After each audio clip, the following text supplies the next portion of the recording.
Autumn in Chang'an was the most beautiful season of the year. Along both sides of Vermilion Bird Avenue, maple leaves slowly transitioned from green to yellow, then from yellow to red. Finally, the dazzling red would suddenly deepen, its edges gilded with a thin layer of gold. The entire city would then shimmer as if draped in radiant clouds, dreamlike and enchanting. This was also the liveliest time in Chang'an. After the toils of spring and the labors of summer, people finally welcomed the season of harvest. Seeing the fruits of their labor, whether from the fields, the trees, or the shops, transformed into heavy copper coins, gleaming silver, shining gold, and soft silk, the tension of the past months melted away. With a deep breath, they donned their finest robes and most elegant hats, some heading to the mountains for leisure, others visiting friends in winding alleys. Those who had made promises in spring now sent matchmakers with gifts: southern candied fruits, delicate West silks, and jade from the western region. Stowe proposed marriage to the daughters of esteemed families. Families with eligible daughters scrutinized suitors as if examining goods under a merchant's magnifying glass, assessing their looks, character, prospects, and even the reputation of their ancestors. The slightest dissatisfaction would earn the matchmaker and gifts a swift dismissal via broomstick. The daughters' tears and protests were ignored. After all, Chang'an's maidens were never short of suitors. The inns of Xinchang teemed with scholars from afar, ripe for the picking like lotus roots.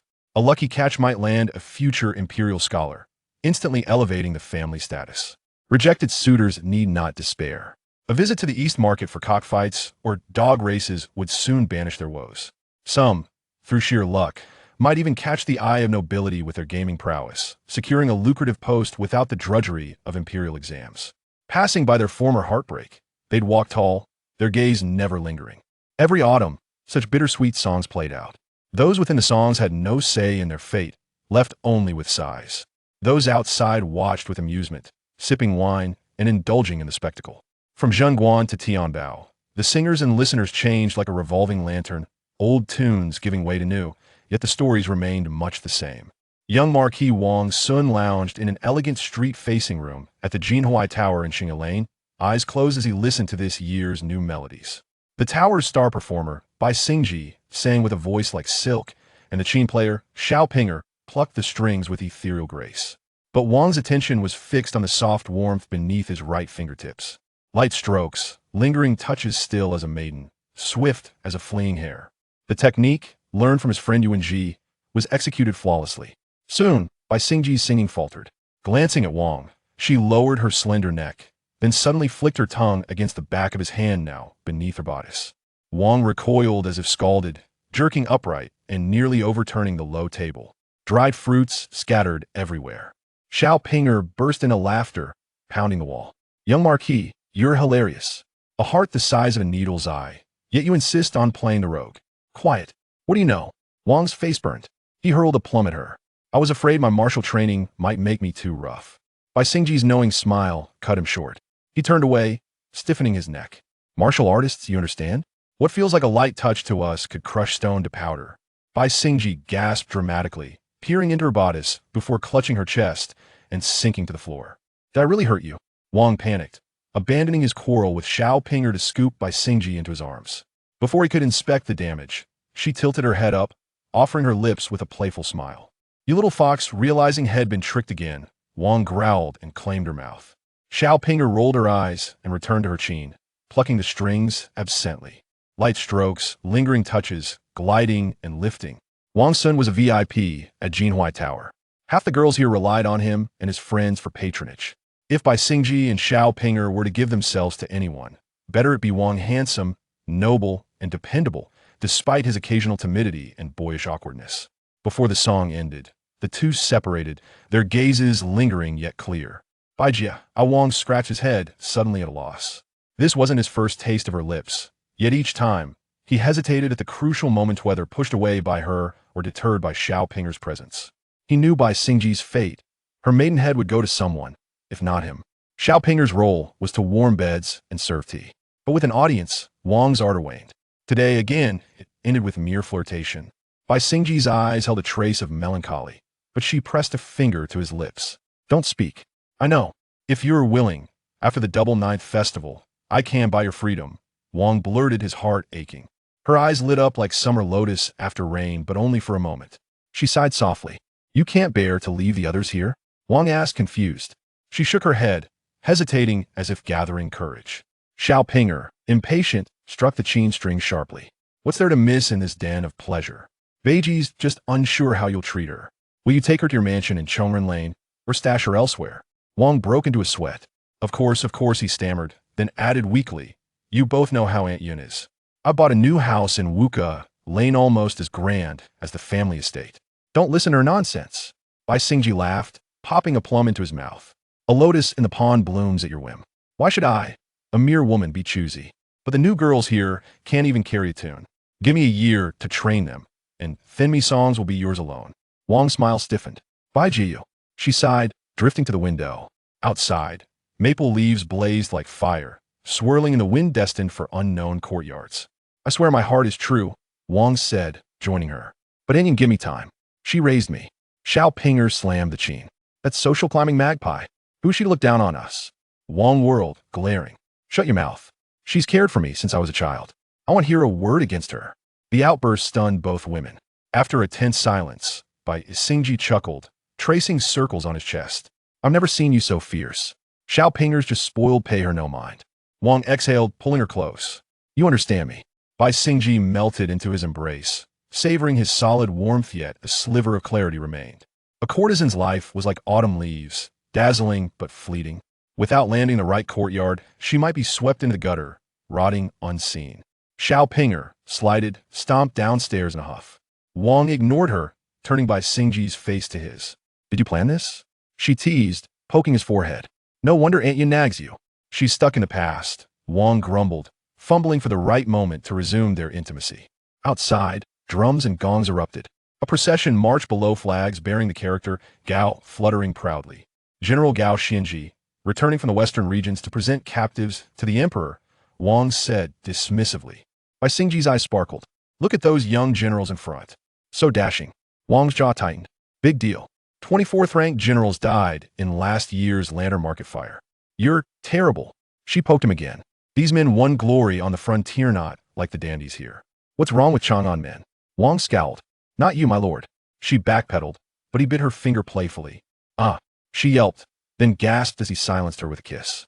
Today, you'll learn what a dandy can do, he murmured, sweeping her up and shutting the window on the clamor outside.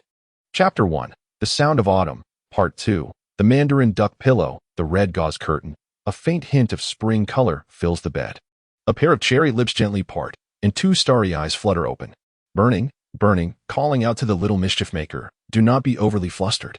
Initially, the two indulged in playful banter, but soon a fire ignited within their hearts, just as they were about to exchange tender words. A sudden rush of footsteps echoed from below.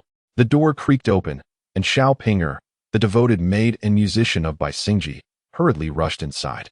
Little Ho. Startled by the charged atmosphere in the room, the maid stood awkwardly, half in and half out of the doorway. Wang Xun, furious, tossed the beloved in his arms onto the bed and turned to bellow. Did no one teach you etiquette? You flit around carelessly all day.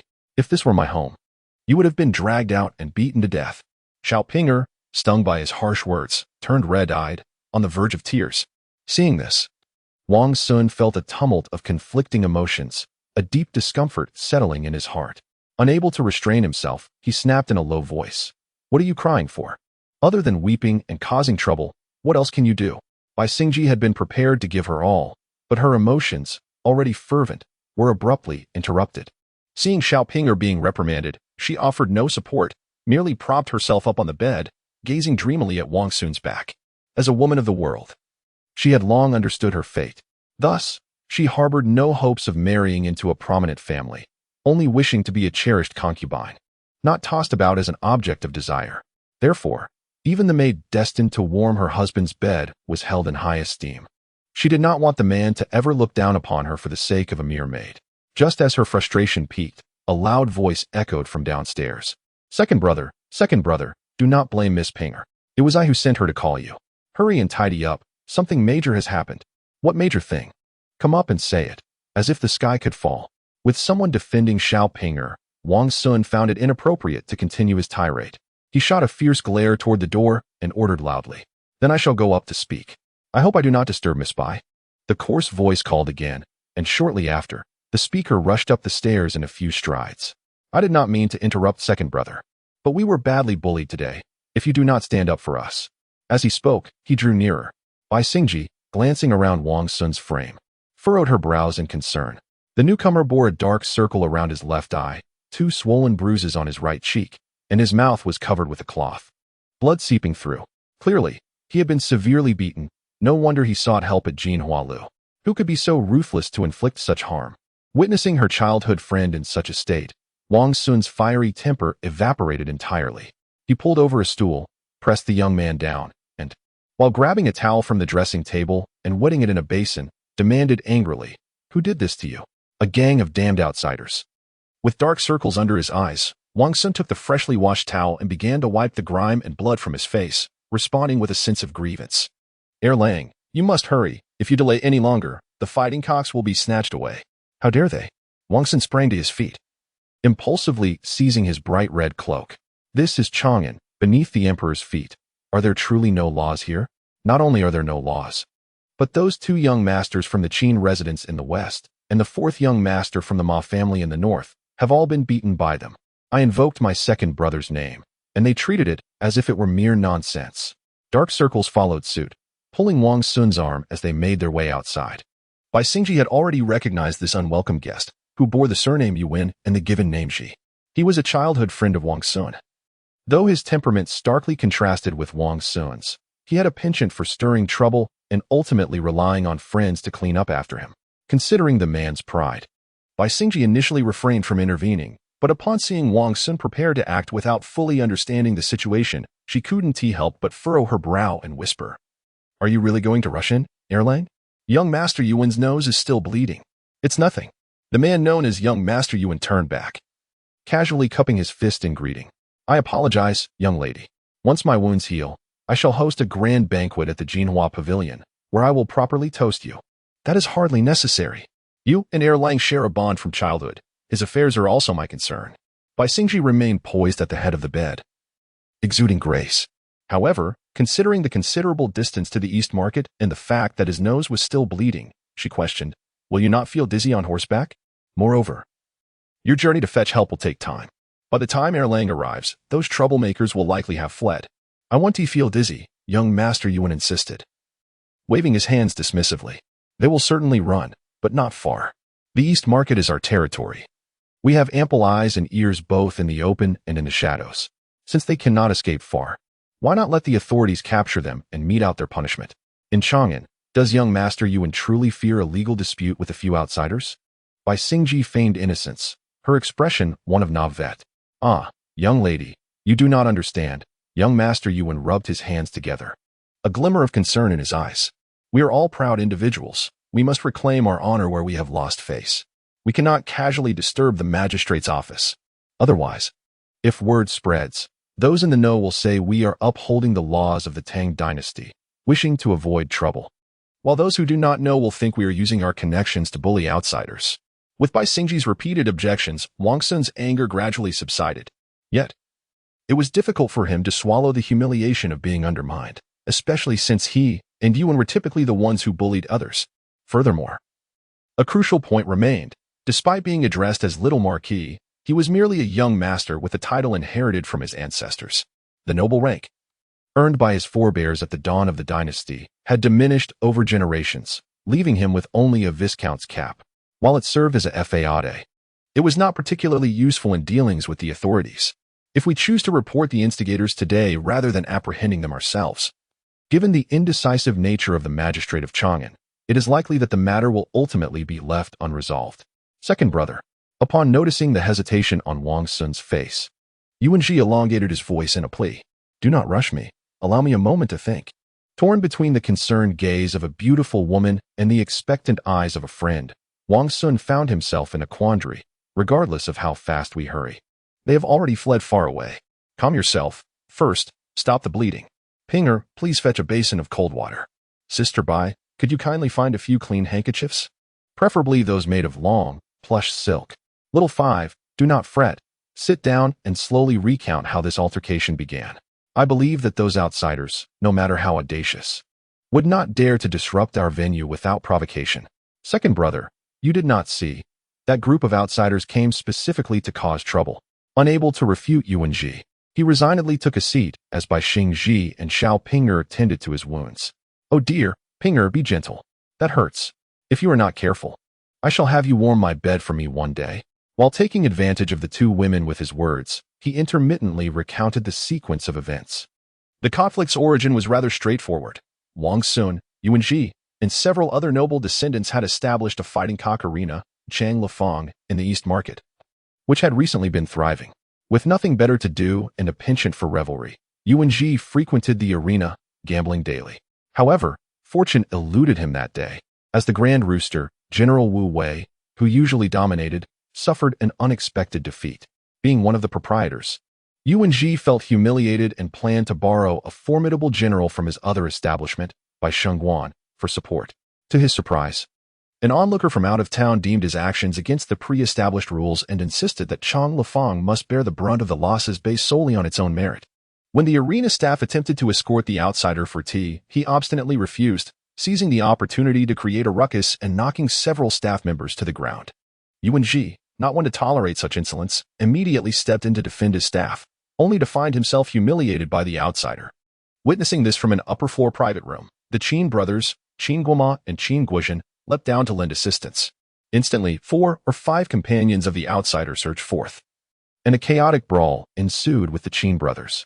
Hearing of the commotion, Ma Fong, a descendant of the noble Great Tang, rushed to mediate, but was also met with a brutal beating by the outsiders, leaving him battered and bruised. "If second brother does not reclaim the honor of his comrades today, we shall." It seems Yuan Ji persistently stoked the flames of discord. "Enough. Do not speak further." Wang Xun slammed his palm onto the table, shattering it, and sending the teapot and cups crashing to the floor. Had it been just Yuan Ji who was beaten, perhaps he could have endured it today. After all, this rascal often instigated trouble, and a little hardship might teach him a lesson. The Qin brothers of the Hugong mansion, along with the young master Ma Si from the Gaotang County mansion, share a long-standing friendship with the Wang family, often providing mutual support for each other's enterprises. Now, having been beaten to a pulp by several outsiders at the cockfighting venue in Chang Lefang, if the owner of this establishment continues to hide away, he may as well sever ties with his friends for good. With this thought in mind, Wang Xun disregarded the flurry of activity surrounding Bai Xingji and her servant as they cleaned the shattered porcelain shards from the ground. He grasped Yuan Ji's arm, turned, and strode towards the exit. "Come with me to pursue them. Today, even if we chase them to the ends of the earth, we must reclaim our honor. You shall accompany me first, and if I prove no match for them, we shall seek others to assist us." Bai Xingji wished to offer further counsel, but, wary of undermining Wang Xun's dignity before others, swallowed her words. She watched helplessly as Wang Xun descended the stairs, mounted his steed with the assistance of his loyal attendants, Wang Ji and Wang Xiang, and hastily pursued the fleeing figures. Leaning out of the window, she called softly, "Second young master, take care and avoid trouble. Rest assured." Wang Xun replied, turning back with a grateful smile. "What are a few outsiders to me? Can they defy the heavens? I shall venture forth, and upon my return, I shall eagerly await the new melody you compose." With that, he lightly tapped the stirrup, and his chestnut steed let out a spirited neigh. He galloped down the same street that the victorious soldiers had just traversed, moving with great speed. Foolish fellows. Xiao Ping'er, still seething from her earlier grievances, scolded as she watched Wang Xun and his companions recede into the distance. Men's affairs can indeed be quite troublesome. Bai Xingji shook her head, slowly closing the window. Sister is still protecting him. One must understand that when dealing with men, one cannot afford to be soft-hearted. The more tender you are, the less they regard you. It is best to leave them wanting. With no outsiders present, Xiao Ping'er chattered incessantly. "If you were to press him a little further today, perhaps he would invite you into the residence at Chongrenfang. You always think of him. Always think of him. Little girl, what do you understand?" Bai Xingji reproached, poking Xiao Ping'er on the head, causing her to wince in pain. "Have you ever been fishing? You cannot force bait down a fish's throat. Always remember to tug the line, allowing him to remain tantalizingly close yet just out of reach. Only then will he naturally bite. Fear not the bait being swallowed and the fish escaping, leaving you with an empty hook." Xiao Ping'er muttered, casting a furtive glance at her mistress. "You impudent girl." Bai Xingji shook her head and slowly returned to her bedside, rubbing her flushed cheeks. Did she truly come perilously close to being left with nothing but an empty hook? She felt a sense of confusion wash over her. Why did she suddenly wish to relinquish everything to him without any assurances? She was uncertain, only sensing that a myriad of enigmas awaited her unraveling. Perhaps in just a few days, everything would become clear. Or perhaps, with even a moment's hesitation, she would jeopardize an entire lifetime. Chapter 1. The Sound of Autumn, Part 2. Though evening was drawing near, the eastern market remained bustling with crowds. Hearing the rapid clatter of hooves, the townsfolk recognized that the notorious young lords were up to their usual mischief once more. They hastily maneuvered to the side, creating a passage for the ruffians. Wang Xun and Anxi, accompanied by 5 sturdy servants, galloped through the throngs. The streets, still muddied from the recent rain, splashed with grime as the horses trampled down, drenching bystanders in filth. The citizens, casting disparaging glances at the retreating figures, erupted in curses, but the riders feigned ignorance. Unperturbed by the uproar, in less than a quarter of an hour, reinforcements arrived at the cockfighting arena's entrance. Upon witnessing the chaos within, Wang Xun's fury ignited, and he pointed his whip at one of the main attendants, hissing, "Is this how you allow them to wreak havoc? What are your hands and feet for? Are they mere kindling to burn?" "Sir, we did our utmost, but their numbers were overwhelming, and they were all seasoned fighters. We simply could not hold them back." The attendants trembled, kneeling on the ground, pleading in fear. "A pack of useless fools. I have treated you well, and this is how you repay me."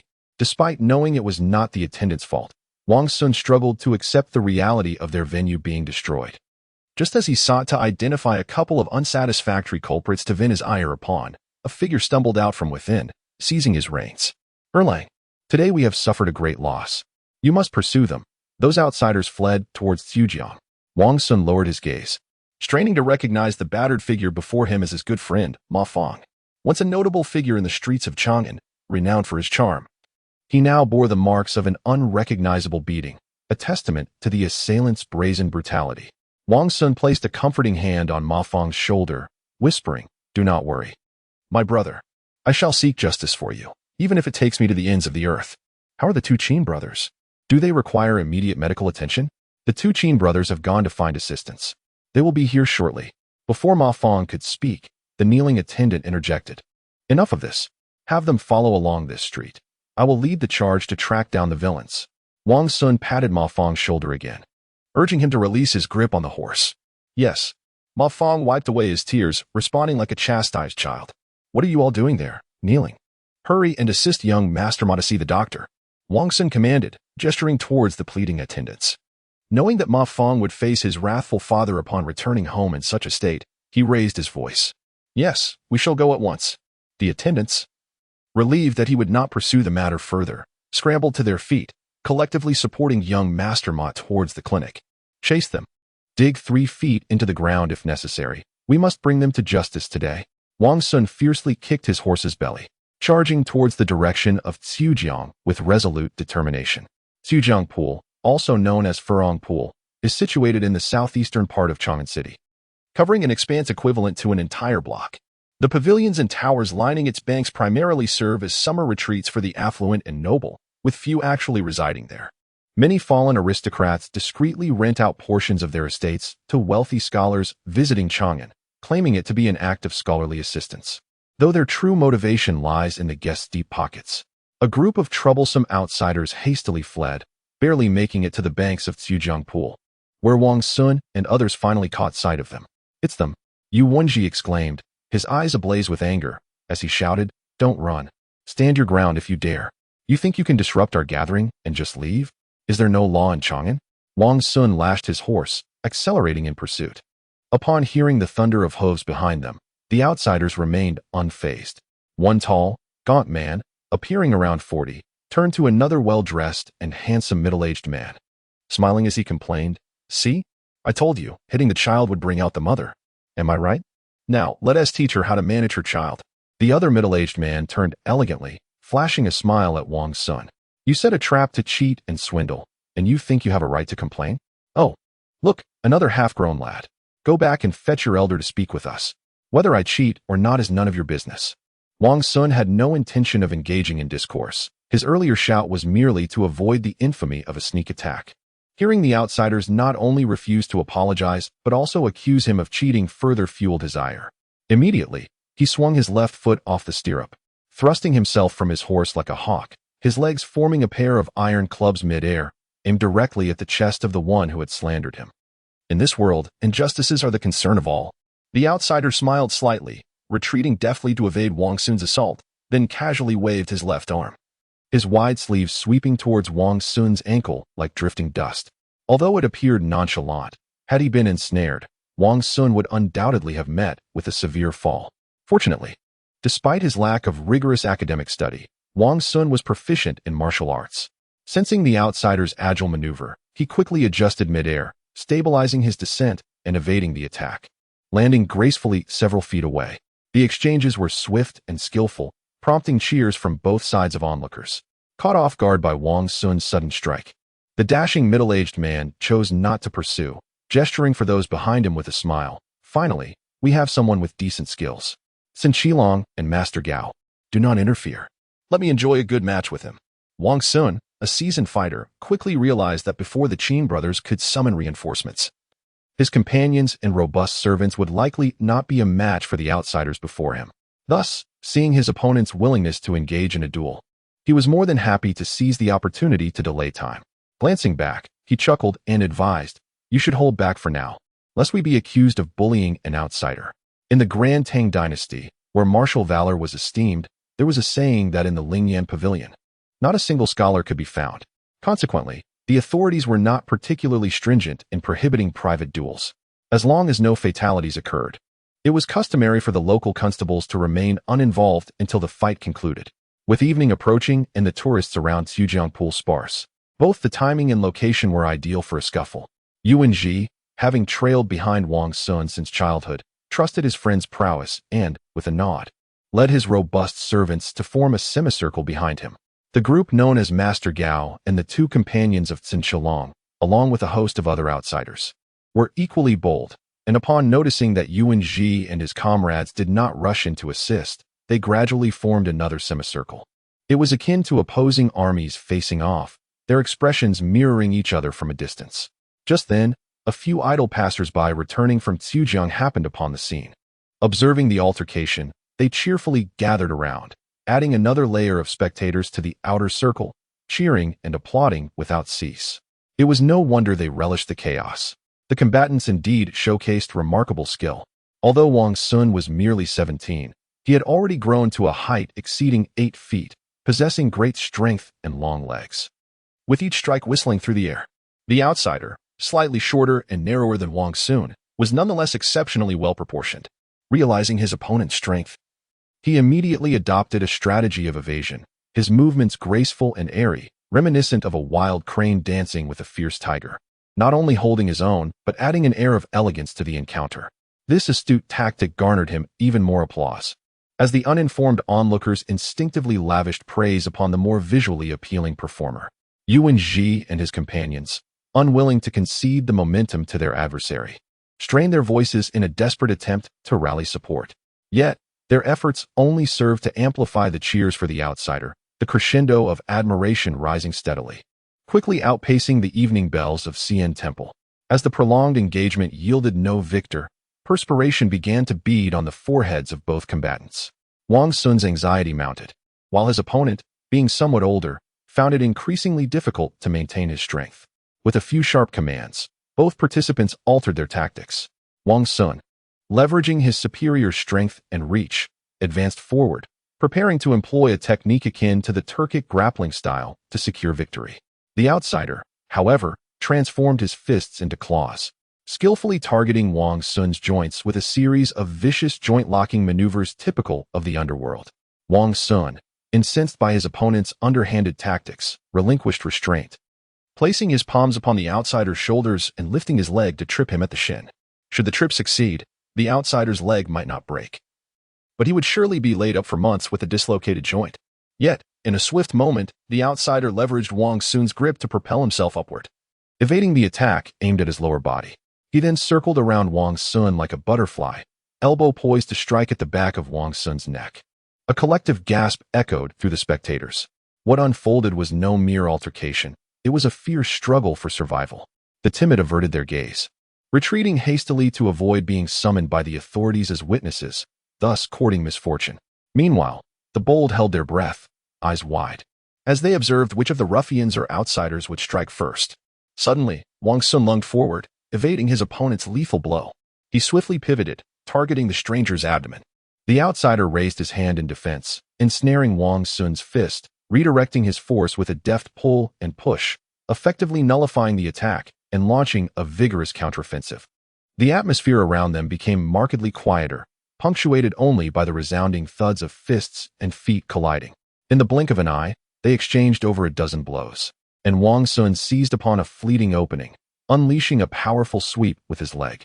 The outsider nimbly evaded once more, retaliating with a strike aimed at Wang Xun's knee. Rather than retreating, Wang Xun pressed forward. Their thighs collided mid-air with a thunderous bang, causing Wang Xun to stagger back, gathering his strength for a counterattack. The outsider stumbled several steps, struggling to regain his balance, and resorted to charging forward with his shoulder. It was a clash reminiscent of a tiger meeting a leopard, producing a muffled thud as they collided fiercely. Their arms flailed, fists raining blows upon each other's backs like relentless drums. If this continued, the outsider would surely be left bloodied. However, Wang Xun too might not emerge unscathed. Friends of both parties could not bear to see their comrades injured, and they cried out, rushing forward. Among the onlookers, several individuals stepped out of the crowd, attempting to separate the entangled fighters to prevent mutual destruction. Yuanji's thoughts were solely focused on his dear friend Wang Xun, oblivious to the intentions of the others. Observing the rapid approach of the outsider and knowing he was no match for him, he gritted his teeth, picked up a brick from the ground, and hurled it at the nearest middle-aged scholar, who was around 40. The scholar, caught off guard, was struck on the forehead and fell backward, bloodied. A life has been lost, someone shouted, and chaos erupted among the spectators, who fled in panic, fearing they might be caught in the turmoil. Following closely behind the scholar was the outsider known as Xinqiang, who, upon seeing the scholar bloodied and bruised, assumed he had been killed by the brick. Enraged, he unsheathed his sword and lunged at Yuanji, seeking vengeance. In the Tang dynasty, it was fashionable for scholars to wear swords at their waists, typically kept dull to avoid self-inflicted wounds. However, Xinqiang's sword was an exception. It gleamed with a dazzling light as it was drawn. Despite Yuanji's usual bravado on the streets, he had never taken a life. Faced with the desperate onslaught of his adversary, he let out a terrified scream and fled. Yet, there was no escape. Xinqiang was determined not to let the true culprit behind his friend's injury slip away, and he pursued with sword in hand. Misfortune struck Yuanji. Having only run a few paces, he was startled by a sudden shout as several horse-drawn carriages, adorned with white copper, barreled toward him. If struck, he would surely be crushed. With another blood-curdling scream, Yuanji's legs propelled him upward, leaping over the lead carriage's yoke and the horses' backs. Just then, Xinqiang arrived in pursuit, and without the time to gather himself, he forcefully sprang forth, soaring past like a falcon from the back of the same horse. It was precisely because his adversary had opted for the low-statured Shurhei horse, renowned for its endurance, that both of them narrowly escaped a dire fate. Had they been mounted on the military's Turkic or chitin steeds, both Yuanji and his pursuer, Xinqiang, would undoubtedly have been crushed by the trampling hooves of the draft horses. Yet, they managed to evade death, while the noble draft horses, accustomed to a life of luxury and unaccustomed to such terror, caused a ruckus amidst the convoy. A loud roar erupted from the center of the carriage train as two of the draft horses, heedless of the shouts from those in charge, bolted from the main road, dragging their cart toward the nearby open field. Within the cart pulled by the startled horses, a woman emitted a piercing scream. The cart, however, did not pause, the shaft striking against the roadside stones, sending sparks flying. Oh no! At the sound of the woman's scream, Yuanji was instantly alert. Although he belonged to a once great family that had long fallen from grace, the influence of his upbringing remained. He was well versed in the hierarchy of the Tang dynasty's attire and vehicle classifications. A carriage adorned in white bronze was reserved for nobility or a princess, and it was not inconceivable that a princess might be seated within, especially in earlier years when the emperor enforced frugality. With a weight of 8 taels, the carriage, entirely outfitted in white bronze, was drawn by a team of Shurhei chestnut ponies. Regardless of who occupied that carriage, if harm were to befall them today, even 3 heads would not suffice to pay the price. Thus, he could not afford to continue evading Xinqiang's pursuit and sprinted toward the carriage. Xinqiang, momentarily taken aback by Yuanji's sudden change, soon realized the gravity of his predicament and, discarding his sword, hastened after him. How could two-legged men outrun four-legged startled horses? The white bronze carriage was perilously close to crashing into the blue brick wall of a nearby residence. The woman's screams within the carriage rising in pitch, fragmented and intermittent. Yuan Ji shut his eyes, feeling all his strength drain away in an instant. Had he foreseen such a fate, he would not have taken on this task. He had hoped to curry favor with someone, to carve out a path for himself, and to one day restore the Yuan family's former glory. Yet, rather than seeing an escape, death loomed ever closer. Just as the thought crossed his mind, in that fleeting moment of darkness, two figures lunged toward the front of the carriage. One was Wang Xun, wrestling on the ground, covered in mud. The other, a hulking brute, taller and broader than Wang Xun. They both dove forward simultaneously, sharing a silent understanding. Wang Xun suddenly sank lower, propelling himself toward the yoke of the cart, while the giant let out a fierce roar, raising his massive fist high. With a tremendous crash, his fist struck the neck of one startled horse. With a pained shriek, one of the startled horses buckled, collapsing to the ground in agony. Following swiftly, the other horse was also felled by the powerful blow. Just before the cart could overturn, Wang Xun grasped the yoke with both arms, following the cart's momentum for a few steps, forcefully engaging the brake. "Halt!" he shouted, his eyes wide, almost bursting with intensity. The carriage surged forward several paces before coming to a halt, narrowly avoiding a collision with the wall. This swift sequence of events transpired in the blink of an eye. The onlookers, unable to flee in time, were left in a state of shock, mouths agape, having entirely forgotten to cheer. However, the attendants from the following carriage reacted swiftly, leaping down to draw their swords, encircling both the assailant and the savior. They awaited but a word from the lady within the carriage, ready to rend the intruders to pieces at her command. Before he could catch his breath, Wang Xun, one of the would-be rescuers, found himself momentarily paralyzed.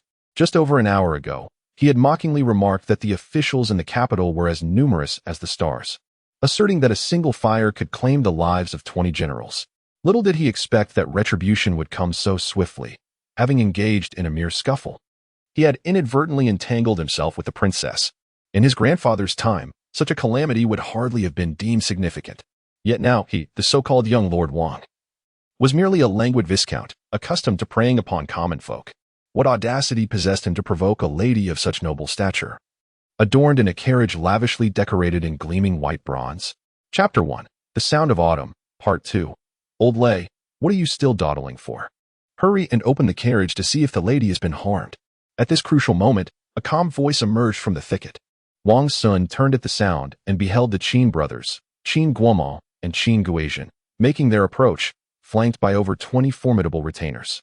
The man referred to as Old Lay was the brawny figure who had just teamed up with Wang Xun to restrain the startled horse.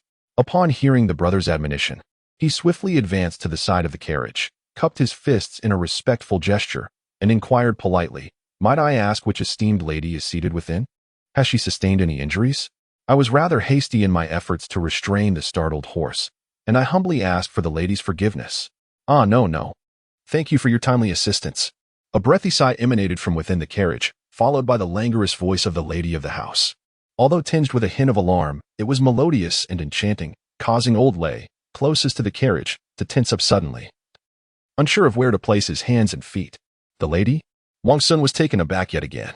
His eyes widened in astonishment as he scrutinized the carriage. Good heavens! This was no carriage adorned with white bronze. The body and axle were unmistakably sheathed in pure silver, with 8 carriages, all drawn by pairs of horses. It was rare to see such ostentation parading through Chang'an, and the title of lady was likely held by no more than 3 individuals. Among these 3, should any of them be wronged, it was certain that the entire company would languish in prison for the remainder of their days. With this thought, he dared not delay further. He hurriedly stepped forward, personally grasping the now mangled door of the carriage. "My lady, please be cautious, the door is damaged. Allow me to assist you in opening it. You may wish to take one of the carriages behind. This one seems unfit for use. I assure you, within 3 days, I shall provide you with a new one." Humph. A delicate snort from within the carriage indicated the lady's dissatisfaction with Wang Xun's proposal. Is it the lady of the Gua Kingdom? The Qin brothers, along with a few friends, had been indulging in merriment and had inadvertently disturbed the lady's carriage. With nightfall approaching, they dared not let her linger on the road. We shall certainly come to apologize another day. It was the knowledgeable Qin brothers who cleared their throats and stepped forward to offer their formal greetings. Though it was already the Tianbao era, the name of Duke Qin Shubao still bore weight. The lady within the carriage responded with a gentle laugh. Ah, it is Guomon and Guasian. No wonder your voices sound so familiar. What is this talk of apologies? What child hasn't had their share of scuffles in the street? Now, what has happened to the carriage? Has it truly been crushed? Gentlemen outside, would you be so kind as to exert a bit more effort? At your command, my lady. Wang Xun was elated, applying a bit more strength to remove the deformed door. To avoid startling the lady within, he quickly took a step back, averting his gaze. This display of courteousness elicited a soft giggle from the lady of the Gua kingdom. After her laughter subsided, a girl clad in green emerged from the carriage, bending down to unfurl a scarlet carpet at the entrance. This young maiden appeared to be around 13 or 14 years of age, yet her figure was already curvaceous, presenting an alluring silhouette as she knelt to lay down the vibrant carpet. Her movements were slow yet remarkably graceful, as her pale arms lifted and fell. 5 slender fingers reminiscent of spring onions playfully contrasting against the scarlet carpet. At the tips of her fingers, a striking shade of crimson polish glimmered, catching the setting sun and drawing countless gazes. Wang Xun had lost his biological parents at a young age. His stepmother, Aunt Yun, adhering to the customs of affluent families, had arranged for him a concubine early on. However, their relationship remained distanced, preventing her from inquiring into his private affairs as a biological mother might. Thus, despite being a notorious rake, he was far more inexperienced in matters of love than his peers. At that moment, upon encountering an enchanting beauty clad in nearly translucent attire, he felt his lips parch, his throat tighten, and a forbidden fire rise within him. Meanwhile, Yuanji, his eyes devoid of fear, fixated intently on every movement of the maiden, as if she might flutter away like a butterfly at the slightest turn of his head. Suddenly, a crisp sound echoed from the front of the carriage, startling everyone into clarity. Their gazes fell upon a pair of exquisitely adorned leather slippers, encrusted with countless pearls and jewels, which had landed gracefully on the red carpet at the carriage's entrance, soon followed by another. The carriage curtain stirred, and another captivating young maiden descended, bending to arrange the slippers at the carriage's threshold, whispering, "Madam, the carpet is prepared. Please step forth." Was the sunlight still so merciless outside? Amidst the presence of the 2 alluring maidens, the voice from within the carriage grew increasingly seductive. Despite feeling it somewhat impolite, Yuanji and the other visitors could not resist stealing glances. Slowly, a hint of crimson, akin to budding blossoms, emerged from the carriage entrance, igniting the air with its fervor. The fair, jade-like feet, the smooth, delicate ankles, and the straight, silky calves were revealed. Astonishingly, she wore no footwear. Her exquisitely sculpted legs merely draped in a layer of deep blue muslin. In that instant, Yuanji's mind buzzed, and everything outside faded into obscurity. The reactions of others were scarcely better. Even Wang Xun, despite claiming to have encountered countless beauties, found that the courtesans and dancers with whom he typically interacted catered to the esteemed guests of Chang'an, emphasizing allure without vulgarity, color without excess. None could compare to the Lady of Gua and her 2 maidens, who treated bedroom attire as public wear, exuding unabashed temptation without artifice. Yet the same garments worn by the Lady of Gua conveyed an entirely different essence than those of her maidens. The earlier 2 maidens evoked feelings of seduction and impulse, inciting desires to draw them close, to caress, to hold them tenderly. However, when the Lady of Gua fully emerged from the carriage, she resembled a celestial being from a temple mural, the allure still present, but subtly infused with an ethereal grace. Yuanji stood utterly entranced, oblivious to his surroundings. In a trance-like state, he felt as if blossoms rained from the heavens, and the 800 arhats chanted in unison. Amidst the sacred recitations, a barefoot, bare-waisted celestial being approached him, gracefully offering a pair of crimson lips. "Greetings, madam." The dreamlike reverie was abruptly shattered, and Yuanji turned in astonishment to see the Qin brothers leading the others in a respectful bow towards the carriage. "No need for that." The Lady of Gua smiled gently, shaking her head with a face full of affection. "You 2 mischievous boys truly give the adults no peace. Next time you fight, remember to steer clear of the official road. Otherwise, if your mother catches wind of it, she will undoubtedly resort to family discipline." Having said this, She was assisted by two maidservants as she gracefully made her way to a carriage at the rear. As she walked, she lowly reprimanded her guards. What are you brandishing your weapons for? What if you frighten someone? Quickly put them away. Drag that damaged carriage back to the courtyard. Don't leave it here to be a nuisance. You lot are utterly useless. Had it not been for someone risking their life to save me, I would have been dragged into the water by those startled horses long ago. In the span of her turning, three distinct expressions emerged. One was alluring, another benevolent, and the last as frigid as frost. Observers felt a peculiar sensation stirring within them. The enchanting Lady of Gua, supported by her maidens, entered the spare carriage, only to slowly peek out again, smiling like an elder as she advised the Qin brothers, when you tire of playing, do remember to visit my villa. I have just received a fresh batch of sugar frost from Lingnan. Take a few jars back, as your mother would surely appreciate it. It was specially delivered by my staff, and is far superior to what you can buy elsewhere. Thank you, madam. The Qin brothers replied, cupping their hands in gratitude. The Lady of Gua gradually lowered the carriage curtain. The guard shot a fierce glare at Yuan Ji and Xinqi, tying the now calmed horses to the back of the convoy before hauling the carriage away. Once the caravan had vanished from the official road, the crowd finally managed to catch their breath. Yuan Ji patted his chest, exclaiming, I'm dead, I'm truly dead. Heaven, have I perished? With my soul wandering aimlessly? Like clouds obscuring the moon, drifting gently, like the wind returning with the snow. The foreigner, who had nearly matched Wang Xun's prowess, shook his head and recited aloud. These lines from the Luo Shen Fu were indeed fitting, prompting laughter from the crowd. Only Gao Fuzi, who had been stunned by Yuan Ji's earlier blow, missed the visual feast, dazedly rising from the ground and bewilderingly asking, What are you all standing there for? Has the fight concluded? Or have you come to an amicable resolution? Oh dear, who is so wicked as to leave me with a head full of blood? Ha ha. Seeing his dazed demeanor, everyone burst into laughter. After the mirth subsided, they exchanged glances, collectively losing the motivation to continue the brawl. The burly man surnamed Lei, who had knocked down the two startled horses, had some prior acquaintance with Wang Xun and, unaware of the cause of today's conflict, approached the foreigner who had fought Wang Xun to a standstill. Good sir, have you ever stayed in Luoyang? Those grappling techniques you employed seemed quite familiar. Might you be related to the old man Dan Xiu? Brother Lei, why bother with him? It was this scoundrel who led a group to ransack Chong Lufang today. Not waiting for a response, Yuan Ji rushed forward and swung his fist. Do you think I would deliberately deceive you, Li? Would I come to provoke you? The foreigner lightly waved his hand, effortlessly pushing Yuan Ji aside like a spinning top, then straightened his attire, graciously returning the gesture to the burly man. Dan Xiusheng is indeed an acquaintance of mine. Years ago, at the foot of Songshan, I had the good fortune to receive his guidance.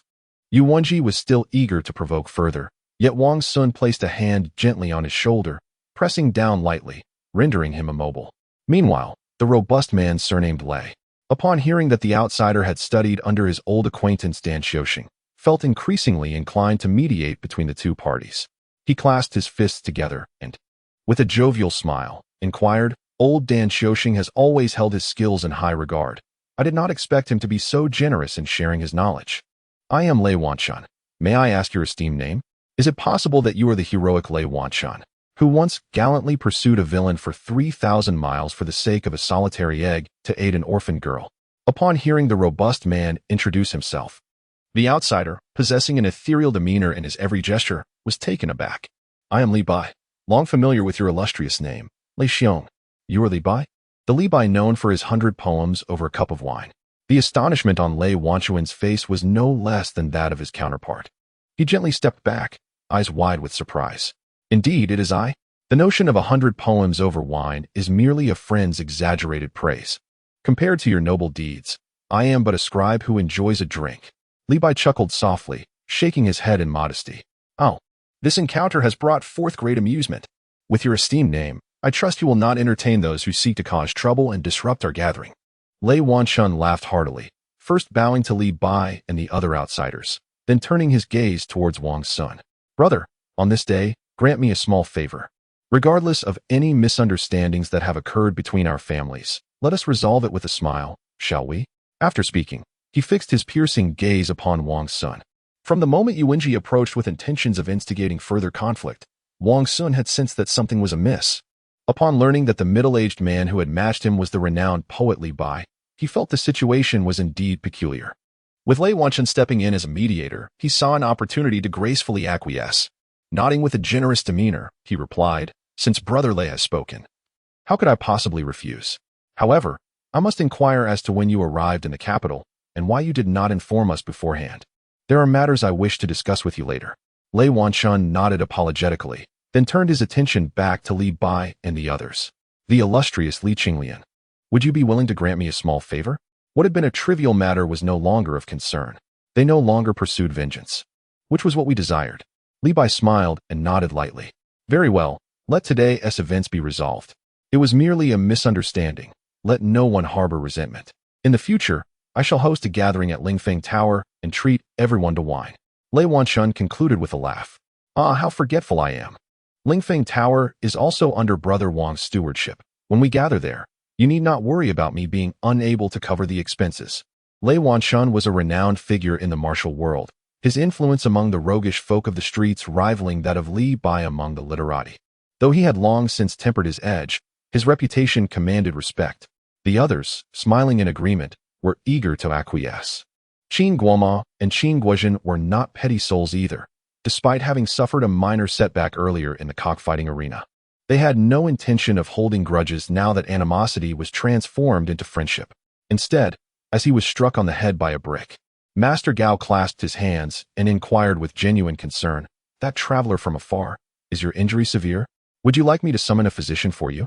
The old man was still trying to recollect himself, furrowing his brow as he recalled the incident.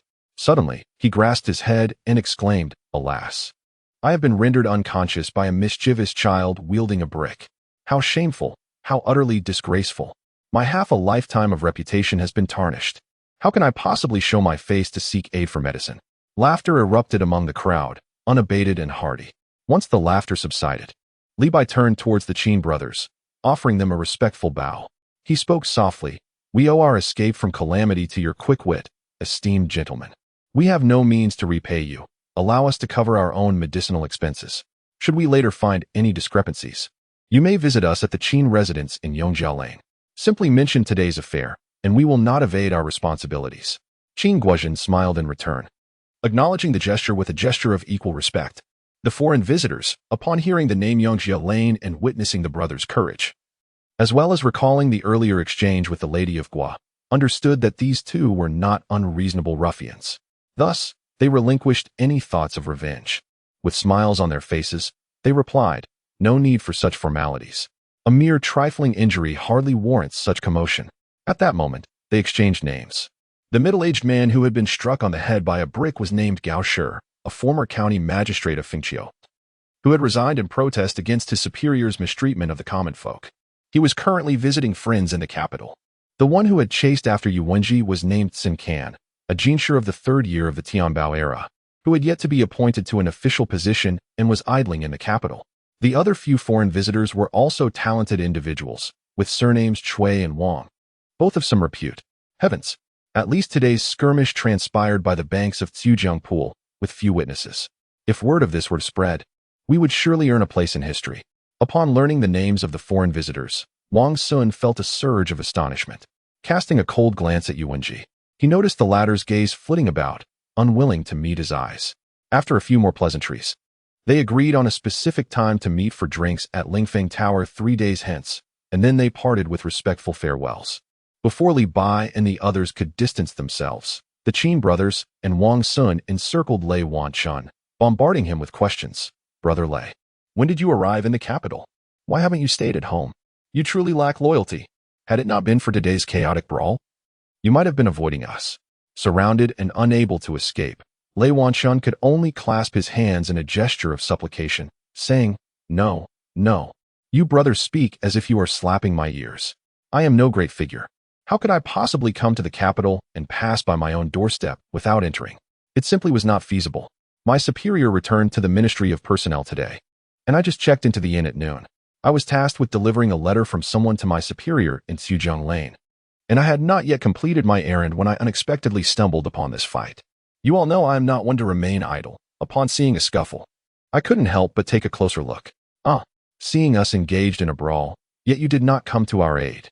Brother Lei truly has a penchant for turning his elbow outward. Yu Wenji smirked and feigned anger as he reproached. When Brother Wang engages in a duel, how could it possibly be my place to intervene? Yet you, my dear fellow, are increasingly becoming quite accomplished, even knowing to wield a brick. Remember next time, aim for the temple. A single brick to the head could do the trick. And we might seize the opportunity of visiting you to behold the sights of the capital's prison. Lei Wanshun shot him a sidelong glance, responding with a cold chuckle. This fellow is likely just caught in a moment of desperation. Wang Xun pulled Yu Wenji closer, preventing him from dampening the spirits of the gathering once more. Has the young scholar Zhang returned to the capital? How rare indeed. Why not invite him to join us in 3 days, Brother Lei? He will certainly come. Lei Wanshun nodded boisterously. Despite my lord's indifferent demeanor towards others, he shares a strong camaraderie with several brothers. I have a few letters to deliver on his behalf today, so I shall not intrude upon you any longer. In 3 days, we shall meet at Linfeng Tower. Brother Lei, take care. Observing that the sun had already descended beyond the western city wall, Wang Xun and the others reluctantly allowed Lei Wanshun to depart. The Qin brothers, having been summoned by the lady of the Gui state, dared not linger too late. Only Yu Wenji, without waiting for the Qin brothers to fade from view, swiftly mounted his horse, declaring, Erlang, you busy yourself for now. I shall venture to the cockfighting arena. You lot, get down from there. Wang Xun hastened to catch up, pulling him away from the saddle just before he could whip the reins. Now, you still refuse to speak the truth. Just how long do you intend to keep me in the dark? Chapter 1. The Autumn Sound, Part 3. Wang Xun exerted his strength, while Yu Wenji struggled futilely for a few moments before relinquishing his resistance, exclaiming in a panic, Stop, stop it. This is too much. Let go. Or I swear I'll be truly angry. I have known you for so many years, yet I have never witnessed your anger, Wang Xun retorted, tightening his grip on Yu Wenji, pulling him closer. With a cold smirk, he released his hold slightly, only to secure him snugly under his arm. Come now, brother. Could you spare me a modicum of dignity? Yu Wenji beseeched, lowering his gaze in resignation. Clear out, all of you. Do you not see that I am engaged in a serious discussion with young Master Yuan? Wang Xun commanded, his eyes wide with mock seriousness directed at the stunned servants nearby. Both the servants of the Yuan family and those of the Wang family were well acquainted, aware that the two masters shared a long-standing friendship that could not simply dissolve into enmity. Hence, they dared not doubt Wang Xun's words and promptly dispersed. Very well. Now that the servants are at a safe distance, it is time for you, young Master Yuan, to provide me with an explanation. Having dismissed the robust servants of both families, Wang Xun released Yu Wenji, but maintained a distance that left no room for escape. I already explained this to you. Yu Wenji glanced around, realizing that today there was indeed no one to rescue him, and thus he reluctantly continued. Our Chang Lufang has encountered misfortune today. The general in charge. Bah. Wang Xun spat on the ground with a laugh. Although Li Bai may not be a significant figure, he has quite the reputation. As the saying goes, jade does not voluntarily collide with pebbles. Would he really disrupt your operations over a trifling sum? Who could be deceived by such words in all of Chang'an, besides myself? No, it was merely a coincidence. When people gamble and lose, who cares about their reputation? Yu Wenji stammered, attempting to defend himself. Suddenly noticing the chilling smile on Wang Xun's face, he quickly raised his hands and exclaimed, All right, I admit, I underestimated the situation. Seeing they were all inexperienced outsiders, I instructed my men to find a way to take advantage of them. Who would have guessed that my men would be so careless? And that led to your capture? Wang Xun interjected, his grip tightening on Yu Wenji's collar, exasperatedly admonishing him. You have truly grown bold, risking everything for a few coins to pay for a coffin. No wonder that Li fellow accused me of setting a trap. I thought he was merely speaking nonsense, yet it turns out you were caught red-handed. I had no idea his gaze was so piercing. Besides, while he was winning our money, he kept muttering about how this was merely a trivial skill that ensnared many, causing immeasurable harm. I found him too arrogant, and thought I would teach him a lesson. I believe the one who needs a lesson is you. Despite harboring doubts about Yu Wenji's words, Wang Xun resolved to let the matter rest for today. After all, it had not spiraled into something excessively troublesome. And although Li Bai's name resonated widely, he held little sway in the political arena of Chang'an. Having offended, so be it. There is no need to let a trivial matter involving him drive a wedge between good friends. I have learned my lesson, as you can see from the bruises he inflicted upon me. From the tone of Wang Xun's voice, Yu Wenji realized he had once again escaped unscathed, and he pointed to his swollen eye, lamenting softly. Serves you right. Wang Xun was somewhat exasperated, thinking how could you lack integrity in gambling, and instead of ensnaring him, you fell into your own trap. All losses incurred today at Chang'an will be deducted from your year-end bonus. Should that man named Gao encounter any misfortune, the expenses for all medicinal remedies will fall solely upon your shoulders. Do not expect me to accompany you again. I have no desire to associate with a brother who cannot keep his mouth shut. I and my family of over 40 are relying on that meager bonus to celebrate the new year. Upon hearing this, Yu Wenji became alarmed and protested vehemently. Your family resides by the Weishui River, with approximately 400 acres of land, correct? Do not tell me that your crops suffered another disaster this year, yielding nothing. Wang Xun scoffed, unreservedly exposing the truth. Indeed, this summer, the rain was excessive, causing the Weihua River to swell and demolish many homes. You know I am soft-hearted and cannot bear to see the farmers left homeless. So, Yu Wenji grimaced, trying to climb the social ladder. Enough with your so-called soft-heartedness, young master Yu Wenji. Wang Xun slapped him lightly, sending Yu Wenji stumbling away. If you were truly soft-hearted, there would be no bullies in this world. Leave, and do not let me see you again today.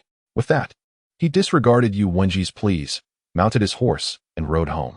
Although they had laid everything bare, the fact that he had been duped by a close friend into becoming a thug left a bitter taste in his mouth.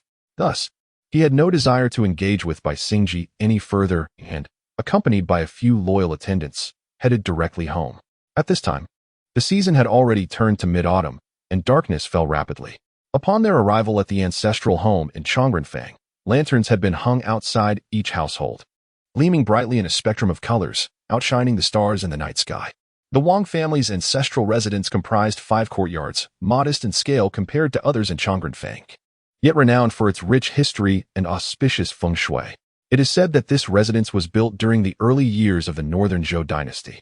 It later endured the transitions between the Zhou and Sui dynasties, and then the succession from Sui to Tang, until it was purchased by Wang Xun's great-grandfather, Wang Chang, during the reign of Emperor Gaozu of the Wu period, and it has been passed down ever since. Perhaps due to the excessive bloodshed at the end of the Sui dynasty, the Wang family has always been sparse in numbers. Thus, no one ever approached Wang Xun's grandfather or father with requests for a division of the family estate. Moreover, both Wang Xun's grandfather and father possessed a contented disposition, causing their noble rank to stagnate over the years, leaving no opportunity to elevate the family's status.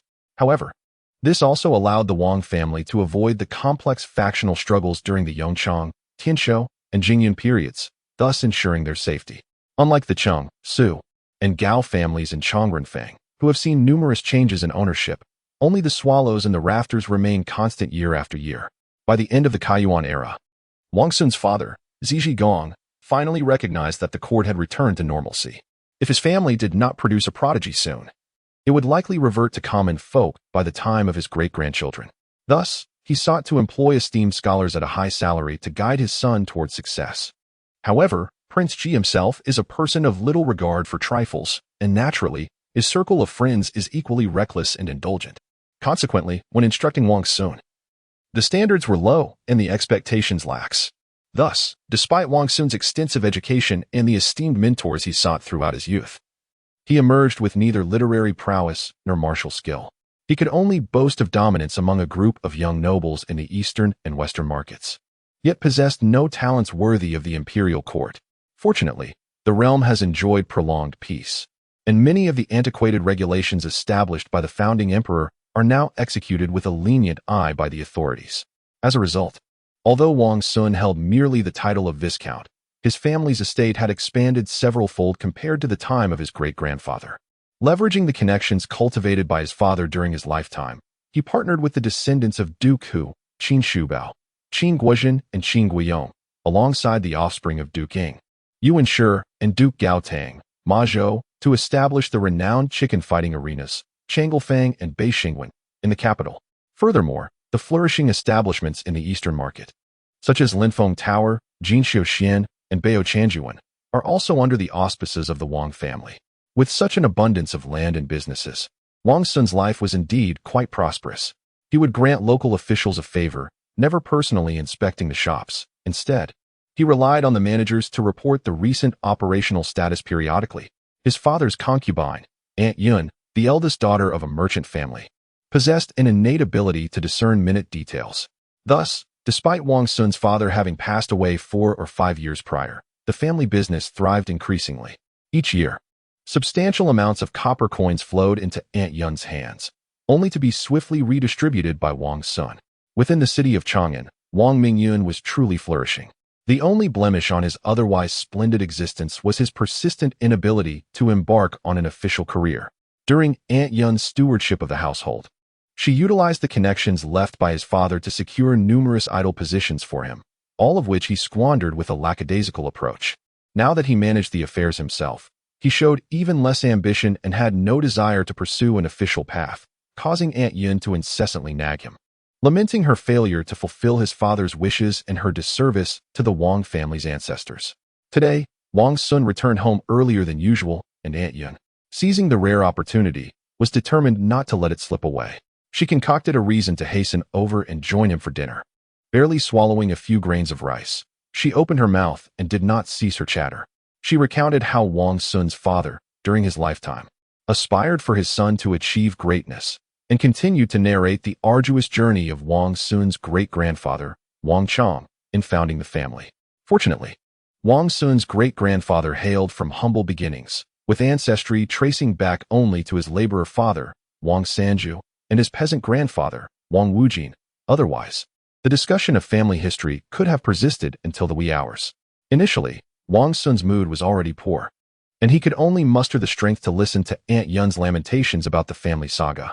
However, after enduring a complete recounting of the Wang family's history, Aunt Yun was unwilling to release him. She shifted the topic to the esteemed scholar from the neighboring household, who had recently been appointed as a governor, recounting his illustrious career with great enthusiasm. At this moment, Wang Xun could no longer contain his impatience. He yawned and chuckled, saying, "Is it truly so easy to serve the court? I recall that the residence of the Niu family was once under the name of the Chung clan. Uncle Chung, as a grand general wielding substantial military power, was not spared even by a decree from the empress, resulting in his execution. The Chung family faced imprisonment or fled, and that once great house was swiftly reduced to ruin. Had he known this, what was the point of his relentless devotion to the royal family back then? The Chung and Wang families were once close allies. The first heads of the Chung family, Chung Mingjin, and the Wang family, Wang Xiangru, were sworn brothers. Their fates were intertwined. One's loss was the other's loss, and one's glory was shared by both. Yet, in the current generation, due to one family's rise and the other's stagnation, they have grown distant. Ultimately, the stagnant Wang family still resides in Chang'an, living in luxury, while the Chung family, once illustrious, has vanished into obscurity due to General Chung Wading's ill-fated alliances during Wu Zetian's reign. Though this grim reality lies somewhat distant in time, Aunt Yun cannot deny it. After a moment of hesitation, she forced a smile, arguing, "How dangerous can it be? The current emperor is not like the empress of old. He harbors compassion. Since his ascension, the nation has flourished, and peace reigns across the lands. All those deserving of punishment have already met their fate. If the emperor were soft-hearted, he would have been executed by Princess Taiping long ago. Furthermore, while the emperor may not relish killing, the current minister Li Zhongshu is notorious for his ruthlessness. It is said he speaks sweetly while harboring a sharp sting. Those who offend him often meet a swift demise, and that is the best outcome one could hope for. Those living in Chang'an are well informed." Aunt Yun, frequently mingling with a circle of noble women, often hears tales from the political realm. Minister Li Linfu has monopolized his position for over a decade, leaving his political rivals in despair. With his old age rendering him nearsighted, he requires a crystal mirror to see, earning him the moniker of the three-eyed wasp. Yet, the ladies only whisper this nickname among trusted friends, fearing it might reach Li Linfu's ears, leading to their husband's disgrace. "But you are merely a viscount now. If you do not achieve tangible accomplishments, your descendants will only be county gentlemen. What if one day the court suddenly audits estates? Who will stand to support me when the sky falls? Have you not seen that even the late Lord Ma, who advocated for the estate audits, now possesses vast tracts of land?" When it comes to serious matters, Wang Xun's words are far more persuasive than Aunt Yun's, as he cites examples that leave her speechless. "Your grandfather repeatedly urged me to ensure you become a capable person." With that, Aunt Yun invoked her trump card, mentioning Wang Xun's father, who had passed many years ago, stirred a sense of sorrow within her, causing her eyes to glisten with tears. Although she was not his biological mother, she had fulfilled the role, raising him with care. Wang Xun, unable to bear Aunt Yun's sorrow, smiled gently and softly conceded, "But I am only 17 this year. Even if I were to venture into the world, who would truly regard me as an adult? Moreover, in the capital, there are at least 2,000 or 3,000 noble youths like myself. If one lacks genuine talent, how could one possibly stand out? Although I have the desire to serve in the military, I am reluctant to leave my family behind. However, pursuing the imperial examination is not my forte, as I am not adept at literary pursuits. Thus, I can only take it one step at a time, first expanding our family business under your guidance. Subsequently, I shall invest significantly to seek a connection near the emperor, even if it means becoming a court attendant, lingering in the emperor's presence, which would certainly be a swifter ascent than climbing from the very bottom. While this reasoning holds merit, where might such connections be found?" Seeing Wang Xun no longer retorting, Aunt Yun gradually ceased her tears. "This is all my fault. When your grandfather was alive, he did not disdain my humble origins and took me along wherever he went, allowing me to meet numerous esteemed ladies. Yet, I always felt a disconnect with them and was reluctant to engage. After such a long period of estrangement, seeking their assistance now would only reveal the distance that has grown. Those individuals would boast for days over a mere piece of rock candy. What merit is there in pursuing their acquaintance?" Not wishing for Aunt Yun to shoulder all the blame, Wang Xun chuckled mockingly. "They may not possess wealth, yet the power they hold can be effortlessly converted into riches." Aunt Yun sighed, speaking softly, "Our family certainly possesses wealth, but finding a few individuals of worth to converse with. Patience is key. It will come in time." Wang Xun smiled, feigning confidence in the future. "Can you guess whom I encountered today? This person is bound to have a promising future. Aside from the unambitious Yuan family, who else could you possibly know?" At the mention of Wang Xun's dubious companions, Aunt Yun felt a twinge of irritation. "You have truly guessed wrong this time. I am acquainted with a reputable third-place scholar." To amuse Aunt Yun, Wang Xun had to present Zhang Sun as a shield. "Little Zhang, the flower of the examination, do you remember him? He once visited our home before being dispatched." "Little Zhang?" As Wang Xun anticipated, Aunt Yun's expression brightened instantly. "He has returned to the capital? Why hasn't he visited us?" Reflecting on the past, though she was young and a mere woman back then, she had still pointed him towards a promising path. Otherwise, he might have been lost, unable to find the temple door to present gifts. "He has just arrived. He initially intended to visit and express gratitude for your past guidance. But seeing him weary from travel, I graciously declined. To avoid raising his suspicions, I arranged to host him at Lingfeng Tower the day after tomorrow, along with Li Bai and Gao Shi for company." Earlier in the afternoon, Wang Xun had deemed Li Bai insignificant, yet now, in a bid to please his elder, he eagerly mentioned the two newly acquainted talents. In all of Chang'an, it is conceivable that some may not recognize the name of the prefect of Jingzhou. Yet it is indeed rare to find someone unaware of Li Bai. Upon hearing that Wang Xun had finally chosen to befriend renowned contemporary talents instead of merely indulging in frivolous amusements, Aunt Yun's heart blossomed with joy. Gently rubbing her eyes, she smiled, saying, "That is splendid. It is advantageous to meet more ambitious individuals. In the future, we can look out for one another. We do not expect them to assist us with monumental tasks. Yet who among us has not encountered significant challenges, whether great or small? At such times, you will come to realize that my persistent admonitions were grounded in wisdom." "I understand," Wang Xun replied, elongating his voice. "I know that all you do is for my benefit. Tomorrow, I shall venture to the West Market to purchase books and commence my studies anew, striving to achieve the rank of a top scholar." "Such cheek," Aunt Yun chuckled, playfully retorting, "I know you are growing impatient.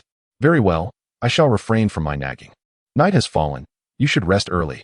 With that, she smiled and rose to leave, her heart genuinely elated by Wang Xun's ambition, her steps surprisingly lighter than before dinner.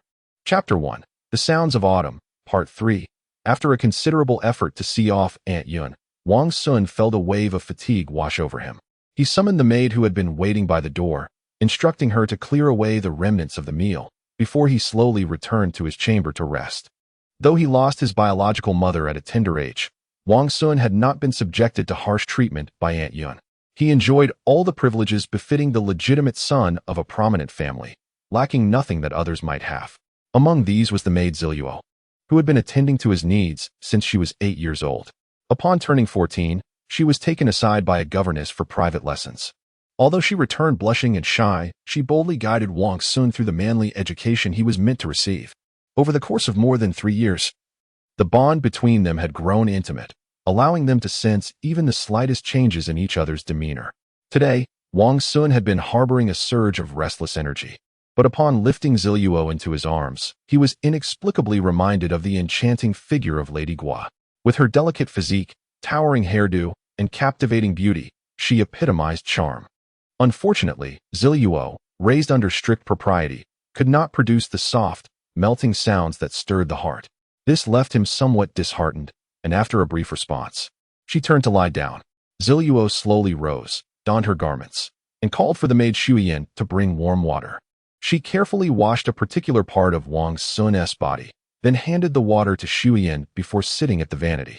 Lost in thought as she gazed into the copper mirror. "Are you not tired?" Wang Xun mumbled, sensing the emptiness of the bed compared to usual. He opened one eye to peer towards the light and murmured his inquiry. "I am not tired. You should sleep first." "I will extinguish the candle now," Ziluo replied, glancing back with a fond look at Wang Xun's sharply defined features. "What troubles you?" Wang Xun sensed an unusual change in Ziluo's demeanor, his eyelids widening with concern. "It is nothing. Just a moment of foolishness on my part. I shouldn't disturb your rest." Ziluo gently shook her head, extinguishing the candle with a fan. Then, using the moonlight streaming through the window, she climbed onto the bed, lying still beside Wang Xun. "You poor girl, has someone wronged you?" Wang Xun felt a pang of sympathy, wrapping his arms around her rigid frame. After being exposed to the night breeze for so long, Ziluo felt as cold as jade. The moment he made contact, a chilling sensation seeped through his skin and into his heart. Who would dare bully me in this courtyard? Ziluo's nose was slightly congested as she sniffled and replied softly. "Then what is the matter?" Wang Xun reached out to touch her forehead, his fingers encountering a dampness. He turned towards her, illuminated by the moonlight. Beneath the silvery glow, he perceived a sea of sorrow in her eyes. "Truly, there is nothing, my lord. It is just my own folly." In a moment of vulnerability, Ziluo could not conceal her inner turmoil. She opened her arms wide and embraced Wang Xun tightly, as if to let go would mean losing everything. "You stubborn girl." Wang Xun chuckled, reclining on his back and holding Ziluo close to his chest, gradually warming her. "If something troubles you, just speak up. Have I ever made things difficult for you? Even if I cannot fulfill my promise to you right away, Aunt Yun will surely find a way to assist you on my behalf. Really, it's nothing. You have already treated me well enough."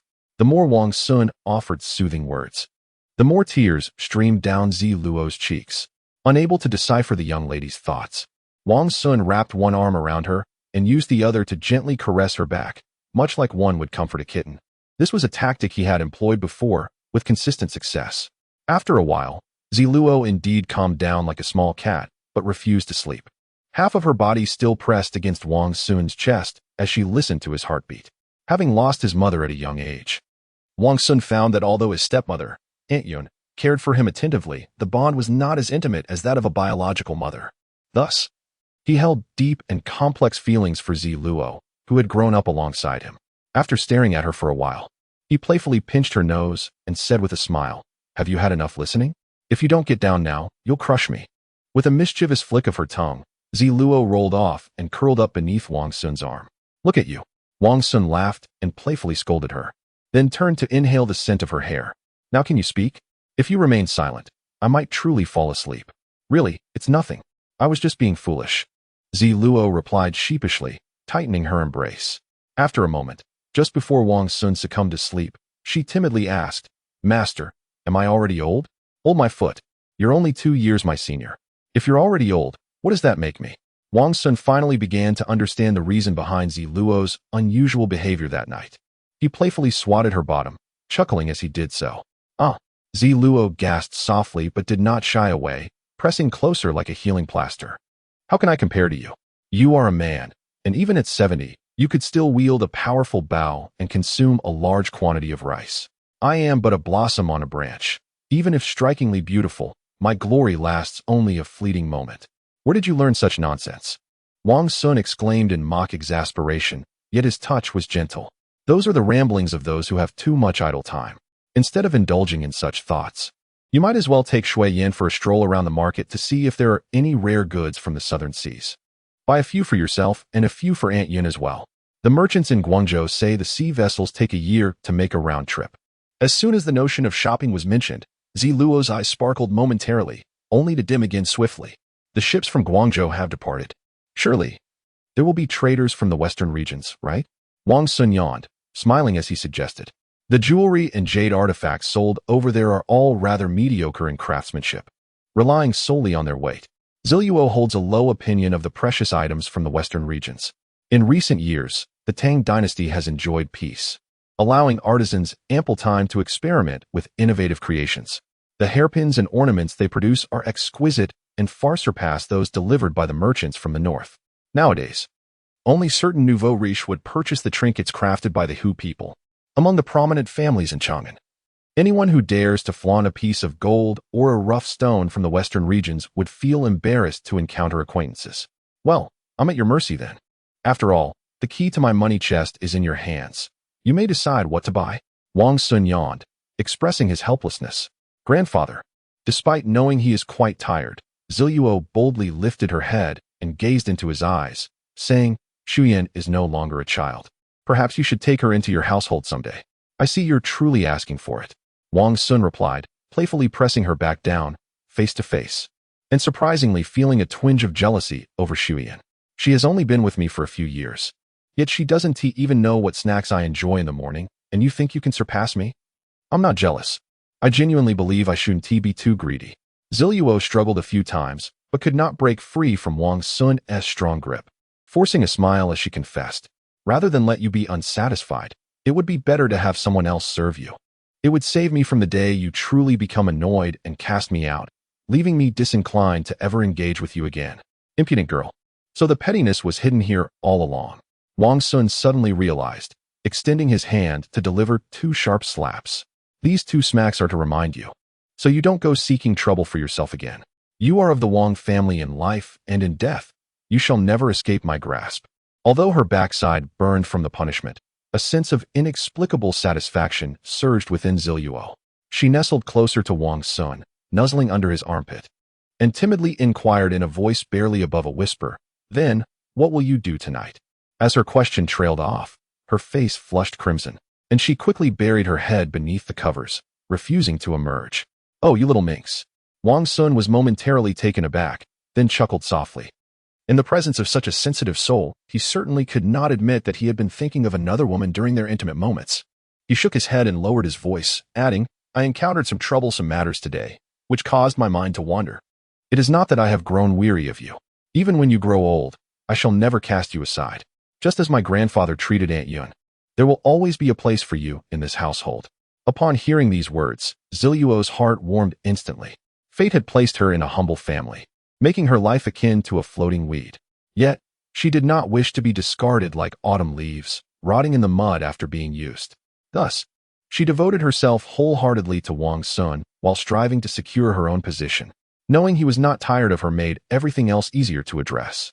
With that thought in mind, Ziluo tucked away her anxious feelings, peeking out from the covers, and seriously began to devise plans for Wang Xun, pondering whether he had been troubled by Sister Bai.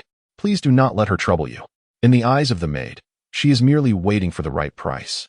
If you harden your heart and leave her alone for a few days, I believe she will certainly send someone to plead for mercy. Go away. Do not meddle in such matters. Wang Xun shook his head in exasperation, laughing as he scolded. There is another approach. If the master wishes to expedite matters, perhaps he should concede to her demands, whatever they may be.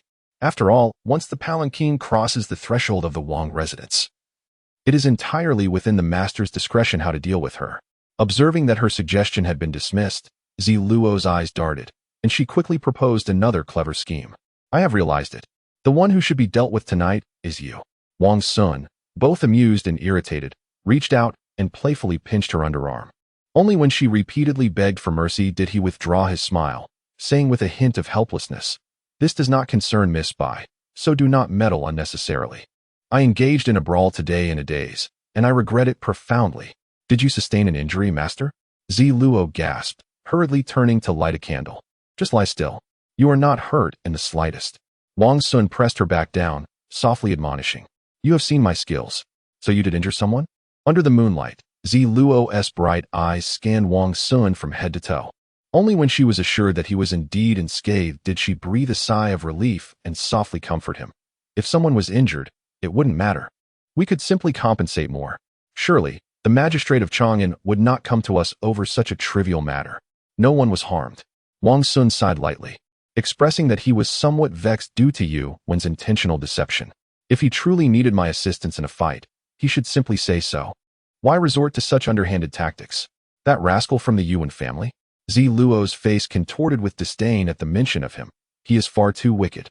How could he deceive even you, young master? Is he truly that formidable? Is that why he fears you might refuse to help? Is that the crux of it? Although Li Bai holds an official position, in the emperor's eyes, his status is likely akin to that of Jia Chong. Wang Xun shook his head again, having been sufficiently roused from his lethargy, and proceeded to recount the details of the incident to Zi Luo, omitting the name of the carriage's owner in the moment of his own astonished folly. Jia Chong, also known as Jia Chong, is a veteran in the cockfighting arena of Chang'an. He has been at the helm since the age of 13, capable of organizing 300 fighting cocks to maneuver like a military unit under command. Consequently, he was summoned to the emperor's side to oversee the training and competitions of palace cockfighting. Li Bai, renowned throughout the realm by his early 20s, was never aided by the nobility due to his haughty disposition until he was introduced to the court by Lord Hezhong at the age of 42. Though the emperor greatly admired his talent, he essentially regarded him as a mere jester who could provide lyrics at any moment, placing him on par with Jia Chong and others, without ever entrusting him with significant responsibilities. Such underlying complexities are, of course, beyond the comprehension of a mere maid like Zi Luo. Even if she could see through them, she would remain indifferent, for her only concern is the emotional state of her master and whether he might attract insurmountable troubles. After a moment of contemplation, I gradually deduced a vague answer. Given that Li Bai held an official position, it is unlikely that he would willingly disrupt the proceedings at Changlufang. Although Yuan Ji has a penchant for provoking trouble, his gambling reputation remains intact. It is improbable that he resorted to deceit out of desperation from losing. I suspect there has long been a grievance between him and Li Bai, or perhaps he is acting on behalf of another individual. Indeed, those involved are often blinded by their circumstances, while the onlookers possess clarity. Wang Xun pondered throughout the journey but found himself perplexed, until a few casual remarks from Zi Luo pierced through the veil of confusion. Yuan Ji's provocation of Li Bai was not born from a frenzied loss at gambling, but rather a calculated attempt to bring Li Bai to his knees. However, given that he has scarcely read a handful of books, what could possibly be the source of his animosity towards such a distinguished poet? Could it be that he is being manipulated by someone else? And who might that orchestrator be, willing to spend a considerable sum to disregard even his closest childhood friends?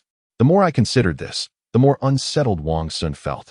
He propped his head up, intending to consult with Zi Luo further, only to discover that the enchanting figure beside him had fallen asleep, her breaths emanating softly and evenly. Chapter 1. The Autumn Sound, Part 4. The scarlet candle flickered, illuminating the soft pink drapery. Behind the thin veil of smoke, the slumbering beauty gradually opened her starry eyes, letting out a languid sigh. Is the lady awake? The maid, who had been feigning sleep curled up beside the bed on a tiger skin blanket, sprang to her feet upon hearing the sound, carefully lifting the warm lotus seed porridge from its woolen nest, and tiptoed to the bedside of the newly awakened beauty. Ah! The lady of Gua let out a soft murmur, propping herself up on one elbow to sip a few spoonfuls of the porridge from the maid's hands. Then she leisurely stretched and sighed. What time is it? Xiangyin, have the two young masters from the Qin family departed? Though she had already crossed 30, her skin remained more delicate than that of her 16-year-old maid, Xiangyin. Perhaps it was the after-effects of sleep, or perhaps it was due to habit, but inadvertently. Much of her bosom lay exposed beneath the covers, with two rosy peaks proudly gazing at one another across a deep ravine. This sight, even for a woman, could leave one momentarily dazed. The maid, named Xiangyin, placed the empty bowl on the bedside and gently lowered her head, pressing her face against the lady of Gua's arm. It is already past the second watch, my lady. The two young masters from the Qin family were intimidated by their family, and, seeing that you had indulged too much in wine, sought an excuse to take their leave. Yet, my lady, you have slept so soundly. She nuzzled closer, her voice carrying a husky tone that belied her youth, causing the candle flame nearby to flicker uncertainly. Foolishness. The lady of Gua swatted at the maid, sending her drifting a distance away.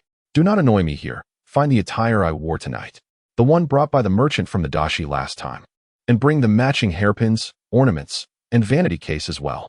You wish for that dashi attire? The maid, Xiangyin, flinched just within reach, her brow furrowed. It is not like summer now. The midnight breeze is chilly. That outfit is nothing but 2 pieces of sheepskin adorned with silver ornaments. It offers no warmth. If that old man has a penchant for such attire, what can be done? The lady of Gua's alluring facade faded, revealing a hint of resignation between her brows. But perhaps this is for the best. Let him indulge his eyes. By the time he approaches, he will possess but a fleeting strength. That old fool. Xiangyin muttered under her breath, her frown deepening. Rather than voicing her grievances on behalf of the lady of Gua, it seemed more akin to a rivalry with someone else. Enough of your prattling, go. The lady of Gua cast her a glance and reiterated softly. Have the medic check if the carriage is prepared. Are the 2 horses from this afternoon able to rise again? Shouldn't be a major issue. Rest assured, my lady. That reckless fellow Lei must have employed some method. Although he knocked the horses down, he did not truly injure them. An hour ago, the steward had a veterinarian examine them, prescribing a few calming remedies. And then he left. He said that even without medication, after a couple of days of rest in the stable, they should recover. Oh, the lady of Gua's lips gradually formed a soft, rounded oval. She was not lacking the funds to purchase 2 more horses of the same hue. Yet she felt a pang of pity for the 2 creatures. Having been so frightened, they would now endure a couple of harsh blows. How does the lady feel now? In the opinion of her maid, it would be wise to simply cancel tonight's banquet. After all, that old man's villa is not far from here, and he must have heard about the incident that startled you this evening. A maid named Xiangyin entered, delicately balancing a gilded lacquer tray. Upon it lay 2 pieces of vermilion sheepskin, a flowing blue veil, and an array of glimmering bracelets, anklets, bells, and chains. Following her were 4 younger maidens, each resembling budding flowers, who assisted the lady of Gua from the bedside to the dressing table, attending to her adornment. As Xiangyin had previously mentioned, the garments of the foreign dignitaries offered little in terms of warmth. Yet, this very attire accentuated the lady of Gua's fair and delicate skin, enhancing her graceful figure. She shook her head, picking up a heavy necklace and adorning her own neck with it. How could she not? Once that old man bore a grudge against her, it would be nearly impossible to escape his ire for years to come. The necklace was a net of amber and pearls, its lower edge adorned with numerous small silver bells, each adding a touch of chill against the dark red sheepskin. Gazing into the mirror, the beauty slowly regained her allure, and the lady of Gua could not help but smirk. For over a decade, this visage had remained unchanged, captivating and enchanting as ever. She recalled the day her husband passed away. It was a similarly cold autumn. With her mourning attire still unremoved, her father-in-law had climbed into her bed. That night, she could not recall how she managed to rise from her slumber. From that moment on, Yang Yuyao had ceased to exist. Henceforth, she became the most distinguished daughter-in-law of the Pei family of Hedong, the widow of the talented Pei Miao from Shuzhou. Perhaps under the protection of her late husband's spirit, she had not only blossomed like a begonia after rain, but also mastered the arts of music, chess, calligraphy, and painting, earning a reputation as a gifted woman. All of this stemmed from the overwhelming power of the Pei family. Her father, Yang Xinyan, held a lowly position, and her brother, Yang Guozhong, was deemed unambitious. Those lacking ambition are destined to be oppressed, a belief Yang Yuyao held steadfastly. Thus, she employed a simple yet effective method to hasten her lecherous father-in-law's demise and seize control of the Pei family's influence in Shuzhou. Yet, she soon discovered that, even within Shu, the Pei family was overshadowed by the Wang, Shao, and Li families. She could not afford to offend any of them. Consequently, she continued to navigate the corridors of power, hoping her beauty would secure greater prospects for her family. Thus, her sister was selected to enter the Prince of Shou's household, and her brother managed to become a clerk under the military governor.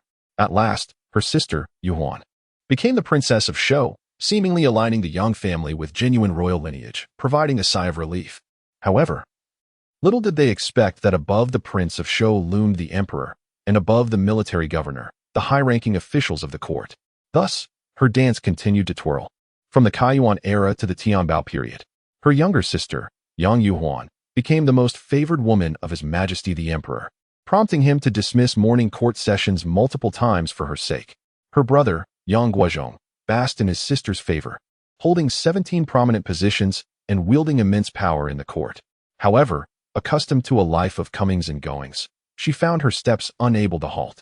Guozhong was not a man of deep malice. Despite his high rank, he remained entangled in the habits formed during his earlier days in the bustling streets. He excelled at subtle schemes that could not withstand scrutiny, yet he lacked the wisdom and courage to confront challenges directly. Although favored in the palace, the sister had no formidable family backing her, inadvertently offending countless enemies. Such news and gaps required her to wield her flowing sleeves to inquire and mend. A moment's laziness could lead to an unexpected foe for both sister and brother. The Yang family, along with the once despised Pei family from Shu, would soon find themselves with a cold blade at their backs. At times, Lady Guo felt that she had resolved no troubles for her brother and sister. Yet, without this noble pretext, she found herself lost in purpose. Xiangyin took up the pearl paste offered to the imperial court from Yangzhou, carefully applying it near Lady Guo's eye sockets. The lady must have had a restless night. As she gently rubbed the paste into the delicate skin, she whispered softly, akin to an elder sister tenderly caring for her willful younger sibling. She had just experienced a peculiar dream. It was an odd dream. Lady Guo envisioned grasping a long, thick silver chain from a tray, fastening it around her waist while attended by her maidservants. This exotic item, known as the locking waist, bore a vibrant name, and its rugged style complemented her slender waist, adding an air of both allure and delicate vulnerability. What did the lady dream? Might she share it with her maid? I've long forgotten. Knowing well that dreams are but illusions, who would bother to remember them? Lady Guo shook her head, turning aside to allow her maid to drape a sheer veil over her. The deep blue gauze rested upon her shoulders, partially revealing one shoulder and side of her body. In the mirror, she beheld an exotic princess, yet rather than a princess, she resembled a king's concubine, adorned with silver bracelets and anklets. The imposing locking waist accentuated her figure, as she was destined to be embraced by an unsightly old creature. Gazing into the mirror, Lady Guo suddenly flushed with an unnatural hue. Indeed, she had dreamt a most peculiar dream, the scenes of which she could not forget, vividly etched in her memory. In her dream, Yang Yueying recalled being similarly attired, captured in midair by two grotesque monsters, shackled and bound. A towering man, 9 feet tall with a beard, chanced to pass below, bellowing in fury as he ascended. With a single blow, he sent the monster on his left crashing to the ground, then swung his massive fist at the creature on his right, which held her captive. In just 2 strikes, the two green-faced, fang-bearing monsters were reverted to their true forms, merely 2 gnarled tree roots. As the enchanting figure appeared, Yang Yuyao lost her support midair and began to plummet. Just as she was about to be shattered upon impact, a burly man with a thick beard descended on a cloud of colorful mist, gently cradling her body. In that fleeting moment of bliss and tranquility, she experienced a joy surpassing countless lifetimes. Now, my lady, please take a look. Does this makeup please you? The voice of Xiangyin echoed once more, pulling Yang Yuyao from her reverie and restoring her identity as the lady of the state of Guo. There was a delicate balance of sanctity, allure, and an air of poignant vulnerability reflected in her appearance. With a soft smile directed at her own reflection, the lady of Guo rose and casually donned the final piece of her attire for the evening, a pure black cashmere cloak. Instantly, all her charm and seduction were enveloped in the cloak's somber fabric, rendering her nearly bare form and the cold adornments upon it invisible to the world.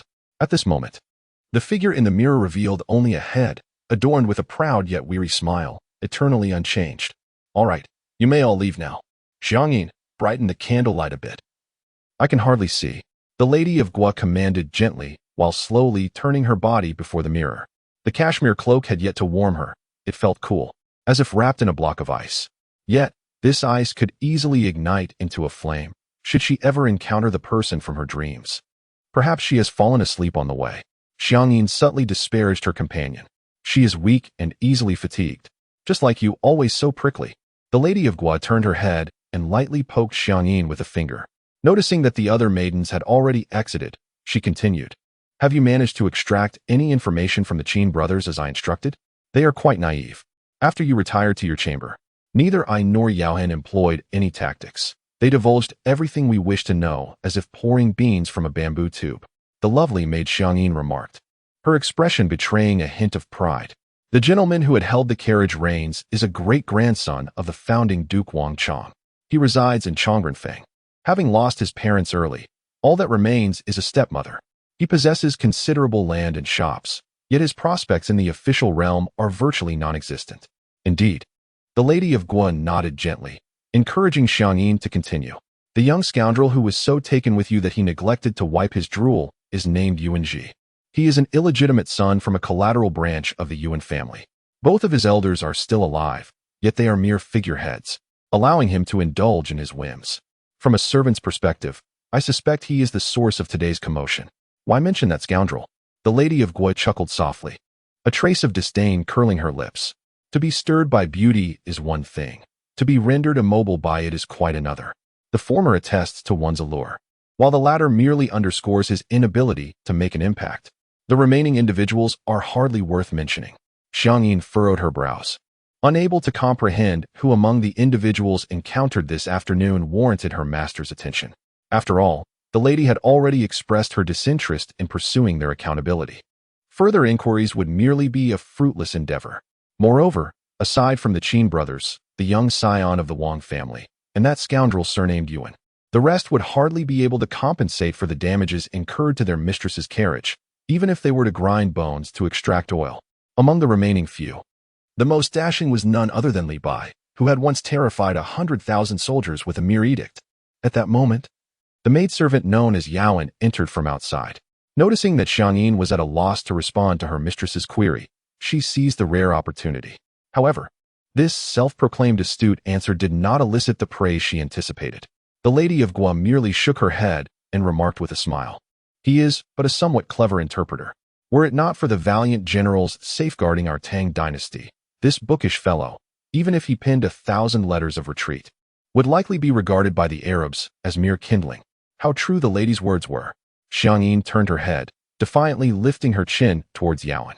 Among the others, the more renowned figures were Gao Shi and Sun Shun, yet both found themselves languishing in the capital, seeking a path forward.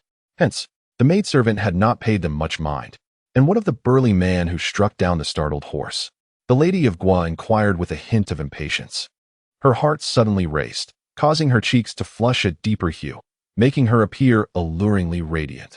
He is merely a former deputy magistrate's lackey, lacking in prospects. Chang'an stammered in response.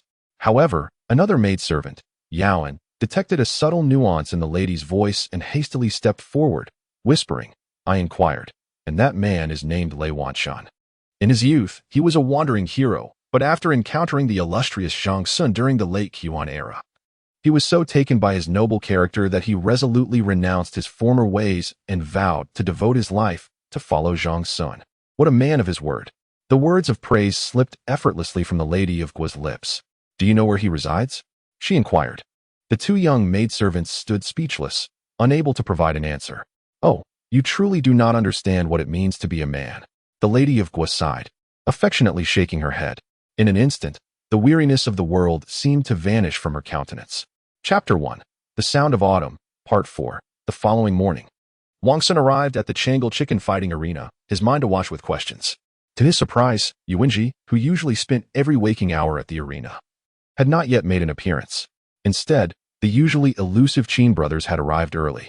After exchanging greetings with Wang Xun, they instructed their servant to unload several ornately painted chicken coops from a convertible carriage. Inside these coops were fighting cocks, each one robust and glossy, clearly bred with great expense and care. Despite the camaraderie that often accompanied financial dealings among friends, Wang Xun approached them with cupped hands, smiling as he expressed his gratitude. "You truly are generous, my brothers. Yet, it is unnecessary. We have several formidable roosters at our establishment as well, gifted by friends and worth little in coin. Keeping them at home will only lead to their decline. It would be far better to bring them here for training." Qin Guoma regarded him with a knowing smile, offering a rationale that was rather pleasing to the ear. Qin Guozhen, 2 years younger than his brother and possessing a less stoic demeanor, waved his hand dismissively, saying, "Erlang, your words lack substance. We are stakeholders in this arena too. Are we not? We cannot simply take dividends each year without sharing the burdens when challenges arise. Your courtesy is commendable."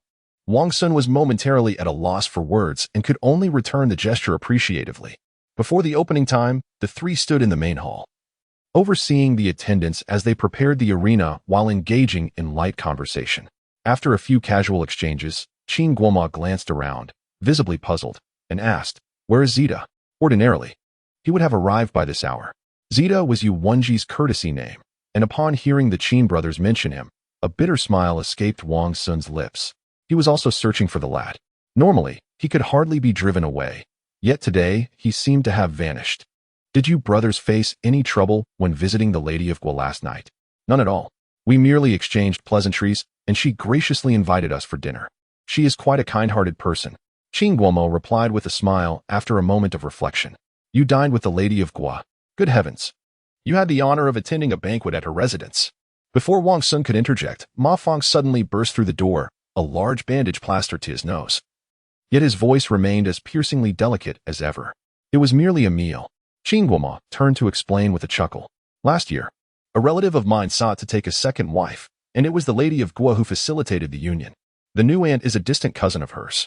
Thus, by kinship, Guojin and I must refer to her as aunt." "Good heavens! Good heavens!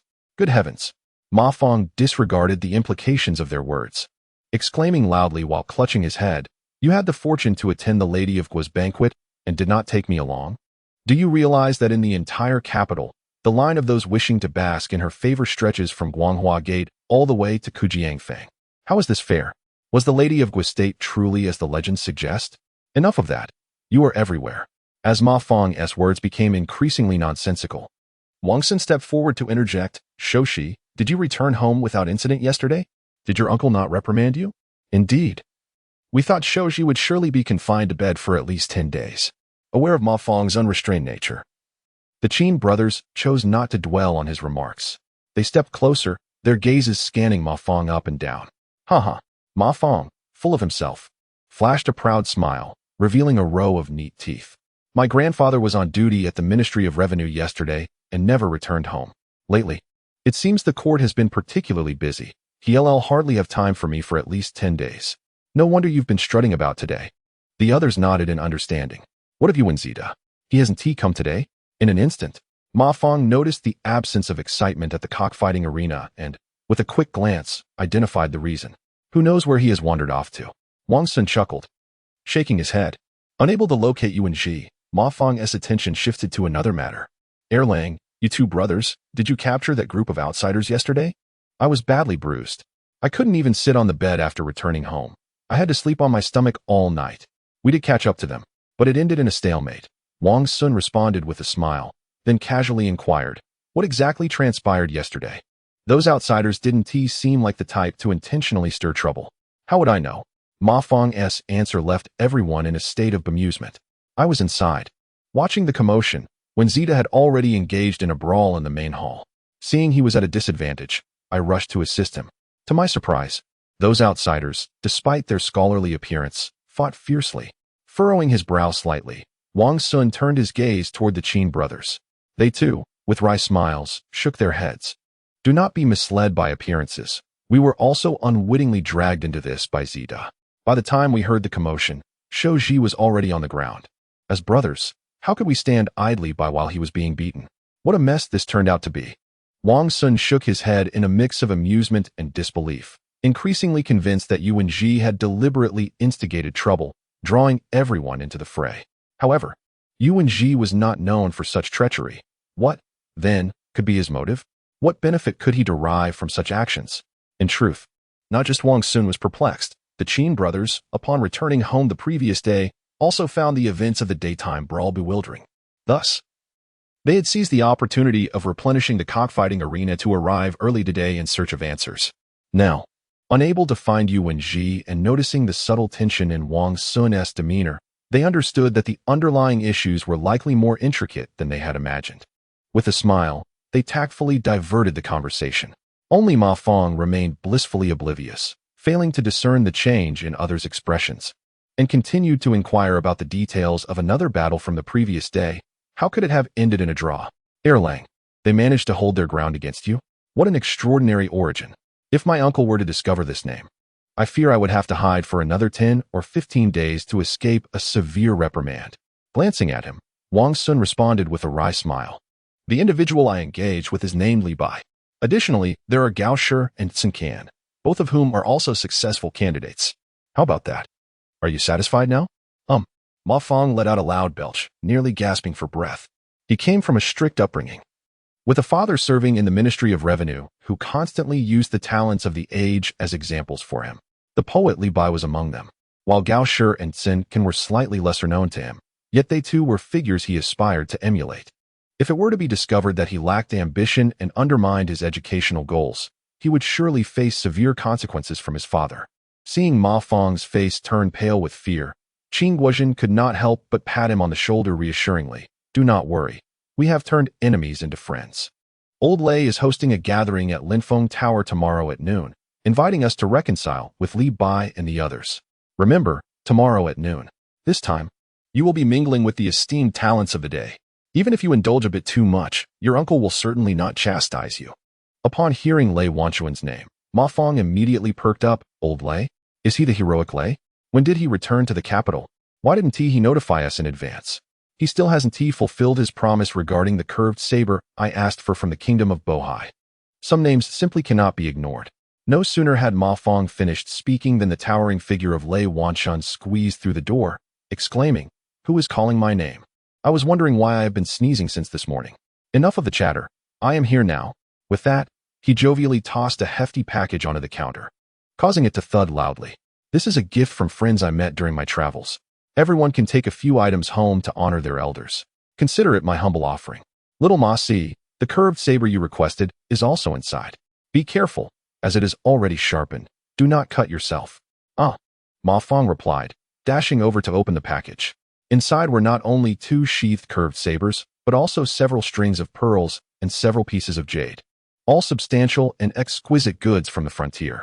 The Qin brothers and Wang Xun, aware that since joining Zhang Sun, Lei Wanxuan had not been particularly affluent, quickly stepped forward to repack the items, cupping their hands in gratitude. "How could we trouble Brother Lei with such expenses? You are merely a county lieutenant, earning but a modest salary. Do you think my position is too insignificant?" Lei Wanxuan replied with a stern expression, his eyes wide with mock indignation. "If you find my rank lacking, I shall take my leave and not disturb you esteemed guests." "Brother Lei, what are you saying?" The others quickly intervened, insisting on dividing the gifts among themselves. Only then did Lei Wanxuan brighten, stroking his beard and chuckling. "Now, that is the spirit. If I truly wished for wealth, I could simply resume my old profession. A stroll around the capital would yield plenty. However, I do not wish to trouble my family at the moment. Originally, my family intended to visit you all today, but I told them you would surely not be home. Hence, they went directly to the Ministry of Personnel and sent me to arrange a time for your visit." Zhang Hedong truly exemplifies courtesy. The crowd chuckled and shook their heads in response. Lei Wanxuan's superior, Zhang Sun, shares some connections with the group. However, compared to the uninhibited Lei Wanxuan, Zhang Sun's demeanor, always measured and methodical, makes it difficult for him to integrate into the social fabric of the gathering. Such is the nature of my esteemed elder, upholding integrity, whether in governing others or oneself, with unwavering strictness. Fearing that Zhang Sun might be misunderstood, Lei Wanxuan proactively defended him, noting that he is genuinely dedicated to serving the populace, a rarity among officials I have encountered. "I apologize, neither of you esteemed gentlemen are local officials. I have not interacted with you, but I am certain you are both men of integrity and valor, willing to risk your reputations for the sake of justice." Hearing compliments about their father, the Qin brothers and Ma Fong felt a swell of pride, disregarding the appropriateness of such flattery. In truth, within the entirety of the Tang dynasty, those who maintain their integrity, like Zhang Sun, could likely be counted on one's fingers. It is precisely because he refuses to accept bribes that Zhang Sun lacks the means to curry favor with his superiors. Consequently, despite consistently receiving top evaluations in his role as county magistrate, he remains stagnant in his position. And what of Zita? Why is he absent? After a few casual remarks, Lei Wanxuan noticed the absence of this significant figure at the cockfighting arena, furrowing his brow and inquiring quietly. Uncertain, Wang Xun replied with a smile. Perhaps he has pressing matters at home that prevent him from attending. You know well, his entire household relies on him. Indeed, though Zita appears carefree and jovial, the burdens he bears are heavier than ours. Yesterday, I spoke in haste and may have been too harsh. I intended to come today to extend my apologies. Brother Lei, your words are unwarranted. You were justified in your admonitions yesterday, and besides, Zeta is not one to harbor resentment. If he dares to sulk, we shall drag him out and give him a good kicking to alleviate his frustration. Qin Guozhen chuckled softly, attempting to smooth over the situation on behalf of Yu Wenji. Quite so. The crowd laughed, swiftly diverting the conversation elsewhere. As they listened to Lei Wanshun recount amusing anecdotes from Zhang Sun's tenure, the hour approached the SI hour. The streets resonated with the chimes of bells, and the tea houses, taverns, gambling houses, and pawn shops simultaneously opened their doors, ready to welcome patrons. Instantly, the East Market buzzed with activity. Shoppers, onlookers, and those searching for work jostled against one another in an unending flow. Wang Xun and the others, being individuals of some standing, could not gamble with the common folk in the main hall. Thus, at Qin Guozhen's suggestion, they planned to retire to a nearby tea house for a more private gathering. Before they could depart, a youth, appearing even more delicate than Ma Fong, suddenly squeezed through the throng at the entrance. He tossed a handful of coins onto the exchange counter with a flourish and haughtily inquired, "Is Yu Wenzi present? I demand to see him." In the presence of several shareholders, the attendants dared not accept the man's purse. With forced smiles, they promptly returned the coins and replied in hushed tones, "Young Master Yu is not here. He seldom frequents this establishment. Might I convey a message on your behalf?" I, an old man, the seemingly more delicate young scholar, appearing even more refined than the members of the horse faction, nervously brushed his face, his brow slightly furrowed. I, an old man, do not require you to convey messages, nor should you feign politeness. I am aware that this cockfighting arena has backers. Before he could finish his sentence, his keen gaze had already spotted Wang Xun and the others. Immediately, he turned around and swiftly approached, for there stood the valiant hero, Lei. "At last, I have found you. My master has sent me to deliver a message." Chapter 1, The Autumn Sound, Part 5. "Are you looking for me?" Lei Wanshun furrowed his brow, appearing as perplexed as a monk unable to decipher a riddle. "I am Lei Wanshun, not a person of great renown. May I inquire?" "Young lady, what business does your master have with me?" The maid, Xiangyin, greeted him. "I have the honor to meet you, Sir Lei, an esteemed gentleman." The scholar, who bore an air of refinement even more delicate than Ma Fong, was momentarily taken aback by Lei Wanshun's revelation of his identity. He hesitated for a moment, slightly bending his knees to pay respects to Wang Xun and the others. "Young lady, you are too courteous." Wang Xun and the others, realizing the situation, stepped aside and returned a half-bow. Ever since this young woman in male attire appeared at the door, they felt a sense of familiarity. Only now did they realize that she was none other than the enchanting maid who had gracefully laid out the mat for the Lady of Gua yesterday. Upon discerning the identity of the young lady's master, the Qin brothers felt a flush of warmth on their faces. They exchanged smiles with Lei Wanshun and murmured, "Brothers, please allow us to take our leave. There are pressing matters at home that require our attention." Considering the Lady of Gua's renowned beauty, Wang Xun felt it inappropriate to linger and inquire about any message Xiangyin had for Lei Wanshun. He gently tugged at Ma Fong's sleeve, suggesting, "Since the event has commenced, it would be prudent for us to conduct a brief inspection. Just yesterday, Zheng Ji engaged in a brawl here, and I fear some reckless youths may attempt to take advantage of the situation." How could that be? In the entirety of the East Market, who does not know the illustrious reputation of the young lord of the Wang family? Ma Fong, momentarily entranced by Xiangyin's male attire, stumbled back a few steps as Wang Xun pulled him. "Come on, you foolish lad." Wang Xun wished to slap him lightly, grasping the hem of Ma Fong's garment, and whispered, "Have you never encountered a beauty before? Even if your father has stringent standards, he wouldn't deny you the company of a mere maid. Is it the same? Is it truly the same?" Ma Fong protested softly as he stepped backward. "My father has stated that the first criterion for selecting a woman is that she must not be beguiling enough to distract the master, lest I find myself harboring impure thoughts upon first sight. Secondly, she must possess a strong constitution." His ramblings turned an otherwise mundane moment into one filled with tension. Lei Wanshun's face reddened beneath his beard as he clasped his hands and said in a deep voice, "Young lady, please speak. These gentlemen are my dear brothers. There is no need for discretion. Is it permissible to say anything?" Xiangyin gasped, placing her finger over her lips. Her wide almond-shaped eyes filled with astonishment. Her slender fingers, pale against her crimson lips, created a striking contrast that captivated the attention of several onlookers, who could not tear their gaze away.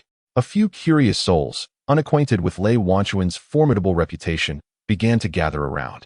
Despite Lei Wanchuan's prowess in combat, having once felled a startled horse with his fist, he had seldom encountered such a spectacle. His complexion shifted to a deep shade of crimson, and he glanced back at the retreating figures of Wang Xun and the others, calling out, "Brothers, I must take my leave. Tomorrow at Linfeng Tower. Let us enjoy a drink together." With that, he reluctantly gestured for Xiangyin to proceed, hastily exiting the cockfighting arena as if in flight. Ma Fong had been intently observing Lei Wanchuan and Xiangyin, only withdrawing his gaze reluctantly when their figures vanished amidst the bustling crowd. He shook his head and murmured, "Brother Lei truly lacks romantic sensibility. That young lady is clearly. You behave as if you've never encountered a woman in your life." Wang Xun interjected huffily. "Oh, but you know not the circumstances," Ma Fong replied, his face a picture of grievance. "It is not that I have never seen women. However, my father insists that the women he selects for me must not distract me with their beauty, lest I neglect my studies. Just think of it, under such stringent criteria. Am I not rather pitiable?" Reflecting on Ma Fong's father's perpetually stern countenance, Wang Xun felt a wave of sympathy wash over him. "I shall take you to a place brimming with beautiful women. Would you care to join me?" "Where?" Ma Fong's spirits lifted instantly, his curiosity piqued. "To Pinkong Lane," Wang Xun replied, casting a disdainful glance at Ma Fong's eager demeanor. "Perhaps it is best to forego that," Ma Fong said, retracting his neck, his expression dimming once again. "The last time Yuan Shao brought me there, I never quite figured out whether I was amusing the ladies or they were amusing themselves at my expense." "You didn't receive a few small red envelopes, did you?" "Silly fellow," Wang Xun jested, shrugging nonchalantly. "Regardless, Brother Lei won't return any time soon, so I shall take my leave." With that, he disregarded the dejected Ma Fong, hastily making his way through a side entrance of the Fighting Rooster Tavern. At this moment, just past the hour of C in the morning, the day still stretched before them. Wang Xun, accompanied by two sturdy servants, wandered aimlessly through the streets. After a time spent admiring the scenery, he grew weary of idleness and decided to meander towards Bai Xingji's small establishment. Believing himself to have arrived early, he was taken aback to find Jinhua Tower already bustling with patrons. Unfortunately, as the tower's leading courtesan, Bai Xingji was currently occupied with a group of affluent guests who had booked her services for the evening, leaving her unable to attend to him. Having yet to negotiate a release agreement with Bai Xingji, he certainly lacked the standing to disrupt her business. With a dismissive curl of his lip, he scornfully remarked, "What a time to frequent Jinhua Tower for drinking and merriment. In broad daylight, do they not have any respectable pursuits?" Red Auntie, once a celebrated courtesan in her own right, could discern Wang Xun's discontent without needing to read his expression. Hastily, she approached with a cheerful demeanor, gently tugging at his sleeve. "Oh dear, do not be upset. How could those soldiers from afar compare to you? Who manages to spare time every 10 days or so to relax with Miss Bai? These men, cooped up in the barracks, are nearly driven mad. They would find beauty in even a mosquito. Look, they have been eagerly waiting since dawn for Jinhua Tower to open, and they would spend any amount just to hear Miss Bai sing a single tune. Do not let their reckless spending bother you.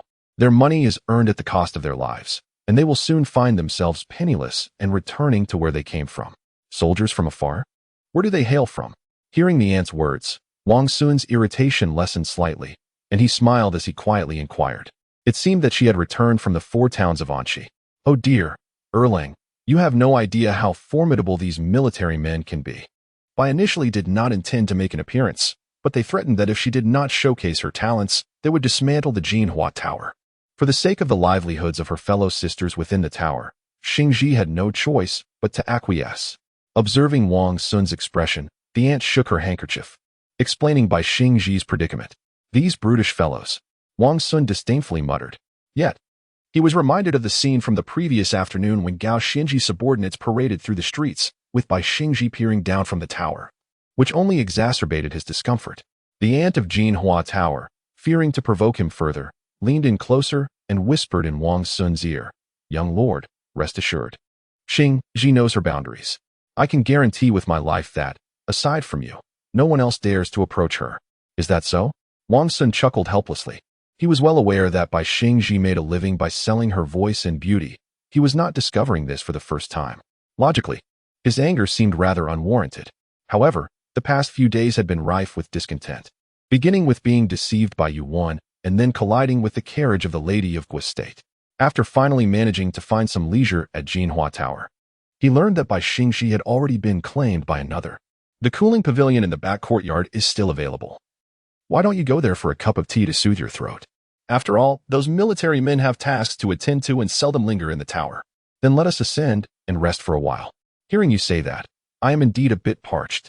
Wang Xun replied with a smile, accepting Honggu's suggestion. The aunt, Honggu, smiled knowingly and summoned two strikingly beautiful, nimble young maidens from Xinluo, instructing them to attend to Wang Xun in the cooling pavilion. Moments later, the maidens presented freshly brewed tea and an assortment of popular snacks. One nestled in Wang Xun's embrace, awkwardly rubbing against his chest, while the other set out a chine and began to play slowly. Stop playing. I have no inclination for music today. Wang Xun pushed the maiden aside, his interest waning as he waved his arm dismissively. You two may leave. Go attend to your duties. The two maidens were startled, gazing at Wang Xun in confusion, tears welling in their eyes. Are you new here? Wang Xun finally comprehended the meaning behind Honggu's smile and could not help but gently shake his head. It's all right. You both may go. I shall reward you as promised. Tell Honggu that I am tired and wish to take a short nap here. Kindly refrain from sending anyone to disturb me. The two newly arrived maidens exchanged glances for a while, finally reassured that they had not offended the guest. They bowed slightly and quietly exited. These individuals are quite perceptive. Wang Xun languidly leaned against the bamboo couch, silently reflecting. Although in Chang'an, it was fashionable to raise Xinluo maidens and, upon their maturity, claim their virginity for nourishment, he found himself devoid of interest in the mute Xinluo girls. Moreover, in broad daylight, should Bai Xingji disperse her gathering early and seek me out, while I am entangled in a brawl with the women of Xinluo, it would surely not bode well for either of our reputations. After indulging in a tumult of thoughts, a sense of weariness washed over him. Not wishing to succumb to slumber during the day, he rose from his bed and casually pushed open the window. With a barrier removed, the clamor from the courtyard immediately flooded in. Wang Xun perked up his ears and discerned a familiar voice resonating from a nearby building, separated by a grove of bamboo. Softly intoning, as autumn arrives, winds and sands sweep the land, the border soldier momentarily bids farewell to home. Though the distance stretches for 1,000 miles, time shall eventually bring us to the ends of the earth. The air erupted with applause, and amidst the cheers, the melody swelled in intensity. Bai Xingji's voice rose, surpassing all surrounding clamor, as she sang of the valiant Han soldiers, their armor gleaming under the sun. Flames flickered like banners, while clouds of cavalry galloped. With a determined heart, I tread upon the Liao River, the drums echo, stirring the Yinshan Mountains.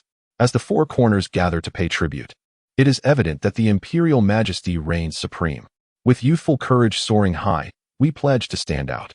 Challenging to the south of the city, I ride forth alone. With a single blade, I join the ranks in the north. The Xianbei send tributes with a single drumbeat, and the Chanyu resolves disputes with 5 baits. I vow to attain fame and serve my country, ashamed to speak of my merits. As she reached the final notes, the music abruptly ceased. Yet her voice pierced the heavens and faded into the distance, lingering like an echo that would not dissipate. Bravo! The soldiers within the Tsaiju pavilion reveled in delight, their cheers growing ever louder. Some clapped fervently, while others, relishing the moment, called out for her to sing again, pleading with Bai to grace them with another tune. We toiled daily in the front lines, yearning most to hear the melodies from Chang'an. Indeed, there was another song, though the melody was not yet complete, so she could only sing it unaccompanied. Bai Xingji, never one to shy away from the spotlight, gracefully approached the table, picked up a pair of ivory chopsticks, and gently tapped the white jade wine cup before her, reciting, "Sao gold walls, the Een mountains know no spring. Outside the tent, the wind carries snow, while the moonlight illuminates the sands before the camp. The Chang play their jade pipes, as who maidens tread upon brocade flowers. Yet, they laugh at the traveler from Jiangnan, whose plum blossoms fall, never to return home." Such a delightful jest at the Jiangnan traveler, whose plum blossoms fall, never to return home. The crowd erupted in applause once more. After the accolades, someone audaciously suggested, "Let us hear something more melodious. We have braved the winds and rains for so long. It has been ages since we've heard something tender. Yes, yes, let it be something with a hint of sweetness. We men have grown weary of constant strife." Bai Xingji exchanged a knowing glance, and the musician Xiao Ping immediately plucked the strings.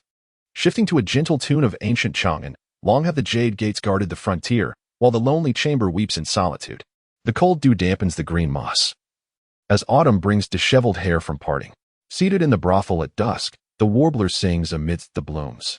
Those who long for you grow old in sorrow, heartstrings severed. Yet you remain unaware. This time, the singing faltered first. The melody flowed in a fragile rhythm, like a thread of longing that slowly enveloped and embraced the heart, binding it tightly, inextricably entwined. Aside from the unaccompanied song of Sao Chuan, the other two tunes were ones Wang Xun had long grown weary of. Yet, at this moment, separated by a grove of bamboo, listening intently, they took on an entirely new flavor, especially the line, seated in the brothel at dusk, the warbler sings amidst the blooms. It is as if she were speaking of herself, trapped in the opulent confines of the Jinhua Tower, yearning for her beloved to rescue her from this realm of fleeting pleasures. Lost in thought, she heard a new melody emerge from the bamboo grove, and with delicate grace, she played the zither and sang softly. Do not regret the golden-threaded garments. Cherish your youthful days. When flowers bloom, seize the moment. Do not wait until there are no blossoms to pluck from the branches. The singer remained oblivious, yet the listener, captivated, found herself entranced by the enchanting strains that drifted through the serene green bamboo. Chapter 1.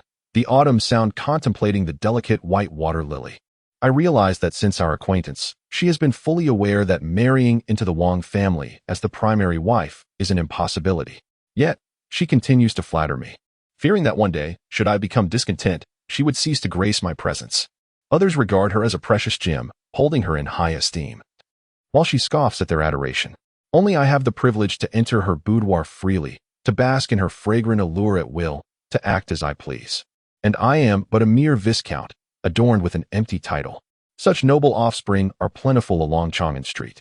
My prospects pale in comparison to the soldiers I hear serenading, and my future is overshadowed by the poets and talented scholars who surround her daily. Wang Mingyun. Oh Wang Mingyun, what virtue or capability do you possess that compels Miss Xingshi to wait for you in solitude until old age? She merely seeks a stable life.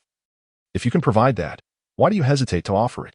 As these thoughts swirl in my mind, the faint echoes of spring sorrow and the lament of a secluded heart reach my ears, stirring my emotions. I long to call out to Xingshi, to publicly declare my intention to give her a home. Lost in this reverie, the sound of hurried footsteps approaches from behind. Did I not instruct you to refrain from disturbing me? Wang Xun's melancholic musings were interrupted, and he turned around in irritation. The person who had pushed open the door appeared startled, one foot inside, the other still outside, hesitantly responding. It's me, second brother. Shouji, how did you find your way here? Wang Xun paused, furrowing his brow in confusion. Second brother, there's trouble. That rascal Yuan has been captured by the authorities. Seeing Wang Xun's demeanor soften, Ma Fong's face fell, and he began to sob. What has he done to warrant such an arrest? Having learned from the previous day's deception by Yuan Ji, Wang Xun maintained a calmer demeanor today. He approached the weeping Ma Fong, seated him on a stool, and handed him a cup of water before inquiring steadily, which office apprehended him. Was it Wanyan County, Chang'an County, or the Jingshuian office? I don't know, Ma Fong cried, as though bereft of a mother, his sorrow deepening. You must hide, second brother. It's not just Yuan. The authorities have captured many today. Ma Fong, despite being clueless, remained fixated on his friend's safety. But from where did you hear this news? Surely you can tell me? Wang Xun, both anxious and frustrated, pulled away Ma Fong's hands that were busy wiping tears. Stop crying. It serves no purpose. How do you know Yuan Zito was captured? When did it happen? Speak, and then you may weep. I. Ma Fong was taken aback by Wang Xun's brusque demeanor, tears welling in his eyes. I had nowhere else to go, and no one wanted to speak to me. So, I went to find Yuan. I had just reached his neighborhood when I saw his maid, Yu Lian, running out, crying. Gradually, Wang Xun pieced together the unfolding events. It turns out that after parting ways with him, Ma Fong, equally listless, had gone to Yuan Ji's residence to inquire about his health. As a result, at the entrance of Yangningfang, I happened to encounter Yuan Ji's devoted maid, Yu Lian, who was weeping as she fled outside. Upon stopping her for inquiry, I learned that early this morning, as dawn barely broke, a group of officials had besieged Yuan Ji's residence, taking him away. By the time it reached the hour of C, he had yet to return. Yuan Ji's half-brother, Yuan Da? occupied a modest position as a seventh-rank official in the Ministry of Works and had never concerned himself with family matters. His meager annual salary was hardly sufficient for his own indulgence, relying entirely on Yuan's earnings for the family's facade of affluence. Yet today, this brother, who had undoubtedly benefited from Yuan's fortunes, brazenly asserted his authority, returning home on leave to assert his elder brotherly prerogative and impose order. With Yuan missing and unable to withstand the opportunistic advances of the elder branch, Yu Lian and the others from the second branch had no choice but to stealthily escape and seek help. Where is Yu Lian now? Wang Xun knew that pressing further would yield no fruitful information, interrupting the lamentations with a subdued query. I have hidden her and Emo in a brothel in Pingkong, Ma Fong confessed, trembling with emotion. She dared not return to the Yuan residence, fearing that Yuan De would seize the opportunity to bully her. With a heavy sniffle, Ma Fong continued, "You certainly know how to choose a hiding place." Wang Xun shook his head in exasperation, managing a bitter smile. Pingkong is renowned in Chang and as a district of revelry, where brothels and gambling houses abound, fully occupying an entire block. Concealing a woman there would indeed delay Yuan De's search for a time, but once word got out, her reputation would inevitably suffer. The brothel was secretly funded by that young scoundrel, Yuan. He once took me there to boast about it. Ma Fong exclaimed, his eyes wide with indignation. Indeed. This time you've hidden her well. Wang Xun, with a sense of resignation, reluctantly offered praise. The matter of Yuan operating a brothel had not been concealed from him, although he and the Qin brothers regarded such establishments as morally dubious and unworthy of investment, believing that the profits were scant and the family's reputation would be tarnished if discovered. Thus, they had merely facilitated the staffing arrangements, allowing Yuan to pursue his own ventures. Little did they know that, at a crucial moment, such a lowly establishment could serve as a remarkably discreet refuge. Yuan himself would surely find amusement in Ma Fong's clever arrangement. I also did not foresee this. It was just that, upon hearing you mention going to Pingkong this morning, I decided to bring Yu Lian and the others there to seek you. When I could not find you, I spontaneously chose to hide them, Ma Fong admitted, sniffling as he recounted his reasoning for selecting Pingkong as a refuge for Yu Lian. Let us not dwell on that. You have found me now. Wang Xun waved his hand dismissively, softly interrupting, you mentioned earlier that the officials captured many others. Do you still recall who they were? Yes. It was Yu Lian who informed me. She seems to have heard it from that scoundrel Yuan De. Ma Fong's face twisted in anger as he resumed his lamentations. That wretched Yuan De bullies Zida for being a bastard, and upon encountering misfortune, he immediately seeks to expel him and his mother from the household. Zida's past wealth and properties have all been usurped by that scoundrel, Yuan De, leaving him with nothing. This shameless wretch will surely come to regret his actions one day. Wang Xun, incensed, slammed the table, wishing he could drag Yuan De over and give him a sound thrashing for his arrogance. Who exactly has been apprehended? Speak up. It seems Shui Zijing from Hongdafang, and Lu Xiong from Shengpingfang, as well as a man surnamed Zheng, whose grandfather once served as the governor of Guangzhou. Moreover, there is also Xiao Changshan, who came to the East Market last year to cause a ruckus and was sent fleeing by you. Besides these, I can't recall any others, but there are indeed many. Ma Fong bowed her head, striving to recollect the information she had heard. Wang Xun had a vague impression of these individuals. They were all scions of noble families, accustomed to their unchecked dominance in Chang'an. However, it was perplexing how these individuals, who either harbored grudges against one another or were utterly indifferent, suddenly found themselves ensnared by the authorities. Seeing him furrowed in thought and silent, Ma Fong wiped away her tears and softly added, Yuelian seems to have heard that scoundrel Yuan to say that this time, that young Yuan can forget about seeking your support. It seems your name is also on the list of those the authorities are after. Who said that? Wang Xun's heart raced, and he stood up, demanding an answer. Yuelian.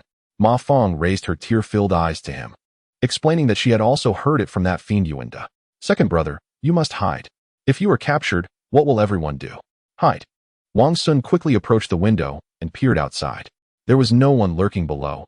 He realized he had been overly cautious. There was still time to escape. Yet, deep within him, a profound sense of shame anchored his feet. If I hide, what will become of the others? Aunt Yun is a woman. I have no brothers to support this household. But the authorities are after you. Ma Fong tugged at his sleeve, weeping and urging him. I have committed no crime. Why would the authorities pursue me? Wang Xun's heart raced as if clawed by 100 talons, yet he forced himself to appear calm. He could not rely on Ma Fong for support. She had been completely subdued by her grandfather, and if called to the court, she would undoubtedly confess to any crime, real or imagined. The Qin brothers would certainly not be on the list of those apprehended. First, they seldom caused trouble, and second, their family's background was too formidable for anyone to confront lightly. You just clashed with the carriage of the Lady of Gua yesterday, and you claim it is of no concern. Ma Fong, in her anxiety, blurted out, "What is the Yang family's current standing? 3 wives, a favored concubine, and a sitting vice premier. The Lady of Gua has stated she will not pursue the matter." Wang Xun shook his head gently, though his heart felt no assurance. He had bullied others relying on his family's influence, alongside Yuan Ji and Ma Fong, and had once taken pride in it. Now, confronted by a greater force, he realized how flimsy the support he had long depended upon was, leaving him with no recourse to voice his grievances. Can that woman's words be trusted? What kind of person is his brother, Yang Guozhong? Ma Fong shook Wang Xun's arm, urging him to flee quickly. You should hide for a while. Wait until the storm passes before returning. As long as the Green Mountains remain, one need not fear a lack of firewood. I cannot hide. Wang Xun paused, resolutely making his decision. A monk may run, but the temple cannot. If I truly hide, a trivial matter could escalate into a grave issue. I must go in. The Qin brothers will not stand idly by. As for you, hurry home. When your grandfather investigates, you will either feign ignorance or shift all the blame onto me and Yuan Ji.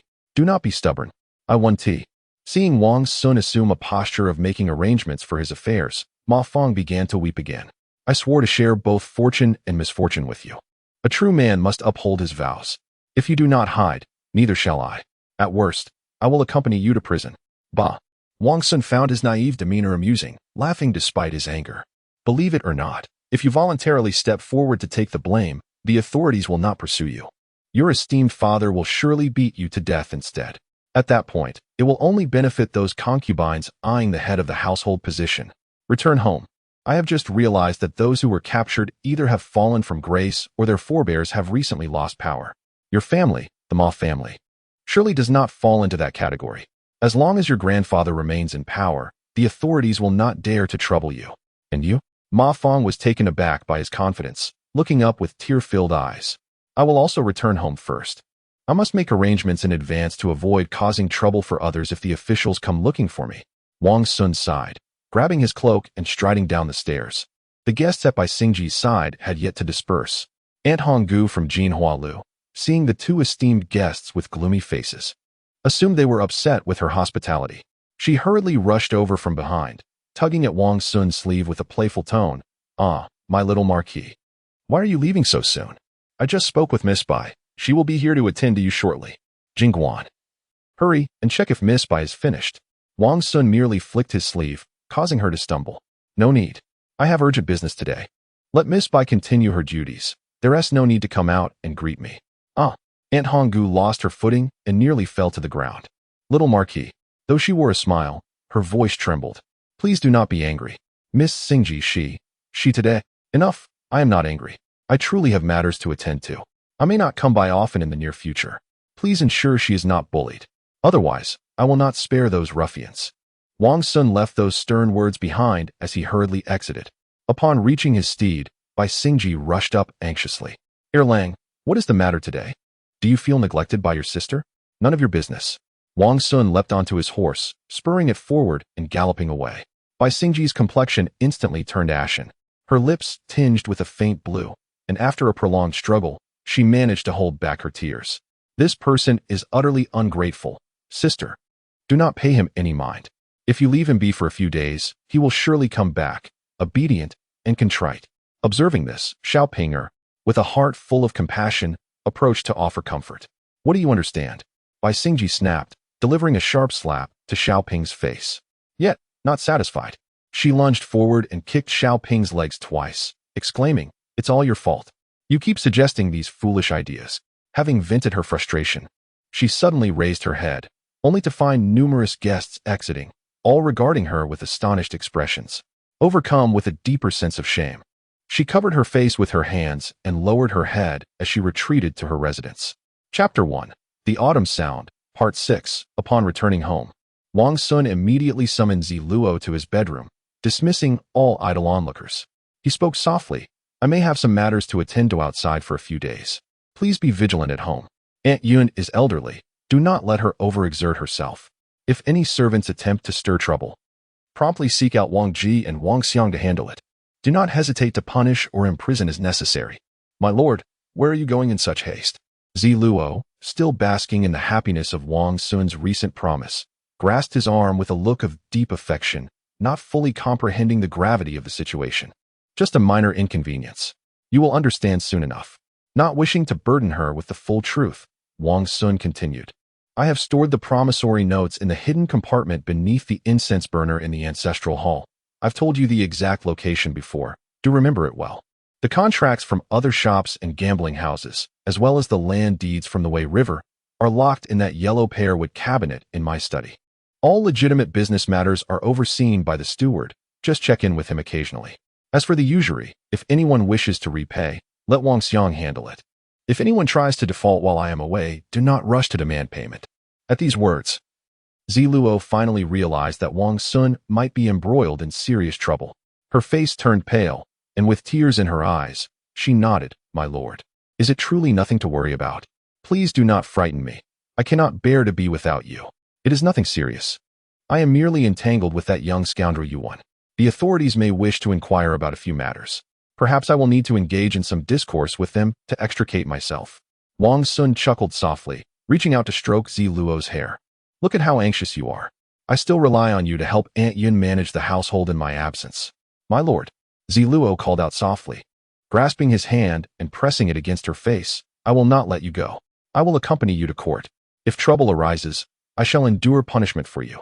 With that frail body of yours, 2 lashes would be enough to end you. Wang Xun chuckled, gently shaking his head. Deep down, he was uncertain of the severity of the situation. Matters in the capital were notoriously unpredictable. Some had been exiled to Jiaozhou for merely speaking ill of Minister Li after a few drinks, while others had confronted the crown prince's procession in the street, only to be fined a trifling sum. In the judicial offices of Jingzhou, cases were not determined by the law, but by the influence of the involved parties. Those with powerful connections could manipulate the outcome, while those without would find their righteousness utterly disregarded. I am willing to serve, Zi Luo declared fiercely, wiping away her tears. My lord, entrust these matters to others. In this lifetime, I am bound to you. Wherever you go, I shall follow, even if it leads me to the brink of peril. Foolish girl, it is merely a minor lawsuit. Wang Xun shook his head, using his thumb to wipe the tears from her face. At that moment, he realized just how fragile the power he had long relied upon truly was. When one offends those who wield genuine authority, they find themselves utterly defenseless. Ultimately, he could not abandon his stepmother and concubine to flee from danger alone. Seeing Zi Luo clinging desperately to his hand, as if fearing that he would vanish into thin air at any moment, he could only manage a smile and feign calmness, saying, Be obedient, stop this nonsense. If you continue, it will be too late. The officials will likely come knocking soon. Gather yourself. Aunt Yun will also suffer less fright. No, I refuse. Zi Luo suddenly became obstinate, unwilling to let go. As the two of them struggled, Wang Xiang's anxious voice echoed from outside. Young lord, this is grave news. A whole band of officials has arrived, specifically calling for you to go out and answer questions. You need to bribe them with some coins to avoid alarming the rest of the household. I will head out immediately. Wang Xun understood that what he had anticipated had finally come to pass. He sighed and whispered his instructions. Alas, the servant, Wang Xiang, acknowledged with a nod and turned to follow Wang Xun's advice. However, he was abruptly blocked by someone at the door. What is the matter? Why this panic? So what if a group of officials has arrived? You should go out and tell them to wait patiently at the door. Your lord is currently engaged with household matters and will attend to them shortly. Eh? Huh. Wang Xiang, momentarily taken aback, found himself rendered speechless. What are you dawdling for? Hurry up.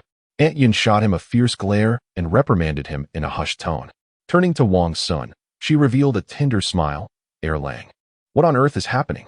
Can you share it with me? At this point, Wang Xun had no choice but to reveal the truth. He organized his thoughts and succinctly relayed the details he had gleaned from Ma Fong to Aunt Yun. In conclusion, he reminded her not to worry about him. Having had a long-standing relationship with the Qin brothers, if something were to truly occur, the Qin residents would not simply turn a blind eye. Oh, you truly are a child who does not allow others to rest easy. Aunt Yun affectionately poked him with a finger upon hearing Wang Xun's foolish words. The old Duke Qin is still around.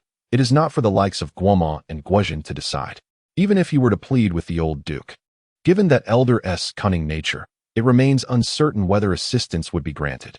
Speak honestly with your aunt. Have you stirred up any significant trouble recently? No. I assure you there is none. Wang Xun shook his head repeatedly. Aside from an accidental encounter with the carriage of Lady Guo last night during a duel.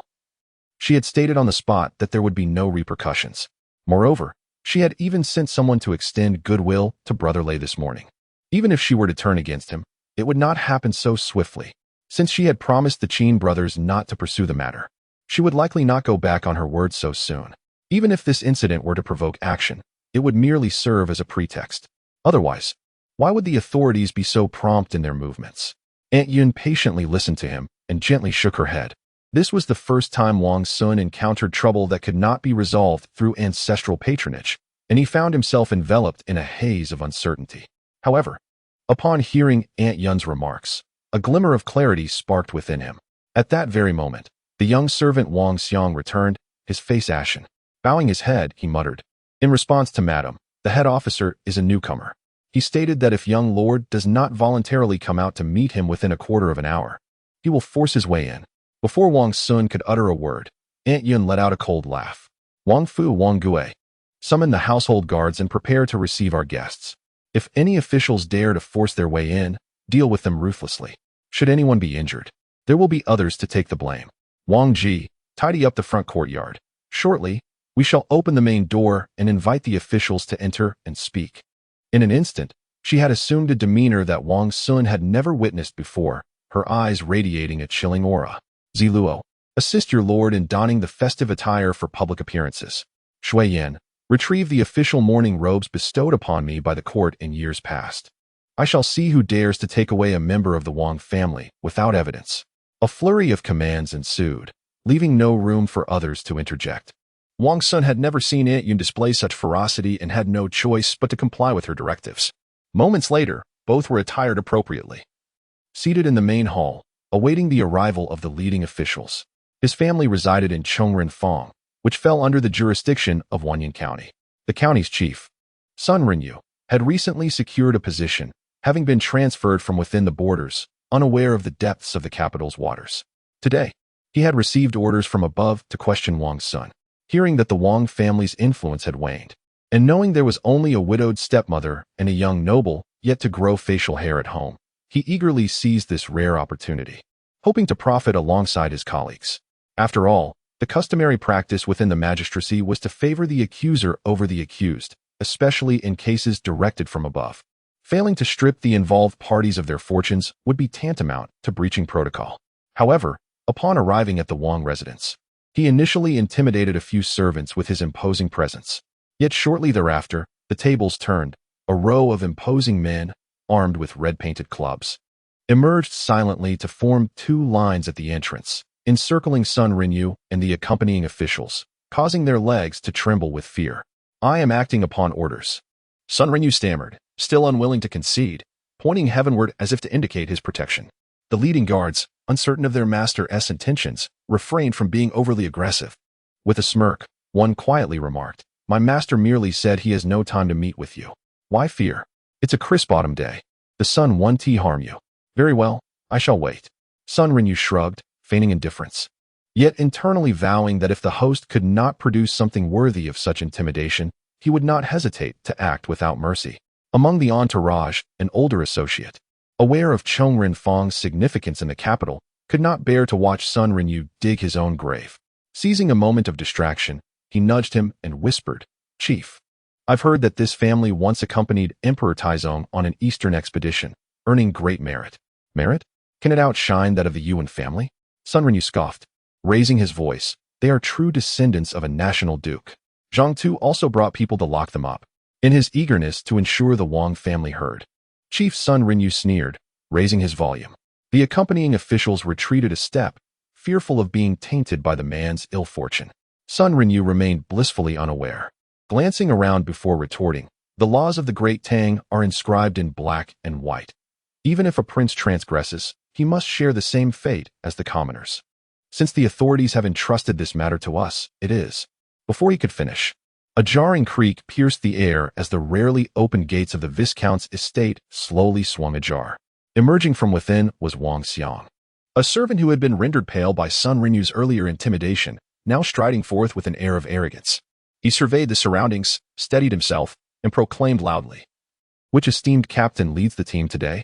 My lord has commanded that the captain come to the main hall for questioning. Who dare step forward?" Upon hearing the term "my lord," Sun Renyu's heart skipped a beat. Noticing that the surrounding officials had distanced themselves, he steeled himself to take a step forward. Forcing a smile as he replied, "I am the captain leading today's team. I do not presume to refer to myself as esteemed.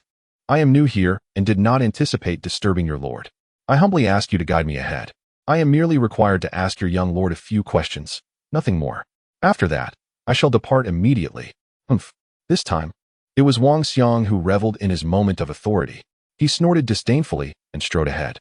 Chapter 1. The Autumn Sound. Initially, I believed I had ensnared a destitute aristocrat, a mere widow and her orphan child, and anticipated a substantial reward. However, to my astonishment, I discovered that the residence harbored a county princess, a figure of higher stature than the local magistrate. Instantly, the air of arrogance that had enveloped Sun Renyu diminished considerably. Upon entering through the main gate, I was greeted by a courtyard that surpassed even the county office in cleanliness and spaciousness. The imposing presence of sturdy men standing tall along the pathway caused the remnants of my bravado to dissipate entirely. Fortunately, the Wang family's courtyard was not vast, and as long as my legs could carry me, I soon found myself in the main hall. Peering through the wide-open doors, I beheld two figures clad in resplendent robes of crimson and purple. Hastening forward, I bowed deeply and declared, "I am Sun Renyu, head of the county's provisional enforcement team, here to pay my respects to the county princess and the Lord Viscount. I sincerely apologize for intruding without prior notice. I beg for your forgiveness." My words, though verbose and somewhat clumsy, conveyed my desire to avoid trouble. Wang Xun observed the sudden shift in Sun's demeanor with amusement and was about to instruct someone to assist him when he heard Aunt Yun, seated to his left, emit a dismissive sound.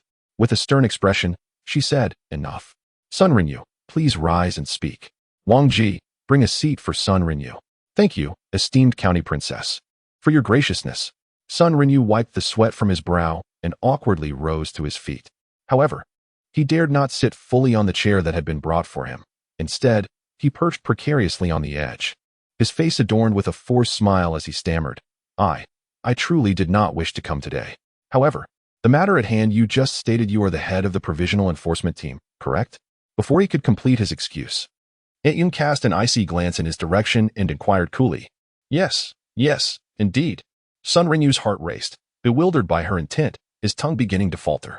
A piercing gaze descended upon him, followed by a thunderous voice, "As the head of the provisional enforcement team, you must surely be familiar with the laws of our Great Tang dynasty. Therefore, I implore you to present the imperial decree for the search and seizure. Bring forth the incense altar and prepare for the decree." No, please don't." Sun Renyu leapt up, grasping Wang Ji's arm, who was moving to fetch the altar. "Esteemed county princess, allow me to explain. I am here on the orders of my superior." "Your superior? Who is that?" Aunt Yun interjected sharply, raising an eyebrow. "Indeed, it is the magistrate of Wanyan County, the esteemed Zhang Gui." Sun Renyu bowed repeatedly, too intimidated to meet Aunt Yun's gaze. "My superior has encountered several cases that involve the Viscount. Surely, those suspects are merely making false accusations. However, my superior So it is Magistrate Zhang Gui," Aunt Yun interrupted, waving her hand dismissively. "Since it is your superior who has sent you, I see no reason to impede your official duties. Please present the search warrant from the Ministry of Justice, or your superior's official seal." I do not possess it." The head constable, drenched in perspiration, had a lengthy stream of mucus trailing down his lip, and he hardly took the time to wipe it away. "I humbly report to the lady of the county, my superior has not obtained any official documents from the Ministry of Justice. It must be a trivial matter. Summoning the noble Viscount would suffice to clarify everything with just a few words. Therefore, he did not dare to disturb the ministry. Nor did he grant me the fire token. Is that so?" Aunt Yun's voice suddenly softened, and she inquired with a smile. Indeed, that is the case." the head constable exclaimed, wiping his forehead vigorously with his sleeve, trembling as he spoke. Without an edict from the court, no official documents from the ministry, and not even a fire token from the office, he said, "Constable, what do you take the esteemed Viscount's residence for? How dare you approach without any solid evidence to accuse a nobleman? If you were to find something as trivial as a feather, would you dare to raid the Xingqing as well? Guards, seize this audacious scoundrel. Prepare the sedan. We shall find a place to reason with him." "Understood." The guards outside responded and rushed in, ready to take action. Sun Renyu had never encountered such a scene before. With a thud, he fell to his knees, clutching a pillar in the hall, crying out, "Spare my life. Lady of the county, spare my life. I am but a newly assigned officer, ignorant of the depths of Chang'an's waters. They have bullied me into creating this mess. I truly did not intend to cause any trouble." As he wept, he banged his forehead against the pillar, thud after thud, causing the ceiling to tremble. Seeing him so terrified, Aunt Yun recognized he would no longer dare to act rashly. She waved her hand, signaling the guards to retreat. Then, adopting a gentler tone, she commanded, "Considering you are newly assigned, I shall let you go this time. However, thank you, my lady. Thank you, my lady." Sun Renyu released the pillar and bowed repeatedly, expressing his gratitude. "The great kindness of the lady shall be etched in my heart for life. Rise and speak. You are a public servant," Aunt Yun said, shaking her head with a smile. "Look at what you have become." Yes, you are right, my lady." Sun Renyu bowed again, stealing a glance upward and noticing the dark clouds on the lady's face beginning to dissipate. He wiped his forehead, now bruised from the repeated impacts, and slowly stood up. This time, Aunt Yun did not command him to sit. Sighing softly, she said, "The late husband has been gone for many years, now. This household is left with only us, a widow and her orphan. It is inevitable that some petty individuals may occasionally harbor ill intentions. Yet, no matter how great the matters of the world may be, they cannot surpass the principle of justice. Should anyone attempt to wrong the innocent without evidence, we mother and daughter shall not hesitate to confront them in the hall of two instruments, even at the cost of our lives." As the head constable wiped his sweat, he nodded, fearful of saying anything careless that might provoke Aunt Yun's ire. Yes, my lady, do not hold my transgressions against me. Today, I am merely a fool, blinded by ignorance, stumbling into Chang'an. Seeing his timid demeanor, Aunt Yun couldn't help but smile. "You certainly have a knack for stumbling. Fortunately, today you stumbled upon the Wang family. If one were to proceed a few steps further east, one might find oneself unceremoniously thrust into the residence of the county lord, only to be met with a merciless beating. Pray tell, does the esteemed Zhang from Wanyan County possess the audacity to seek justice on your behalf within the county lord's estate?" Upon hearing these words, Captain Sun felt his knees weaken, almost collapsing upon the ground. Steadying himself by grasping the pillar, he managed to regain his composure. He bowed deeply twice, pleading softly for the lady to spare him this once. He assured her that he would never again dare to act recklessly. Such a lowly individual, destined to meet a tragic end beneath the wheels of a cart in the streets, is not worth the lady's moral integrity. You hold the esteemed title of captain, while I am but a humble subject under the jurisdiction of Wanyan County. How could I ever harbor resentment towards your esteemed self?" Aunt Yun shook her head, chuckling coldly, proclaiming that in the future, the Wang family would undoubtedly require Captain Sun's assistance. "I would not dare to presume otherwise. Should you require anything, even traversing mountains of knives or seas of fire, I would not decline." Sun Renyu bowed, fervently wishing for a safe escape today. "Your words bring me great comfort." Aunt Yun smiled and nodded. Then, adopting a serious demeanor, inquired, "Since you are here, do not rush off. Who is the fool that has cast such slander upon my sonner? I implore you, Captain Sun, to reveal the truth." The court had yet to convene, and it was certainly improper to divulge case details to those involved. Yet, Sun Renyu, disregarding the formalities, wiped the sweat from his brow and quietly replied, "It is not that our lord is meddling. These cases have been pressured down from above. The first one involves an incident last autumn when a certain viscount, in a fit of reckless galloping, collided with a court official. But that case was resolved. Why is it being brought up again?" Aunt Yun asked, her brow furrowing in confusion. "What schemes are at play above us? How could I possibly know?" Sun Renyu grimaced, feeling quite wronged. "That incident involved the young lord of the Gao family. I was merely accompanying them for drinks and a ride, and did not directly crash into the carriage of Inspector Zhao." At that moment, Wang Xun, having somewhat regained his senses from the shock imparted by Aunt Yun, interjected softly. "Did you hear that?" Aunt Yun glanced at him before shifting her gaze back to Captain Sunday. "I heard it.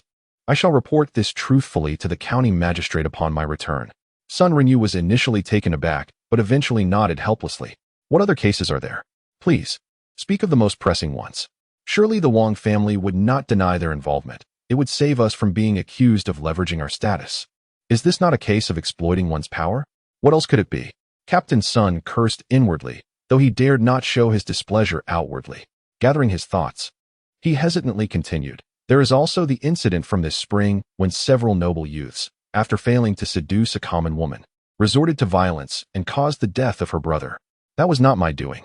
I have no connection to the one surnamed Xiao," Wang Xun exclaimed, rising in anger. Aunt Yun signaled him to calm down.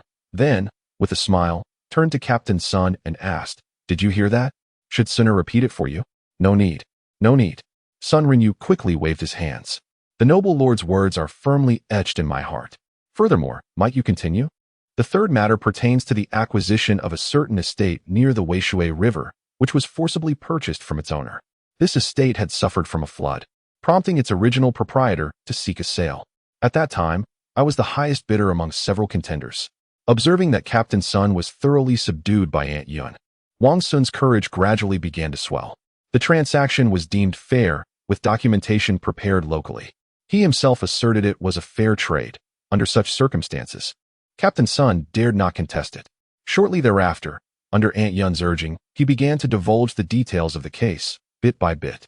Much of what he revealed bore little connection to Wang Sun, yet a few instances involved Wang Sun either being present or stepping in on behalf of friends, making it impossible to extricate himself entirely from the matter.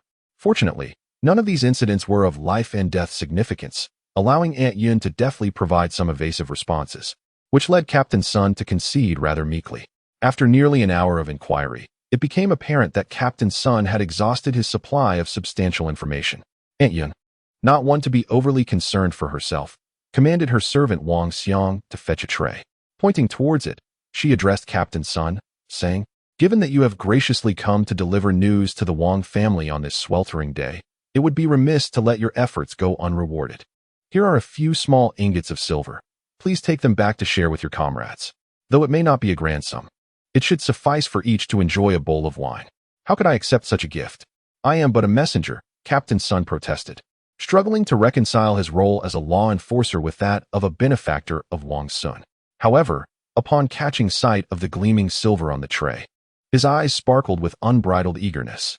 In the Tang dynasty, silver was not a legal tender, yet it had already begun to be used for gifts among officials and for settling significant transactions in the marketplace.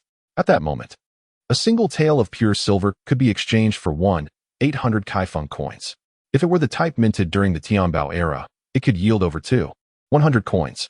This tray contained over 20 ingots of silver, each weighing approximately 2 taels. 50 taels of silver, in terms of actual salary, represented earnings that Captain Sun would struggle to amass in 10 years. It was no wonder that he was immediately dazzled by the prospect of wealth. Having accepted the reward, he realized that he could no longer dismiss the matter lightly. After expressing his gratitude, Captain Sun carefully took the tray, ensuring the red cloth covering it was tightly secured. He glanced around, lowered his voice, and said, "Madam, I must apologize for any offense today. However, I was indeed sent on a mission, and I suspect my superior is also acting under orders from above. In truth, he may not have the authority to conduct the inquiry himself. Today, I can return to inform my superior that the nobleman has gone hunting in the countryside and is unfortunately not at home. Yet, if my superior is unable to account for this matter later, I trust you are aware of his nature. He tends to focus solely on immediate concerns, disregarding future implications. Perhaps, if you could kindly deliver a message to the Wang family in advance, we would be exceedingly grateful." Aunt Yun replied with a knowing smile, gesturing confidently. "Bring forth this family heirloom for Captain Sun to examine. It will aid him in reporting back to the county magistrate." "Yes," Wang Xiang responded, lifting a rather unremarkable brocade box from the table with both hands, presenting it respectfully to Sun Renyu for his inspection. Upon witnessing Wang Xiang's solemn demeanor, Sun Renyu hastily straightened himself, cradling the silver acquired through corruption, and rose onto his toes, peering into the ornate box. Inside lay an unremarkable iron plaque. even less conspicuous than the box itself, upon which a single character, exempt, was inscribed in clerical script. After a brief moment, Captain Sun placed the silver on the ground and knelt, bowing 3 times before the exquisite box with utmost reverence. Rising slowly, his complexion was as pale as that of a corpse, realizing how blind he had been to dare seek his demise within the residence of a founding hero. Grateful for the magnanimity of Madame Xie, he implored her not to let him perish.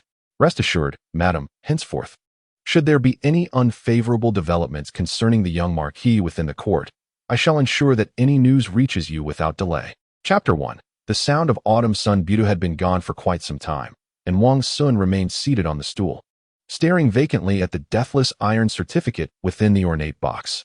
Enough, do not gaze any longer. No matter how long you look, it's merely a piece of iron. It cannot be transformed into gold. Noticing Wang Xun's distracted demeanor, Aunt Yun playfully extended her finger and poked him on the forehead. Wang Xun jolted back to reality, instinctively wrapping his arms around the precious box containing the iron certificate. This reaction left Aunt Yun chuckling softly, shaking her head as she reproached him. Look at you, lacking in ambition. Why clutch the iron certificate? Who would dare to seize it from you? Besides, this item is only meant to intimidate that country bumpkin with the surname Sun. If real trouble arises, it may not serve any purpose at all. Seeing the lingering disbelief etched on Wang Xun's face, she chuckled again and continued, a new emperor brings new ministers. Do you truly believe this certificate can ward off all calamities? Your uncle Chang's family next door once possessed 3 of these. One was granted by our esteemed ancestor, while the other 2 were conferred by the Taizong emperor. Yet when the Empress Dowager took power, they were completely annihilated. I refrained from disclosing this to you before, fearing you might rely too heavily on it and cause irreparable harm. This certificate is the last line of defense for our Wang family. It should not be revealed unless absolutely necessary. Should it prove ineffective when brought to light, our family would face utter devastation. Hee. Wang Xun could only manage a foolish grin in response to her reprimand. Setting aside the iron certificate, he rose and gently massaged Aunt Yun's shoulders from behind, saying, But you are still here, aren't you? You are our Wang family's 2nd iron certificate. As long as you are with us, no one can harm the Wang family. This was indeed a heartfelt sentiment, albeit laced with flattery. The events of the day had profoundly shocked him. Firstly, he had never anticipated that his family possessed such a treasure as a deathless iron certificate. Secondly, he was astounded that the earlier fright he and Ma Fong had experienced from a major calamity was so easily dismissed by Aunt Yun, who managed it with a mere 50 taels of silver. Moreover, witnessing Aunt Yun's demeanor while conversing with Sun Butu was a revelation. Her array of tactics, intimidation, bribery, coercion, and reassurance was something he had never seen before. Although Wang Xun had always considered himself quite astute in Chang'an, he now realized how naive his previous maneuvers had been in comparison to Aunt Yun's expertise. You little sycophant. Aunt Yun swatted Wang Xun's hand away, her expression a mix of affection and exasperation. How long can I look after you?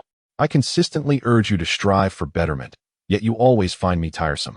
Now you understand the gravity of the situation, don't you? A mere constable can leave you in a state of disarray. Their essay saying, a magistrate can obliterate a family, a county official can ruin a household, without a solid official title to shield you.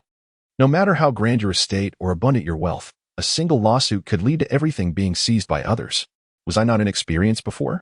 Wang Xun, having just incurred a significant debt of gratitude to Aunt Yun, dared not retort. He offered an awkward smile and meekly acquiesced. Have you learned your lesson now? Aunt Yun slowly rose, shaking her head with a wry smile. You, a mere boy, always think yourself the smartest in the world. Adults' words seem to go in one ear and out the other.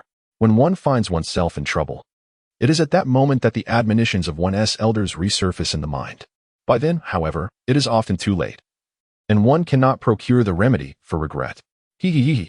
Wang Xun trailed behind his stepmother like a shadow, grinning foolishly as he did so. Aunt Yun walked a few paces, only to find Wang Xun still clinging to her like a tail, prompting her to turn back with a smile and admonish him. What are you following me for? Shouldn't you be contemplating your next steps? Did not Captain Sun say that the county office is merely following orders? The true orchestrators of your predicament, perhaps even Magistrate Zhang himself, is unaware. Thus, I earnestly hope you might offer me some guidance, dear aunt. Wang Xun scratched his head, speaking in a pitiful tone. Oh, how shall I express my thoughts on you? Aunt Yun, unable to shake him off and unwilling to allow him to fall into the clutches of the authorities, turned back and sat heavily upon the wooden stool. First and foremost, you must be honest with me. Have you engaged in any heinous deeds recently? Surely, I have not committed any heinous acts. Yet, if one were to scrutinize closely, one could certainly find faults. Wang Xun pondered, mumbling softly. There are no faults, yet do people not come to seek trouble? It is as if a fly would not alight upon an unspoiled egg. As Wang Xun continued to deny any wrongdoing, Aunt Yun, who had earlier defended him fiercely like a hen shielding her chicks, suddenly adopted a starkly contrasting demeanor, coldly pressing him for answers. Indeed, if one were to insist on finding fault, one might uncover a minor transgression. Faced with Aunt Yun's penetrating gaze, Wang Xun felt a pang of guilt and resorted to the truth. Aside from the properties you entrusted to me in the past 2 years, I have lent out some money, a fact you are likely aware of. Additionally, during last year's floods along the Wei River, I took advantage of the misfortunes of some farmers to acquire land at a low price. I believe you have an inkling of that. Moreover, I have occasionally intervened in fights or participated in horse racing in the marketplace. However, I assure you, I have never committed any act that would lead to another's demise. So, you are indeed entangled in the case that Captain Sun mentioned? Aunt Yun sighed deeply, her face etched with weariness. What I shared earlier with Captain Sun was largely the truth, albeit I endeavored to downplay my involvement. Wang Xun nodded, a look of grievance etched upon his features. You, my dear, cannot even excel at being a wastrel. Aunt Yun, overwhelmed with frustration, jabbed a finger at him. Is this not providing them with ammunition against us? How is it that our family lacks the means? Allowing you to engage in coercive dealings and push others to the brink? It is not entirely coercive. Wang Xun, unable to evade her scrutiny, murmured softly while rubbing his forehead. Everyone was seizing land.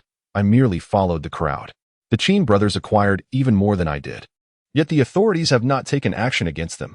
They only target the weak, like me. Precisely, it is you, the Navi, whom they exploit.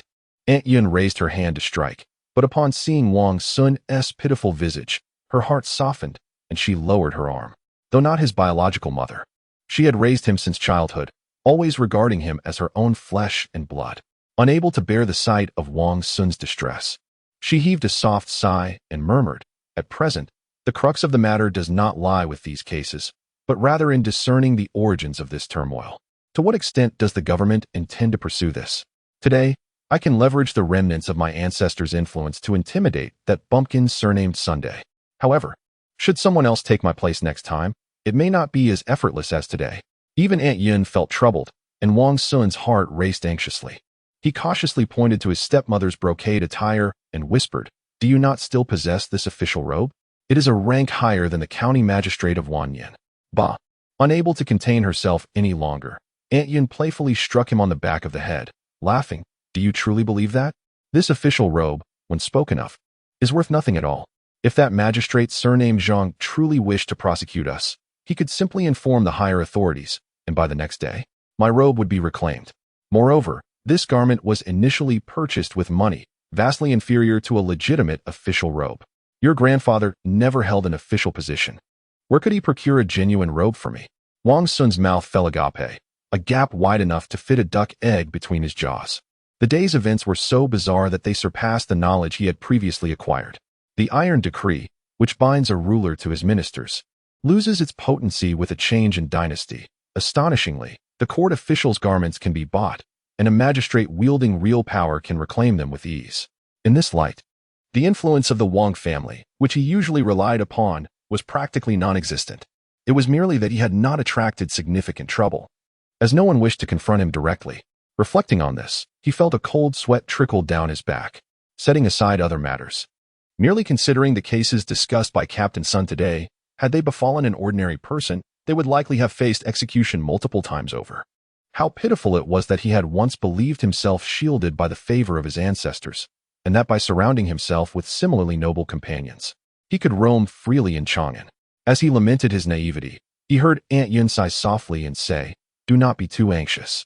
This official robe has yet to be confiscated. As long as I can protect you for even a single day, I will not idly watch you be taken away. Child, I am a disappointment, causing you trouble. Wang Xun's heart warmed, and he rose respectfully to bow to Aunt Yun. Nonsense, what trouble is there? If this family were to lose you, How could I possibly survive? Aunt Yun's eyes glistened with tears as she spoke softly. When your grandfather bought me this robe, it was likely with today in mind. He was always cautious, able to see several steps ahead. Alas, he departed too soon and could not personally guide you to become a man of merit. Grandfather cherished you, which is why he purchased this robe for you to wear. Seeing Aunt Yun on the verge of tears, Wang Xun could no longer inquire about his own matters and forced a smile to comfort her. When the conversation turned to Wang Xun's father, Aunt Yun found it difficult to contain her words. Back when your mother had just passed, I was merely the daughter of a merchant, yet your grandfather insisted on elevating my status. Naturally, there were those within the household who resented this.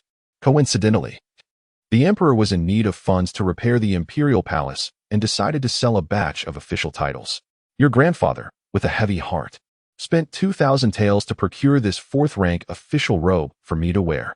Then why didn't Grandpa buy himself a set as well? Half of it was out of curiosity, and the other half was to amuse his stepmother. Wang Xun tilted his head, smiling as he pressed for more information. He had originally intended to make a purchase, but the authorities later changed their stance and refused to sell the official titles for men. A gentle smile graced Aunt Yun's face, and a subtle wave of happiness surged within her. But what could be the reason for this? Wang Xun had completely transformed into a curious child, incessantly questioning Aunt Yun based on her words. At that time, the Chancellor Zhang Juling opposed this notion, asserting that officials were the very arms of the court, and that the bureaucratic system was the cornerstone of the state. Those who purchased their positions would inevitably recoup their investments from the populace once in office. Given the vast expanse of the Tang dynasty, it was implausible for the court to root out every corrupt official and bring them to justice. Over time, as originally virtuous officials observed that their corrupt counterparts faced no retribution, they too would be inclined to follow suit. If this persisted, it would not be long before the Tang court was devoid of any honest officials. Any decree issued from the central authority to the local level, even those intended to benefit the citizenry, could be manipulated by officials as an excuse for amassing wealth, thus devolving into malevolent governance. Gradually, the foundations of the Tang dynasty would be hollowed out by the insidious machinations of the unscrupulous, repeating the tragic fate of the Sui dynasty. How audacious he was to speak thus. Upon hearing this, Wang Xun could no longer contain himself and exclaimed in admiration. Aunt Yun nodded gently, acknowledging that Prime Minister Zhang was indeed remarkably audacious in his time. Even your grandfather held a deep respect for this quality. Due to his interference, the emperor had no choice but to retract his decree and cease the sale of official titles.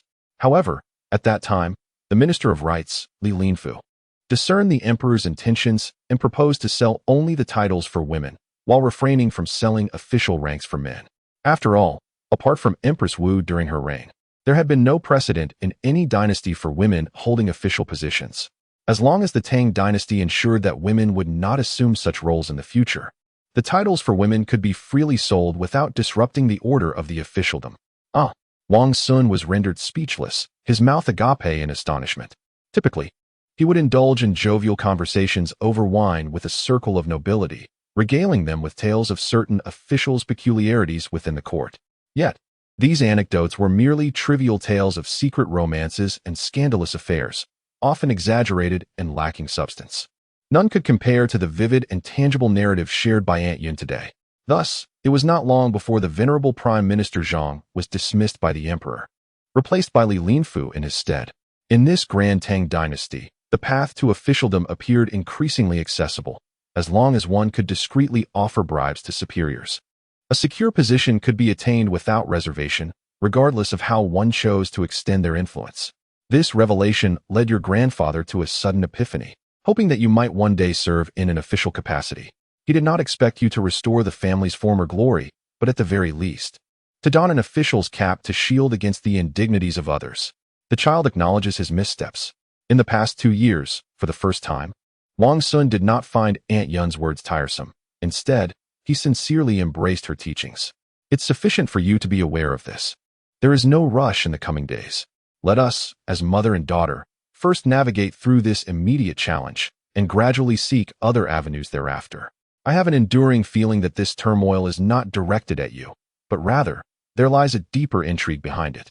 Therefore, in the coming days, refrain from stirring up troubles and concentrate your efforts on discerning the whispers of the authorities. As long as we uncover the true objective of the person behind this, We may have the potential to turn peril into safety. Indeed, Wang Xun nodded in agreement, his heart brimming with profound admiration for Aunt Yun. The mother and son deliberated over several critical details of their actions, and before they could determine from which step to commence, a servant reported from outside that Master Ma, along with Zhang Tanhua and Lei Bing Chao, had arrived for a visit. Upon hearing this, Wang Xun felt a surge of delight and quickly excused himself to Aunt Yun, personally heading to the entrance to greet them. Upon meeting, he noticed that his three friends wore expressions of genuine concern, which warmed his heart even further. With a smile, he quietly offered his apologies, saying, "I have acted imprudently and attracted a great deal of trouble upon myself. I cannot believe I have involved you all in this burden. Reflecting on it makes me profoundly ashamed. What kind of talk is this? Are you trying to send us away?" Lei Wanshun and Ma Feng each delivered a punch, chuckling as they scolded him. Zhang Sun, a civil official, did not act with the same reckless abandon as Lei Wanshun and Ma Feng. Nevertheless, he shook his head with a smile and replied, "Erlang, there is no need for formality. I am not well versed in the pursuits you usually indulge in, so I tend to refrain from intruding upon the merriment of the group. However, now that Erlang finds himself in a predicament, if I were to withdraw further, would all the teachings of the sages I have studied be rendered meaningless?"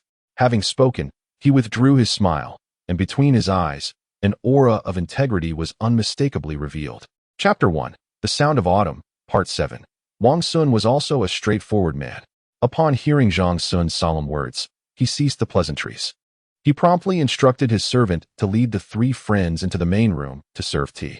Upon hearing this, Zhang Sun chuckled softly, gesturing dismissively as he murmured, "There is no rush for tea. Allow me to pay my respects to the venerable matron before proceeding further."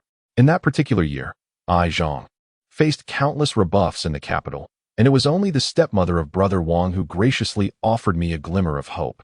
"Brother Zhang, you are exceedingly gracious. The events of that year were merely a favor bestowed by my aunt. I never anticipated that Zhang Sun would place such weight on the trifling favors bestowed by the Wang family."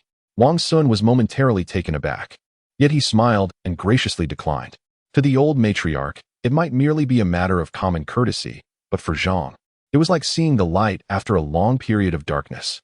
Zhang Sun shook his head, resolutely insisting on expressing his gratitude for the guidance received before proceeding further. Wang Xun, unable to dissuade him, reluctantly led the three to pay their respects to his stepmother. Aunt Yun felt deeply appreciative of Zhang Sun and the others for their courageous visit, despite the looming legal troubles facing the Wang family and the potential risks involved. After exchanging some pleasantries with the group, she smiled and proposed, "I have already inquired thoroughly about Sunur's case. Rest assured, he has certainly not committed any heinous acts. This, we can solemnly swear before our ancestors. However, the intricacies of the official proceedings are beyond our understanding. Since the talented scholar has graciously come today, I shall not stand on ceremony. Let us assist Sunur in contemplating the matter deeply, for it is imperative that he extricates himself from this predicament swiftly. The elder commands, and how could the younger generation dare to disobey?" Zhang Sun clasped his fists and solemnly replied, "Then I shall not take up any more of your time. Sunur, please summon the servants to reserve a table of delicacies at Linfeng Tower. This evening, there is no need to venture out. We shall welcome the illustrious scholar home and offer him a warm reception." Aunt Yun smiled gently and returned a half bow, rising with the assistance of the maidservant as she made her way toward the back hall. The four of them, honoring her as juniors, watched her depart, exchanging smiles before proceeding together to the main house of the Wang family to receive esteemed guests. Lei Wanshun and Wang Sun, both tall and long-legged, strode ahead with swift steps. Zhang Sun, eager to comprehend the intricacies of the case, followed closely behind, not losing pace. This left Ma Feng in a predicament. Already shorter than the three ahead, he was further hindered by his scholarly robe. After only a few hurried steps, he stumbled over the hem of his garment, unable to suppress a surprised exclamation as he reached out to steady himself against a nearby low tree. What happened? At the forefront, Wang Xun heard the exclamations and turned around, inquiring with concern, "Is everything all right?" "It's nothing. Nothing at all." Ma Feng nonchalantly waved his hand, his already pale face devoid of any trace of color. Has he sprained his ankle? Intuitively, Wang Xun sensed that something was amiss with Ma Feng. He turned and approached him, placing a hand gently on his shoulder. As he drew near, Ma Feng's expression instantly shifted dramatically. He staggered a few steps to the side and smiled, saying, "It's nothing. I accidentally stepped on a stone while walking." "Nonsense. How could there be any extraneous stones in my yard?" Wang Xun chuckled softly, shaking his head as he pulled Ma Fong closer. "How did you end up with a limp? Did you fall off the horse, or were you struck by someone? Earlier, while on my way to seek out the esteemed Zhang Tianhua, I fell from my horse and grazed myself slightly. I am truly untroubled. It is more pressing to discuss how to address the legal matters involving you and Zita." Ma Fong chuckled and shook his head. Yet he failed to notice the beads of sweat trickling down from his temples. His attire bore not a speck of dirt. One would be hard-pressed to believe he had ever fallen from a horse.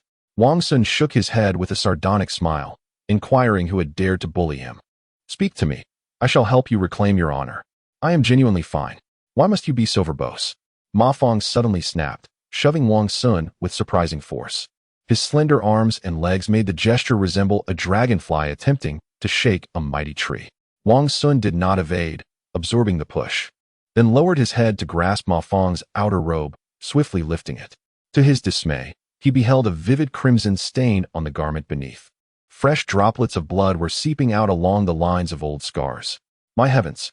Wang Xun exclaimed, unhesitatingly hoisting Ma Fong onto his shoulder. "Let us not go to the main hall just yet. We shall retreat to my chamber instead. We must tend to your wounds promptly, lest they lead to further ailments. Who could have dealt such a vicious blow? I shall not let him off lightly. Release me, release me." Ma Fong protested, kicking his legs against Wang Xun's shoulder. "What kind of decorum is this? Two grown men sneaking into a bedroom in broad daylight. Rest assured, I have no lewd intentions. Besides, I am certain we are not alone in this," Wang Xun retorted, amusement bubbling within him as he hastily made his way to his chamber, calling out, "Brother Zhang. Brother Lei, do come directly. Do not stand on ceremony. I have ensured the ladies have stepped aside." Concerned for Ma Fong's condition, Zhang Xun and Lei Wanshun had no choice but to follow suit. En route, Wang Xun halted a maidservant, instructing her to deliver a message to Ziluo, requesting her to prepare his bed. He then caught a glimpse of a flustered maid, Xian, and commanded her to fetch 2 large basins of hot water, along with his customary healing ointment. "Use mine. It is likely more effective than yours," Lei Wanshun declared, producing a small porcelain vial from his bosom and casually handing it to Wang Xun. Observing the flush on Ma Fong's face, he chuckled, adding, "In my younger days, when I roamed the world, it was commonplace for women to strip me of my garments to apply medicine. What is there to be concerned about? If one were to be overly fastidious about trifles, the children of the rivers and lakes would have perished long ago." Ma Fong's greatest aspiration had always been to wield a 3-foot-long sword and wander the world. Hearing Lei Wanshun's words, he ceased his struggles and allowed Wang Xun to carry him back to the chamber. Anticipating their arrival, Ziluo had already tidied up Wang Xun's quarters. Upon their entry, she bowed gracefully and, accompanied by her maid, quickly withdrew. Wang Xun gently laid Ma Fong upon his bed, adjusting a pillow for his comfort. He then stepped outside to receive the hot water Xian had prepared, washing his hands thoroughly before finding a fresh cotton cloth, dampening it with another basin of hot water. After wringing it out, he returned to the chamber. Having often assisted others with their injuries in his youth, Lei Wanshun was far more nimble than Wang Xun. As Wang Xun completed his preparations, Lei Wanshun swiftly approached the bedside, carefully rolling up Ma Fong's outer robe. Hiss! The 3 of them involuntarily inhaled sharply, for they beheld that Ma Fong's undergarment was stained red from the waist down to his calves. The scene was drenched in a chilling atmosphere, with fresh and old blood mingling grotesquely. Who could have committed such a heinous act? "I swear, I shall seek vengeance for you tonight," thundered Lei Wanshun, his fists clenching with an ominous crackle. "It was my grandfather," Ma Fong sighed, resigned to the truth. "Isn't your grandfather on duty these days?" As Wang Xun slowly rolled up Ma Fong's garment, using a damp cloth to soften the coagulated blood, he pressed on with indignation. "So he came home during the day just to give you a beating? Is this how a father should behave? Are you truly his biological son? Isn't that the case?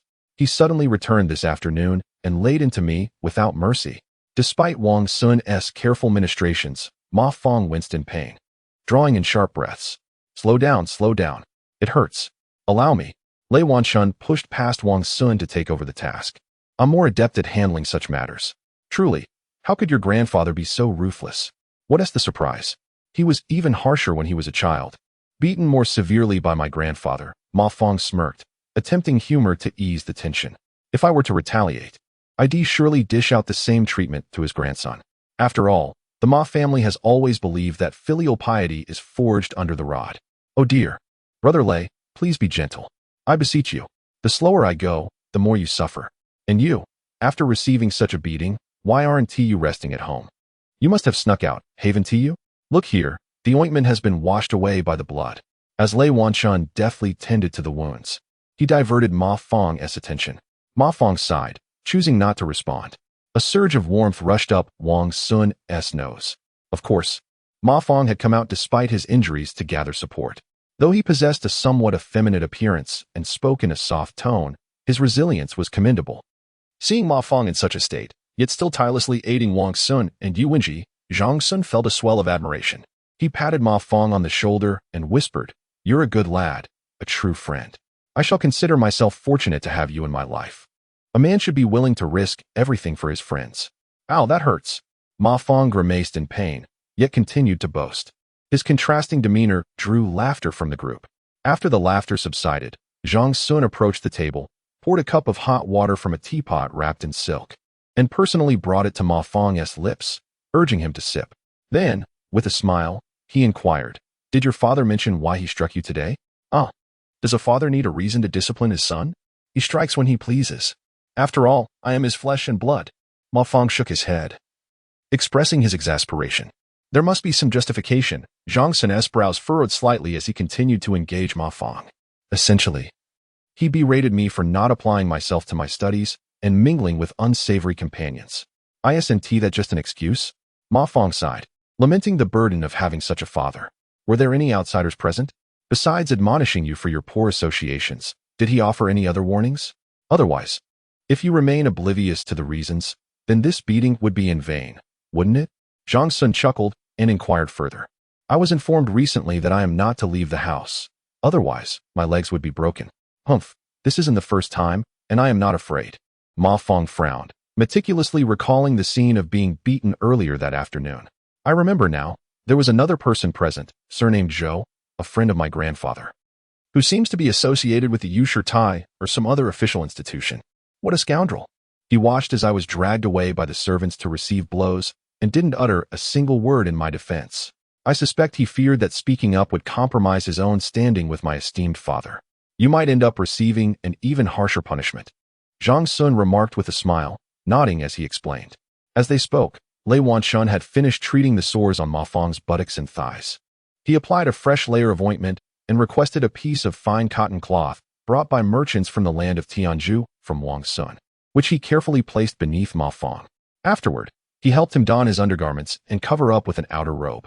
With a grin, he glanced at Zhang Sun, seeking guidance on the next steps. Zhang Sun exchanged knowing glances with Lei Wanshun and Wang Xun.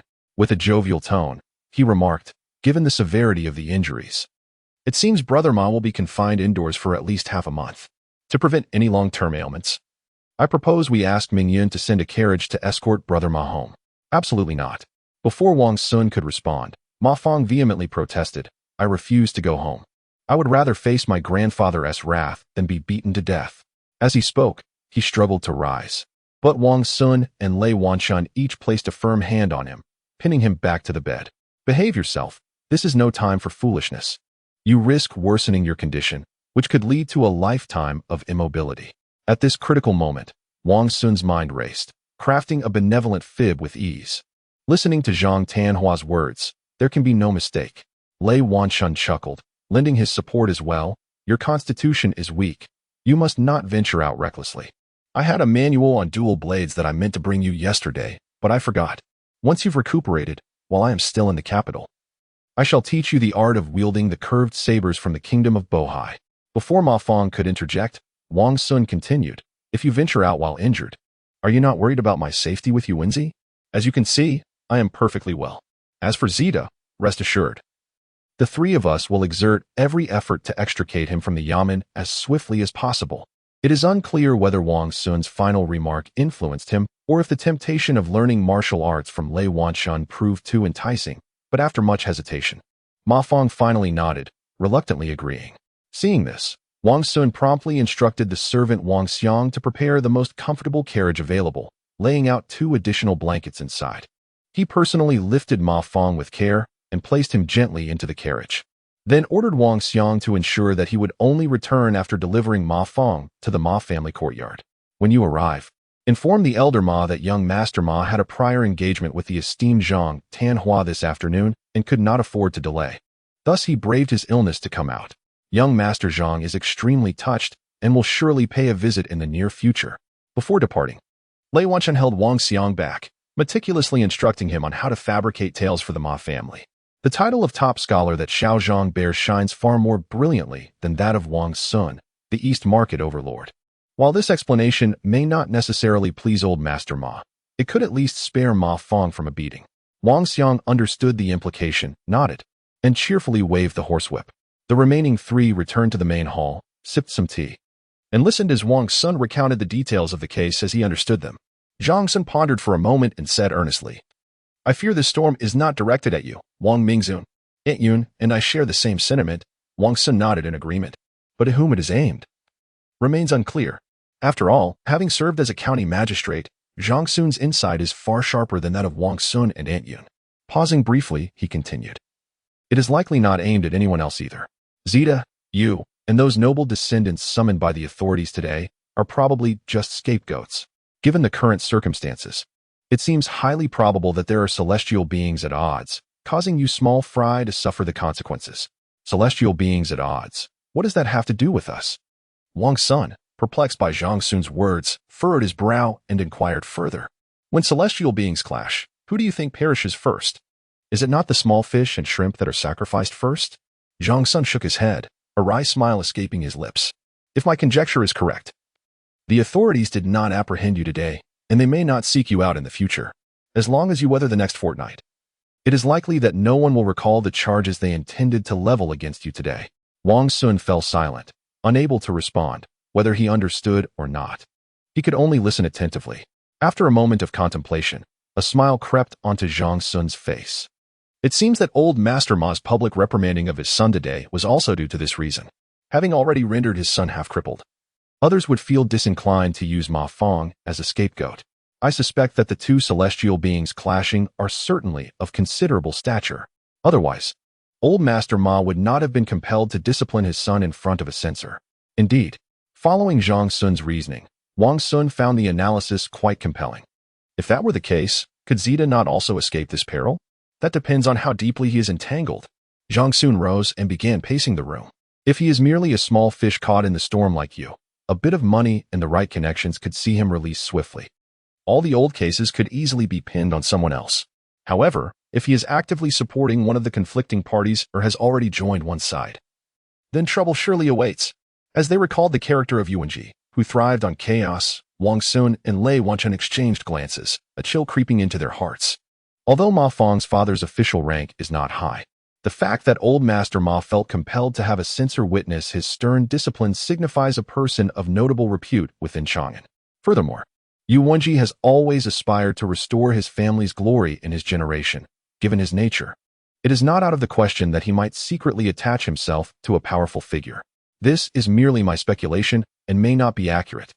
Zhang Xun observed the worried expressions on Wang Xun and Lei Wanchun and offered a reassuring smile. Moreover, even if Zita has become deeply embroiled in a perilous situation, one in which adversaries seek to eliminate him to establish their dominance, the powerful figure behind him cannot remain indifferent. Otherwise, who would be willing to serve that figure in the future? Lei Wanchun and Wang Xun nodded in agreement, finally catching a glimmer of hope amidst the boundless darkness.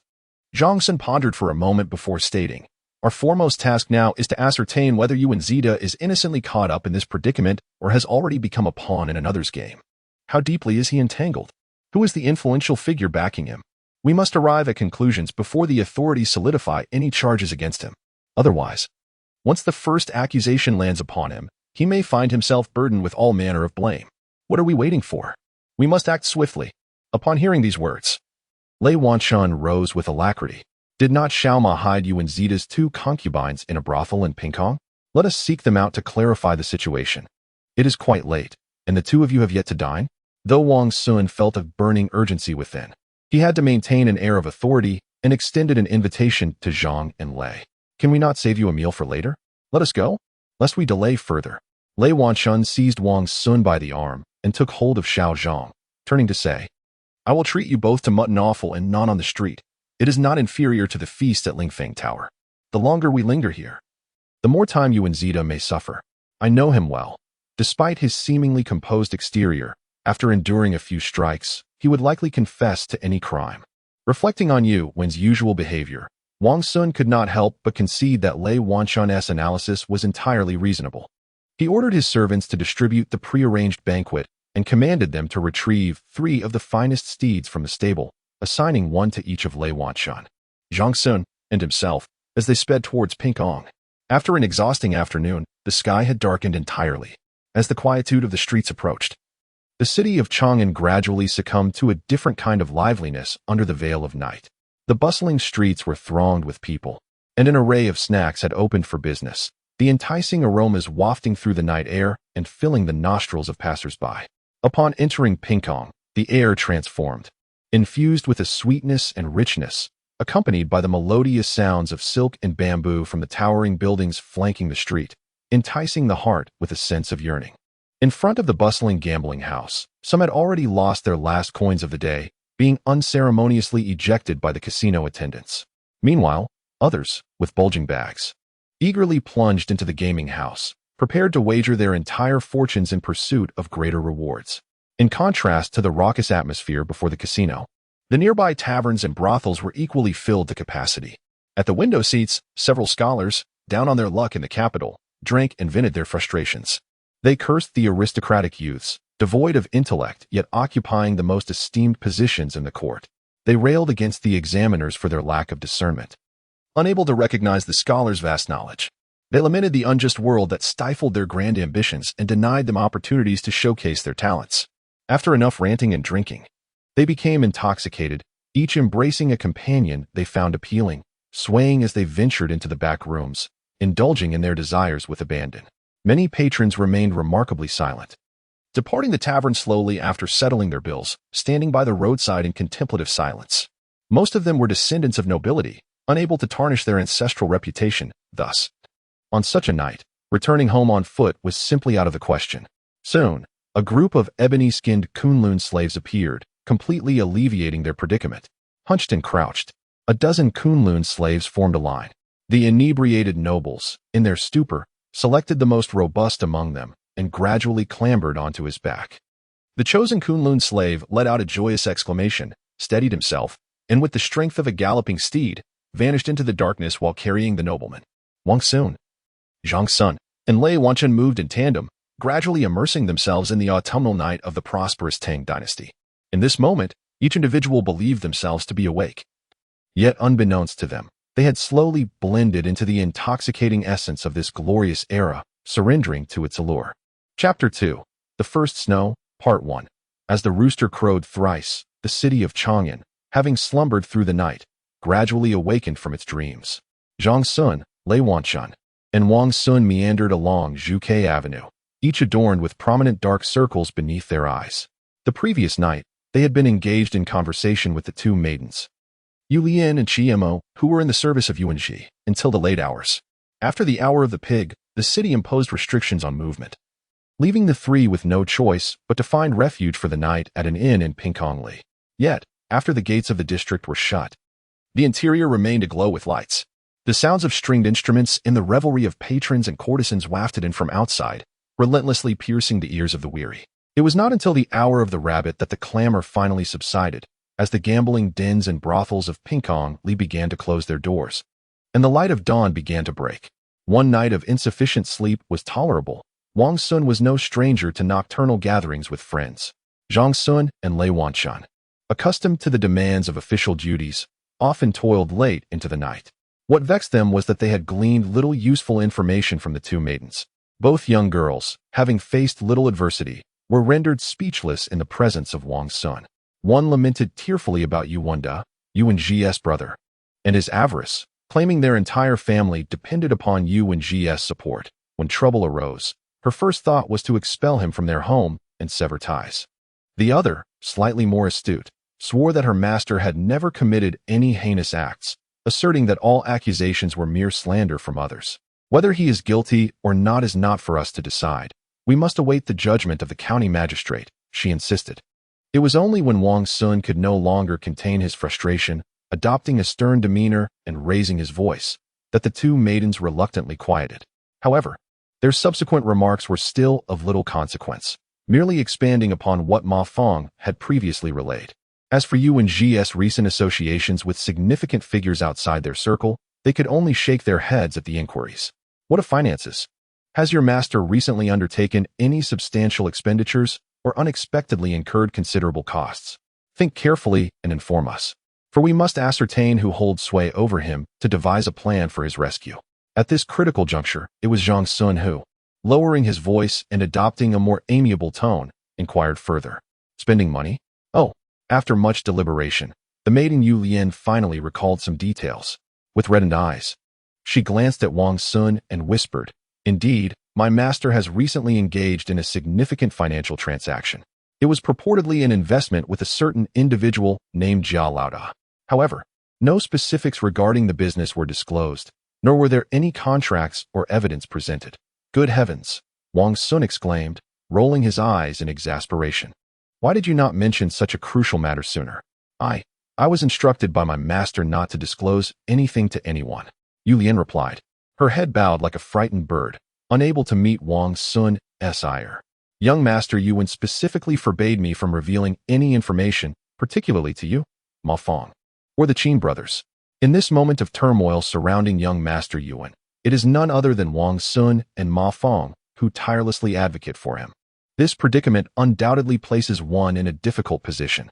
Fortunately, Wang Xun does not take matters too seriously. After posing a few inquiries, he notes that it is already late at night and decides to lead Wang Xun and Lei Wanshun to find a room to rest.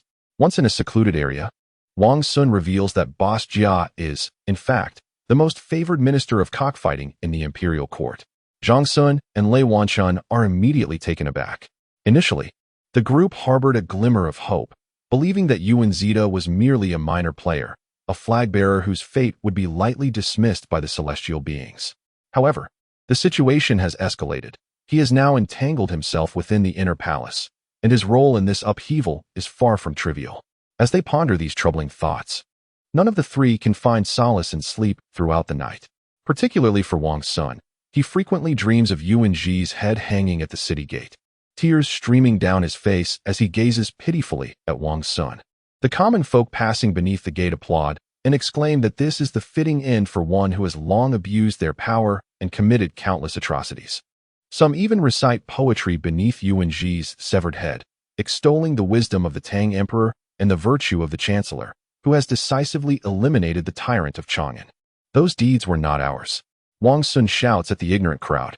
The outburst awakens him from the dream. Reflecting on the nightmarish scene, he feels a deep sense of injustice.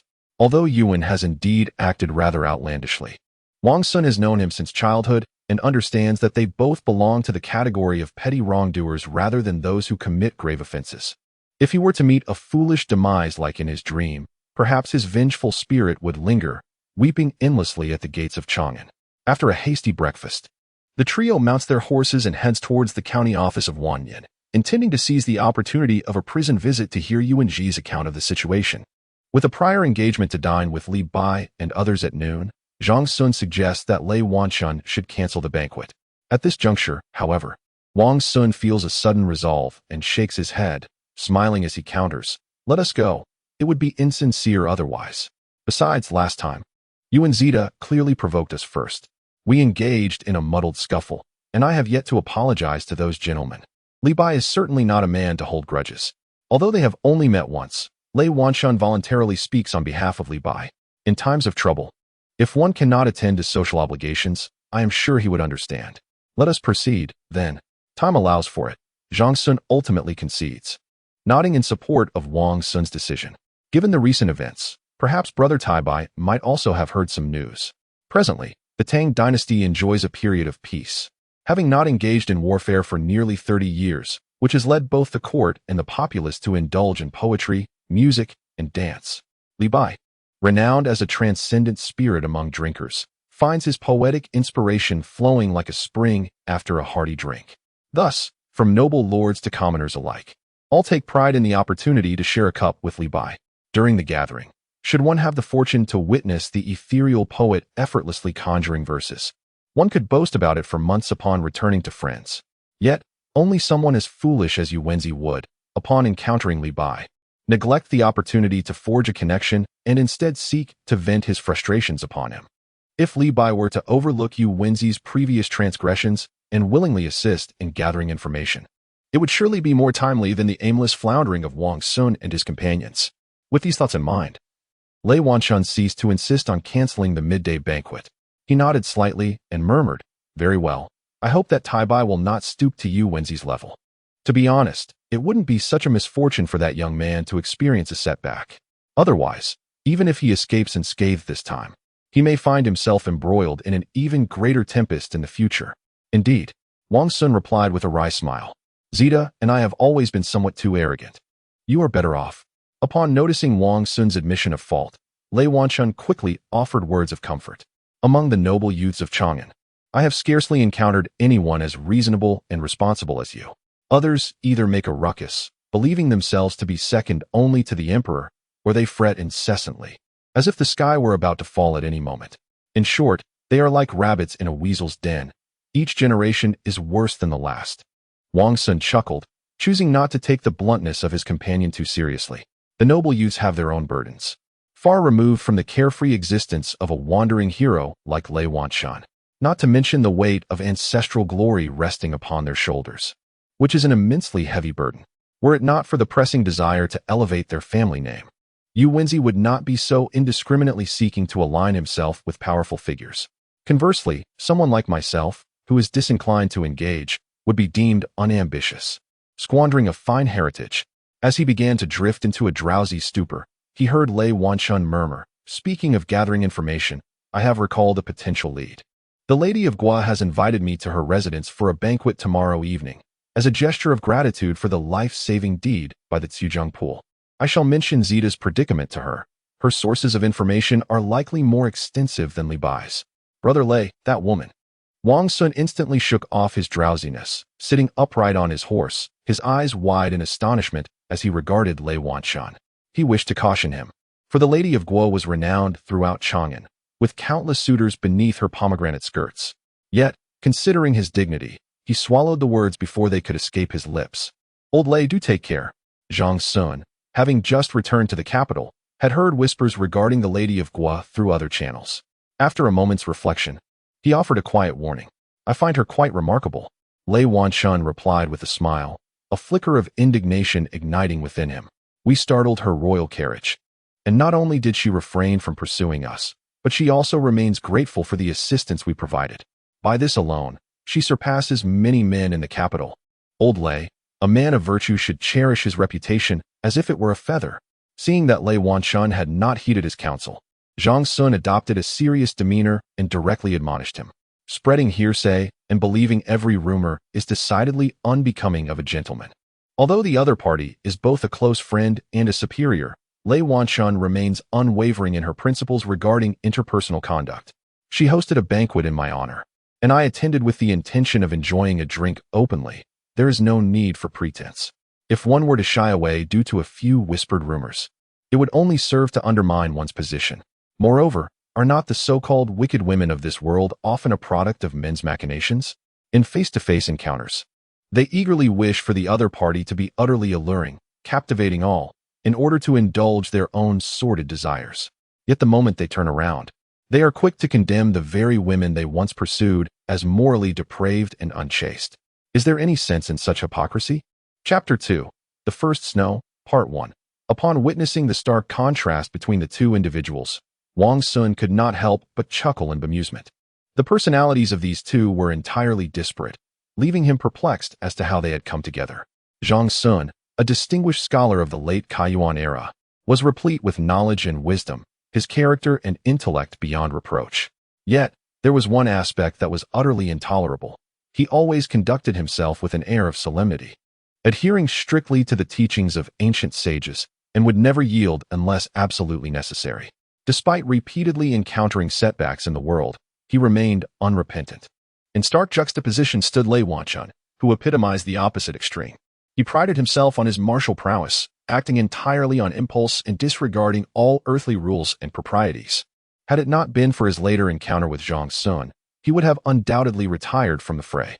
It is likely that his name would soon be inscribed among those sought by the Ministry of Justice in the Tang dynasty. However, it quickly dawned on Wang Xun the reason these two had forged an unbreakable bond. Despite being publicly humiliated by Lei Wanchun, Wang Xun displayed not a trace of anger, merely acknowledging him with a slight gesture and choosing to let the matter rest. Observing the amusement in Lei Wanchun's words, Wang Xun clapped his hands in exaggerated approval. Such utter nonsense. Wang Xun shrugged, adopting an expression that conveyed his disinterest in engaging in their quarrel. Does Brother Zhang truly tolerate such ramblings from old Lei? Wang Xun feigned ignorance, eager to witness Wang Xun's discomfort. Even nonsense can bear some truth. Wang Xun shot him a sidelong glance and resolutely declared, I am a disciple of the sages. A debate is merely a debate. In due course, I shall discern the essence of the matter and return to contest it anew. Forcing others into silence when one cannot prevail in argument is the hallmark of a disloyal follower of legalism and is far from the conduct of a true Confucian. Having spoken, he found the humor in the exchange and broke into laughter, which was soon echoed by Wang Xun and Lei Wanchun. The momentary tension born from their differing philosophies dissipated, and they found themselves increasingly respectful of one another's authenticity. The county office of Wanyan was not far from Pinkangli. Exiting the main gate and navigating a few turns, they arrived. It was still early in the morning, and the local officials had yet to commence their duties. The expansive county office stood eerily quiet, devoid of the bustling presence of citizens, save for a newly relieved constable, who leaned against the entrance's large drum, his hands tucked within his sleeves, struggling to keep his eyelids from drooping.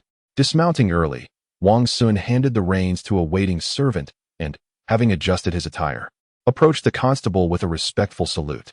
Good sir, may I inquire if the head constable's son is on duty today? Whom are you seeking? The drowsy constable jumped in surprise, instinctively reaching for the staff beside him and raising his voice.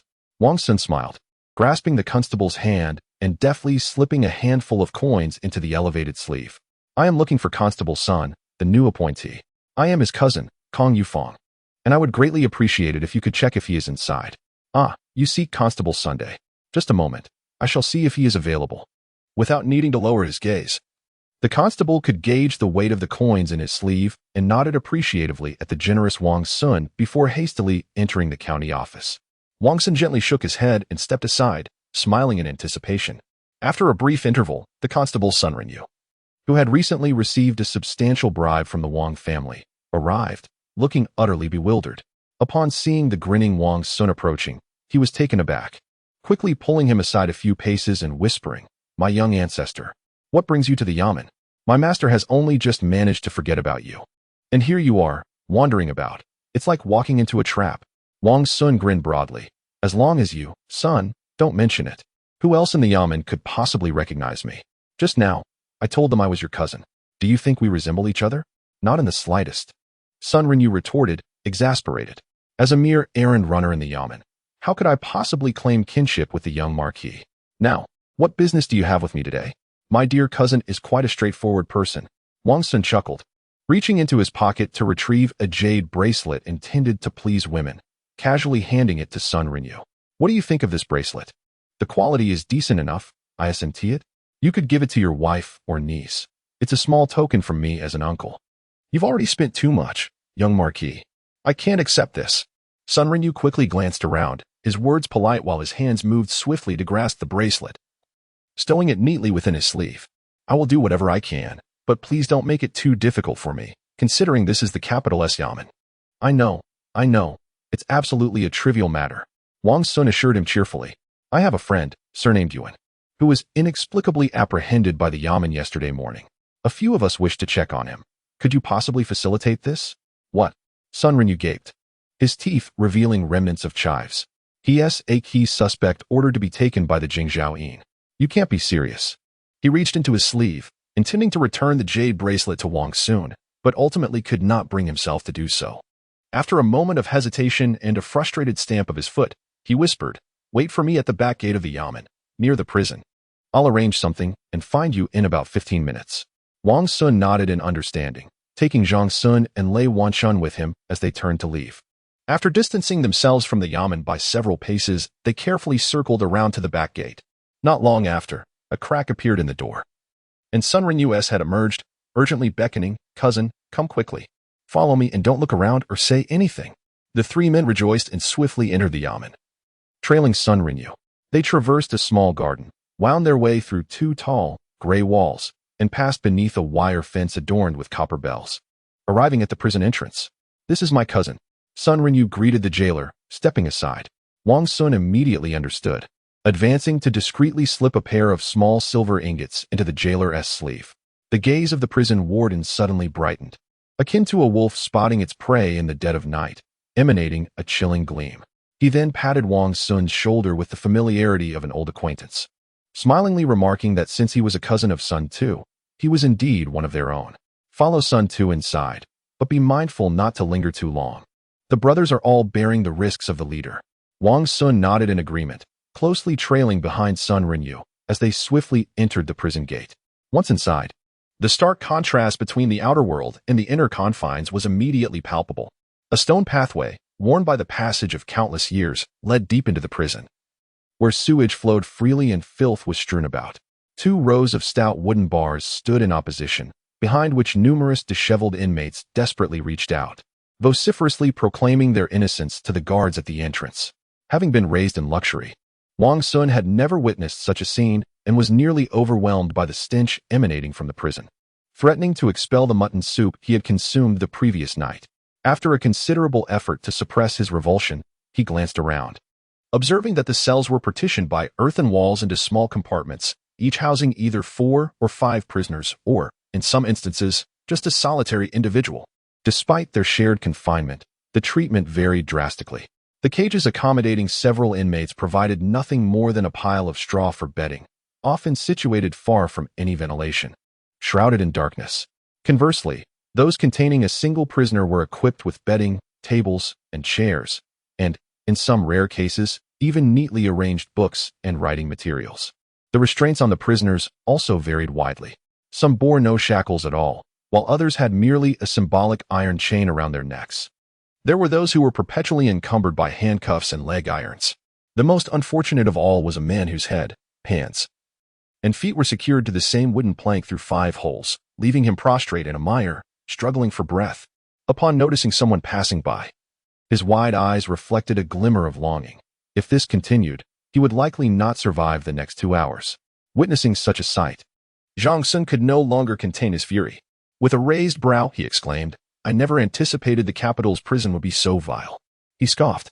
"A mere roof tile to shield a group of prisoners from the rain is fortunate enough. Do you expect them to be housed in an inn?" Given Zhang Xun's likely status of wealth or nobility, Sun Renyu chose not to hold this against him, lowering his voice to explain. However, Zhang Xun was unwilling to accept this rationale, gesturing towards the prisoner shackled like a beast awaiting slaughter, and quietly demanded, "What crime has he committed to warrant such torment? What if he dies? Is there no law beneath the emperor's feet?" "Such rules are not of my making," Sun Renyu replied, taken aback by Zhang Xun's apparent lack of understanding. Furrowing his brow, he responded in a hushed tone, "Rest assured, being shackled for 3 days and nights will not lead to death.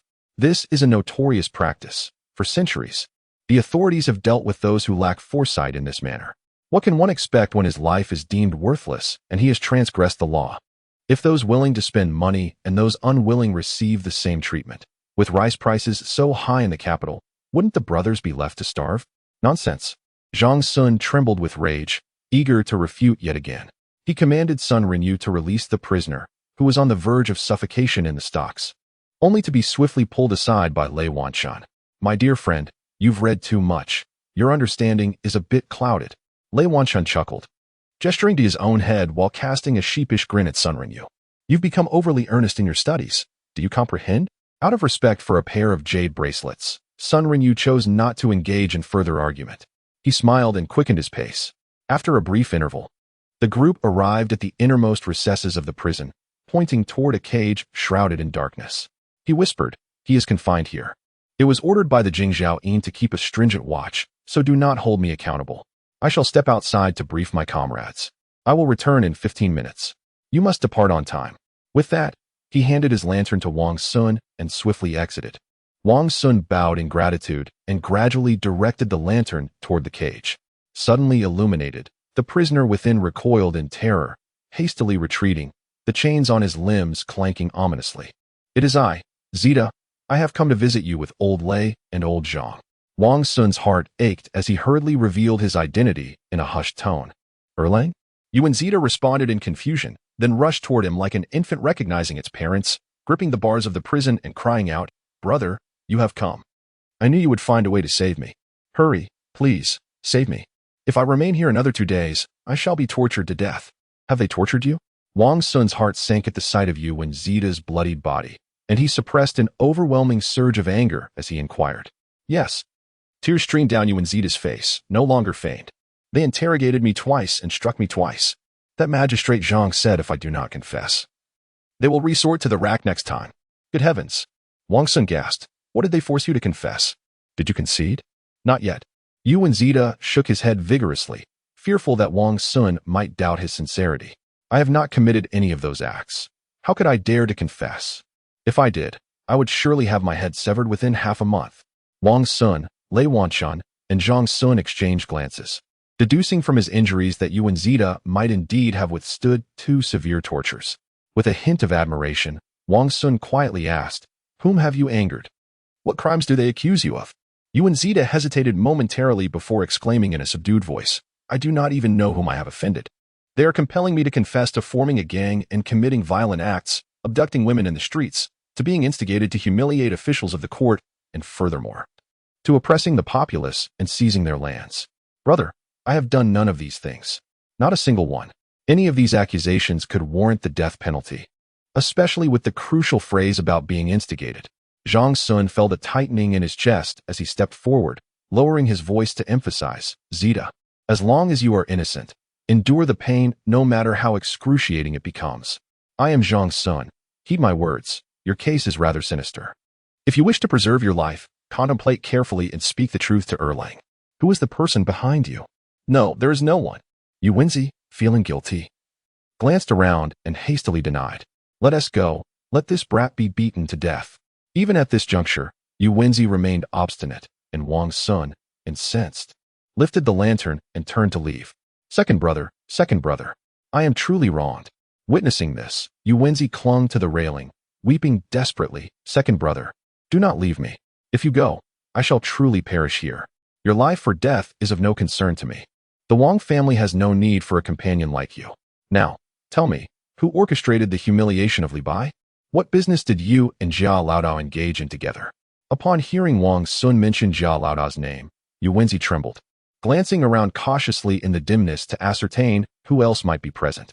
He gestured with his hands and then exclaimed loudly, "Second brother, do not coerce me. I, Yuanzi, take sole responsibility for my actions. Even in death, I shall not implicate others." Observing Yuanzi's demeanor, Wang Xun finally understood what he feared. He leaned in closer and whispered, "I care not for your associations. However, you must disclose today who you are working for. Otherwise, should they fail to intervene on your behalf, there are at least 100 ways within the yamen to ensure your demise remains obscure." I, Yuanzi mumbled, biting his lip, responding in a voice barely audible, "Second brother, I did not intend to keep this from you. I truly wish to shield you from involvement. The individual behind Jia Laodao is surnamed Zhu, who operates a southern goods store at the West Market. As for the true master behind him, no one in Chang'an is unaware." Chapter 2, The First Snow, Part 2, Lies Upon Lies. "I shall kick you to death." Wang Xun raised his foot and began to kick violently at the bars of the cage. "You may as well rot here. If you do not speak the truth, no one will rescue you." After venting his anger, he quickly lowered his head and in a barely audible voice asked, "How did you get involved with him?" "You were captured by the authorities. Why won't they come to your aid?" Brother, help me. Yuanzi lamented dramatically, as if he had truly suffered a great injustice. "I am wronged, truly wronged." After his outburst, he quickly continued, "My brother works under the employer behind that man. How could I refuse his commands? The incident occurred so suddenly, I suspect the employer has yet to react." Upon hearing this, Wang Xun felt a pang in his heart. Yuanzi had sold himself to secure a better future for his half-brother, who held an official position, in hopes of revitalizing the Yu family. Yet, unbeknownst to him, less than an hour after he was taken by the constables, his brother, Yuwendi had already devoured the family fortune, seizing the opportunity to expel him. However, Wang Xun could not divulge this information to Yuwenji, fearing it would crush his spirit and lead to his demise in the dungeons of Wanyan County. After a moment of contemplation, Wang Xun crouched down, reached through the wooden bars, seized Yuwenji by the collar, and shouted fiercely, "Very well. So you wish to be obstinate, do you?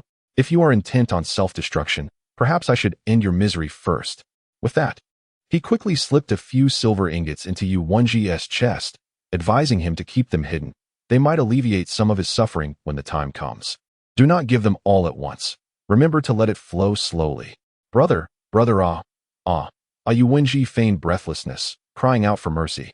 Then, lowering his voice, he quickly replied, "I have a ledger hidden beneath the 4th chicken coop in the backyard of the Fighting Cocks arena.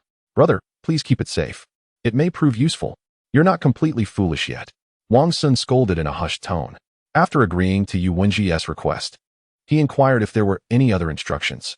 Seizing the opportunity, Yuwenji asked Wang Xun to check on his family, reassuring his brother and sister-in-law not to worry too much and to avoid getting embroiled in this mess.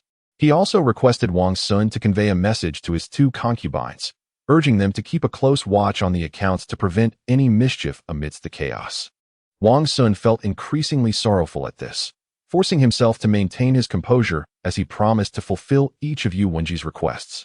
The quarter hour passed in the blink of an eye, and before Yuwenji could finish his lengthy instructions, the detestable voice of head constable Sun echoed through the dark corridor. "Cousin, time us up. Hurry out now. Don't cause any trouble for everyone." "Understood," Wang Xun replied swiftly, placing a reassuring hand on Yuwenji's shoulder. "Stay here and behave, you foolish pig. Let us see how long you can be so stubborn." "I did not do it. I am wronged," Yuwenji shouted defiantly, his voice a mix of feigned outrage and genuine despair. The others ignored him and followed head constable Sun out of the prison. Turning into a secluded area, Wang Xun retrieved his personal pouch, emptying its remaining small gold ingots and all the copper coins into the sleeve of Chief Sunday. "I appreciate your efforts today, cousin. My friend is a steadfast companion from my childhood. I kindly ask you to speak with the brothers at the Yamen and ensure he endures less hardship in the coming days. Although the Yuan family has fallen from grace, their roots run deep. If you can guarantee his safety, the Yuan family will undoubtedly offer a generous reward in the future." Certainly. I will speak with the jailer shortly and arrange for your friend to be given a more comfortable room." Chief Sun beamed with delight, nodding continually. He mused to himself that the bounty for such a case in the capital was substantial. Just one case could yield dozens of taels of silver. If he could handle a few more cases like this, he could purchase a country estate within a year. However, should your superiors insist on employing torture, I kindly urge the executioners to be merciful. If the funds for his medical treatment fall short, we can certainly supplement at any time." Lei Wanchun, who had followed behind, interjected casually. This man was an expert. Chief Sun turned back, alert. The severity of punishment within the Yamen varied greatly. The same 40 lashes could either kill a man or leave him able to walk back to his cell unaided. Wang Xun was unaware of this nuance, and thus could only vaguely request Chief Sun to take extra care of Yuwenji. Yet, Lei Wanchun's words struck at the heart of the matter, indicating that one should not be easily deceived. Noticing the change in Chief Sun's expression, Lei Wanchun smiled and continued, "Brother Sun is a perceptive man. I won't beat around the bush. I merely ask you to inform your friends at the Yamen to resist temptation and refrain from any short-sighted dealings. Otherwise, even if the Yuan family remains silent, I, Lei, shall not spare those who act foolishly." With that, he stomped his foot on the ground, causing the stone floor to crack. Chief Sun shivered in fear, no longer daring to make rash promises. He clasped his hands to Lei Wanchun in a gesture of respect, speaking in a hushed tone, "Brother, with the little marquis's backing, we will certainly do everything possible for your friend in the jail. However, you must understand, this case has been pressed down from above, and we may not be able to shield your friend for long. As for him, he is fortunate to have lost his title, as it falls to us in Wanyan County to adjudicate. The others, still bearing hereditary titles, were taken away by the Dali Temple as soon as the case surfaced yesterday afternoon. It is said they were interrogated all night, thoroughly tormented until they were unrecognizable. Even the incident of secretly watching his sister bathe in the Lishan hot springs as a child was dragged into the light." "Ah," Wang Xun gasped in shock. "Why did you not inform me sooner? I only just learned of it myself." "Little Marquis, I'm merely a clerk in the yamen. How could I possibly have timely intel? Chief Sun grimaced, bowing deeply, fearful that Wang Xun might demand the rewards he had just given him back. Fortunately, the third individual, who had remained silent until now, appeared to possess a greater understanding than Wang Xun and the bearded giant. He sighed softly, saying, "Let us not make things difficult for Chief Sunday. This matter has indeed exceeded his control. Captain Sun, we ask nothing of you but to ensure that Brother Yuan does not perish in the dungeons of Wanyan County. As for where he may be taken in the future, we shall devise a new plan." "Ah, certainly, certainly." Just moments ago, Captain Sun was harboring resentment towards Zhang Sun. But now, as if granted a reprieve, he bows repeatedly to the other party. "Rest assured, my dear brother, with me here, I guarantee that Brother Yuan will not suffer any further hardships within the county office of Wanyan." "That would be much appreciated, Captain Sun." Zhang Sun reciprocated with a formal salute, adhering to the utmost decorum. "I am unworthy. Observing Zhang Sun maintaining clarity and composure even in a fit of rage, Captain Sun dared not underestimate him. He swore an oath, pledging to do all in his power to protect Yuan Ji within the confines of the Wanyan County office. Zhang Sun and his companions lacked the energy to engage with the petty merchants and hurriedly exited the county office. Upon stepping outside into the cleansed skies, their spirits remained far from bright. This was Wang Xun's first glimpse of the most sordid side of Chang'an, a weight he could hardly bear. Zhang Sun, on the other hand, was deeply shaken by the unexpected filth of the government office beneath the emperor's feet, causing him to waver in the life principles he had steadfastly believed. Only Lei Wanchun, having witnessed the most, was also the quickest to recover. He let out a long sigh and, with a wry smile, remarked, "I finally comprehend why you, the flower of the examination, consistently achieve top grades yet remain unpromoted. Under your governance, the county office of Qinghe is so impoverished that even rats avoid it. If you were to be promoted and oversee a province, the officials there would follow suit in destitution. Should you ascend to the court as a minister? All officials would surely hang themselves." "Nonsense." Zhang Sun shot him a glance, unable to refute the claim, and feigned ignorance of the prior conversation. "To receive commendation for excellence, one must consider it a sign of your superior's benevolence." Recently stimulated, Wang Xun's temperament grew agitated, and with a cold laugh, he shook his head in critique. If one truly had a heart of malice, they would inscribe on Brother Zhang's evaluation, "Incorrupt yet incompetent," thus extinguishing all hope for your promotion, serving as a warning to all officials across the realm. After saying so, he felt as if the sky above had turned pitch black, overwhelmed by a desire to bang his head against a tree. As a court official, despite currently lacking an official position, Zhang Sun could not permit Lei Wanchun and Wang Xun to tarnish the reputation of their own. With a smile, he diverted the topic back to Yuan Ji's case, advising them not to engage in idle gossip. Solutions to problems require time. One cannot expect instant results. Let us set aside that matter for now and focus on resolving the troubles of young Yuan. Mingyun, what is the background of the shopkeeper surnamed Zhu that Zita mentioned earlier? What background could there be? He is backed by the brother of the favored concubine. Upon mentioning the influential figure behind shopkeeper Zhu, Wang Xun could not help but chuckle bitterly.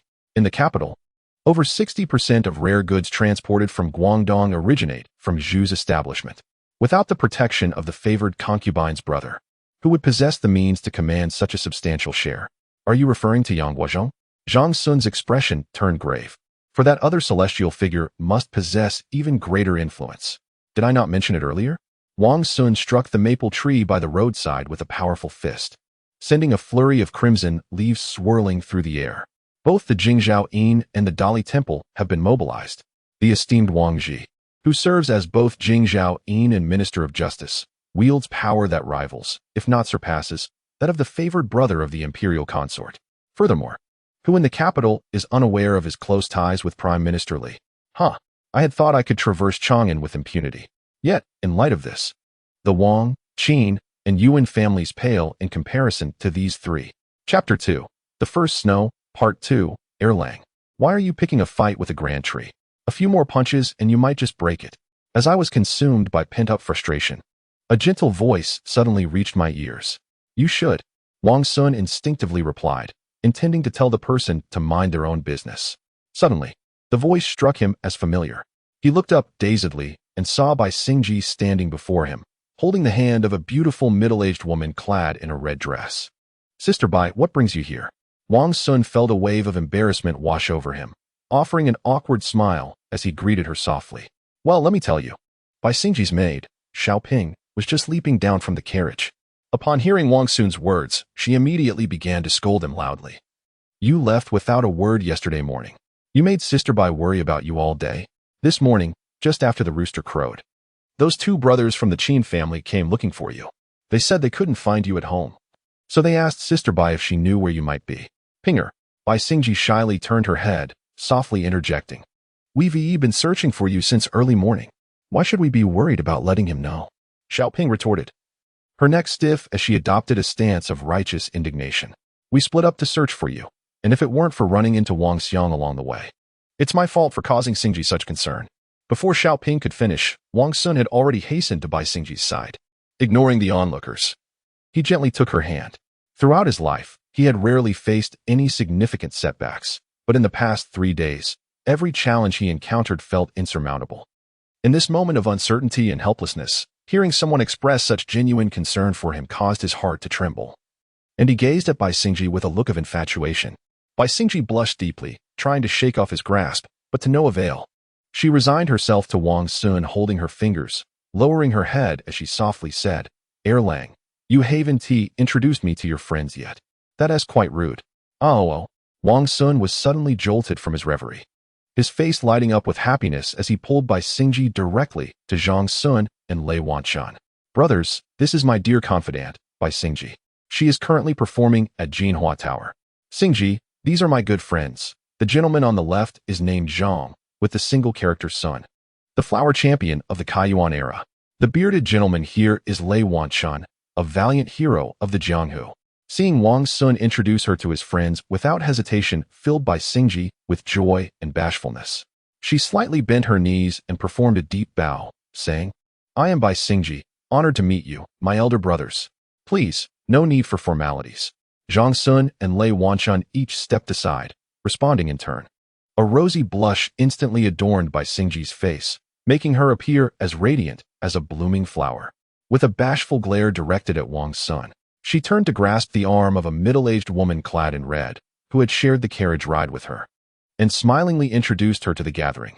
This is my esteemed sister, Gongsun Lan. Her sword dance is unparalleled in Chang'an. Gongsun Danyang, you say? Zhang Sun was not particularly familiar with the name, yet Lei Wanshuan's eyes widened in astonishment.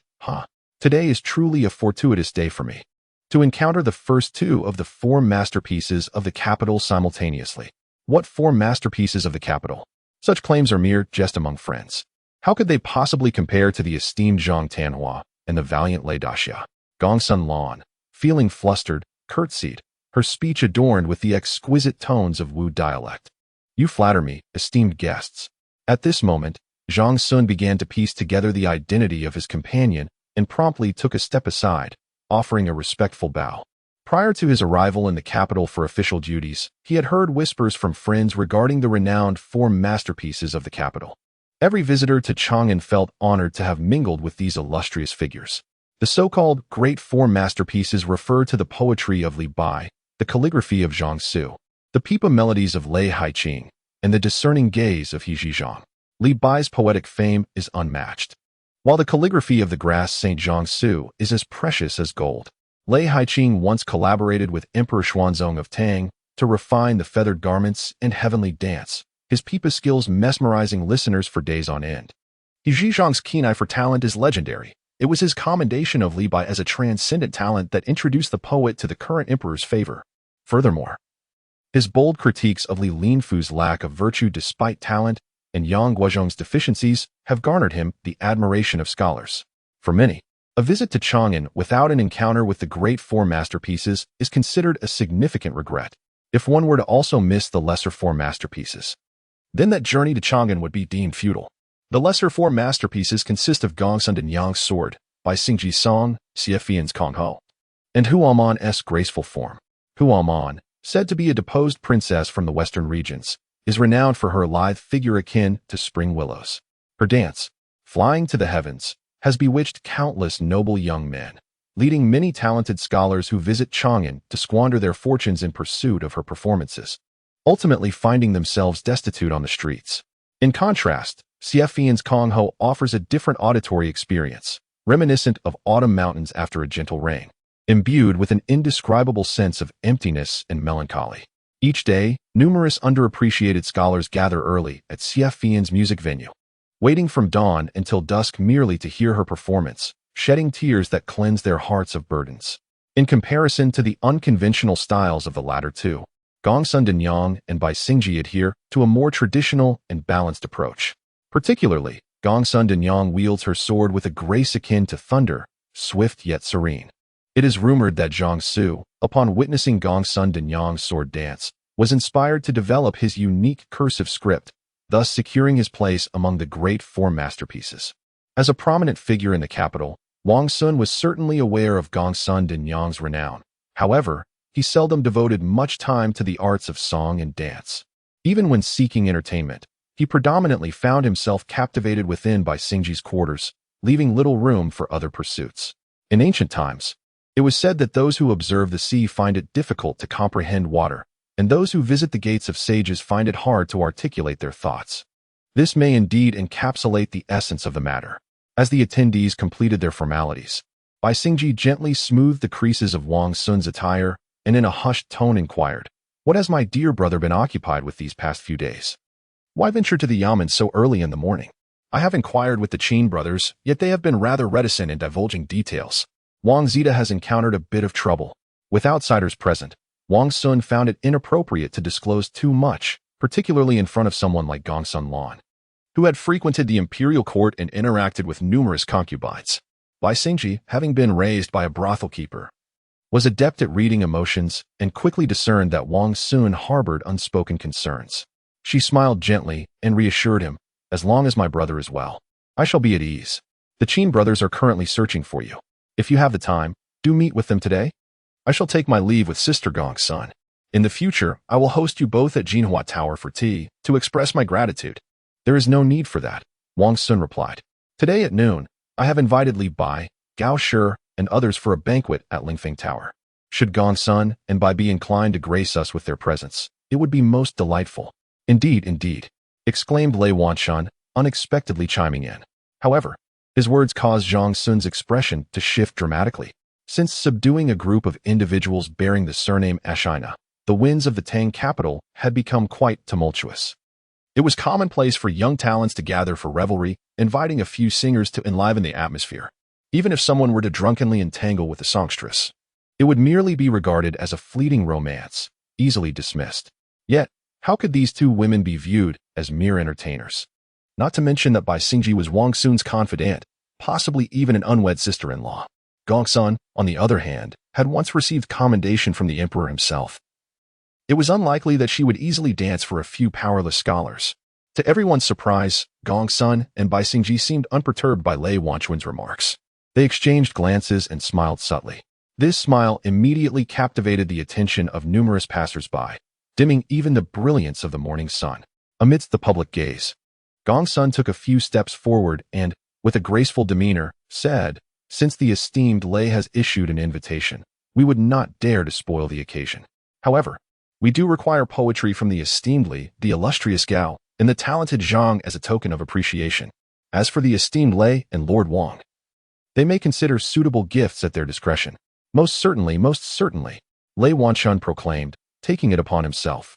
"If anyone dares to decline, I shall quench their resistance with a barrel of wine. Though I may lack skill in the arts, my capacity for drink is unparalleled." Gongsun smiled once more, nodded, and, taking Bai Xingji by the hand, turned to depart. It was not until they vanished around the corner with their carriage that an observer suddenly came to his senses and exclaimed, "Oh, I saw Gongsun today. I must rush home to practice my calligraphy. Which of you has an extra brush to lend me?" This proclamation elicited hearty laughter from the crowd. No one had the leisure to ponder the origins of the three men who had just conversed with Gongsun Deng. After such an extraordinary encounter, the frustrations within Wang Xun and his companions had considerably diminished. Seizing the opportunity while others were distracted, they discreetly extricated themselves from the crowd and mounted their steeds. As they journeyed towards the cockfighting arena, Zhang Sun reproached Lei Wanshun for his recklessness in extending an invitation to the two extraordinary women. However, Lei Wanshun merely shook his head and, with a grin, expounded a rather convoluted rationale. Since they were indeed remarkable women, they should not be treated according to mundane conventions. Moreover, he recalled hearing Brother Wang lament about the treacherous nature of the capital, remarking that even the Qin family could not afford to offend those whom Brother Yuan had crossed. Given that the Gongsun family frequently frequented the imperial court, should they ever find themselves in need of assistance in petitioning the emperor, it would be prudent to establish a rapport with her early on. Chapter 2. The First Snow, Part 3. Upon arriving at the Chang'an fighting cock arena, Wang Xun found that he had just missed the Qin brothers. The attendants informed him that the two young lords had grown impatient waiting for him, and, after leaving a letter, hurried off to another engagement. Bring it here, Wang Xun commanded, as he took the letter from the attendant, inspecting the wax seal before carefully withdrawing the contents. The handwriting was hasty and scrawled, unmistakably penned in a rush. In the letter, Qin Guozhen subtly cautioned him about the recent autumn chill, suggesting that he refrain from venturing outside unnecessarily. He further advised that if Wang Xun could manage a visit to the farmlands by the Weishui River to inspect this year's harvest, it would be most beneficial. Should he be unable to find the time, he was urged to dress warmly when going out to avoid the risk of frostbite. The specifics would be discussed privately among the brothers after today's banquet. If Wang Xun could not attend the feast, he was to retrieve the mink cloak he had left at the Qin residence to prevent unnecessary expenditure on a new one. Towards the end of the letter, Qin Guozhen casually mentioned that Zita had encountered some difficulties in his business dealings, of which the elder Qin was already aware. He was currently seeking ways to assist him financially, though the Qin family was experiencing some monetary constraints, which might slow down their efforts, or, at best, provide only minimal assistance. Wang Xun sensed that the elder Qin was reluctant to wade into troubled waters, as Aunt Yun had predicted. Setting the letter aside, Wang Xun could not suppress a sigh. Earlier, while he read the letter, Zhang Xun had kept his distance, concealing himself with Lei Wanshan, sipping tea and refusing to peer at the letter's contents. Now, upon hearing Wang Xun mention it, he quickly understood and smiled, gently offering reassurance. It seems that the elder Qin is perhaps at a loss this time, with Yang Guozhong, Li Linfu, and Wang Xiao embroiled in their own struggles. All the officials in the capital are avoiding them like the plague. It is indeed quite remarkable that Guo and Guozhen are taking such a considerable risk to seek you out. Alas, Wang Xun sighed again, fully aware of the validity in Zhang Xun's words, yet still feeling a profound sense of reluctance. Lei Wanshan, disapproving of Wang Xun's tendency to lament his troubles, chuckled and declared loudly, "In my opinion, it is better to rely on oneself than to ask for help from others. Did not Yuan mention that he had hidden an account book? Where's the chicken coop? I will go find the ledger. Brother Lei, come along with me." Wang Xun replied with a slight nod, resigned to the situation. At this moment, the trio had entered the study, specifically designated for the owners, located in the backyard of the fighting cock arena. Exiting the room, they followed the garden path, passing a waterside pavilion, and turned left to reach the quarters where the generals were typically housed. Wang Xun dismissed the attendants tending to the cocks, and, recalling Yuan's earlier description, reached out to the specified location. Indeed, beneath the straw lining the chicken coop, he unearthed a thick volume wrapped in oilcloth. The three of them secured the ledger and hastily returned to the study. Once the doors and windows were firmly shut, they examined the contents closely.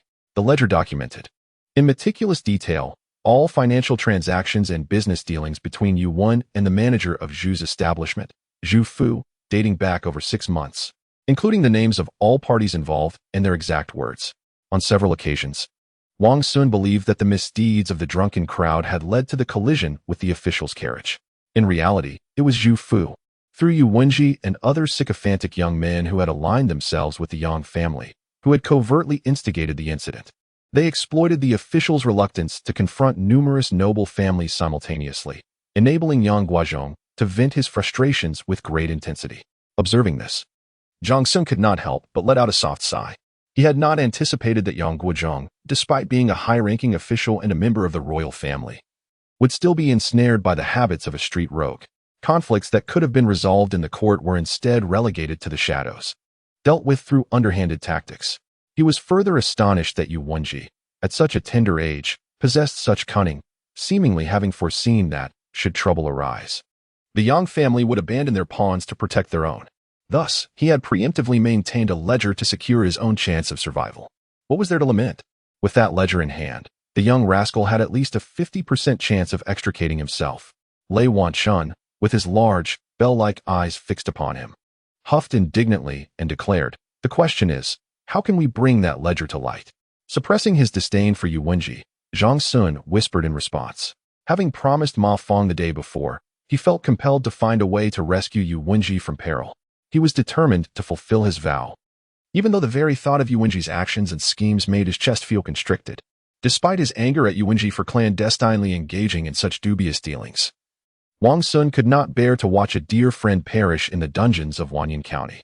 Shaking his head, he dismissed all discontent and quietly remarked, "Yu Wenji has a half-brother who seems quite close to Yang Guozhou." "No." Before he could finish, Wang Xun and Lei Wanshun simultaneously interjected. Exchanging glances, Lei Wanshun chose to remain silent. Wang Xun continued to elucidate. Since Yu Wenji has resolutely distanced himself from his brother, it is clear that he intends for Zita to take the fall. Should the ledger reach his hands, I can assure you, within 3 days, Zita will surely be silenced. Wang Xun understood he had proposed a flawed idea, his face turning pale as he grudgingly nodded in agreement. Noticing his despondent demeanor, Wang Xun offered a reassuring smile and said, "In truth, even if we do nothing at this moment, Zita may not necessarily be in danger. Did not that constable named Sun mention that those taken to the Dali temple had already confessed? In my view, this divine conflict, wherein the foul and corrupt are the first to be ensnared, is merely an excuse. Now that the pretext has been established, adding Yu Wenji to the mix may not change a thing. Yet we cannot allow the young rascal to continue suffering in the dungeon, even if he is indeed deserving of his fate." Lei Wanshun shook his head, exuding frustration. Had it not been for his prior camaraderie with Wang Xun and the others, he might have applauded the actions of the Jingzhou in under such circumstances. After all, the young scions of the capital had long been notorious, and those who had clashed with them would invariably cover their noses at the mere mention. "I merely meant to say, he won't die anytime soon." Wang Xun waved his hand, signaling for Lei Wanshun and Wang Xun to remain calm. "To fundamentally resolve this matter, the most prudent course of action would be for me to reach out to several of my former fellow scholars and collectively petition the court regarding the pernicious misdeeds of Yang Guozhong and Li Linfu, who have wielded power to disastrous effect, causing suffering to the innocent, in hopes of reaching the emperor's ears." However, as he spoke, he himself felt the futility of such an endeavor, managing a wry smile. After all, those former scholars, having traversed the turbulent seas of court politics for so long, how much of their youthful fervor for governance remained? Upon hearing that the targets were Yang Guozhong and Li Linfu, they would likely retreat at once, even if they were willing to assist with only their meager positions. How could they possibly challenge the current chancellor, whom even the descendants of the Duke of Hu fear? It was likely that their joint petition would either vanish without a trace or invite calamity. By the time the emperor deigned to respond, the bones of Yuan Zita would have turned to dust. Such methods are only suitable for virtuous individuals. After sharing a laugh, Lei Wanshun glanced at Wang Xun and candidly declared that when dealing with petty and unscrupulous men, employing the same tactics as the common ruffians would be most effective. Tear the account book apart, rip out the irrelevant pages, and send them to that innkeeper, Zhu. Not for any other reason, but to let him know we possess such a thing. As for whether to save Yuan Zita, that would be for his backers to contemplate. Wang Xun furrowed his brow, finding it difficult to align his Confucian ideals with Lei Wanshun's approach after years of studying classical texts. Yet, he could not deny that Lei Wanshun's suggestion was far more pragmatic and feasible than his previous Navi notion. "I will arrange for someone to handle it. You and Brother Zhang should not make an appearance, lest Yang Guozhong find a lead and retaliate against Brother Zhang." Wang Xun, however, felt less burdened and readily concurred with Lei Wanshun's proposal. "You must not go either." Wang Xun shook his head in protest. Having reluctantly accepted Lei Wanshun's suggestion, his considerations regarding the specific details of the operation were far more profound than those of the other two. "Your relationship with Zita is public. If the Yang family wishes to investigate, you would be their prime suspect. In this game of wits, it would be difficult to ascertain a victor in just a round or two. As long as Yang Guozhong remains in power, and with your family still in the capital, it would be all too easy to ensnare you in a trap." After a moment's thought, he continued to shake his head. "Similarly, we cannot involve the Ma family. It is already a significant feat for him to do this much for us. Neither Guomon nor Guozhen can make an appearance. Moreover, after this incident, the Yang family and Yuan Zita are effectively severed. To ensure they remain hesitant to retaliate against Zita in the future, we must make the remaining account book vanish without a trace." "That won't do." nor will that.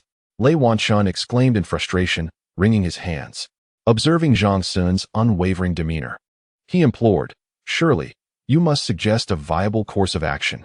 Zhang Sun smiled faintly, sighed deeply, and mused that it was only against Yang Guozhong that such despicable tactics could be employed. Very well, let us resort to poison to combat poison. Old Lei, could you possibly find a friend from the underworld, someone with few ties and seldom seen in the capital, to make a visit to Zhu's establishment? After leaving Zhu's, he must promptly depart from Chang'an, ensuring that the Yang family can never trace him again. This task, Wang Xun indeed found himself at a loss due to Zhang Sun's request, for he had long since washed his hands of such dealings. The acquaintances he once knew from the streets had either met untimely ends or, like him, had settled into their own legitimate enterprises. It is almost inconceivable to believe that someone unencumbered and capable of vanishing at a moment's notice could readily present themselves. There is no need for haste. As long as you are willing to spare no expense to influence the county office in Wanyan, delaying for 10 days or even half a month should pose no issue. Zhang Sun appeared somewhat disheartened, glancing at Wang Xun, who looked pitifully at Wang Xun and whispered words of comfort. Eureka! Wang Xun suddenly slapped his forehead and let out a hearty laugh. How could I have forgotten him? This individual is absolutely trustworthy, as long as he agrees. There is nothing that cannot be accomplished. Chapter 2. First Snow, Part 3. It must be said that, aside from being somewhat antiquated in his thinking, Zhang Sun's aptitude for handling affairs is undeniably impeccable. Once he transcended the mental barrier of preferring directness over cunning, the subsequent matters no longer required the concern of Wang Xun and Wang Xun. He casually opened the ledger left by Yu Wenji, perusing it while speaking. In no time, he had meticulously categorized which pages could be torn out and entrusted to Wang Xun's selected associate for delivery to Manager Zhu. Which pages could be slightly edited to serve as rumors for dissemination, and which pages must be retained as leverage against Yang Guozhong, all organized with remarkable clarity. He then procured paper and ink to reorganize the entire action plan, presenting it to Wang and Lei for their scrutiny of the finer details. As they finalized all particulars, the hour approached noon. The three men cautiously concealed the items that could potentially save Yu Wenji's life and then mounted their horses to head to Linfeng Tower for their appointment. The principal investor behind Linfeng Tower is none other than Wang Xun. Given that it was a gathering hosted by a friend of the proprietor, it was only natural for the manager and staff to exert their utmost efforts. They had prepared a spacious private room on the second floor well in advance, arranging low tables, dining utensils, and wine cups according to the anticipated number of guests. Additionally, they had specially sourced a selection of aged fine wines from the Qin brothers' estate, as two renowned performers, Gong Sundane and Bai Xingji, were also invited. Upon Wang Xun's arrival, he inevitably made some last-minute adjustments to the room's arrangement. Just as he completed the setup, Li Bai and the others arrived. The trio warmly welcomed their esteemed guests, ushering Li Bai and his companions to the principal seats at the far end. Observing this, Li Bai quickly shook his head with a smile, politely declining, "Please, let Lei Daxia take the lead. For today is your treat." With a grin, Wang Xun responded, "I haven't brought a single coin today. This tavern belongs to Brother Wang. He is the true financier." Laughter erupted among the group as they insisted on seating Wang Xun at the table. In their presence, Wang Xun dared not adopt an air of arrogance. Glancing at Zhang Sun and then at Li Bai and Gao Shi, he smilingly gestured with his hands. "Today, regardless of who is treating, let us honor our elders. I dare to speculate on the ages of all present, and I believe Secretary Gao is the eldest among us. Shall we seat Secretary Gao at the head of the table? What does everyone think?" In truth, Gao Shi was only a few months older than Li Bai. However, due to the trials he had faced, he appeared significantly older than all. Upon hearing Wang Xun's suggestion, he quickly waved his hands in polite refusal. "In terms of talent, I cannot compare to the illustrious Zhang. In terms of reputation, I am not worthy." Who is debating talent and reputation here? This is not a civil examination. Wang Xun interrupted with a laugh, lifting Gao Shi and unceremoniously placing him at the center seat, declaring, "The elder is to be respected. This proposal aligns perfectly with my sentiments." Gao Shi hastily settled into his seat, lest further politeness delay them until nightfall. The amusing exchange elicited another round of hearty laughter. Once the merriment subsided, they followed Wang Xun's suggestion to seat Li Bai in the first place on the left, with Zhang Sun opposite him. Following them in order were Cui Hao, Wang Xun, Xin Shin, and Wang Quan. Among them, Cui Hao and Wang Quan went unnoticed by Wang Xun that day, as they were in the company of Li Bai and Gao Shi. Only after being pointed out by Zhang Sun on the road did they realize that the former was a renowned poet, while the latter was a descendant of the Five-Do elder with a profound family heritage. At that moment, the Qin brothers arrived, apologizing for their tardiness and taking seats next to Can, who had pursued Yuan Ji with a sword that day and felt great remorse afterward. Noticed 2 empty spots at the table. He smiled and quietly inquired about Zita's absence, wondering if he had to seek aid even for drinking. He has matters to attend to and may not come today. Wang Xun immediately straightened his posture and explained cheerfully to everyone, adjusting his attire.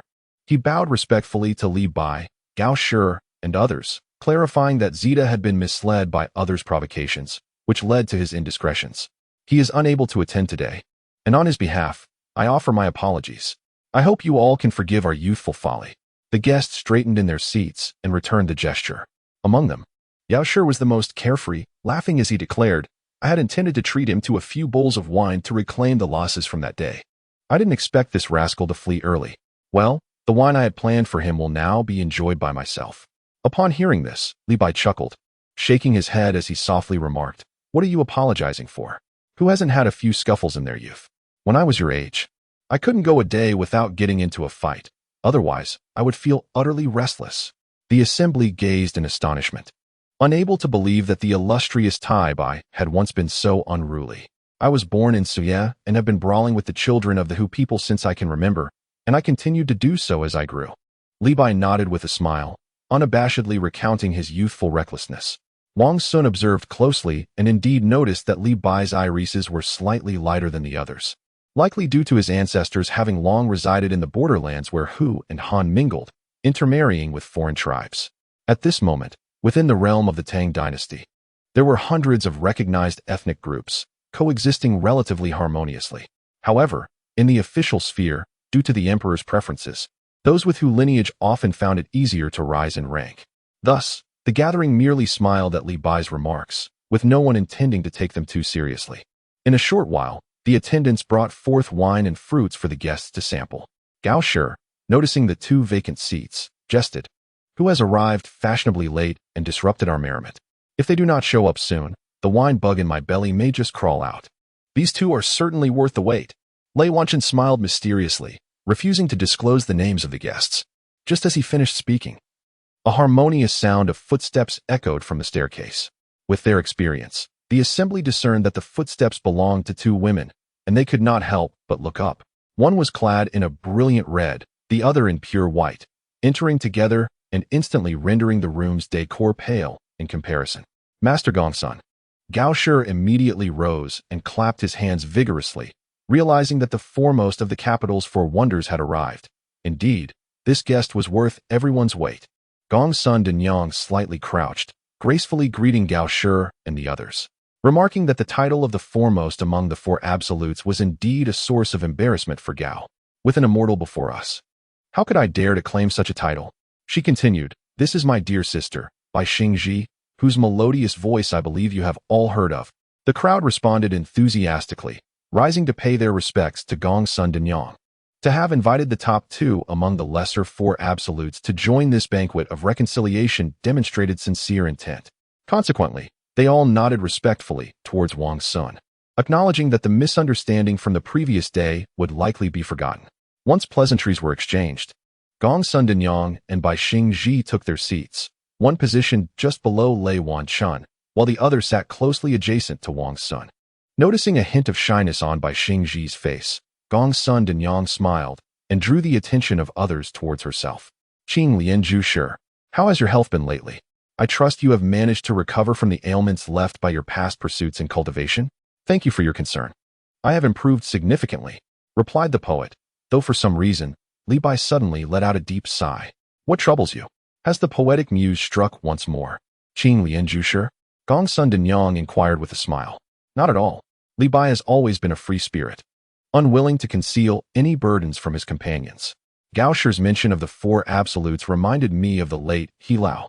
His misplaced praise once burdened me with an empty reputation for nearly 2 decades. Now, upon reuniting with you, Gongsun Denyang, I reflect on the fact that He Lao, who once applauded you, has been gone for almost a decade. Indeed, 7 years have swiftly passed. Gongsun Denyang mused softly. It was thanks to He Lao's kind words before the emperor that I was granted the status of a musician and allowed to leave the palace.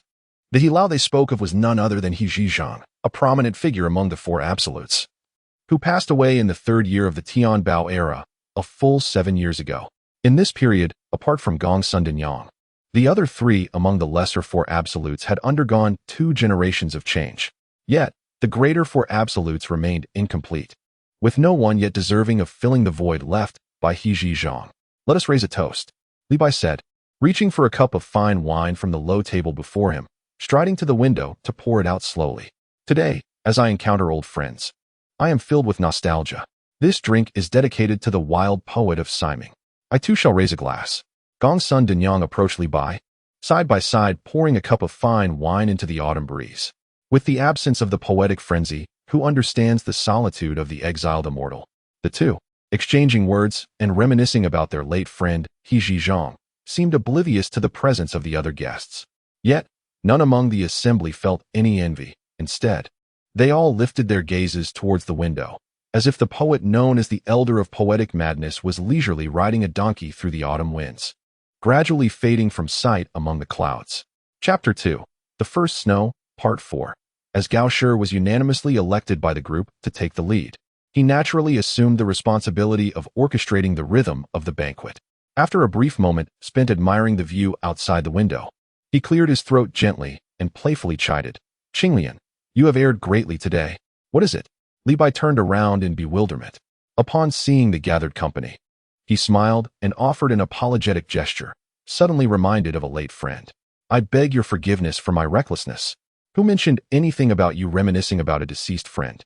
Before anyone could respond, Gao Shi interjected, "Such exquisite wine makes my mouth water at the mere scent. If you pour even a single cup, I fear that before the esteemed he can take a sip, it might be whisked away by the celestial beings of the West." At this, the crowd erupted into hearty laughter. Once their amusement subsided, they gradually became aware of a delicate yet persistent aroma of wine wafting through the air. Li Bai, renowned as a divine figure among drinkers, recognized the treasure he had stumbled upon. He promptly commanded a servant at his side to refill his cup, holding it aloft and slowly swirling it. "Ah, what fine wine this is. It must have been aged for no less than 20 years. Such a remarkable vintage. I wonder whose craftsmanship produced it.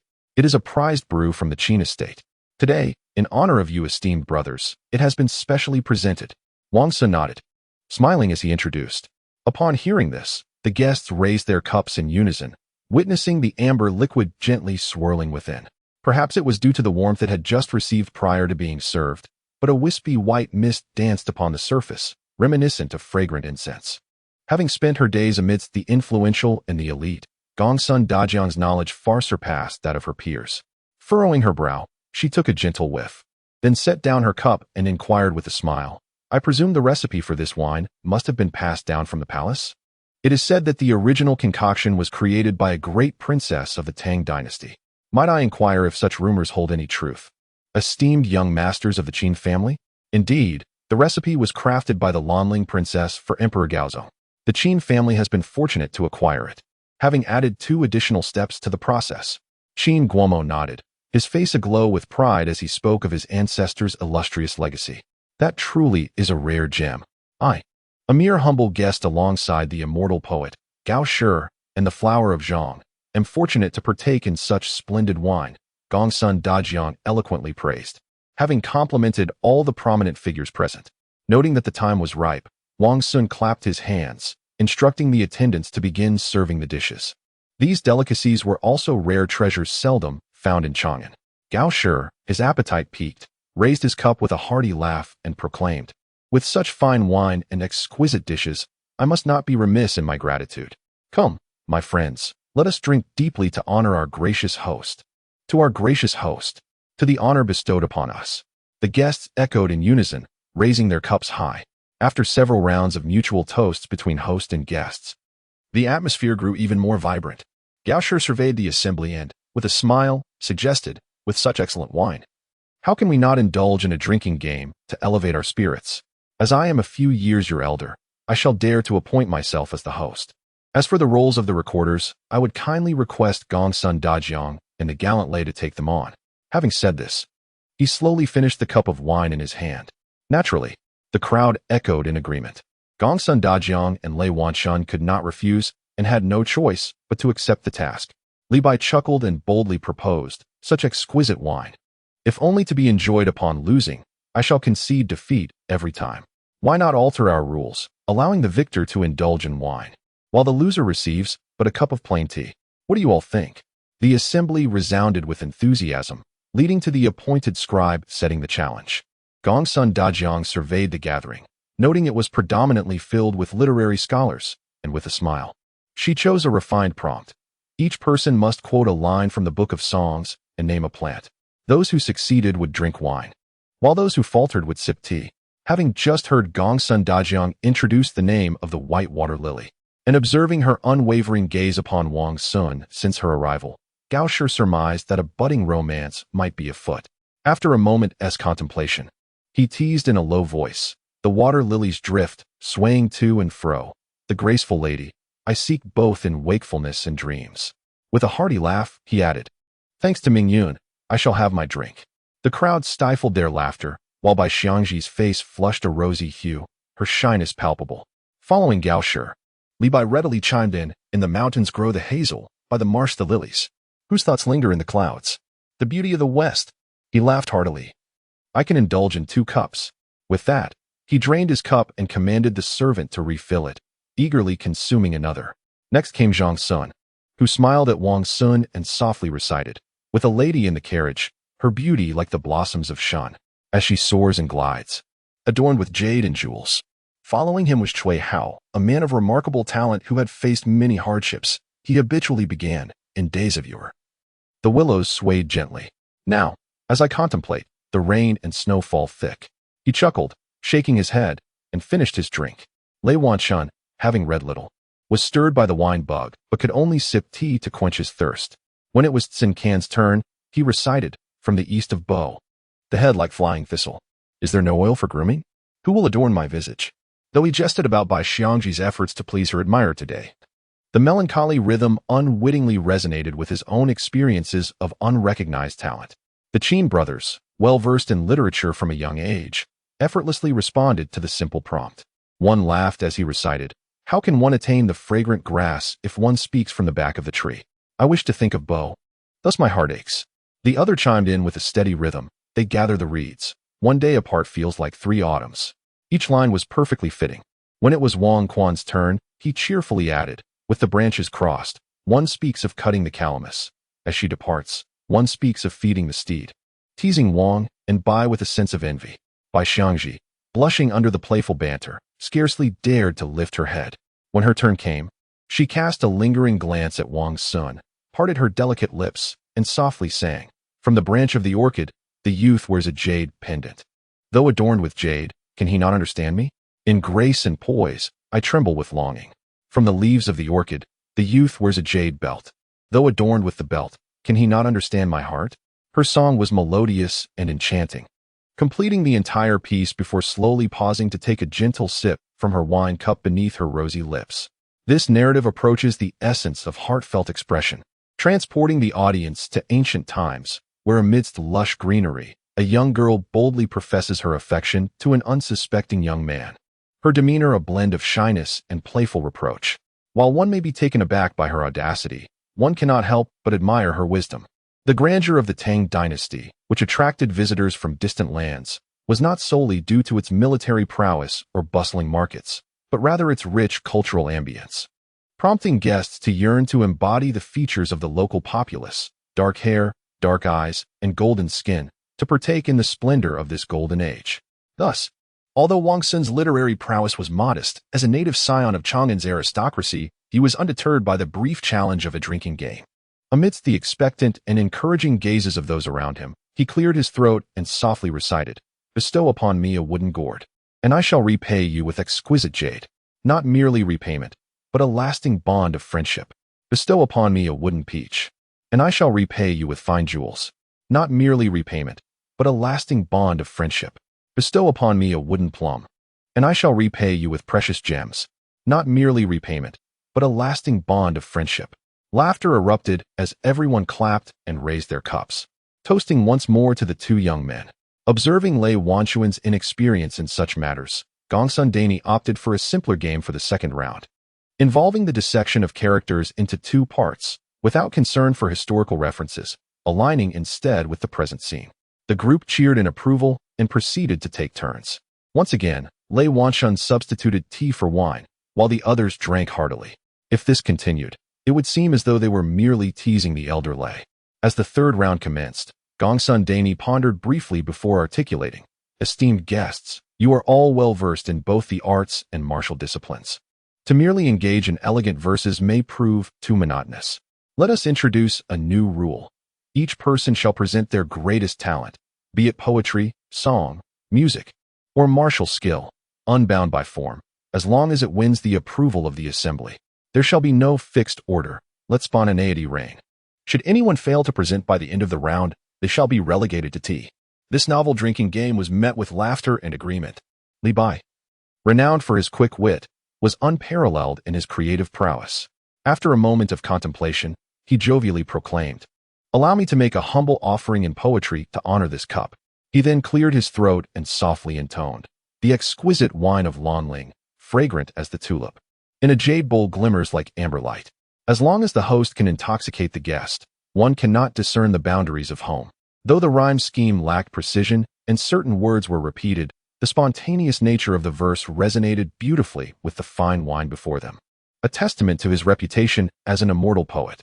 After savoring his words, Gaoshi glanced at Li Bai and playfully chided, "I had intended to take the easy route.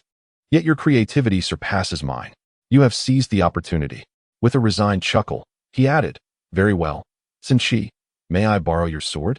Sin Can's sword was always at his side, and as they indulged in wine, it rested across his lap. Upon hearing Gaoshi's request, he readily offered it. Gaoshi accepted it with both hands, unsheathing the sword with a sharp sound, moistening the blade with wine before plucking the strings.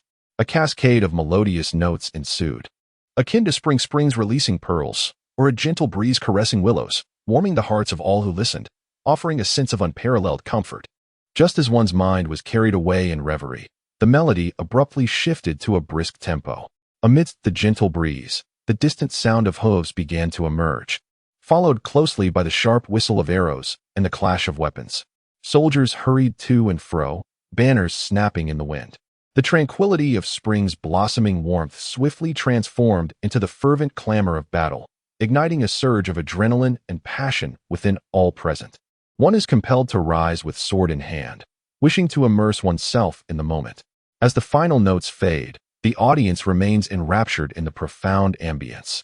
After a pause, Bai Xingji lets out a soft sigh and quietly praises, "It is fortunate that Secretary Gao merely strummed the sword to create music.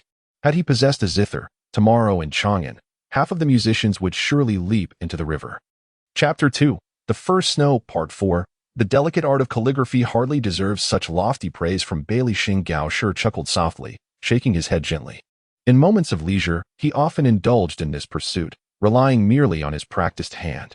Were the sword to be replaced by a guqin, it would fail to evoke the same exquisite resonance. With that, he raised his wine cup, turning to the assembly. "May I perhaps indulge in this drink?" "Indeed, indeed." The crowd erupted in applause, showering accolades upon Gaoshi's musical prowess.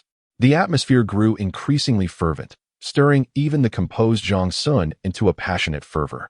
Scanning the room, he noticed no one was inclined to accept Gaoshi's toast, so he set down his cup and inquired with a smile, "Mingyun, may I borrow a set of brushes and ink?" If the flower recipient could inscribe a few characters upon the wall, the patrons of the Windward Pavilion would surely be most grateful. Wang Xun nodded, smiling as he instructed a servant to fetch the materials. Moments later, the brushes and ink arrived. Wang Xun selected a large wolf hairbrush, saturated it with ink at the inkstone, and strode confidently to the wall. With a poised wrist and a deep breath, he elegantly inscribed the 4 characters: wind rising, clouds moving. Each character was nearly 2 feet square, executed with meticulous precision in the clerical script. At that time, the most fashionable style among literati was cursive script, celebrated for its free-spirited and unrestrained essence. Yet, there were also masters of clerical script among the folk. Zhang Xun's characters, though lacking the flamboyance and unpredictable nature akin to the cursive sage Zhang Su, possessed a dignified weight that emanated a resonant righteousness from afar. Excellent. The discerning audience recognized the merit of Zhang Xun's writing, immediately applauding with fervor. Zhang Xun smiled and bowed slightly to the crowd, then quietly remarked, "I owe this cup of wine to Master Gao's earlier sword tune." Hearing this, Gao Shi felt a spark of inspiration in his heart, unable to restrain his hand any longer. "Do not attribute your success to me," Gao Shi chuckled, shaking his head. "That righteous spirit resides within you. My melody merely resonated with it at that moment. I cultivate my noble spirit, vast and resolute, nurturing it without harm, so it may fill the expanse between heaven and earth. The ancients do not deceive me." As his words settled, the room erupted in cheers once more, partly in appreciation of Zhang Xun's calligraphy and partly in response to Gao Shi's insightful commentary. Lei Wanshun, having gone 2 rounds without a drink, felt his throat parched and smoldering with desire. After glancing at the characters inscribed on the wall, a sudden inspiration struck him. With hearty laughter, he stood up, hastening to Gao Shi's side to borrow the treasured sword. He then approached the wall where Zhang Xun had inscribed his characters, leaping into the air and executing a somersault. In midair, he etched the 4 characters tiger roaring, dragon chanting several feet higher than Zhang Xun's inscription. As he completed the final stroke, his body descended towards the ground. With a powerful push from his other arm, his towering frame, over 9 feet tall, floated gracefully like a falling leaf, landing upright with poise. In that moment, the crowd was left speechless, forgetting to applaud. Some held their wine cups, while others clutched their chopsticks, mouths agape, eyes wide with astonishment. After a prolonged silence, someone finally exhaled deeply and began to clap vigorously. Those 4 characters were indeed a wild cursive. The proficiency in calligraphy displayed is incomparable to the 4 characters recently penned by Zhang Xun. Yet, none would dare to underestimate Lei Wanshun's skill. It is essential to recognize that the rise and fall of the brush only takes a fleeting moment, even with the wild cursive style. Those 4 characters together comprise over 20 strokes. To inscribe these 4 characters is akin to striking out with more than 20 swords in the span of a heartbeat. Such martial prowess and quick wit are, I fear, unmatched in the entirety of the Great Tang dynasty. "May we partake in some wine?" Lei Wanshun, feeling a tinge of anxiety, bowed his hands in gratitude amidst the applause. "Indeed, let us raise our cups." Qing Guomo responded with a smile. Turning to instruct the attendant to present Lei Wanshun with the grandest wine cup, filled generously and offered with both hands before him. At last, he could drink. Lei Wanshun, unreserved, lifted the cup and drained it in one gulp. After finishing, he wiped his mouth and glanced back at his calligraphy, unable to suppress a gentle shake of his head, chuckling as he remarked, "Compared to the characters of the flower-catching youth, mine appear as if a spider were crawling." However, the essence remains harmonious. Not merely harmonious, but truly a match made in heaven. Sinkin lightly clapped his hands and rose, declaring, "Having seen the characters penned by the 2 of you, I too feel inspired." With that, he accepted the treasured sword from Lei Wanshun's hand and began to strum and recite. The Han general, Chang'an, vanquished the Rong in the west. His swift report reached the Weiyang Palace first. The Son of Heaven prepares to open the Lin Pavilion. Today, who can recount the merits of the 2nd Division? The Imperial Army advances westward past Lulan. The camp is nestled beside the cold moon cave. Morning frost on the horse's tail at Pu Hai. The verdant mountains at night brush against the flagpole. The sound of horns and drums welcomes the returning troops. The destruction of nations and pacification of the barbarians is unheard of. A gallant man's mark sways in the moonlight.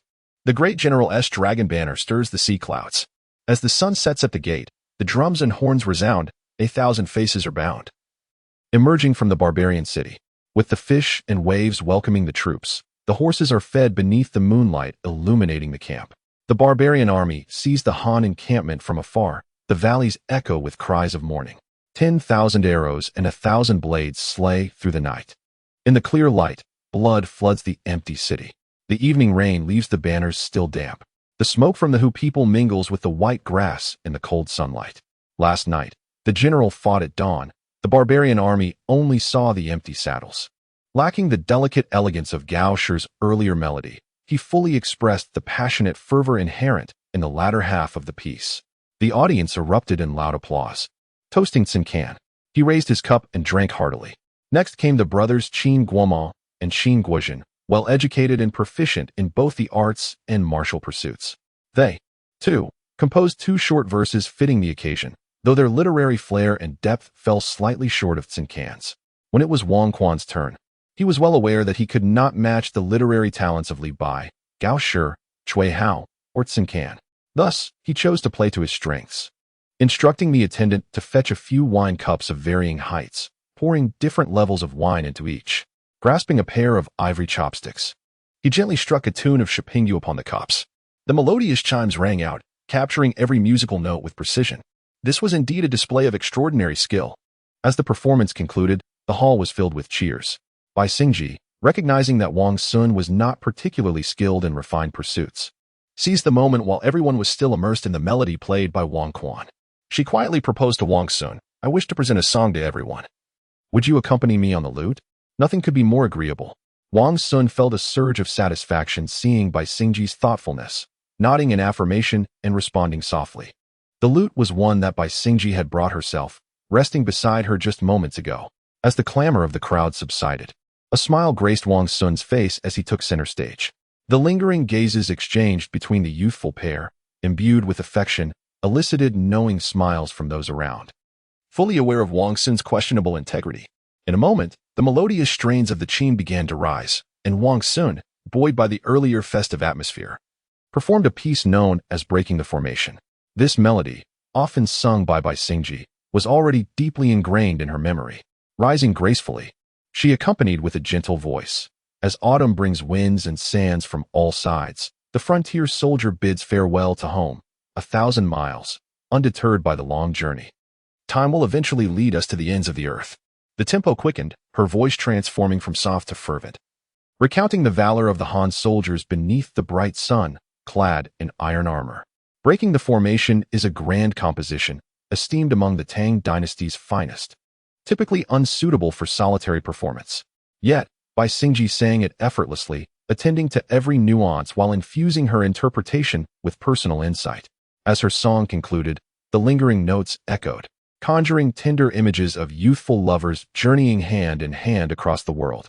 Among the older attendees, nostalgic smiles emerged as they reminisced about their own youth. While the 3 talented young men, the Qin brothers and Wang Quan, gazed on with a hint of fascination. Once the applause subsided, only Cui Hao and Gongsun Dejia remained in the spotlight. Not wishing to overshadow the lady, Cui Hao chuckled softly and recited an ancient verse, borrowing the melody from the UFO, yet infusing it with new lyrics celebrating youthful love, capturing the earlier scene in exquisite detail, causing both Wang Xun and Bai Xingji to blush with embarrassment amidst their joy. When it was Gongsun Dejia's turn, she rose with a smile. Adjusting her attire before addressing Bai Xingji, "I shall return to my original craft. Might you accompany me on the qin?" With a hint of mischief, she added, "Your delicate melodies might not harmonize with my sword dance. Perhaps we could invite Master Gao?" After a moment's thought, Bai Xingji softly recommended him. "Bring forth the qin." Gao Shi, ever gracious, instructed a servant to borrow the instrument from Bai Xingji. After gently testing a few notes, he grinned and said, "Pray, Gongsun Dejia, choose your piece. Feel free to play as you wish, master." Gongsun Dejia replied, holding her sword in salute, her confidence unmistakable. "Then let us perform Water Melody." Gao Shi laughed as he plucked the strings, perfectly matching Gongsun Dejia's poise. "Master Gao truly has an eye for selection." Gongsun Dejia chuckled, gracefully taking her position in time with the music. Water Melody is an exceedingly grand composition, commencing with vibrant scenes of battle, leading through the trials of war to the triumphant return of soldiers reuniting with their loved ones, celebrating together in joyous revelry. Comprising 11 distinct movements, each with its own character, some stirringly passionate, others majestic and grand, or tenderly gentle, or deeply melancholic. It encapsulates the myriad emotions between departing warriors and their beloveds, proving challenging to convey. Yet, these complexities posed no obstacle for Gao Shi, nor did they for the esteemed Gongsun Dejia, renowned in the capital for nearly 2 decades. With graceful steps and a fluid form, she began to dance, moving in rhythm with the melody. The poignant loneliness of the distant warrior and the yearning of the beloved at home are vividly portrayed. In terms of age, Gongsun Dajiang is more than twice the age of Bai Xingji. Yet, her ethereal grace still resembles that of a young maiden on the cusp of adulthood, delicate and fragile, She wields a pair of sharp blades that seem even more frostbitten in their chill. As the melody shifts, this originally gentle and frail figure gradually grows resolute. It is akin to a young woman, once the cherished jewel of her parents, now transformed into the wife of another family after her coming of age, a transition from a carefree existence to one burdened with the immense responsibility of supporting a household. With her fragile frame, she bears the heavy load left by her husband's departure for war, evoking a deep sense of sympathy from the onlookers. Soon, the two armies clash. A wisp of her fragrant spirit, illuminated by the moonlight, soars to the front lines, transforming into a beam of sword light that fights alongside her husband.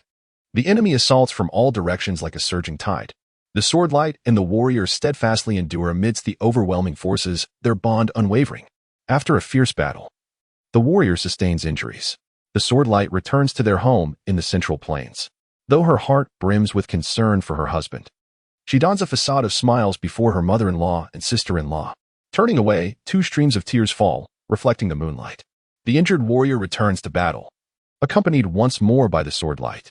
Like a flash of lightning through the sky, like a soaring dragon, they drive back the barbaric foes. Together, the warrior and the sword light surge forward, cleaving through the waves of enemies, aiming directly for the commander in the center of the formation. Countless cavalrymen rush to protect their leader, and with a resounding cry, the warrior's sword transforms into a radiant arc, exuding a chilling aura that daunts all who dare to gaze upon it. With a sudden shift in melody, the warrior achieves great feats and returns home atop his steed, celebrated for his victories in the imperial court. The sword light gently returns, reuniting with the beloved. Before the mirror, she tidies her hair, plucking out the premature white strands. Waiting in silence. The 11 sections of the piece each depict a distinct scene, with Wang Xun Dajiang flawlessly embodying the essence contained within each segment. The sorrow evokes a visceral heartbreak, while the passionate fervor ignites a fervent spirit. As the 11 sections conclude, the wine in the cup and the dishes on the low table have grown cold. The attendants at the tavern, who should be serving the guests, have forgotten their duties. Their eyes wide with astonishment, mouths agape, their souls long departed alongside Gongsun Dajiang's enchanting dance, lost in an unknown realm. Chapter 2. The First Snow, Part 5. After a delightful banquet, where hosts and guests alike reveled in merriment, Lei Wanshun remained mindful of his promise from the morning. As farewells commenced among the attendees, he discreetly beckoned Li Bai and Gao Shi to one side, softly confiding in them about his commitment to present a poem to Lady Gongsun on their behalf. Li Bai, resonating well with the straightforward Lei Wanshun, noticed the hint of embarrassment on his face and playfully furrowed his brow, jesting, "I thought this feast was on the house. Yet it appears we must still pay in the end. In this state of inebriation, how am I to compose a verse?" Though he had intended to raise the matter during the gathering, the presence of esteemed poets made him hesitant. Lei Wanshun, his cheeks flushing slightly, scratched his head in explanation. "Do not trouble yourself, Tai Bai." Gao Shi interjected with amusement, unable to resist giving Li Bai a gentle nudge. If the celestial exile cannot write poetry after a few drinks, his illustrious title would have long been claimed by another. "Old Lei, pay him no heed. Simply fetch your writing materials. I truly cannot manage it today," Li Bai replied, suppressing a mischievous grin and shaking his head gently. "Before me dances the vision of Lady Gongsun. Even if I could muster a few lines, they would hardly suffice as a gift. I believe Lady Gongsun is not a miserly soul. The notion of a deadline is likely just a jest. Why not approach her and request a brief extension? When inspiration strikes, I shall compose a far better piece for her. That seems prudent." A hastily assembled work would indeed be unworthy of Lady Gongsun's splendid sword dance. Gao Shi nodded in agreement, humorously admitting that he too would take a brief respite. "We might as well wait a few days and present our offerings together with Tai Bai." Reluctantly, Lei Wanshun set off to seek forgiveness from Lady Gongsun. Upon arrival, he found her standing pensively before the wall, contemplating the characters inscribed by himself and Zhang Sun. "Do you fancy the calligraphy of the flower-picking scholar? I could procure a piece for you," Lei Wanshun ventured, his conscience pricked by his previous debts. "The calligraphy of the flower-picking scholar is indeed top-notch." Lady Gongsun replied with a smile, then shook her head gently. "Yet, I am more intrigued by how you managed to inscribe so many characters in mid-air. It was but a matter of moments. Such a feat is hardly worthy of a master's laughter," Lei Wanshun exclaimed, instantly invigorated by the mention of swordsmanship. Borrowing a sword from Lady Gongsun, he proceeded to demonstrate. Before writing, One must visualize all strokes in the mind, striving to connect them. Once airborne, one should apply pressure to the sword, tilting the tip slightly downwards. Thus, the duration of the inscription in the air will exceed that of a free-floating motion. Coupled with lightness techniques, it becomes achievable. Lady Gongsun closed her eyes, mentally retracing Lei Wanchuan's instructions, and smiled brightly. Indeed, thank you, Sir Lei. If this method is woven into the dance, the ethereal grace of the steps can be effortlessly mimicked. No need for thanks, it was but a small effort. Lei Wanxun waved his hands dismissively and proceeded to relay Li Bai and Gao Shi's sentiments once more. Lady Gongsun chuckled softly and remarked, I was just pondering how to express my gratitude to you. In light of this, consider this guidance as your own burden to bear.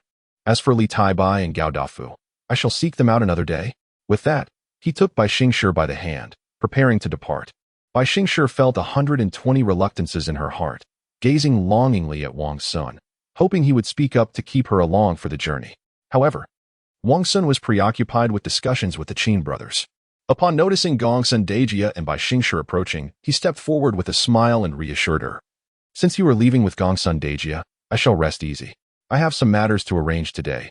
Once everything is settled, I will seek you out another time. Is Erlang's situation quite troublesome? The icy splash of reality doused Bai Xingshi's fervent heart, and her expression dimmed. Zita has encountered some difficulties. My brothers and I are brainstorming solutions. Wang Xun did not conceal much from her, nodding slightly and lowering his voice. You should leave for now. I will likely be engrossed in this matter for the next couple of days. I will inform you of the specifics afterward. Understood. Bai Xingshi lowered her head, feeling aggrieved as she followed Gongsun Dejia onto the carriage. Even as the carriage rolled far away, she gazed longingly through the sheer window towards Lingfeng Tower. Gongsun Dejia, noticing this, could not help but chuckle softly, advising, Sister, perhaps you should retract your gaze. He will not chase after you. At his age, friendships often outweigh all else. How bothersome. That Yuan fellow is a constant source of trouble. Bai Xingshi let down the curtain and sighed wistfully. Without Yuan, there will be Yu Qi. Gongsun Dejia, being seasoned in such matters, perceived the situation clearly. You must grow accustomed to this, dear sister. Otherwise, tears may fall. Indeed. Bai Xingshi responded softly, feeling despondent.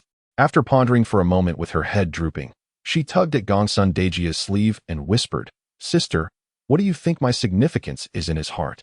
Who? Gongsun Dejia, who had been feigning sleep with her eyes closed, abruptly opened them, playfully teasing at Bai Xingshi's naivety. Sister.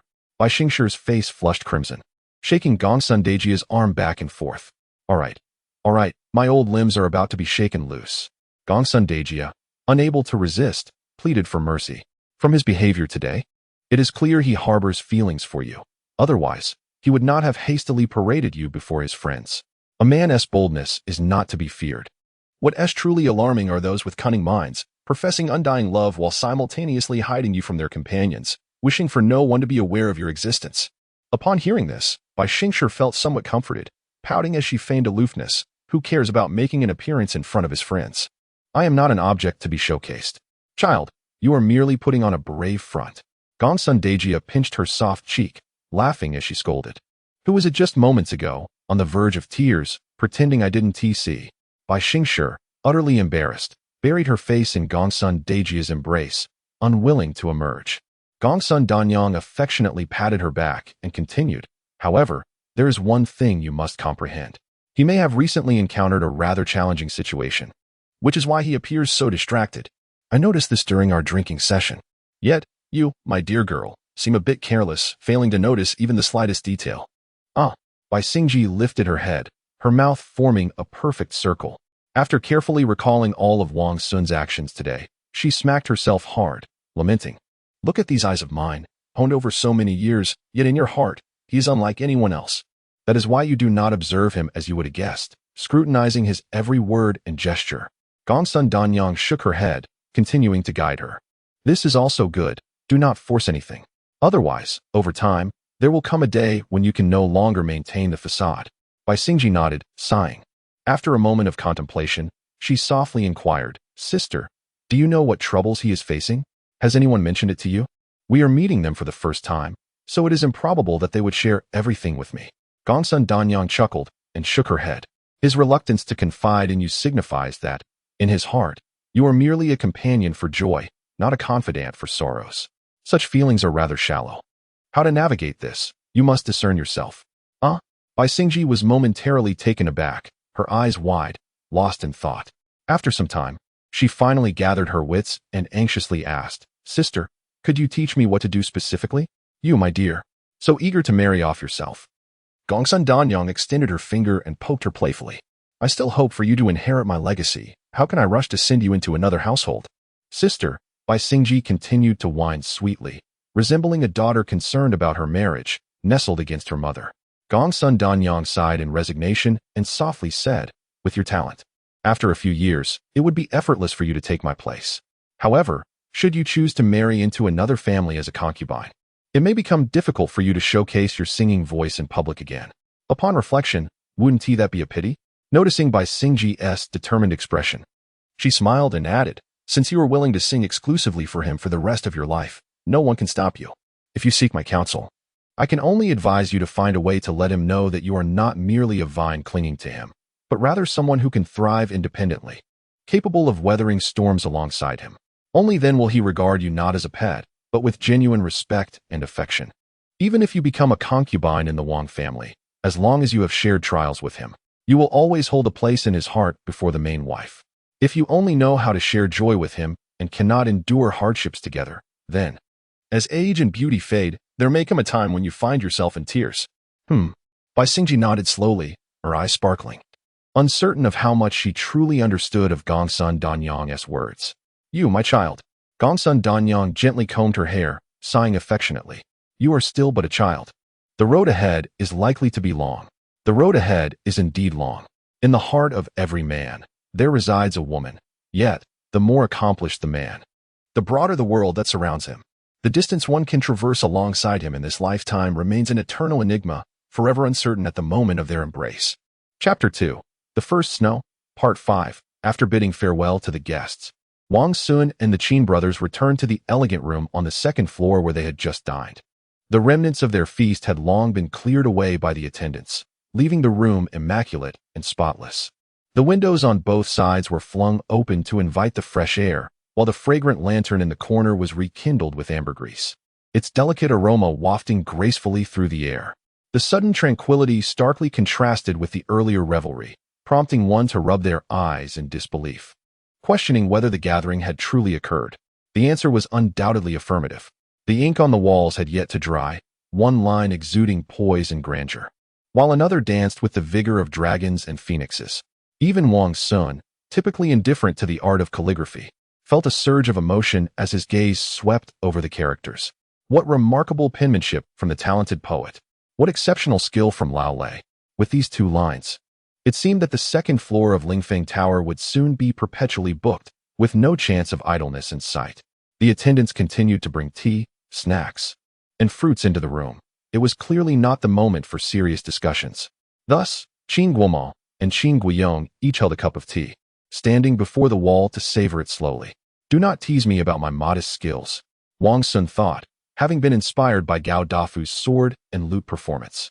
Under ordinary circumstances, he would never have been able to produce such exquisite calligraphy. Lei Wanshun and Zhang Sun returned in succession, both smiling and expressing humility. Zhang Sun's promotion to the post of magistrate in Qinghe County was largely facilitated by the support of the Duke of whose household, thus forging a deep bond between the Qin brothers and Zhang Sun as well as Lei Wanshun. Their reunion sparked engaging conversation.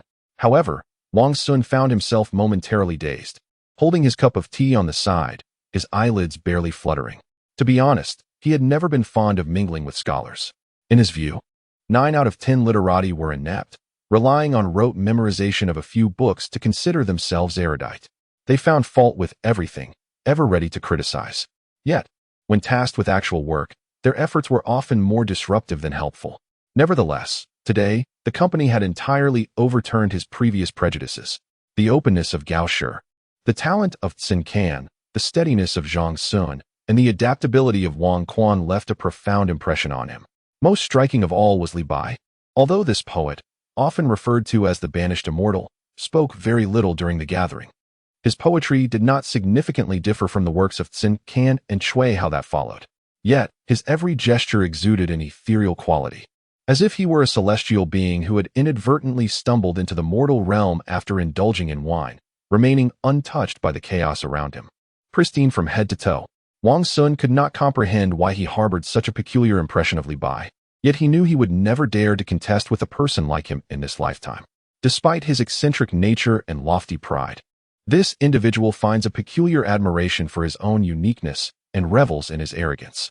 Though friendship may elude them, he still delights in observing the graceful movements of this person nearby. Hey, stop pondering. If you think any further, you might drool. Unintentionally, Qin Guozhen noticed Wang Xun's dazed expression and playfully waved his finger in front of him, chuckling.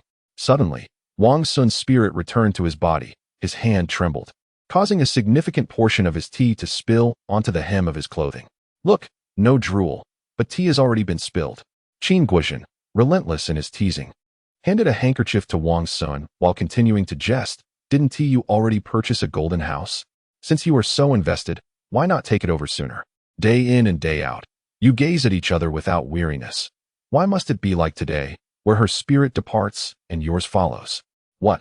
For once, Wang Xun's face flushed, and while wiping the dampness from his clothes, he smiled and retorted, I'm merely a bit fatigued.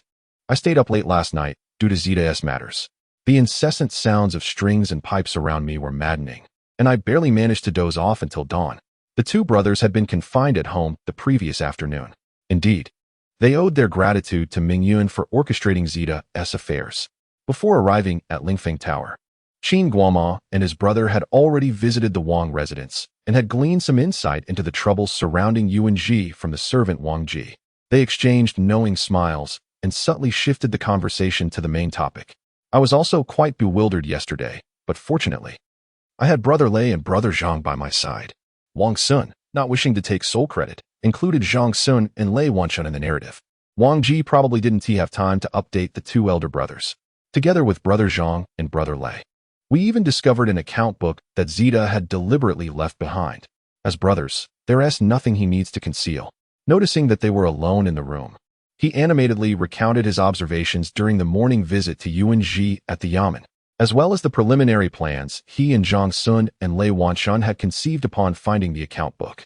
Perhaps what you few have considered is the only method to extricate Zeta from his predicament.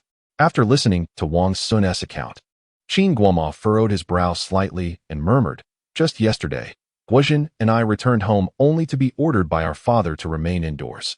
It was not until this morning, when he departed for court, that I seized the opportunity to slip out and seek you.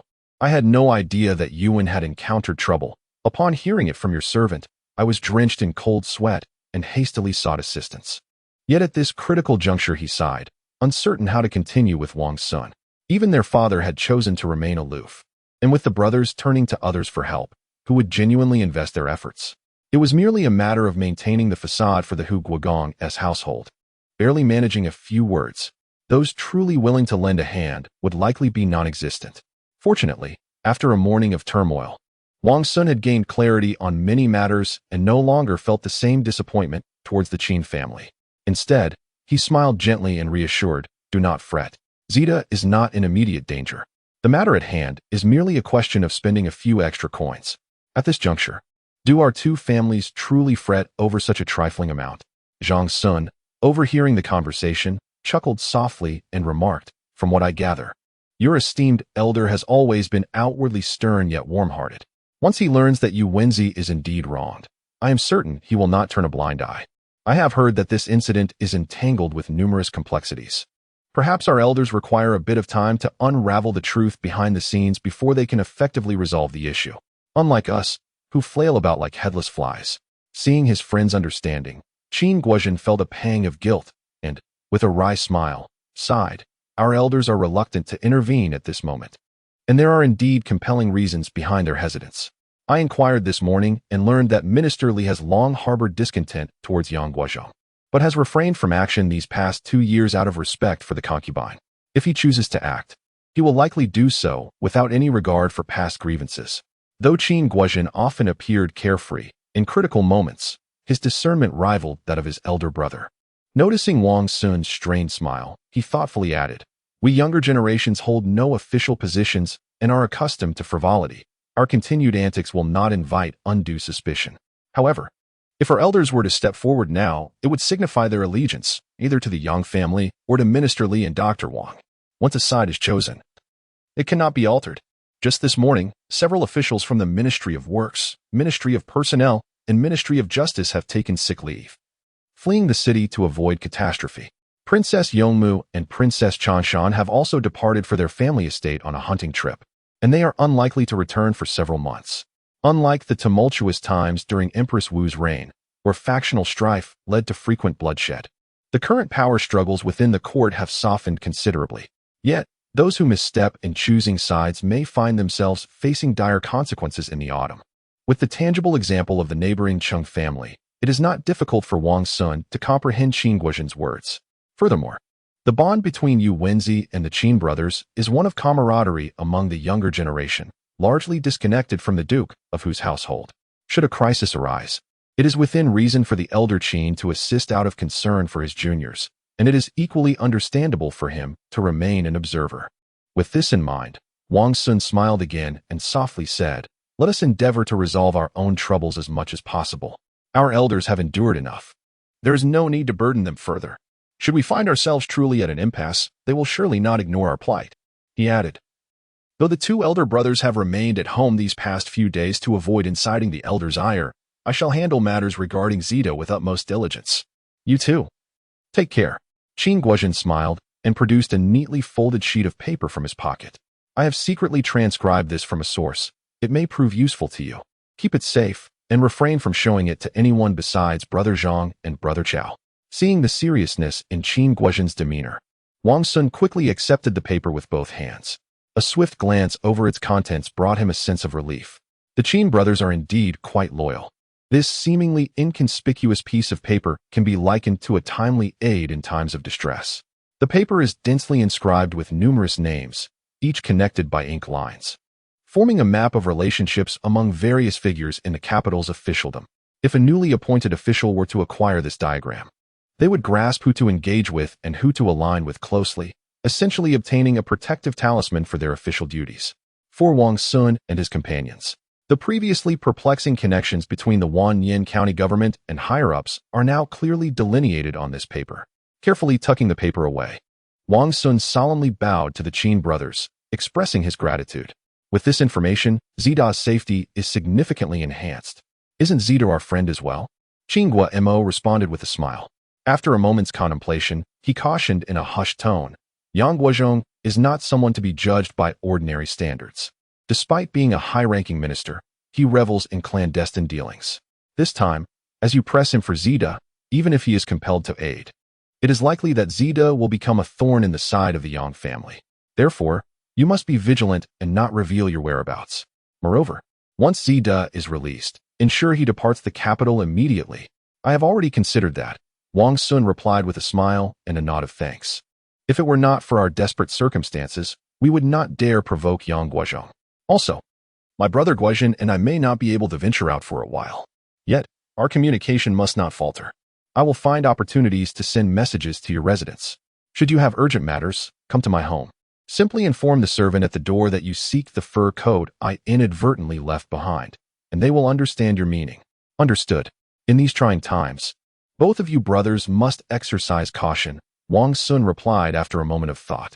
Once we rescue Zida, if possible, I suggest you take refuge at the estate by the Wei River for a spell. According to my father's analysis, the current strength of Prime Minister Li is nowhere near what it was in previous years, even with the aid of Dr. Wang this time. It is likely that this contest will not yield a resolution for at least 3 to 5 months. Being significantly older than Wang Xun, Qin Guo felt the need to offer thorough advice.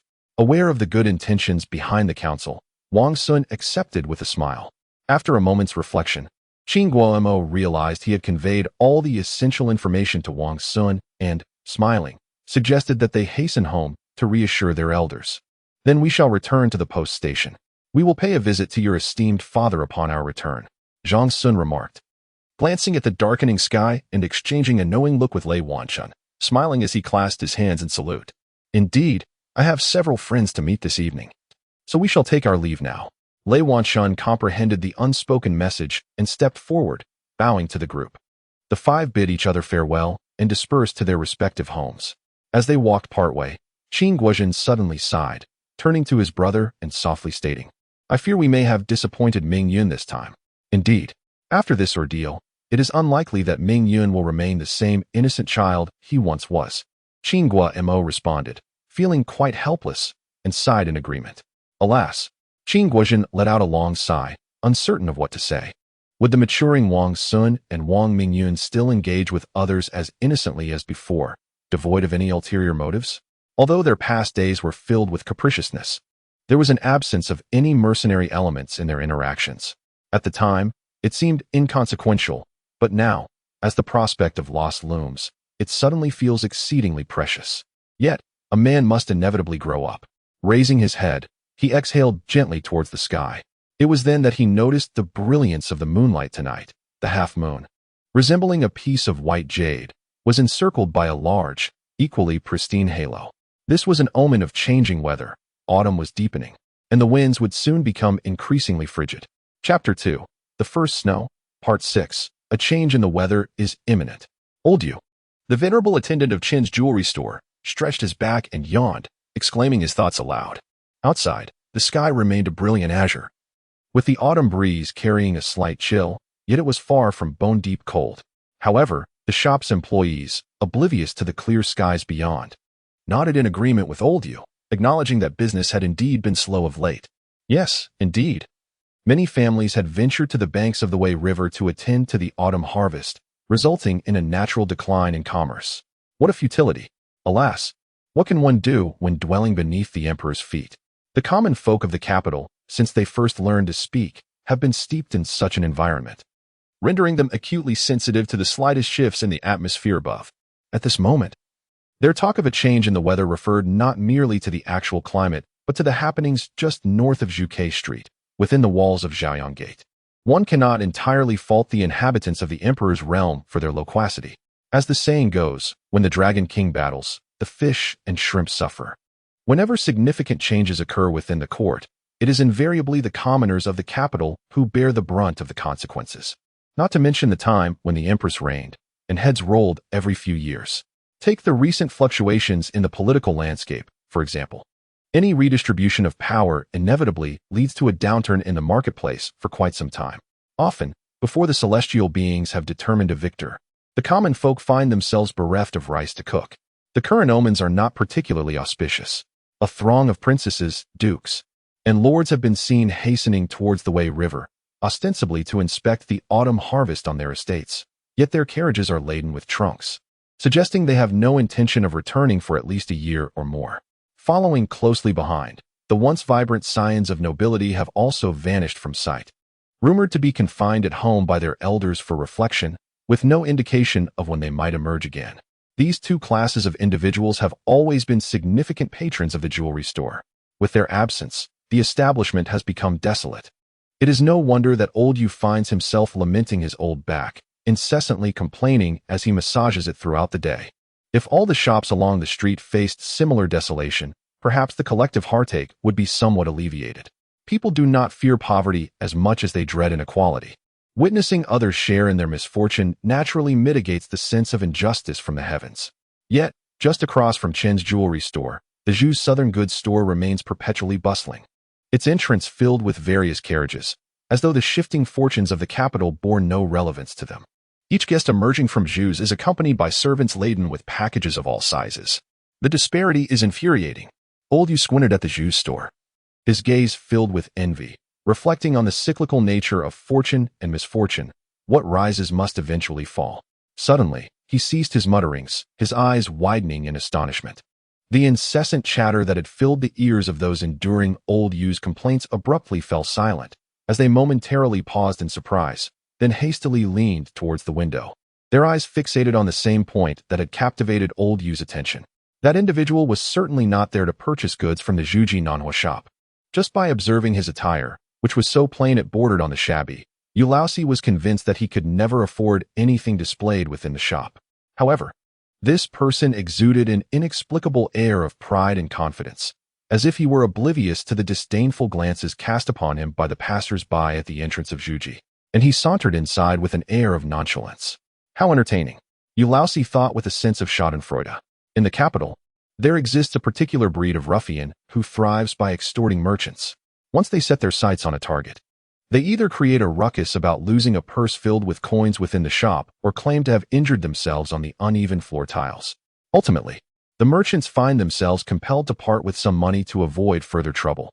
Yet, in the past decade, today marked the first time Ulausi had witnessed someone attempting to shake down the Zhuji Nanhua shop, who in the capital was unaware of the shopkeeper, Zhu Qiye, who had once been a close companion of the favored consort's brother, Yang Jiedu. The name Zhuji was, in fact, derived from Yangji. However, out of respect for the late emperor's edict against commerce, a pig's head was merely hung at the entrance. More than a decade ago, when Yang Guozhong had not yet ascended to the position of governor through the influence of his sister, he had shown no hesitation in breaking the legs of several unscrupulous rascals attempting to extort Zhuji, casting them into the Tsiujiang pool to feed the turtles. Now that the Yang family stature in the capital was at its zenith, it was astonishing that someone would dare to target Zhuji. This individual was either hopelessly reckless or a provincial fool, utterly ignorant of the undercurrents in the capital. The doorman at Zhuji likely shared similar thoughts. In the spirit of divine mercy, he extended his arm to block the unwelcome guest before he could enter, asking, "What brings you here? Please take a look at the sign before proceeding." The plainly dressed yet impeccably neat guest took a step back, gazing up at the gilded plaque of Zhuji, then returned at the same pace. "Isn't this Zhuji? Have I wandered into the wrong place?" Indeed, this was Zhuji, the unrivaled establishment in the capital. The doorman extended his foot, obstructing the guest's path. With a finger pressed against his chin and mouth, he scratched idly while sneering, "By your accent, it seems you are from out of town. We at Zhuji specialize in precious goods from the maritime nations that dock at Guangzhou, and they come at a steep price." "Oh, I am aware of that. I inquired before my arrival." The plainly dressed guest nodded, unfazed by the disdainful gazes of the attendants. "I am not here to make a purchase. Kindly remove your foot. Be careful not to trip yourself." With that, he continued to stroll inward at a leisurely pace. The two doormen, infuriated, twisted their noses in anger and reached out to shove the guest's shoulder. "If you are not here to buy anything, then what are you?" Alas, the manner in which the guest maneuvered was a mystery. The two attendants failed to even touch the edges of his garment. Yet they tumbled out with a comical roll, one towards the interior and the other towards the exterior, landing with a synchrony that suggested it had been choreographed. Who dares to wreak havoc here? In an instant, four robust figures burst forth from behind the counter, extending their enormous palms in an attempt to seize the limbs of the unsuspecting patron. Just as swiftly, the customer executed a graceful pivot, causing the four imposing men to collapse in unison to the ground. Each knee bore a distinct imprint, marked with dirt, as if they had been meticulously stamped in advance. "Heavens! Quickly, shut the doors and close the windows," shouted Elder Yu, exhibiting an agility that belied his years as he lunged towards the entrance. "Do not linger. Beware of becoming collateral damage." With a flurry of activity, the shops lining half the street swiftly mirrored his actions. Those who operated businesses on this street were no fools. They recognized at once that this situation was far from a mere shakedown by local thugs. In broad daylight, only 2 or 3 establishments in the entire capital would dare openly provoke the Zhu family's influence. Chapter 2. First snow inside the shop. A number of women were enthusiastically selecting merchandise when they were startled by the sudden entrance of a man who swiftly dispatched all 4 guards. They screamed in fright, dropping their items and scurrying behind their bodyguards. The unexpected visitor was taken aback by the crowd, hesitating for a moment before placing his hands on the hilt of his sword and smiling as he addressed everyone, urging them not to panic. He introduced himself as Yun, delivering a message to Manager Zhu. Unable to tolerate the arrogance of the guards, he had merely intervened to teach them a lesson, and he humbly requested their forgiveness for the disturbance. After saying this, he bent down and patted the necks of the fallen men, lifting them one by one. The 4 imposing figures, still in a daze from their unexpected fall, found themselves yanked back to their feet, their anger simmering beneath the surface.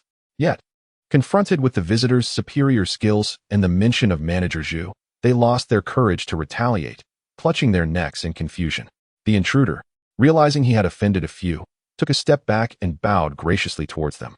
Strangely, despite donning a tattered robe whose original color was indiscernible and worn boots with frayed edges, a smile blossomed on his face, transforming his appearance into one that was remarkably handsome and appealing.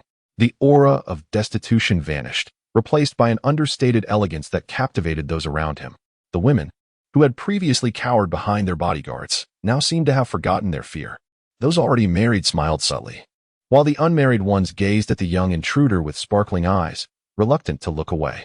In the prosperous Tang dynasty, where tradition merged with a sense of boldness, it was not uncommon for unmarried women to express interest in young men, often urging their elders to send matchmakers to propose on their behalf. Some girls discreetly pinched the waists of their handmaidens, signaling them to approach the visitor and inquire about his name and family background. The commotion in the front room soon drew the attention of the attendant within. Peering through the beaded curtain, he observed the simply dressed guest, who had only reprimanded a few guards without any further overstepping. Gradually, he found himself believing the visitor's words. Coughing lightly, he stepped out from behind the curtain with a smile, addressing the young man as Brother Yun. He introduced himself as Li Gu, a servant of the Zhu family, and inquired about the purpose of Yun's visit. Li Gu, at your service, the visitor replied, resting his hand on the sword's hilt and bowing courteously. I have come today at the behest of a friend to deliver an important item to Manager Zhu. If he is in the backyard, I would appreciate it if you could inform him on my behalf. Li Gu scrutinized the visitor, uncertain of how to proceed. Suddenly, his gaze fell upon a distinctive pattern on the sword's hilt, causing him to blink in surprise. His voice trembled slightly as he asked, May I borrow your sword for a closer look? After a moment, he corrected himself. No, you keep it. Just allow me to examine it closely. It is merely a sword, yet it piqued the interest of Master Li, who eagerly requested to examine it. The guest chuckled and graciously handed over the sword along with its scabbard, like one cradling a royal gift of an exquisite, jeweled cup. Master Li trembled as he accepted the sword. He dared not draw it from its sheath, instead running his fingers over the ornate patterns on the hilt, his lips quivering as he uttered indistinct murmurs of awe. In the martial culture of the Great Tang, many young men adorned themselves with swords as accessories. It was not uncommon for those of greater means to embellish their scabbards with an abundance of gemstones. As a patron of the Zhu's southern goods shop, Master Li had seen countless treasures over the years, yet today, he found himself utterly captivated by this seemingly insignificant sword, leaving onlookers astonished. A number of relieved male patrons gathered around, craning their necks to catch a glimpse of the sword's details. However, Master Li refused to share it further, lifting the sword reverently to his brow and returning it to the unexpected young guest. Please, take care of it, he implored. Master Zhu is just behind. I shall fetch him for you. What are you all standing there for? Hurry and prepare the private room to serve our esteemed guest tea. Suddenly chastised, the bewildered attendants hurried to open the designated room for important visitors, respectfully ushering the unexpected guest inside. Yet, some, lacking discernment, noticed Master Li heading towards the back courtyard and stealthily followed, tugging at his sleeve to whisper a warning. Master 7 is truly entertaining guests inside. Perhaps it would be prudent to wait before calling him? That young man appears rather like a beggar attempting to extort money. Fool, have you ever seen a beggar wielding a magnificent sword? Master Li retorted sharply, sending the young attendant staggering backward. The chastised lad stood dumbfounded, not from pain, but from the mention of the giant sword. The Zhu's southern goods shop, financed secretly by the brother of the favored concubine, Yang Guozhong, not only supplied the affluent families of Chang'an with rare treasures from the southern seas, but also discreetly acquired various curiosities at bargain prices from fallen aristocrats. Thus, the attendants had become astute observers of wealth and status. The guest's attire starkly contrasted with his demeanor, particularly as he brandished a sword once wielded by the noble King Hel of Wu. Such details hinted that he undoubtedly hailed from a noble lineage that had suffered misfortune, compelled to embrace a life of modesty. Yet, such families often cherished their possessions all the more, as they clung to items that had survived the ravages of confiscation. Surely, the value of such treasures could not be diminished. Among the patrons, a few with keen ears caught wind of the named giant sword, their eyes lighting up with intrigue as they lingered under the pretense of browsing the goods, reluctant to depart. In these times, the wealth of the world congregated in Chang'an, where the affluent families purchased pearls and agates by the pound, for young lords and noble scions. Wielding a sword embellished with gold and jade no longer held any particular distinction. However, if one could procure the magnificent sword from that modestly dressed young man, or perhaps through the Zhu family's southern goods shop, and present it to those in dire need, would one not have the prospect of soaring to great heights in the latter half of their life? With such thoughts swirling in their minds, most of the attendants and guests lost interest in haggling over prices. They gazed eagerly behind the beaded curtain, hoping that Li Gongfu would hasten his pace and summon Zhu Zhanggui sooner. Indeed, Li Gongfu was swift. Within 5 or 6 breaths, his figure emerged outside the back hall. He peered inside and called out softly, "Seventh Master, a young man is seeking you." "Who? Can't you see I have esteemed guests? Tell him to wait." Zhu Qiye's voice echoed from within the hall, laced with a hint of irritation. Seated across from him, a young man with a complexion as smooth as porcelain, noticing Zhu Qiye's displeasure, quickly interceded on behalf of Li Gongfu, saying, "If you have matters to attend to today, do not hesitate to go. We have already been out for quite some time, and the general needs to accompany His Majesty out of the palace this afternoon. We must return early to attend to him. Lord Feng, please consider, the servants are rather thoughtless. Do not hold their ignorance against them." Despite being several years older than his counterpart, Zhu Zhanggui stood up and bowed respectfully. "How could I possibly be so bold as to dispute with you?" The young eunuch, Feng, smiled lightly, waving his handkerchief. "Indeed, I have overstayed my welcome and must return promptly. Please attend to your affairs. I shall exit through the side door. By the way, the items needed by the imperial concubine should be prepared at your earliest convenience. On the 9th day of the 9th month, His Majesty wishes to witness the imperial concubine's reenactment of the feathered garment dance. Should there be any delay, we all may find ourselves in a predicament." Upon hearing this, Zhu Zhanggui nodded incessantly, understanding the gravity of the situation. "Rest assured, I shall ensure everything is in order. Please convey my regards to the general and the imperial concubine. I shall await your news." Feng replied with a smile, rising to depart. "Please extend my greetings to the general. I have prepared a humble gift, consisting of some modest Panzhou delicacies. My master is aware of the general's fondness for such treats and has specially arranged for them to be hastily delivered from the south. I would appreciate it if you could take them to the palace for the general." Zhu Zhanggui hurried a few steps forward, personally opening the door for Feng. "Then we shall express our gratitude to your master on behalf of the general." Feng smiled and nodded in acknowledgement. The general they referred to was not one of the several military governors safeguarding the Tang dynasty, but rather the illustrious chief eunuch Gao Lisher, who, having won the emperor's favor, was bestowed the title of General of the Flying Cavalry in the 7th year of the Tianbao era. Historically, Gao Lisher stands as the foremost figure to ascend to the highest military position while maintaining the role of a eunuch. At this moment, with the imperial concubine enjoying the emperor's special favor, Gao Lisher and Yang Guozhong naturally fostered a close relationship. Their respective disciples frequently visited one another, reaping considerable benefits from this connection. Though treated as a distinguished guest by Zhu Zhanggui, the young eunuch Feng, having been educated by Gao Lisher, was well aware of the challenges faced by others. Upon stepping outside, I noticed Li Gongfeng with his head hung low, waiting at the entrance. I smiled faintly and whispered to Manager Zhu, "Old Li must not have realized we were here. There is no need to hold it against him. We are all acquaintances. After all, there is no need to take things too seriously. Did you hear that? Hurry and thank eunuch Feng, you blind fool."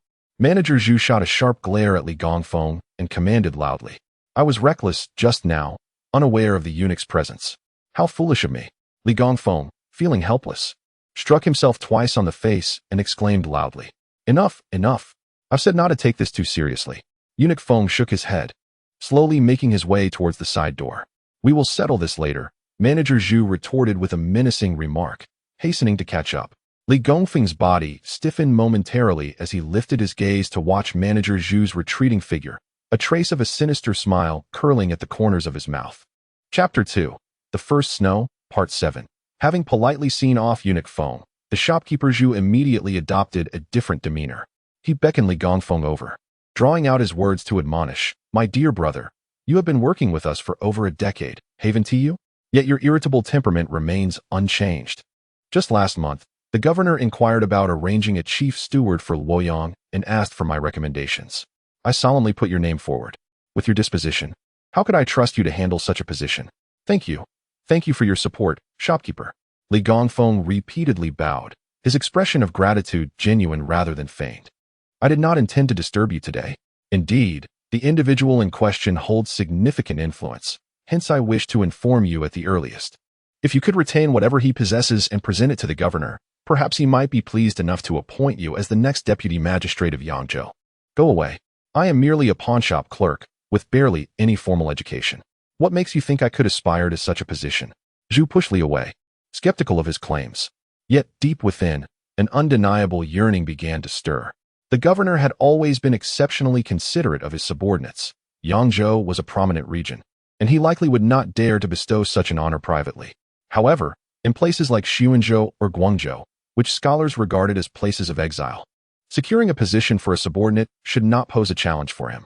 Contemplating this, Zhu's expression gradually softened as he glanced at the timid Li Gongfeng and smirked. Now, tell me, what is it that has you so flustered? If it truly is a treasure, today's transgression shall be forgiven. Yes, yes. Li Gongfeng glanced around, leaning closer to Zhu's ear, the Zhuek sword, the very one that went missing with the descendants of King Wu.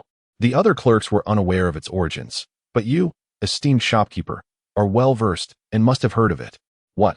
Zhu took a step back, almost incredulous. The Zhuek sword was crafted by the renowned master Oyezi, commissioned by King Helu of Wu during the spring and autumn period. After the fall of Wu Tiyu, the sword vanished from history. Its last known appearance was during the late Sui dynasty when it was recovered by the formidable Du Fuwei from an ancient tomb excavated for military funds.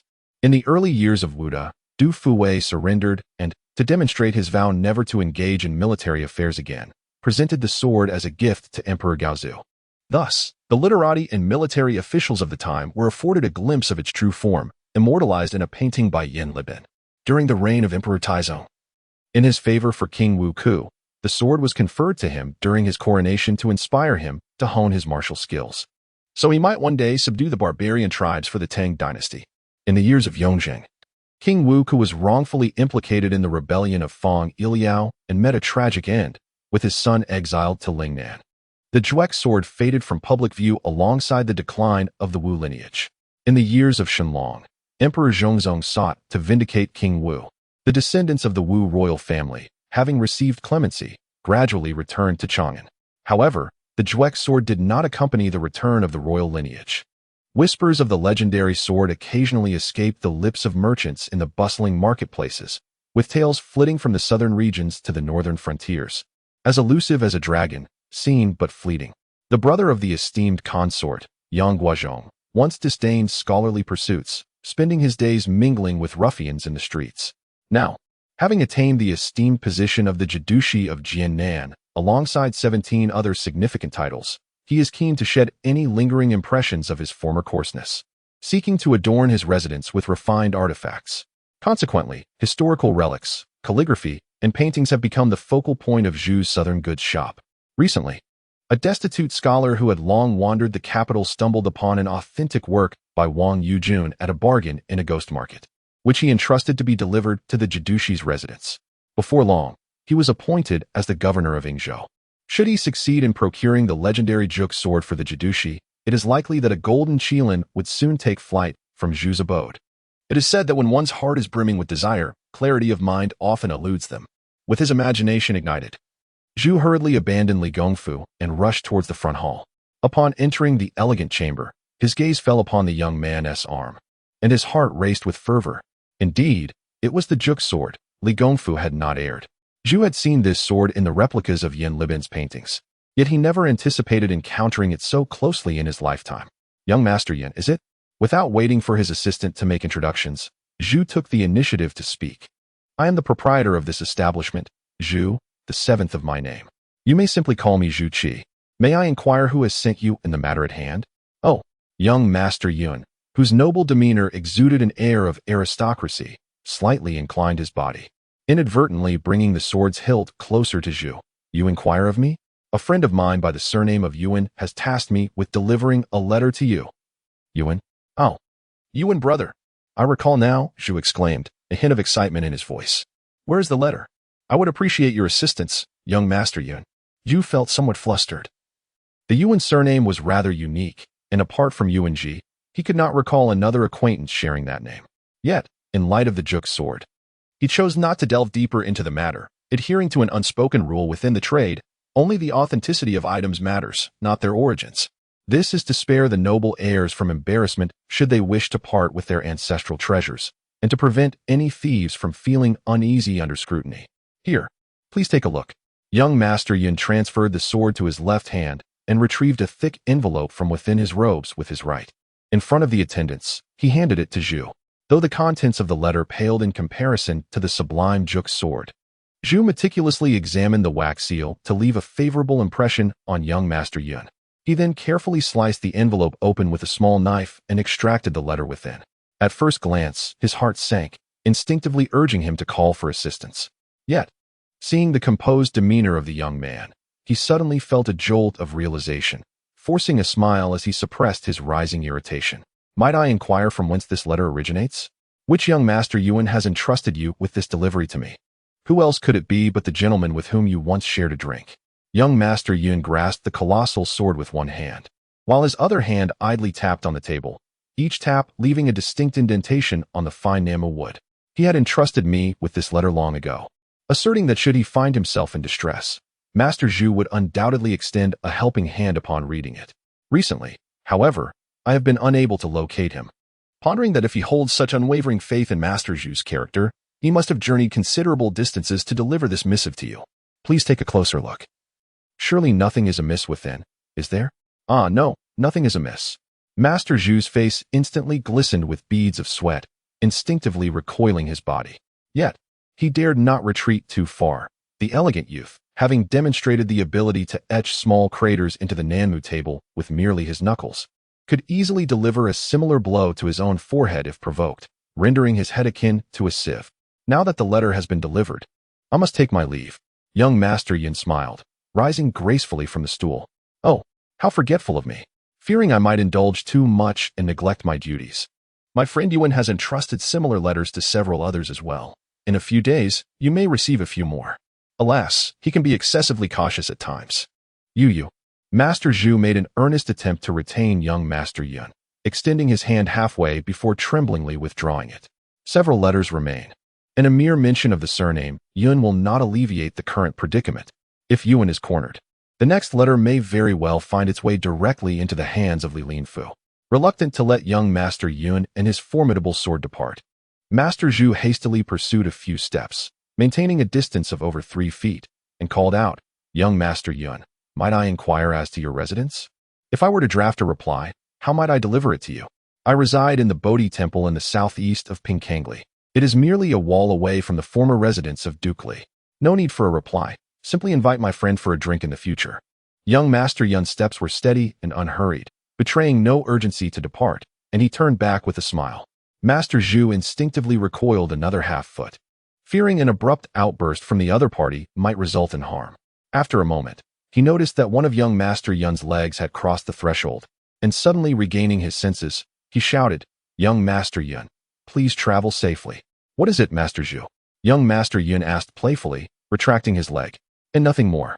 Under the weight of the gaze directed at him, Master Zhu's courage evaporated entirely. Awkwardly grinning, he murmured, "I simply thought it was inappropriate for you to travel so far to deliver a letter without even having a cup of tea. You lot, what are you dawdling for? Quickly fetch a basket of sugar from Nanyang for young Master Yin to brew tea and soothe his throat." Alas, the staff, taken aback by Master Zhu's sudden outburst, scrambled to comply, quickly retrieving a pre-prepared basket of the precious sugar and presenting it to young Master Yin with utmost reverence. "In that case, I shall graciously accept." Young Master Yin graciously expressed his gratitude to Manager Zhu, accepting the rock candy with a cheerful smile before disappearing around the street corner. Once he was out of sight, Manager Zhu wiped the sweat from his brow, trembling slightly. Ignoring the curious gazes of the patrons in the shop, he shouted at his attendants, "What are you still standing there for? Hurry, gather a few of you to keep a close watch on that fellow Yun.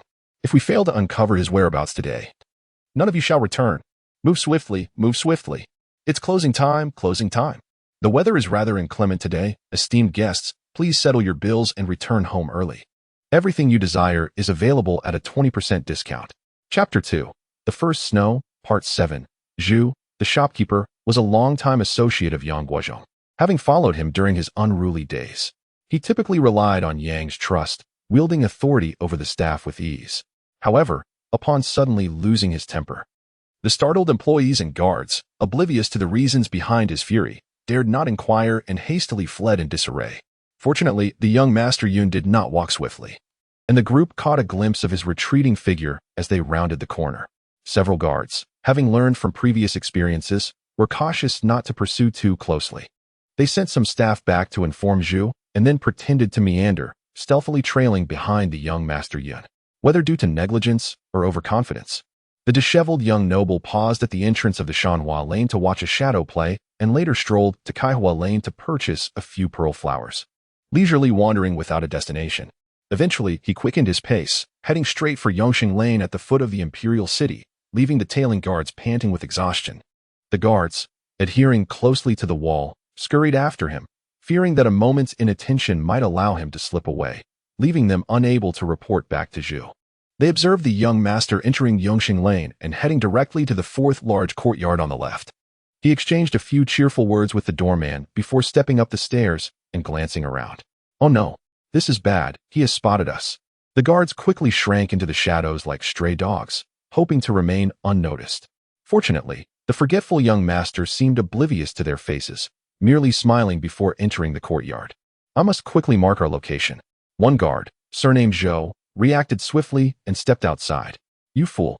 The other 3 guards seized his shoulders, pulling him back forcefully. "We need to leave, not mark anything." "Zhou Laohu, are you blind?" "What is the matter?" Zhou Laohu, dazed, responded.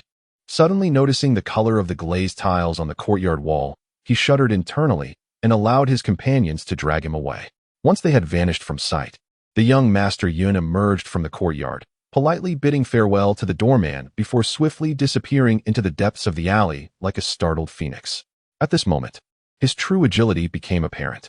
He expertly navigated through the less populated, secluded streets, darting through 4 or 5 blocks in no time. After making a considerable detour southeast around Chang'an City and confirming that he had successfully evaded his pursuers, he finally boarded a carriage waiting at the temple entrance, meant for scattered travelers, and began to move slowly toward the city gate. As he lowered the carriage curtain, the anxious Wang Xun, Lei Wanchun, and Wang Xun gathered around, eagerly questioning him. "Jiun, Lao Ba, 8 brother," their addresses varied, but their inquiries were unified. "How did it go?" "Rest assured, I have not failed the mission."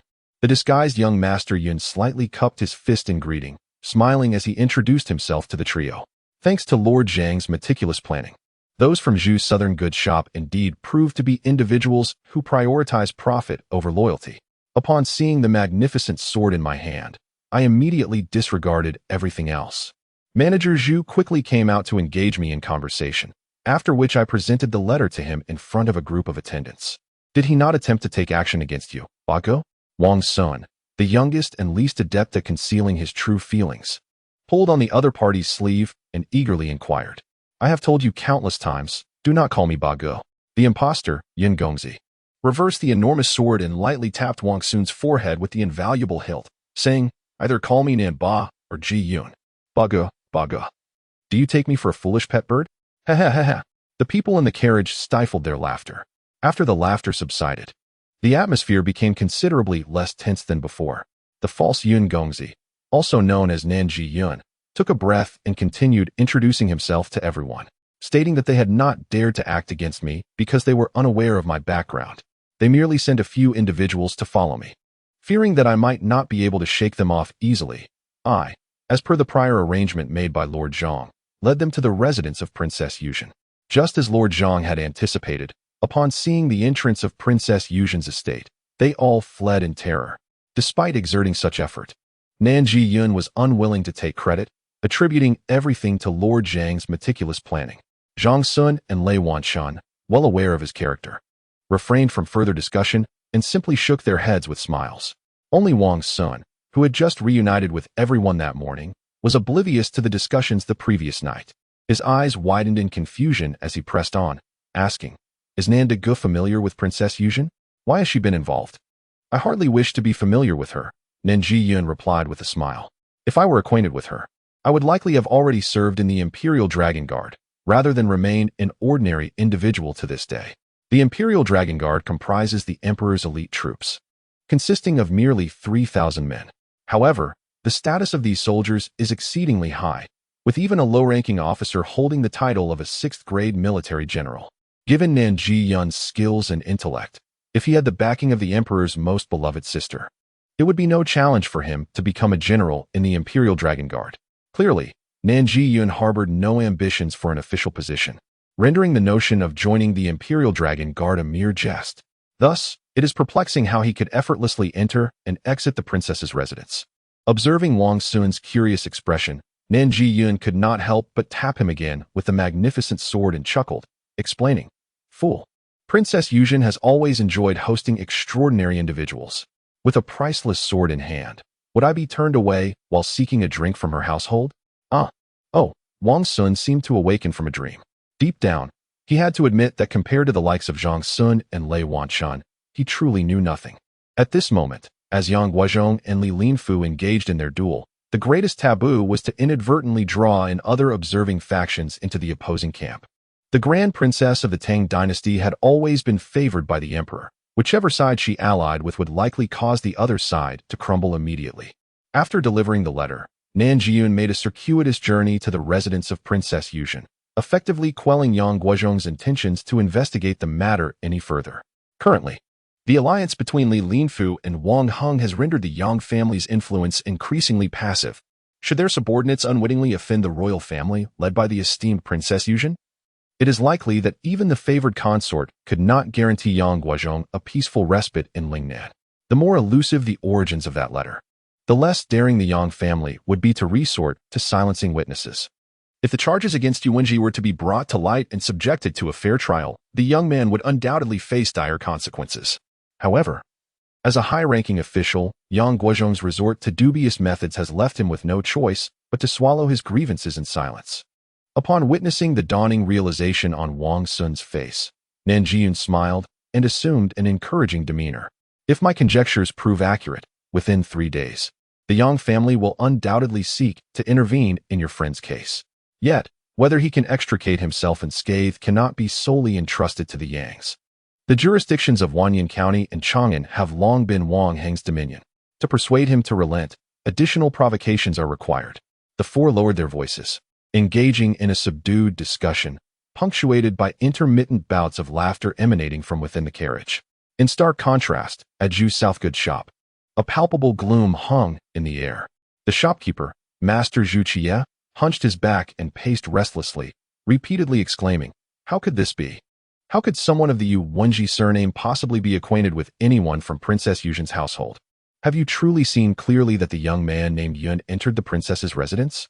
Master Qie, even if you lend us your courage, we would not dare to lie regarding this matter.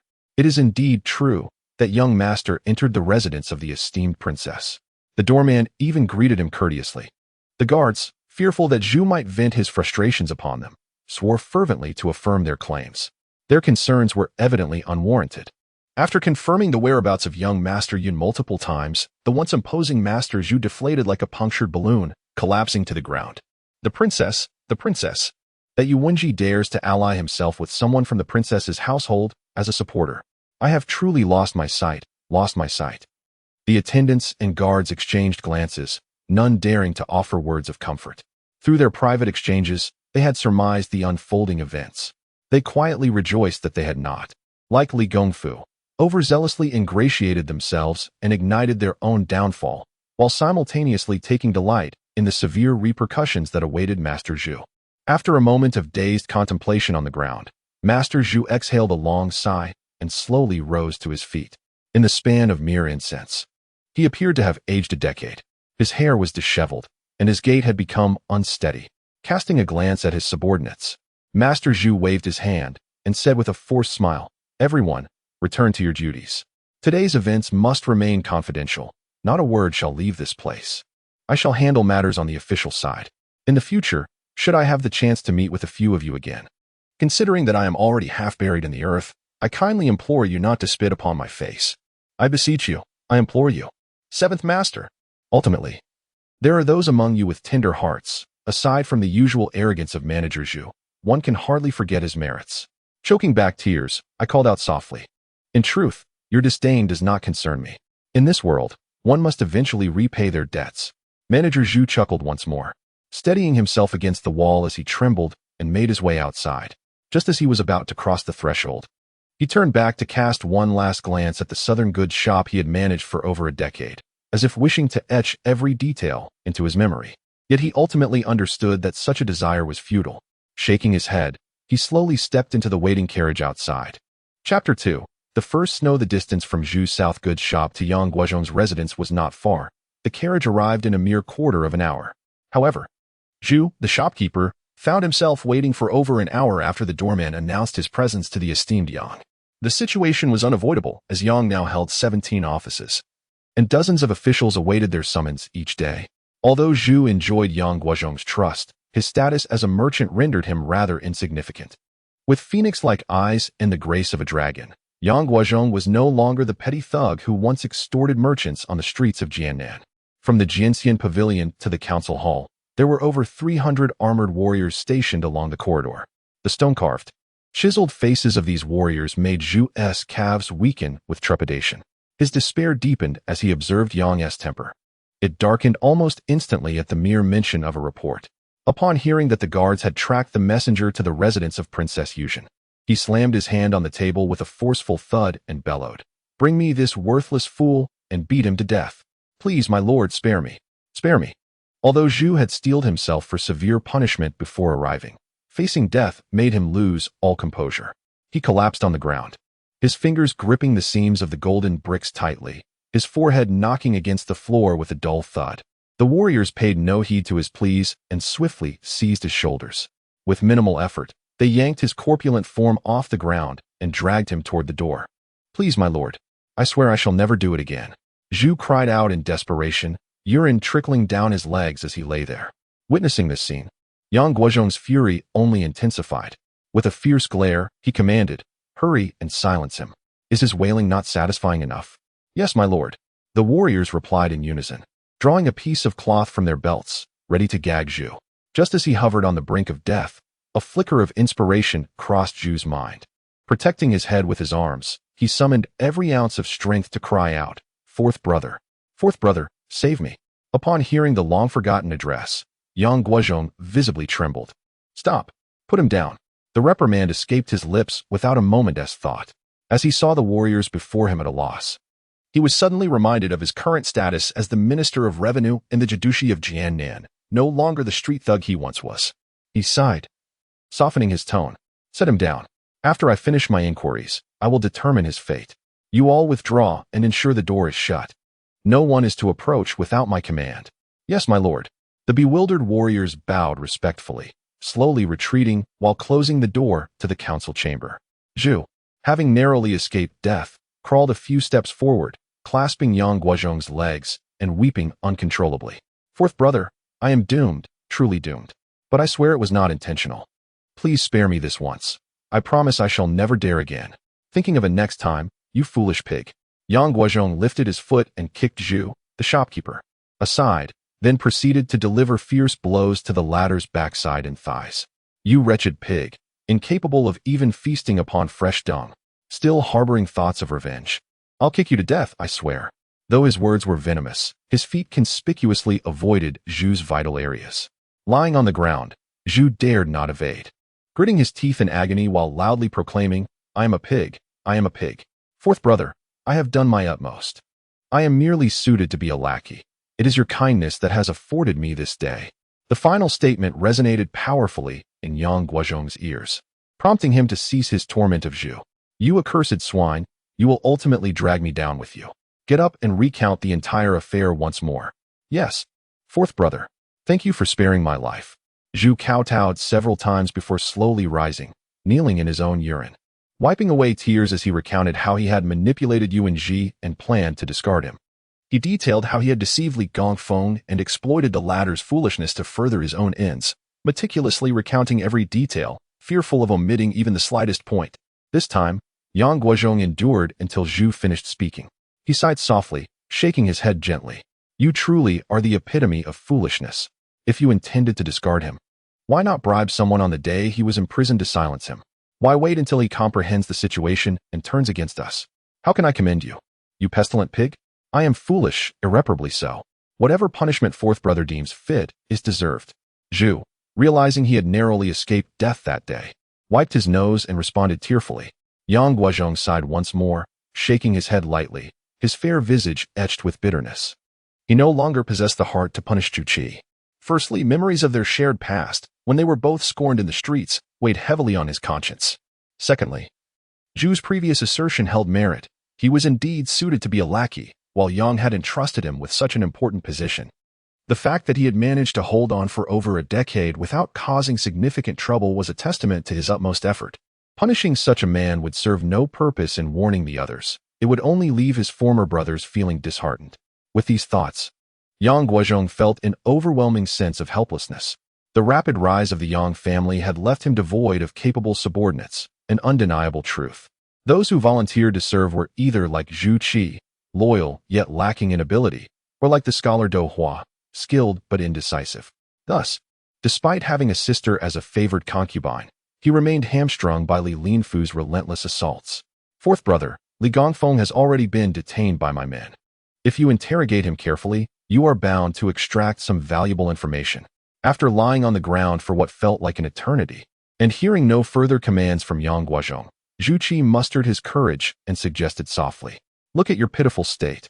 Yang Guozhong kicked him sharply on the shoulder, sending him tumbling again. Having caused his own blunder, want it not to involve others. Depart and change your garments before returning. The stench is unbearable. No wonder your surname is Zhu. Alas, Master Zhu replied repeatedly, gradually rising from the ground. Attendants, ever ready to serve, stepped forward to assist him in exiting to change. As he watched the figure of Zhu recede into the distance, Yang Guozhong continued to shake his head with a bitter smile. Knowing without inquiry that Li Gongfeng was surely the scapegoat cast aside by Master Zhu. Even if he were to be killed, no useful information could possibly be extracted. At this juncture, the most pressing matter was not to ascertain the responsibility for the messenger's release, but rather to determine the extent of Princess Yuzhen's involvement in this affair. If it were merely a matter of a guest from the princess's court having close ties with Yuan, disapproving of the Yang family's actions and sacrificing a pawn to protect the king, and thus taking a stand in indignation, there might still be room for negotiation. However, if Princess Yuzhen had already conspired with Li Linfu, then apart from gathering all forces for a desperate fight, he had no other options left. After much contemplation, he resolved to make some concessions to stabilize the personnel within Princess Yuzhen's court. Turning towards the outside, he called out in a deep voice, "Come here, notify the steward. Order him to take my visiting card and go to the Wanyan County office early tomorrow morning, asking Magistrate Zhang to exercise leniency towards a certain Yuan." "Yes." The loyal attendant responded and promptly departed. Before he could exit, Yang Guozhong called him back. "Wait, tell him to make a grand entrance through the main gate. Choose around the time of the hour of the snake, ensuring as many people as possible witness the procession of the Yang family." The attendant acknowledged and hurried away. The helplessness on Yang Guozhong's face gradually morphed into a cold smile, as he silently vowed, "Are you forcing my hand? Very well, I shall show you." That magistrate of Wanyan was a confidant of Wang Xiao. Should he see my visiting card, he would undoubtedly take ruthless measures against the Yuan name, and that would be of no concern to me. After harboring such fierce thoughts, a twinge of unease crept in, as he did not wish to cultivate a formidable enemy at such a critical moment. After a brief pause, he commanded softly, "Come here, prepare the carriage. I must pay a visit to Lady Gua." Once the Jew has changed his attire and returned, let him depart. He should concentrate on his business at the shop. I have no desire to see him for the time being. Another attendant at the door quickly complied and dashed to the rear courtyard to prepare the carriage. Just as Master Zhu returned in fresh attire, he overheard Yang Guozhong express his desire to avoid seeing him again. His eyes reddened, and tears streamed down his face. "Fourth brother, I am sorry for you. I will leave at once. Do not be angry. Get in here." Yang Guozhong scolded irritably, "At your age, is crying the only thing you can do?" "Alas," Master Zhu responded joyfully, slowly moving through the door. He first bowed again to Yang Guozhong, then lowered his voice and discreetly suggested, "Fourth brother, at this hour, it seems inappropriate for you to visit eldest sister. What is it to you if I wish to see my own sister?" Yang Guozhong retorted, raising his eyes in low inquiry. No, what I mean is." Master Zhu lowered his head, resembling a chastened child, and explained with a tone of palpable distress. The hour was already late, and the young ladies' gatherings were typically bustling with guests in the evening. "Begone." Yang Guozhong kicked him out once more, sending Master Zhu sprawling through the door. "Return to your shop, and do not linger before me. My sister's affairs regarding entertaining guests are of no concern to you." Chapter 2. The first snow having dismissed the loquacious manager Zhu, Yang Guozhong resolved to visit the residence of the Lady of Gua tonight. However, he He heeded part of Zhu's counsel and deliberately sent 2 clever young servants ahead to the lady's villa in Kujiangfeng to announce his arrival, thereby preventing any potential awkwardness between the siblings due to unforeseen circumstances. Half an hour later, the young servant hurried back from the lady's residence, reporting to Yang Guozhong. He relayed that the lady of Guo was entertaining distinguished guests that evening and requested his understanding. If there were urgent matters to discuss, he could visit after court tomorrow at noon. Upon hearing this, Yang Guozhong felt a wave of discomfort wash over him. Furrowing his brow, he inquired in a low voice, "What guests? Did you see whose carriage it was?" "No," the servant replied, shaking his head with a hint of grievance. "I was just at the door when the lady's personal maid, Chang'an, blocked my way." Useless, Yang Guozhong thought to himself, immediately discerning that the servant had faltered before his sister's maid. He shot a glare at him and muttered a reprimand. The servant lowered his head, his gaze fixed on the tips of his shoes. The other young servant, King Xiao, displaying a bit more wit, stepped forward cautiously and said with a smile, "My lord." I took a secret glance inside. From the front door to the main hall, lanterns were lit, indicating the likely presence of a personage of great importance. Even from afar, I could catch a whiff of beeswax. Yang Guozhong mused, his frown deepening. Beeswax, a rare commodity imported from overseas, was composed of a blend of beeswax and whale oil, burning brightly while exuding a hint of honey fragrance, quite fashionable in the capital. However, its price was commensurate with its allure. Most affluent households would light only a few in their halls. Yet the lady's extensive lighting from the entrance to the main chambers was a rarity in the capital. The more extravagant the display, the greater the guest status. His thoughts drifted to the rumors circulating in the marketplace about the lady sharing a chamber with several suitors, causing a pang of anxiety in his chest. Grabbing a teacup from the table, he hurled it violently across the room. "I was wrong. Please spare me, my lord." The 2 young servants were startled and immediately knelt, their shoulders huddled together. They lacked the seniority of Zhu Qie to escape Yang Guozhong's wrath unharmed. If they did not find a way to placate him quickly, they might be dragged off and killed by the guards, without even a ripple of protest from the magistrate's office. After a while, there was no call for the guards to enter. The 2 clever young servants stole glances, observing Yang Guozhong seated on the low couch, gently massaging his temples, his countenance dark and troubled. "My lord." The servant Shimo crawled a few steps forward, pressing his cheek against Yang Guozhong's thigh, speaking softly in a coaxing tone. "Enough. It's not your fault." Feeling the warmth and trepidation emanating from the boy's touch, Yang Guozhong waved his hand, dismissing the 2 young servants. "Notify old Zhao to unload the carriage. The guards may return to rest. We shall discuss the visit to the Lady of Guo tomorrow afternoon." "Yes, my lord." 2 young attendants exchanged glances, rose to their feet, and retreated down the corridor. Narrowing his eyes, Yang Guozhong gazed at Shimo's silhouette, which bore an uncanny resemblance to someone else, and a wave of inexplicable resentment surged within him. "Tonight, I shall remain in my study, diligently reviewing documents. You 2 will accompany me to attend to my writing needs." "Yes, my lord." The young attendant's shoulders twitched slightly before they answered with a touch of laziness. "Go. And while you're at it, summon someone to clear away the debris." "A bunch of useless fools," Yang Guozhong commanded, his face stern, his words slipping through clenched teeth. He had long been aware of his sister Yang Yuyao's renowned beauty, which had been spoken of by many. Yet, he had never minded it as much as he did now. To be candid, if it were not for his sister, who effortlessly navigated the corridors of power and enchanted many influential figures, his position in the court would not be as secure as it currently is. Achieving an unshakable standing requires more than merely having a younger sister, the beloved concubine of the emperor, who attracts the affections of countless admirers. Even the emperor, despite his fondness, must consider the sentiments of the court officials. Moreover, with the continuous flow of confidential information from the Lady Guo, he had consistently maintained the upper hand during power struggles. What was even more remarkable was that his elder sister possessed an innate talent for invoking the protective instincts of men. Those who had engaged with her were exceedingly loyal to the Yang family. Aside from the recent confrontation with Li Linfu, during other power struggles, including the last expulsion of Jing Zhao and Xiao Jiong, many influential officials discreetly extended their support to Yang Guozhong, influenced by their ties to Lady Guo. Despite Li Linfu's ambiguous stance, however, his sister Yu Yao should never, under any circumstances, provoke that individual within the palace. By virtue of familial hierarchy, he was the husband of another sister, Yu Huan. For a brother-in-law to slip out of the palace in the dead of night, and climb into his sister's bed would hardly be tolerated by public opinion, let alone within the Li family. What would the royal family think? If there were an understanding between the sisters, it would be one thing. But it only served to sow discord between them. Should another woman in the harem seize the opportunity to win Yuhuan's favor, how could he possibly reconcile that confusion with Yuyao? Of course, Yang Guozhong was well aware that the blame did not rest solely on his sister Yuyao. The man residing within the palace, who was nearly 40 years her senior, Li Longji, was indeed lacking in personal virtue. Years ago, when Yuyao was still his daughter-in-law, she had been ordered by this father-in-law to become a Taoist priestess, subsequently leading her into the palace. Now, he had issued an edict summoning Lady Guo to his bedchamber. Could Yuyao dare to refuse?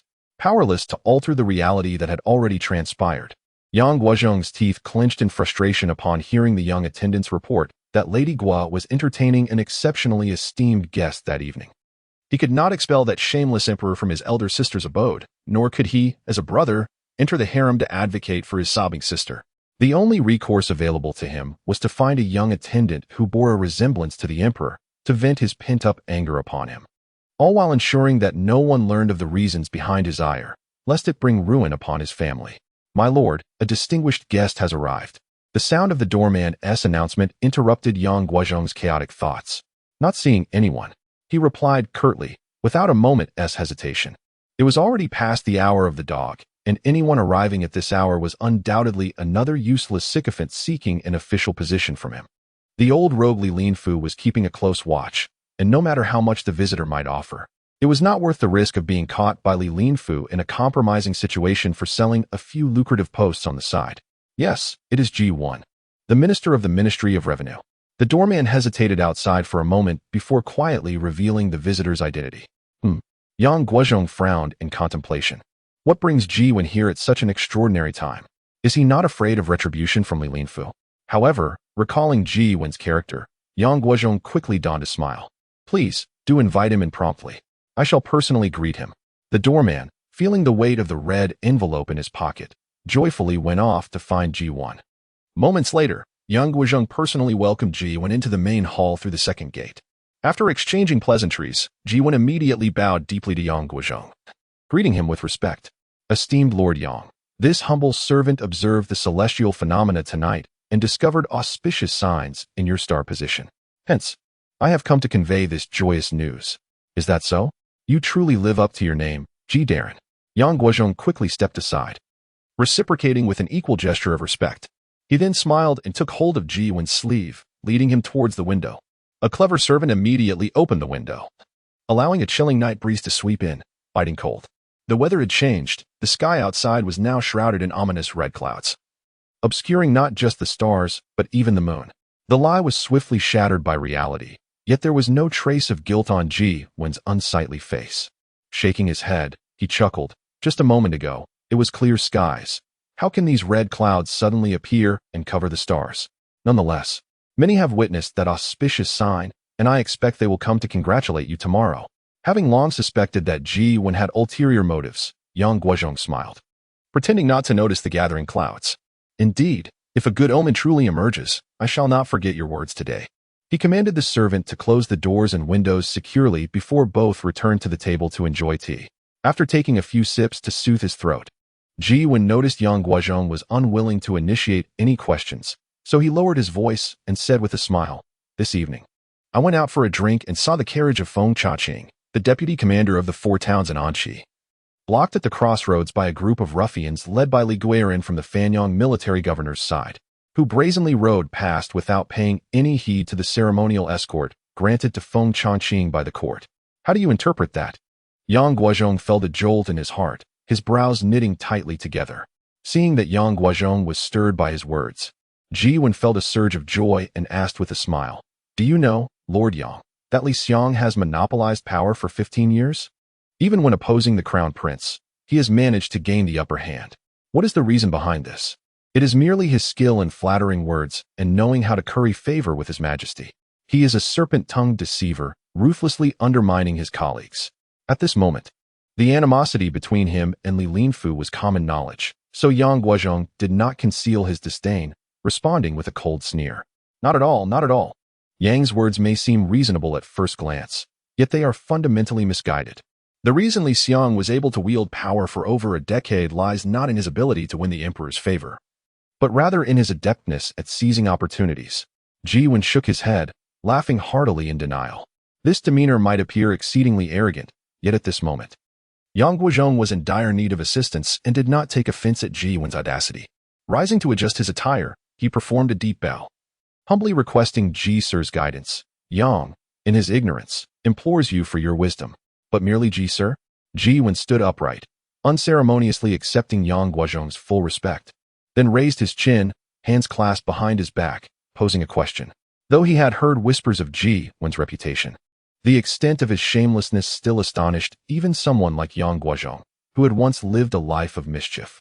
With a smile, he softly replied, "If this matter comes to fruition, which position would you desire, esteemed Ji? I shall certainly endeavor to fulfill your wishes." Why speak so definitively at this juncture? He continued, "As long as Li Linfu remains, even if I wish to assist you, I cannot bypass him." Thus, the strategies that Ji harbored in his heart would only be shared with those who recognized their worth. Mentioning Li Linfu ignited a deep-seated resentment within Ji Wen. For over a decade, he had provided counsel to Li Linfu, achieving remarkable successes. Yet, due to his unconventional appearance, Li Linfu refused to grant him any position higher than that of a deputy minister, even going so far as to proclaim that Ji Sir excelled in intrigue but lacked practical ability, barely managing the role of a deputy minister. He claimed that promoting Ji to a more significant position would only invite chaos. Ji Wen remained unsatisfied, though he had to swallow his indignation. After years of restraint, witnessing someone daring to oppose Li Linfu inspired him to lend a hand.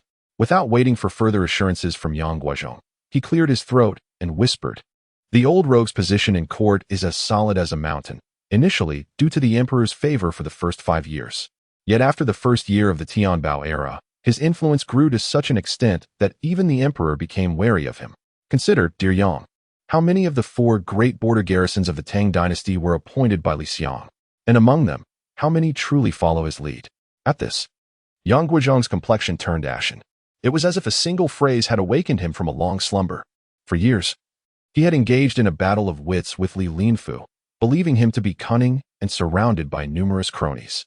Little did he realize that Li's foundation had already taken root within the border garrisons. Now, in the northern regions of the Tang dynasty, Fanyang, Shuafang, Anxi, and Lanyu, aside from Shuafang, which was held by the crown prince Li Heng's loyalists, the other 3 garrisons had commanders such as An Lushan, Gao Xianji, and Gishuhan, all of whom were directly promoted by Li Linfu. Thus, even if the commanders of the border garrisons remained loyal to the Tang dynasty, should the emperor wish to replace the chancellor, he would have to consider the significant repercussions on the border regions following Li Linfu's departure. Those areas were sparsely populated with Tang subjects, relying solely on military might to deter the Hu tribes. Any unrest within the military could incite the tribes to rebel and challenge the authority of the Tang dynasty. Upon realizing this, Yang Guozhong felt an icy chill grip his hands and feet. Though he held a nominal title as the military governor of Jiannan, he commanded no real military force beyond the 500 retainers in his household. Among the 3 border garrisons controlled by Li Linfu, any general could effortlessly eradicate the Yang family. Observing the cold sweat trickling down Yang Guozhong's forehead, Ji Wen realized that his objective had been achieved.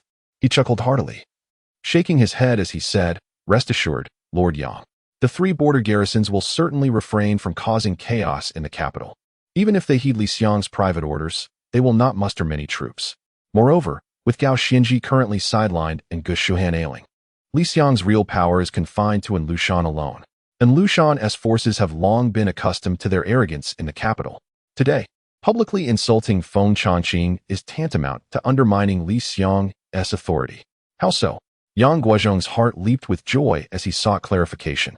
Li Xiang had shown Gao Xianji kindness, but Feng Changqing was a protege of Gao Xianji himself. Their relationship with Li Xiang was already tenuous. Furthermore, Feng Changqing hailed from humble beginnings, lacking other high-ranking officials in his family, making him less adept at forming alliances. Thus, his loyalty to His Majesty undoubtedly surpassed any allegiance to Li Xiang. This year, having entered the capital under Gao Xianji's orders to present captives, he had been summoned by the emperor multiple times, basking in glory. Now, having been insulted by An Lushan, how could he easily swallow such humiliation? If Li Xiang could subsequently suppress An Lushan's men and compel them to seek forgiveness from Feng Changqing, the situation might still be salvaged. However, given that Li Xiang was currently leveraging An Lushan's influence to suppress you, how could he easily allow An Lushan to save face? Thus, after tonight, it is likely that Feng Changqing would harbor no gratitude towards Li Xiang. Indeed, your words illuminate my understanding, Yang Guozhong exclaimed, clapping his hands in approval of Ji Wen's analysis. He had always prided himself on his political acumen, yet his strategies often leaned towards the underhanded. The ability to dissect the intricate web of Li Linfu's machinations and uncover its flaws was a height he could scarcely hope to attain. Flattered by Yang Guozhong's praise, Ji Wen's enthusiasm surged. His narrow eyes squinted, resembling a serpent fixated on its prey. Just days prior, the emperor had sought to utilize Feng Changqing to reorganize the Flying Dragon Imperial Guards, but was thwarted by Li Xiang's objections citing institutional discrepancies, which had already caused a rift with Feng Changqing. Today, should justice not be served for General Feng, it would only deepen the resentment. At a time when the emperor was disenchanted with Gao Xianji's brutal methods and sought to elevate Feng Changqing in his stead, if Lord Yang could lend a helping hand. He elongated his words, his gaze piercing as it fixed on Yang Guozhong. The latter immediately grasped his intent. Nodding in agreement as he whispered, the emperor's wishes are indeed the aspirations of us, his subjects. Tomorrow at the court meeting, I shall certainly rally several officials to express robust support for General Feng. However, that is but a distant goal, and it will not bear fruit immediately. Currently, Li Xiang and Wang Hu are conspiring together. Do not forget, my lord, that Li Xiang once forcibly dismantled the prince's trusted aides. Ji Wen chuckled softly, offering a reminder. Yet, Yang Guozhong paused, momentarily daunted by the notion. At that time, although Yang did not actively oppose the crown prince, he had nonetheless exerted considerable effort. Yang believed that the crown prince was preoccupied with past grievances against him and was more inclined to displace Prime Minister Li. Ji Wen cast a glance at Yang Guozhong, responding with a hint of frustration. Of course, we must first overthrow Li. The conclusion slipped from Yang Guozhong's lips. Upon uttering it, he realized his misstep and bowed deeply to Ji Wen, expressing gratitude for his guidance. Yet, when the opportunity arises, I shall not forget today's promise. I, too, am merely to eradicate treachery for the sake of the nation. Ji Wen, hands clasped behind his back, suddenly wore an expression of lofty righteousness, declaring, My ambition for power is solely to fulfill my aspirations, not for selfish gain. Prime Minister Li monopolizes state affairs, favoring only his kin and obstructing the path of worthy talents. Thus, I cannot tolerate him. A true man knows when to act and when to refrain. Once success is achieved, I shall. Yang will certainly remember your words today. Yang Guozhong felt a wave of nausea rising, but was compelled to maintain a facade of cordiality, extolling Ji Wen's noble integrity.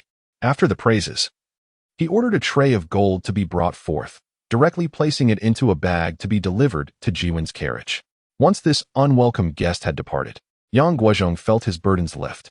He finally glimpsed a flicker of hope for victory, albeit a minuscule one. Yet, with effort, who could say that a small hope could not blossom into a radiant light?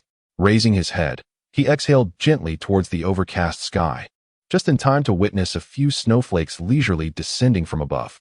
In Chang'an, this year's first snow had arrived remarkably early. Chapter 3, Early Chill, Part 1. As the first snowflake drifted down from the heavens, Yang Yuyao stood at the entrance, graciously welcoming her guest. Today, she had deliberately donned a pure white cotton robe that cascaded from her shoulders to the floor. Her lustrous black hair fell freely behind her ears, flowing like a waterfall down her back. With a slender waist, curvaceous hips, and elegantly shaped legs, her graceful neck and lightly adorned face radiated joy. Her pair of dark, bright eyes sparkled with life, resembling a quiet lotus blooming beside the autumn waters. This enchanting sight momentarily stunned Lei Wanchun, who had recently witnessed her captivating charm, causing him to blink in surprise as he forgot the courteous remarks he had meticulously prepared. What's the matter? Has the valiant Lei forgotten who I am so soon?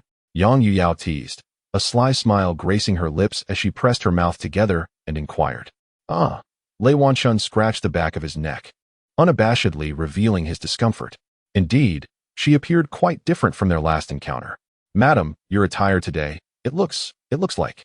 He struggled to articulate his thoughts, as if all words paled in comparison to her beauty, rendering speech utterly inadequate.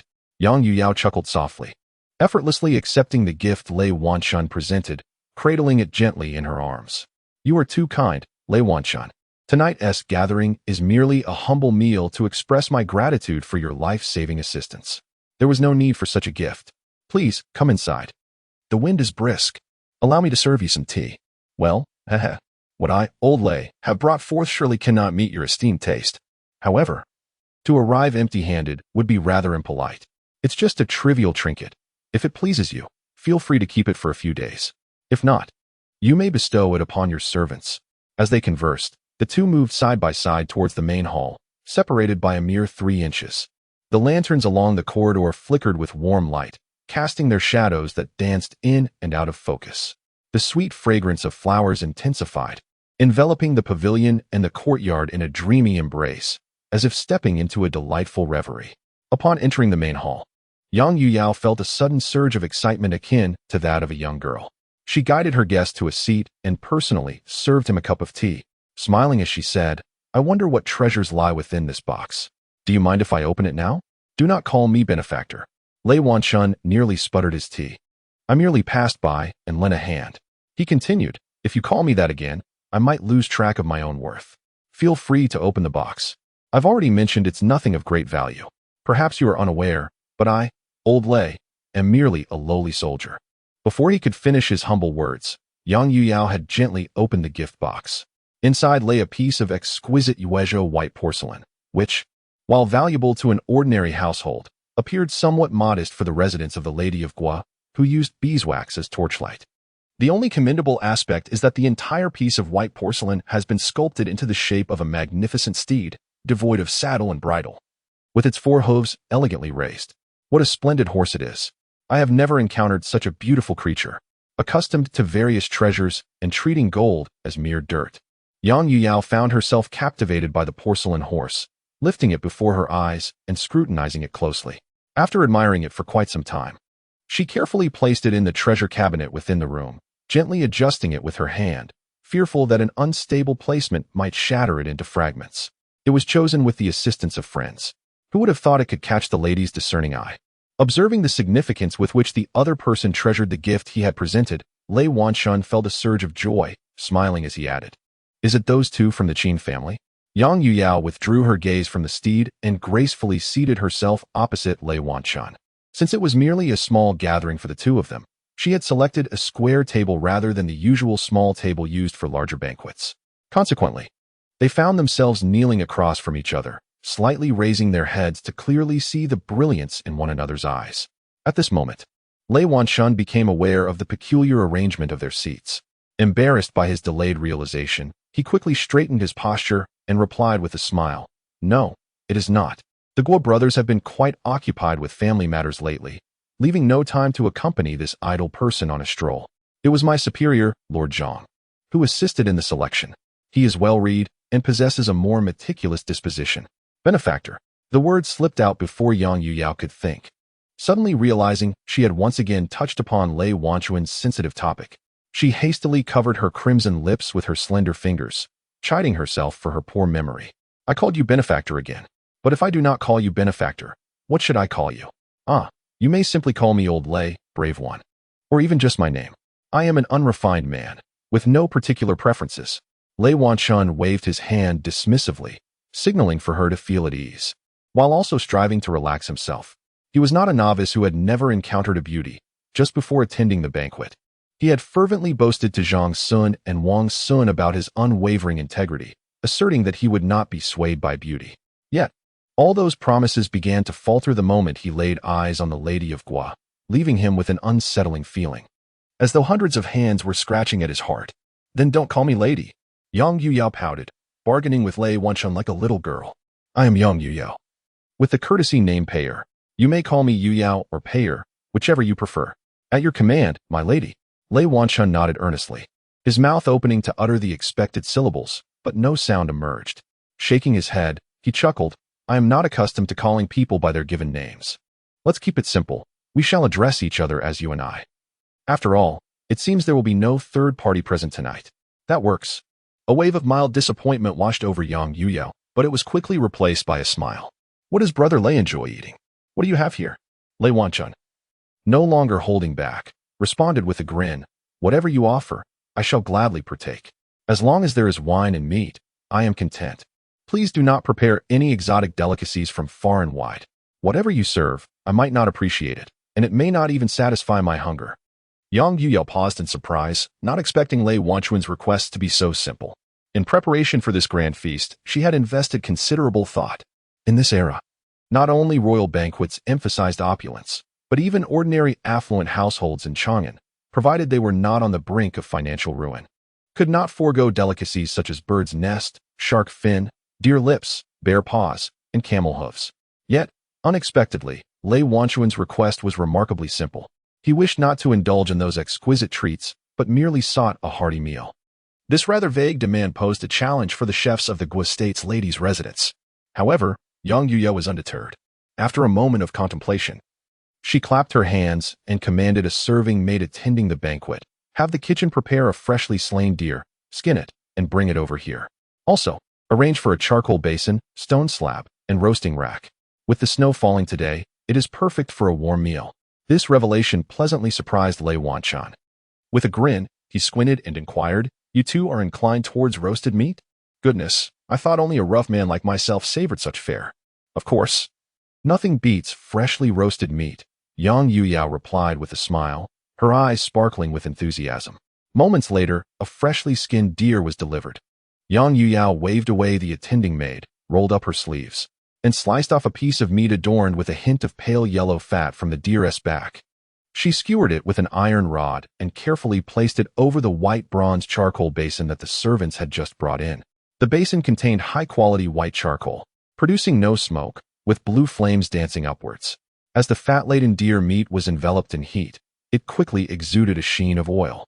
Observing the oil droplets coalesce, they eventually became too heavy and plopped into the fiery basin, causing the blue flames to leap, transforming into a brilliant golden hue.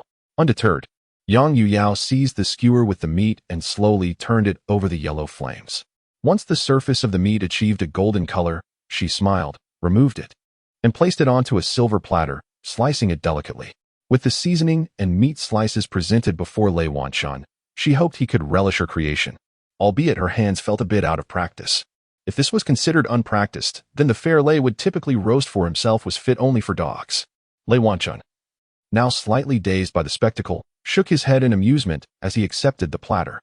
He had lost count of how many times he had been astonished this evening.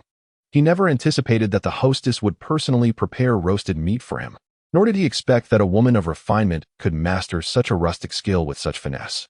"Does it suit your taste, dear brother?" she inquired softly, watching him as he savored a few pieces of meat. "Delicious, absolutely delightful. The flavor is remarkably authentic." With meat in his mouth, Lei Wanchun relaxed considerably, nodding in approval. Suddenly, he noticed all the roasted meat was before him. He hurriedly pushed the platter forward, chuckling, "You should partake as well. How can all the good food be for me alone?" Yang Yuyao nodded, picking up a small piece of meat with her chopsticks, dipping it into the seasoning box before her, and savoring it slowly. The freshly roasted meat possesses a rich and profound flavor. Initially, she found it too spicy. Yet tonight it was remarkably palatable.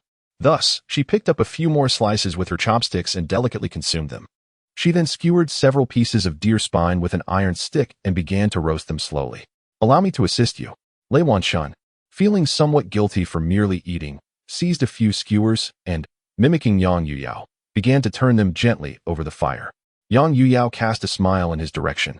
Accepting his offer without hesitation, her gaze fixed on the flames as she savored the warmth and tranquility of the moment. Before long, the meat was cooked to perfection. The two hosts sliced the meat without concern for which pieces had been roasted by whom, indulging in a joyous feast of wine and meat. It wasn't long before beads of sweat formed on their foreheads, their faces flushed with warmth, exuding an undeniable heat. "Did your elder brother mention that Xiao Zhang, the top scholar, is your direct superior?" Yang Yuyao, with a delicate appetite, had eaten only a few slices before feeling satisfied. She then placed a stone slab over the fire, preparing to roast a leg of deer. Indeed, Lei Wanchun set down his wine cup, responding with a smile. "I began following him 7 or 8 years ago. At that time, he had not yet been appointed to official duties, and we were both trapped within the capital. It was thanks to the assistance of old Master Qin that he secured a position as a county magistrate. Yang Yuyao had already sought information about Lei Wanquan's past through various channels, yet hearing him recount it firsthand brought a sense of intimacy. She mused that her elder brother and Xiao Zhang were entirely different kinds of individuals. Why would you forsake the leisurely life of a wanderer to heed his commands? Well, that's a lengthy tale. Lei Wanquan took another sip of wine, shaking his head with a smile. Might you care to hear it, little sister? Yang Yuyao tilted her head, clearly intrigued by the underlying reasons. Haha, if you are interested, I wouldn't mind sharing. Lei Wanquan replied jovially, casually placing a piece of roasted meat into his mouth. Chewing on the rich, rustic flavor, he continued, that year, I had just slain a notorious villain, and my spirits were high. It was then that I encountered him, also seeking refuge in a temple. My friends praised my prowess in ridding the world of evil, yet he alone responded with a mere scoff.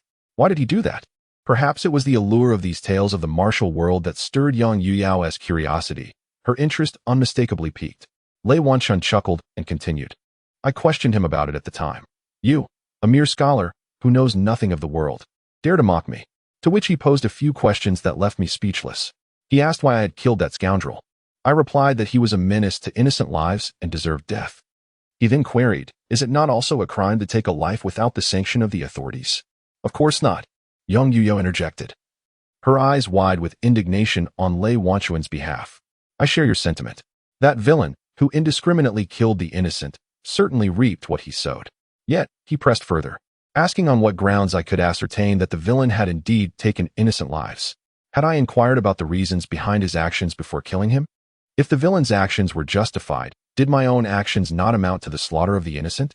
Engaging in conversation while dining is typically considered a breach of etiquette during banquets. However, Lei Wanquan's carefree manner, indulging in both wine and meat, exudes a delightful sense of ease and comfort. As Yang Yuyao listened, she became influenced by his demeanor and lifted her own cup, partaking in the feast with a similar gusto. I found myself bewildered by Zhang Sun's incessant queries. I wished he would simply move aside and not dampen my spirits. Yet, he persisted in questioning whether knowing one has erred but forbidding others to speak of it constitutes a form of malevolence. He mused that if he were in a position superior to mine and were to slay me with a blade, would that be deemed an act of liberating the people? This individual truly vexes me. Were I in your shoes, I would deliver him a sound thrashing. Yang Yuyao remarked dismissively. Yet, should I strike him? It would only serve to validate the notion of bullying the weak. Lei Wanquan shook his head, concealing his smile, and spoke softly. I then inquired how he would respond if he were in my position. He asserted that in this world, one must abide by rules. No individual may substitute their personal preferences for the law.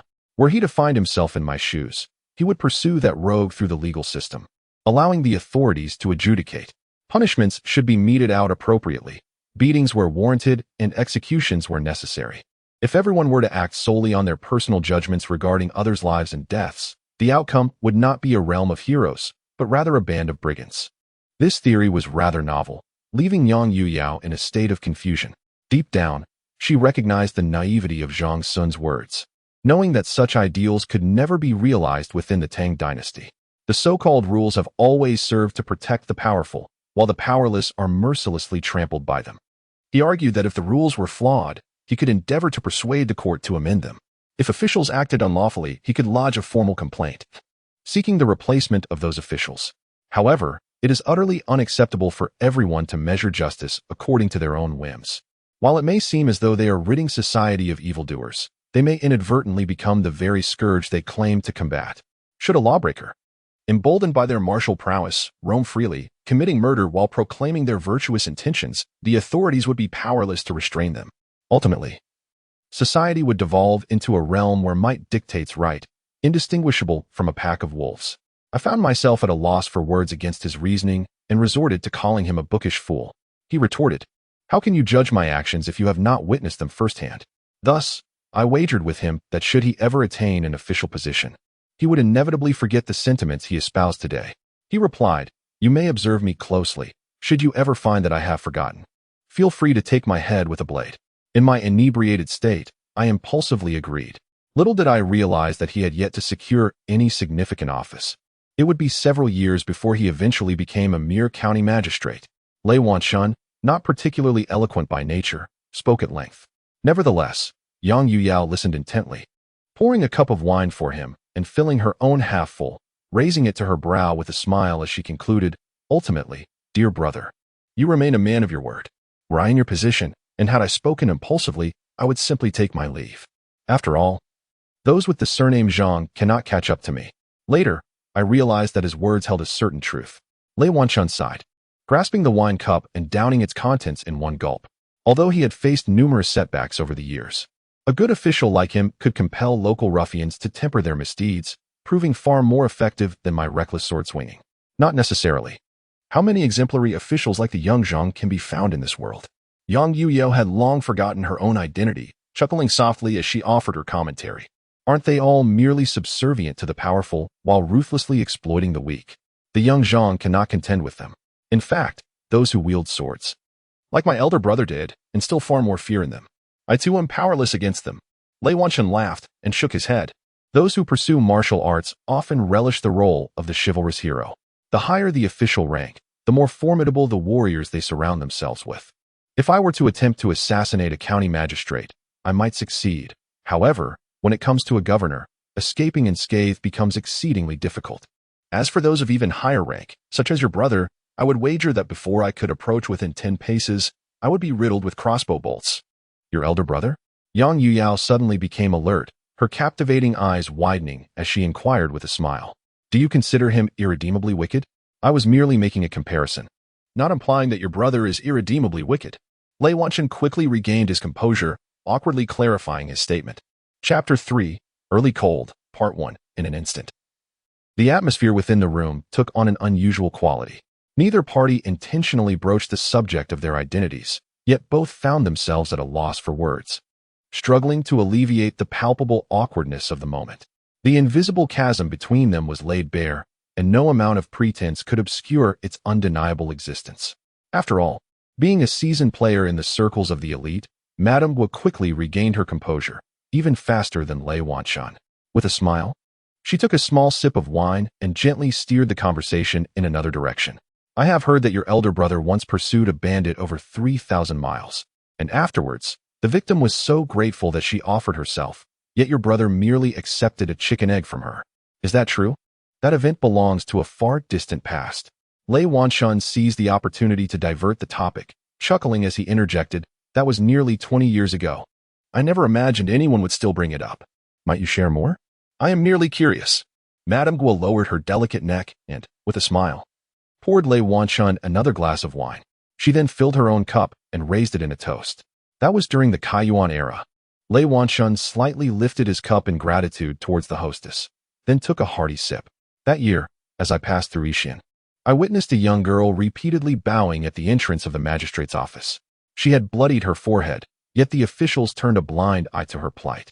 Out of indignation, I stepped forward to intervene, only to be met with their dismissive retorts, claiming it was not their concern. The murderer had fled to Suiya, and the magistrate had issued a capture warrant.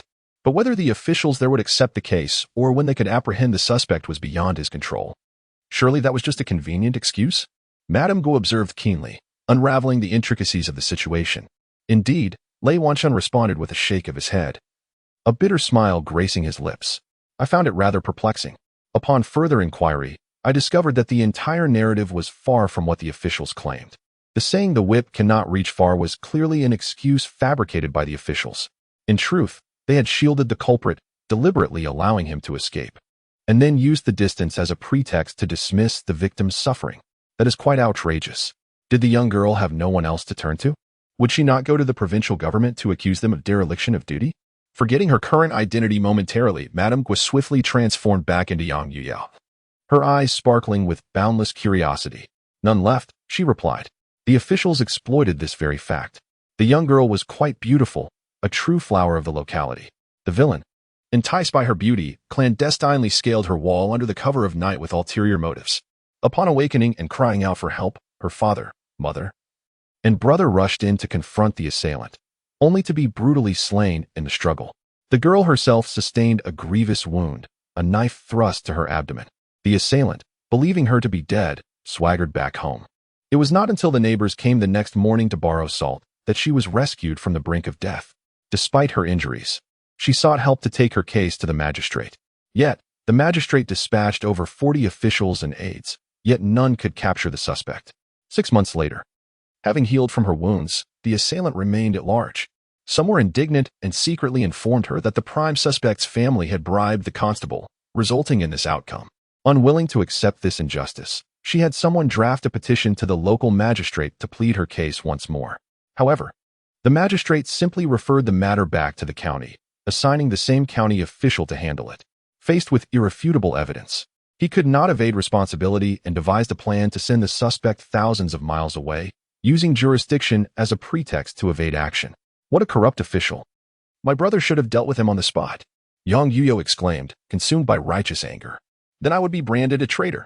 Lei Wanchen laughed heartily, seemingly admiring Yang Yuyo's fervor. Moreover, that corrupt official still possessed a semblance of conscience, not completely obstructing the case. Since he had issued a bounty notice, anyone who encountered the suspect was authorized to apprehend him, concerned that the young girl might have nowhere to turn and that further tragedies could ensue. He assured her that he would take charge of the situation. He then revealed the bounty notice near the county office and hastened to the western regions. By chance, he encountered the suspect in a grocery store within Chang'an City. The suspect was then working as a shop assistant. Presenting the bounty notice, he ordered the suspect to accompany him. The suspect, however, brandished a knife and fought back. Just as Lei Wanchen was pondering how to transport him back, the suspect's aggression simplified matters. He seized the knife, subdued the suspect, and beheaded him to report the crime. The local officials in Suiya, disinterested in complicating matters further, ordered the suspect's head to be preserved in lime and placed in a box, insisting he must return it to Hebei. Thus, he turned back to Yixian, completing the round trip in 11 months.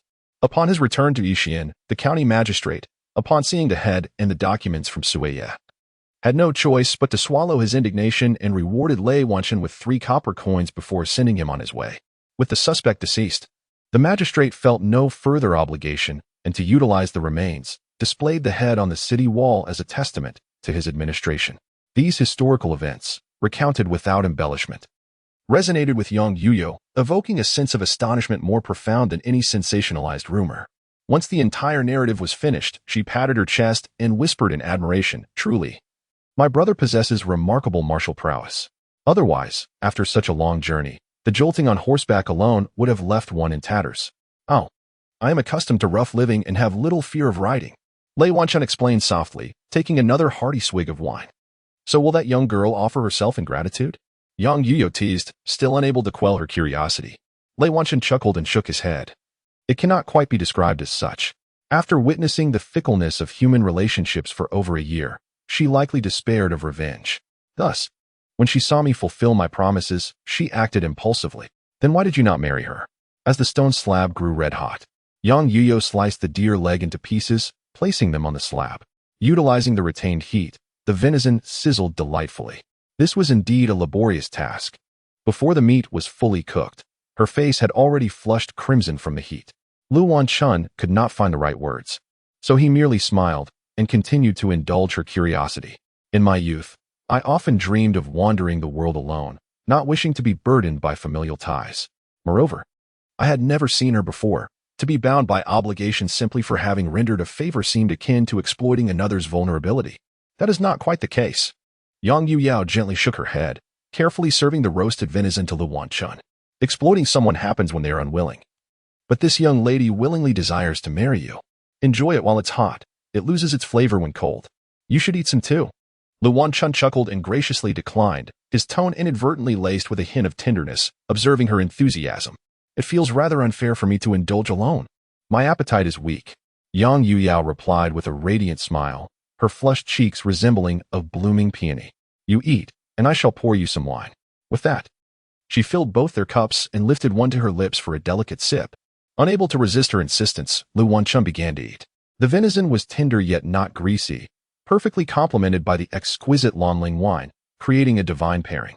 Perhaps it was the effects of the alcohol or the warmth of the charcoal brazier, but as they drank, their faces gradually took on a similar hue. Is that woman exceptionally beautiful? Yang Yuyao inquired, her eyes widening as she gazed at the chiseled muscles beneath Lu Wanchun's shirt, her voice slowing to a near whisper. Well, that question is rather abrupt, Lu Wanchun mused, scratching the back of his neck. After a moment of contemplation, he sheepishly admitted, to be honest, I can hardly remember what she looked like. She might have been quite beautiful, I suppose. And how does she compare to my little sister? Yang Yuyao quickly glanced at Lu Wanchun before averting her gaze, her eyes fixated on the wine in her cup. I couldn't say for certain. I've had a bit to drink, Lu Wanchun replied with a smile. I haven't made any comparisons. She probably doesn't measure up. Really? She pressed, feigning innocence. Indeed. He affirmed with a nod, then added somewhat muddled, to be honest, you are the most beautiful woman I have encountered in all these years. As the wine flowed freely, the speaker found no boldness in his words, yet the listener's complexion deepened in hue. Suddenly shy, Yang Yuyao touched her face, then looked up, her bright eyes sparkling as she asked, which outfit do you think I looked better in, the one I wore that day, or today's? They both look wonderful. Lu Wanchun replied candidly, quickly adding, but truly, you should not ask me. I have never been well versed in matters of attire and adornment. Have you not heard the saying that a woman adorns herself to please her beloved?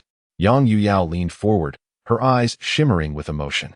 Ah well, it seems I am beginning to grasp the meaning, Lu Wanchun chuckled, giving his head a hearty smack. I have not studied much, so I am not acquainted with the sayings of the ancients. Furthermore, the wisdom of the past is not always correct. Dress as you please. As long as it brings you joy, why concern yourself with others' opinions? If a woman were to live solely for others, would her life not be devoid of meaning? Unexpectedly, the seemingly boisterous Lei Wanchun uttered such a thought-provoking remark, causing Yang Yuyao to pause, her eyes suddenly regaining their clarity.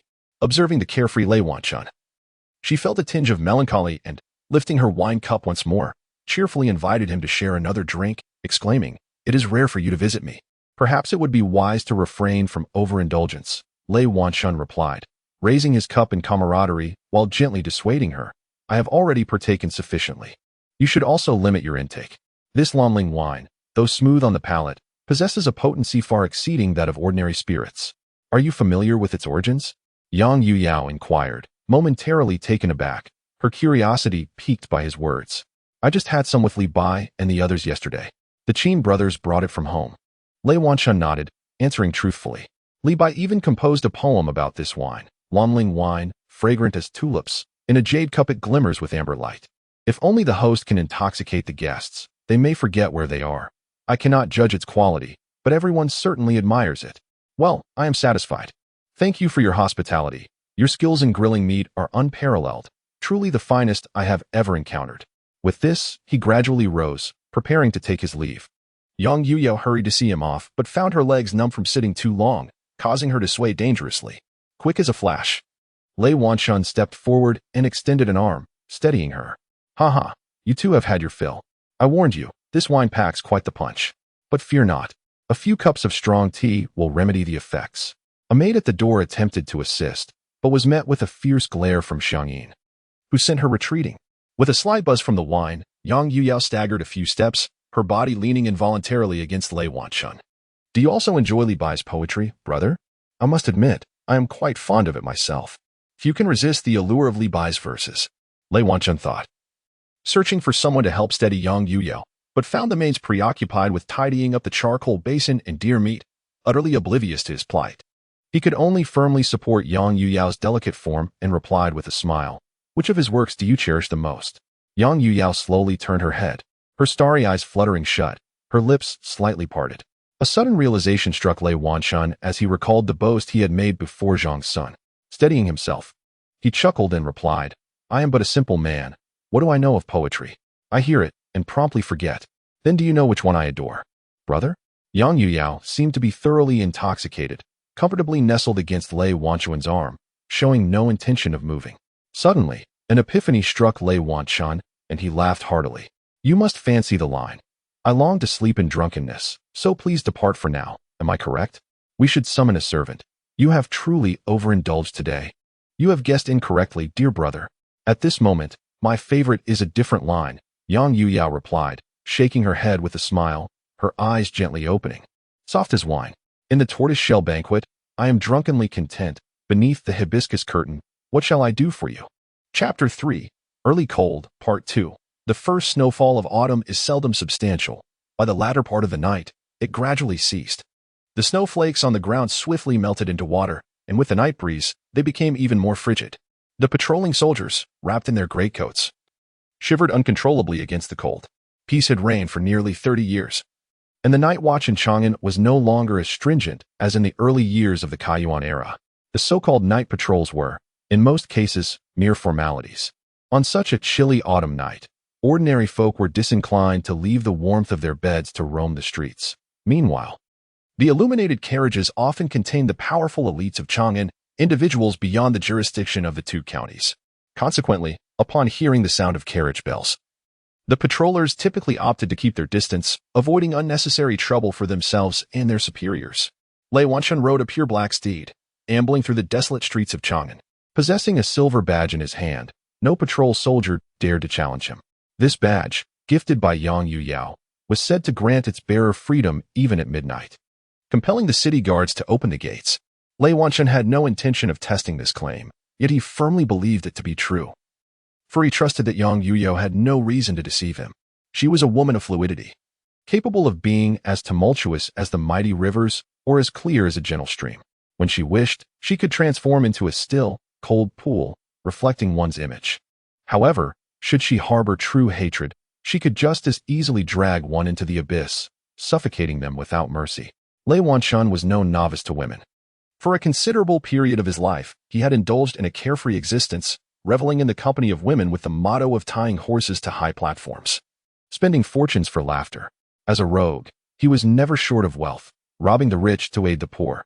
While casually providing a means of livelihood for courtesans, this was a commonplace affair. In those youthful, reckless days, he could hardly recall the number of women with whom he had shared drinks and revelry. Yet today, he was compelled to acknowledge that he had never encountered a woman like Yang Yuyao.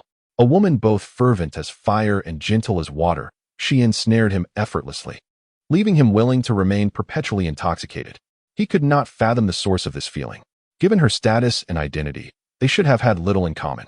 Yet, the two had conversed extensively that evening, their dialogue lively.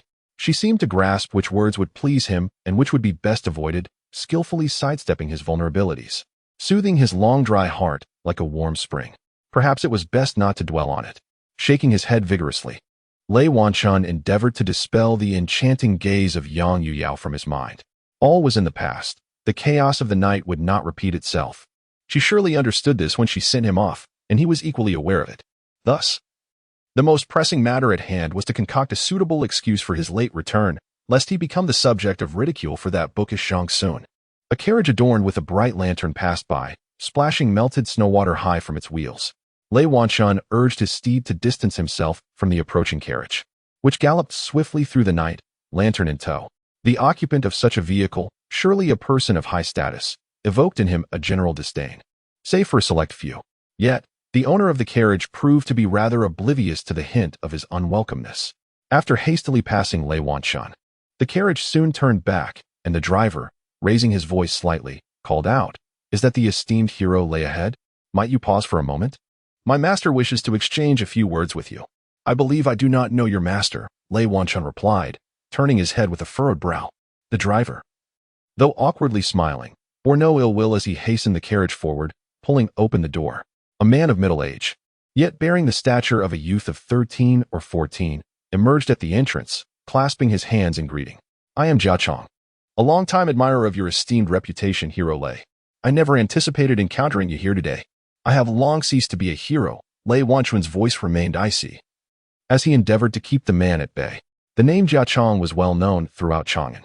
At the tender age of 13, his skill in cockfighting had garnered the emperor's favor, leading to an official appointment and a pilgrimage to Mount Tai alongside the sovereign. His father, a mere palace guard, passed away during the journey, yet the emperor paused his procession to pay respects before resuming the sacred rites at Taishan. This favor was so pronounced that even the chancellor, Li Linfu, felt envious.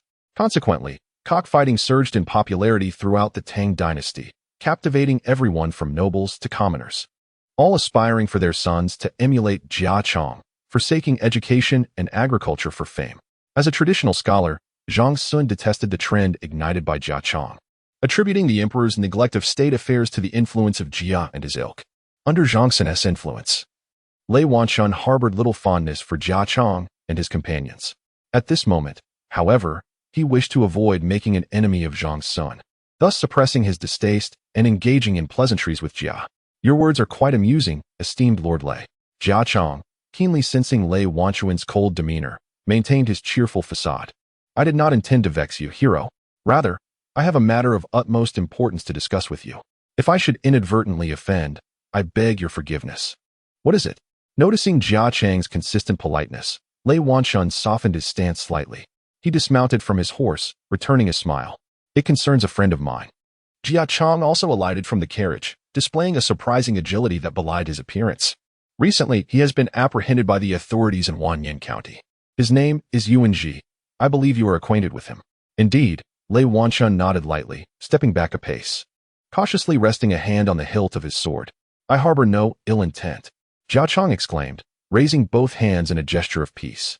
Even if I did, I would hardly be a match for you. I genuinely consider him a friend, not one of those connections born of mutual exploitation. It is merely that others perceive me as somewhat lacking, hence I seldom appear with friends to spare them any embarrassment. You are merely a youth who has yet to fully mature. Lei Wanxun felt somewhat embarrassed, releasing the knife handle and offering an apologetic smile. Having grown accustomed to wielding the knife, he instinctively felt the urge to guard himself whenever someone approached, especially at this late hour. Indeed, I acted rashly. Jia Chang laughed heartily, remarking that someone of his diminutive stature could only be an assassin, a jester, or a beggar. It was indeed unwise to draw so close. In Lei's eyes, at this moment, you are simply Jia Chang. Lei Wanxun chuckled, responding amicably. Jia Chang was equally sensitive to both coldness and warmth, and he smiled back, expressing a hint of delight. In my eyes, you will always be the altruistic hero, Lei. Let us not waste words, lest you think me tedious. This evening, I visited the county office in Wanyan and met with Yuan Ji. His situation is quite dire. Knowing that both you and Prince Wang have previously visited him, I sought your counsel for a foolproof strategy. I initially planned to intercept Prince Wang at Chang'an tomorrow morning, but unexpectedly encountered you en route at this hour. What is the situation? Has that corrupt official tortured him again? Lei Wanchuan's heart tightened at this thought, and he asked in a grave tone. He has endured one round of torture, but it was far less severe than the previous two. Sensing the anger in Lei Wanchuan's words, Jia Chang offered a quiet reassurance. It seems that the funds left by Prince Wang have had some effect, but I am uncertain how long his influence can sustain. Do you have a better plan?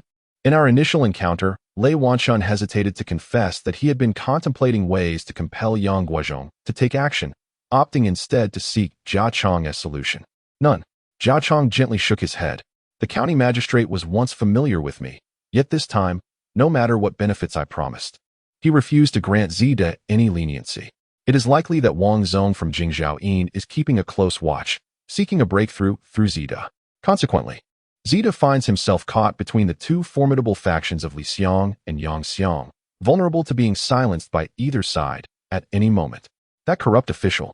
Lei Wanxun clenched his fist once more, a wave of helplessness washing over him. If it were not for the shadow of Wang Xun looming over him, he could easily infiltrate the county magistrate's residence and threaten him with a blade, compelling him not to overstep. Yet, the entire world knows that Lei Wanxun is a confidant of Wang Xun. Causing trouble would not only bring him peril, but would also implicate Wang Xun. Thus, I wish to seek your assistance, great hero Lei. Jia Chang grimaced slightly, a hint of a bitter smile gracing his face. What we lack most at present is time. I can seek help from various quarters, but I cannot guarantee that Zida won't be murdered in prison. Within the confines of the jail, drinking water, eating thus. Regardless of which party intends to eliminate Zida, they must pass through the following individuals: the prison warden Li Laoshi, the jailer Zhang Sineo, and the county officer Shui Rongguang. Among these, the first two merely operate for monetary gain, lacking any substantial backing. However, Shui Rongguang, the county officer of Wanyan County, hails from humble origins as a servant of Wang He, the Jingzhaoyin, and is entirely beholden to his commands. Lei Wanxun nodded slightly. The Qin brothers had provided Wang Xun with a protective edict yesterday, which meticulously outlined the intricate relationships and principal figures among the various forces in the capital. Shui Rongguang's name appeared in an inconspicuous corner, receiving scant mention, yet he still retained a vague recollection of it. Jia Chang leaned forward another step, lowering his voice further. Therefore, if the esteemed Lei could discreetly incapacitate County Officer Shui for a fortnight or so, it would likely render Zida considerably safer in the prison. With that span of time, even if Jia could not devise a means for Zida to escape peril, he could at least contrive a strategy to deter others from easily bringing about his demise. At this moment, Lei Wanshun harbored no defenses against him, even feeling a measure of respect. In the face of the confrontation between Li Linfu and Yang Guozhong, officials uninvolved with either faction in the capital shunned the conflict entirely. Even the Hu Guogong's estate had opted for a hands-off approach. Yet here was Jia Chong, a mere courtier, stepping forward for the sake of a friend. This act of loyalty rendered him far more commendable than those so-called aristocrats of noble lineage. So, esteemed Lei, could you assist me with this matter? Noticing Lei Wanshun lost in thought, Jia Chong raised his face, pressing eagerly for a response. I shall do my utmost. Lei Wanshun clasped his hands in a solemn vow. Then I shall entrust this to you. Once this matter has passed, if you find yourself available, please join me at my residence for a drink. By the banks of Tsujiang Pool, one can witness a myriad of migratory waterfowl returning south each autumn, creating a lively spectacle. I shall certainly attend. Lei Wanshun, not wishing to decline, responded with a smile. Then I shall await your esteemed presence at any time. Jia Chong cupped his fists in respect, turning to stride towards the carriage. Under the bright lights, his silhouette stood tall and erect, akin to the trees lining the road. Chapter 3, Early Cold, Part 2. As he watched Jia Chang's carriage disappear into the distance, Lei Wanshun chuckled softly and deftly mounted his steed. At last, he possessed a sufficient excuse to elucidate his nocturnal absence to his friends. Let the bookish Wang Xun and the young lad Wang Xun go to the devil, along with their mischievous grins. Tonight, he would return to his former exploits and revel in the role of a chivalrous hero. How delightful. With a hint of intoxication fueling his spirit, he galloped swiftly through two street corners. On the Grand Juke Avenue, which traverses the length of Chang'an from north to south, a squad of seemingly diligent night watchmen obstructed his path. Upon seeing the silver token Lei Wanshun presented, the leading young officer was momentarily taken aback. Stepping back a pace and offering a respectful salute, he then promptly returned the silver token, urging his men to hastily retreat. The sensation of having the authority of the law at his disposal brought a profound sense of comfort to Lei Wanshun. He suddenly realized that the advantages bestowed by power rivaled, if not surpassed, those of martial prowess. In his past, while he wielded his skills with abandon, he was perpetually burdened by the fear of being apprehended by the constabulary for disturbing the peace under the cover of night. Yet now, with a mysterious silver token in hand, he could confidently traverse the streets of Chang'an, disregarding the prohibition against nighttime wanderings. No wonder so many individuals spend their lives striving for ascension. Stowing away the silver token, Lei Wanshun privately chided his good friend. Before him, Wang Xun had never concealed his yearning for power, often insisting that one must achieve a certain status to fulfill grand ambitions for the world. Yet tonight, Lei Wanshun discerned that power not only enables personal aspirations, but also grants the privilege to disregard numerous societal rules, both those visible and those lurking in the shadows, which bind ordinary individuals, yet become mere scraps of paper for those who ascend to higher echelons. He was acutely aware that he must be intoxicated, otherwise, such chaotic thoughts would not occupy his mind. However, this mild inebriation was quite pleasant, as if he had seized control over everything around him, yet simultaneously felt indifferent to it all. When the emperor beckons, one does not board the ship. Instead, one proclaims oneself an immortal in wine. When Li Bai lay drunkenly upon the streets of Chang'an, he likely experienced a similar sensation. Alas, his intoxication was brief, and upon awakening, he had to dutifully present himself at court to offer his apologies to His Majesty. The thoughts that accompanied his intoxication were akin to a wild stallion, galloping uncontrollably through memories. He recalled his youthful arrogance, having just mastered his craft, resolutely aspiring to wield a 3-foot sword to eradicate injustice from the world. He reminisced about his renown across the Central Plains, where he was revered by martial heroes wherever he roamed. He thought of his sudden weariness of a life adrift across the seas and the regret of his friends when he resolved to wash his hands of the trade. Then, unbidden, his thoughts turned to Yang Yuyo, the woman who could never be his wife, yet had left an indelible mark on his memories. Perhaps if they had met 10 years ago, they might have found a way to be together. In those days, her eyes lacked the burdens of experience they held now, and his heart was free of the reservations that now clouded his thoughts. What are you thinking, you fool? He chuckled to himself, reaching up to pat his face, which felt warm, as if he were seated beside a charcoal brazier, sipping wine and watching her every smile and frown. Lost in a reverie, I suddenly raised my head, realizing that my destination for the night, Daytongfang, was now within arm's reach. The layout of the markets in the capital is remarkably orderly, with the imperial palace situated directly to the north in a central position between east and west. Thus, the palace serves as the nucleus, with the affluent and powerful residing on both sides to the north, bound by the Zhuke Gate and the east-west Chunning Street. The southern area is inhabited by lower-ranking officials and commoners. The farther south one ventures, the more distant they are from the palace, and the more commonplace the residents become. The only exception is the southeastern corner, Kujiangfang, which, due to its proximity to Zhujiangpool, is dotted with estates belonging to the nobility, thus hosting residents of even higher status. In contrast, the southwestern districts of Datong, Guiyi, Xianqing, and Dan are typical of the underprivileged, where only impoverished commoners and nouveau riche, unable to afford land in the northern part of the city, tend to dwell. The residence of Shui Rongguang, the county magistrate of Wanyan County, is located at the far end of Datongfang, its size being several times that of the other houses in the area, making it quite easy to locate. Lei Wanshun led his steed, feigning a sense of being lost, circling the streets surrounding Datongfang several times to ascertain the exact position of the Shui residence. He then concealed his mount beneath a seldom trodden high wall, removed his outer garment, and wiped his face with the hem of his robe. Gripping the brick seams of the outer wall with both hands, he exerted a slight force and swiftly scaled the wall like a monkey, vanishing on the other side. Having not engaged in such acrobatics for quite some time, the sudden return to this skill ignited a familiar sensation within him. All the youthful ambition and fervor surged back into his veins, as if he had been rejuvenated by several years in an instant. Perhaps those aspirations had always lain dormant within him, merely suppressed by his own volition. Triggered by a series of unexpected events tonight, they flared back to life. Lei Wanshun found himself utterly captivated by the exhilarating feeling of elevation. Standing atop the lofty rooftop, he surveyed the entirety of Datongfang. Though the night was as dark as ink, there were no secrets hidden from his gaze. Even the clandestine dealings that could only transpire in the shadows were laid bare before him. To his astonishment, he noticed that the residence of Shui Rongguang was still illuminated. It was already the latter half of the night. What could the Shui family be engaged in if not resting with one of their several concubines? His curiosity was soon satiated as two fully armed officers, yawning, passed beneath the eaves, grumbling to themselves. Damn it, when will this ever end? Day in and day out, discussing and debating. When will we reach a conclusion? Enough, Lao Lu, keep your voice down. If Shui hears you, you'll be in trouble, cautioned the other officer. Glancing around furtively, am I afraid of him? Scoffed the man known as Lao Lu.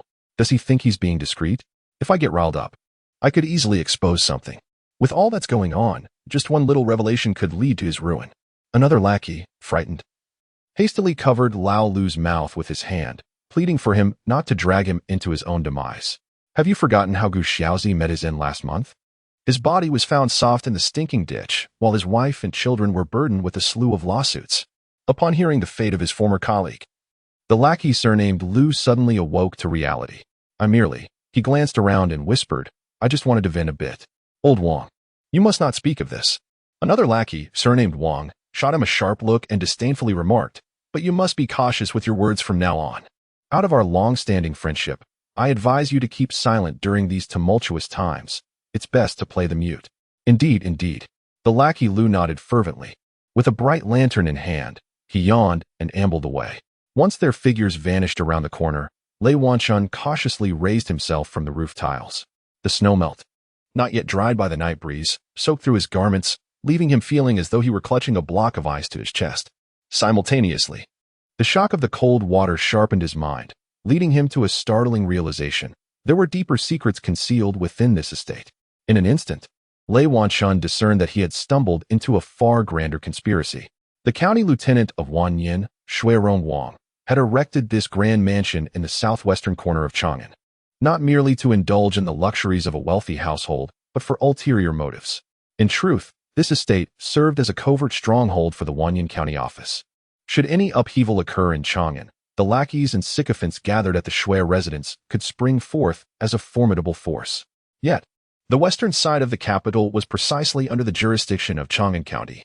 Why establish a base outside one's territory in Wanyan County, embedding oneself so deeply within Chang'an? According to the protective edict, the county magistrates of both counties were direct subordinates of the Jingzhou Yin, Wang Shao. Logically, they should never betray one another. As he pondered this perplexity, footsteps echoed hurriedly along the corridor beneath him. A young servant, lantern in hand, rushed over, calling out in a low voice, "Lao Lu, Lao Wang, where have you two gone? The Lord commands you to hurry over." "Ah, here we are." The two lackeys who had just spoken scurried back, grinning sheepishly. "We just went to relieve ourselves." As a servant of the Shui family, the young man seemed to hold a higher status than the officials of the yamen.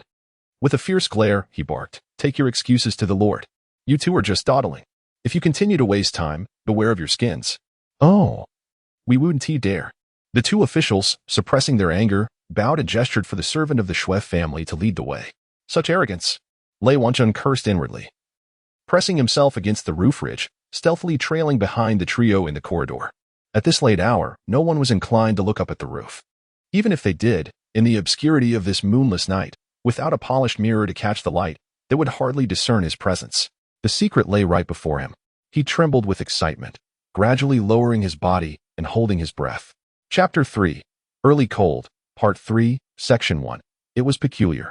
As Wang Xun was about to approach the main hall along the roof ridge, a sudden chill coursed through him, prompting an immediate halt. This courtyard was indeed strange. Pressed against the frigid tiles, with the hilt of his blade firmly grasped, he surveyed his surroundings. The nearby structures loomed dark and foreboding, save for a brightly lit area not far ahead. As long as he maintained his footing, those illuminated figures would certainly remain unaware of his presence. Yet, an increasingly intense sense of peril gnawed at him, as if he were being stalked by a ferocious beast, causing every muscle in his body to tense involuntarily. After meticulous observation, he discerned the source of his unease. The ease of his passage this evening had been unsettling. He had traversed the back wall and stealthily navigated the rooftops, drawing unimpeded close to the heart of the estate. Such a coincidence was far too improbable. Drawing upon his past experiences as a ranger, Wang Xun quickly recognized the peculiarities of the courtyard beneath him. During his days of robbing the rich to aid the poor, he had infiltrated the estates of the affluent on numerous occasions.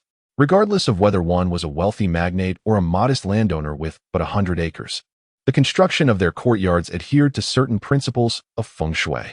The arrangement of the main hall, side rooms, courtyards, and gardens was meticulously planned. They could not haphazardly resemble makeshift shelters for refugees. The courtyard below was not merely chaotic, it defied such simple categorization. Though the main hall and side rooms were closely situated, and the servants' quarters and stables awkwardly aligned, a closer inspection from above revealed an astonishing design, a complete square formation. Despite the presence of a connecting corridor between the inner and outer courtyards, should the columns of that corridor be collapsed, the two sections could swiftly become isolated from one another. If archers occupied the seemingly incongruous small buildings at the corners, they could effectively seal both the main and secondary gates. Even if the walls and the first courtyard were unexpectedly breached by foes, the second courtyard would allow the occupants to hold out for several hours, awaiting reinforcements. Clearly, this estate was more than just a simple stronghold. With this realization, Wang Xun felt an irresistible urge to delve deeper. Crouching low, he carefully maneuvered along the ridge of the roof, taking advantage of the proximity of the various structures in the Shui family courtyard, and soon reached the very core of the estate. However, as he approached within 3 or 4 zhang of the main hall, he found the ridge abruptly ended. To his astonishment, the main hall was not connected to the second courtyard, standing instead as a relatively independent edifice.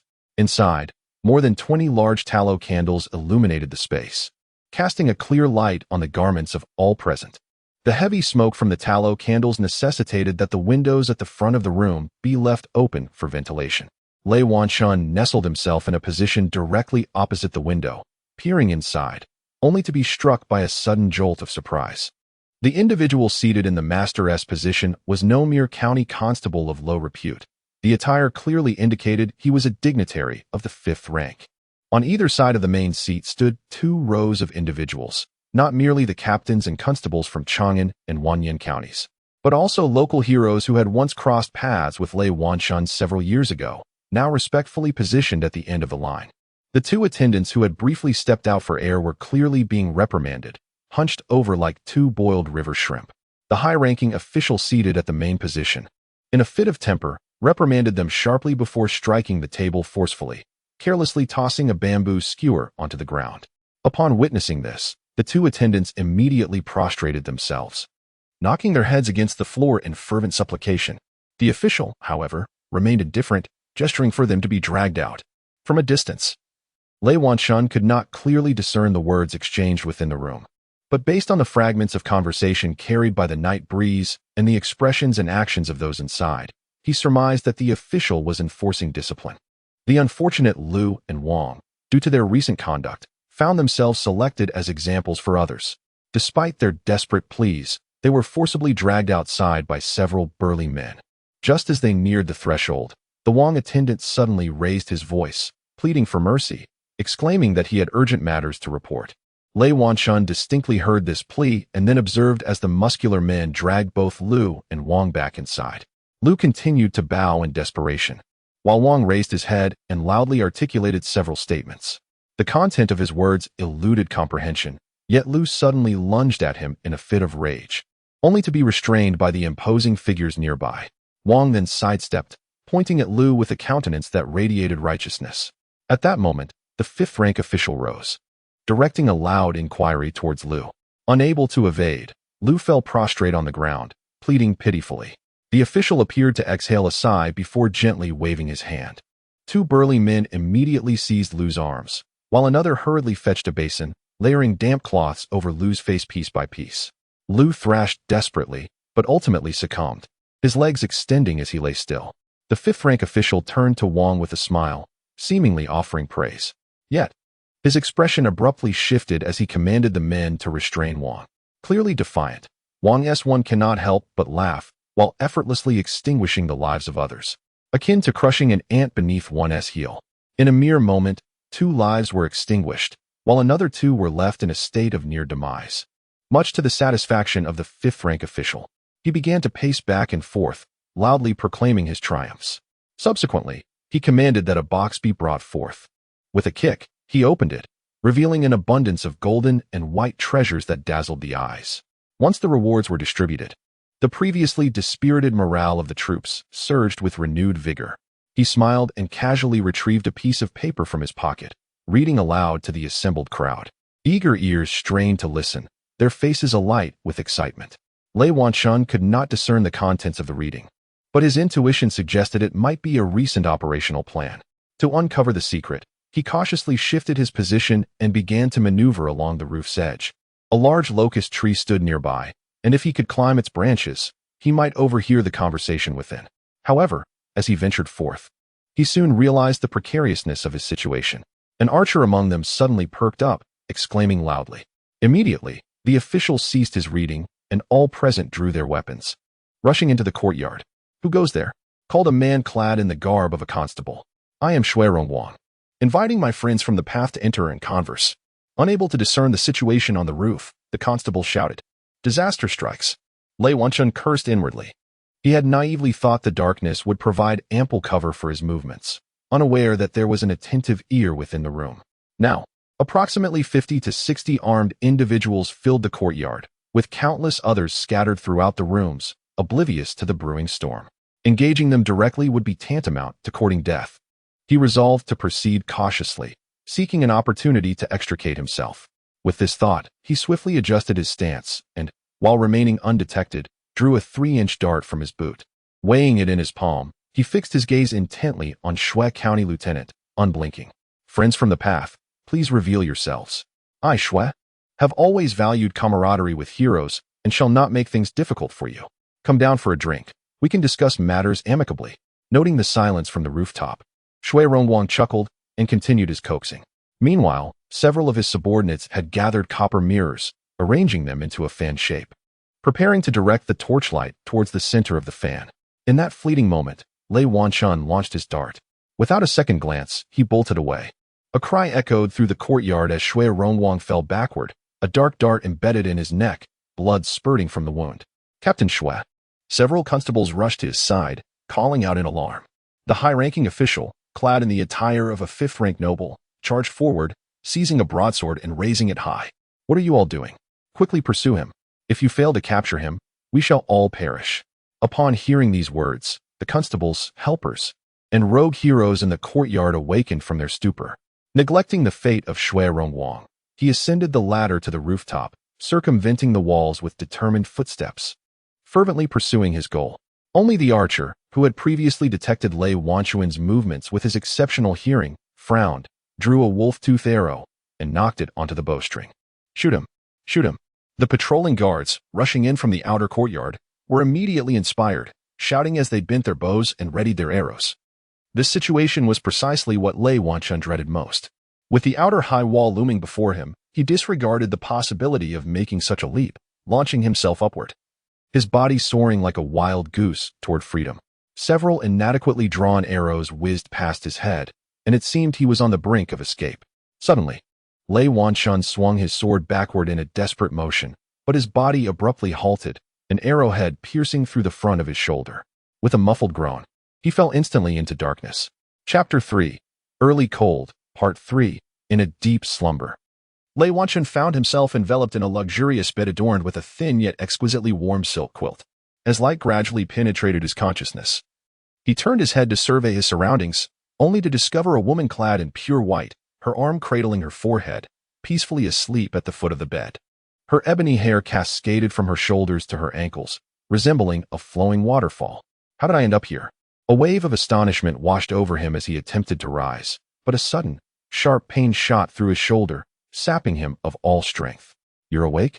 Yang Yuyao, roused from her deep slumber by the bed's violent movements, lifted her gaze, her tired eyes gleaming with unrestrained joy. "Don't move. The arrow in your shoulder was poisoned, and the mad monk spent over an hour cleaning the wound." "Mad monk?" Lei Wanxun furrowed his brow, unable to recall such a person. The pain in his shoulder transitioned into an irritating itch, confirming Yang Yuyao's words were true. But how had he returned to the home of the Lady of Gua? Had the pursuers discovered his identity? Everything felt like a dream, a chaotic tangle of confusion. Master Anxi from the Xian Temple is well versed in the art of healing and often offers his services free of charge. "You were injured last night, and I had no physician skilled in treating wounds at my residence, so I sent someone to invite Master Anxi. He lives nearby and often visits me with nonsensical tales to swindle money, hence the nickname, Mad Monk." Seeing Lei Wanxun's bewilderment, Yang Yuyao smiled softly, providing clarification. "Despite his eccentricity, his healing methods are remarkably effective. The poison that stumped my physician was swiftly dealt with by him." With a smile, her weary face suddenly radiated an additional charm. Noticing the bloodshot eyes, Lei Wanxun deduced that she had likely spent the latter half of the night awake. He grimaced slightly, feeling genuinely apologetic. "I truly have inconvenienced you." "Oh, what are you saying, Brother Lei?"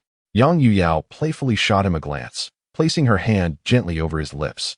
"You saved me once. Now I've returned the favor. We are even, so there is no reason to feel troubled. Besides, had you not indulged last night, you wouldn't have fallen victim to treachery. The individuals who startled your carriage that day were my friends. I merely intervened to calm the startled horse, as was my duty." Lei Wanxun shook his head, softly interrupting. He wished to convey that his injuries were not due to an ambush on the road, but rather from a clandestine visit to the Shui residence, where he had inadvertently uncovered a significant secret, leading to his wounding by the officials of Wanyan County.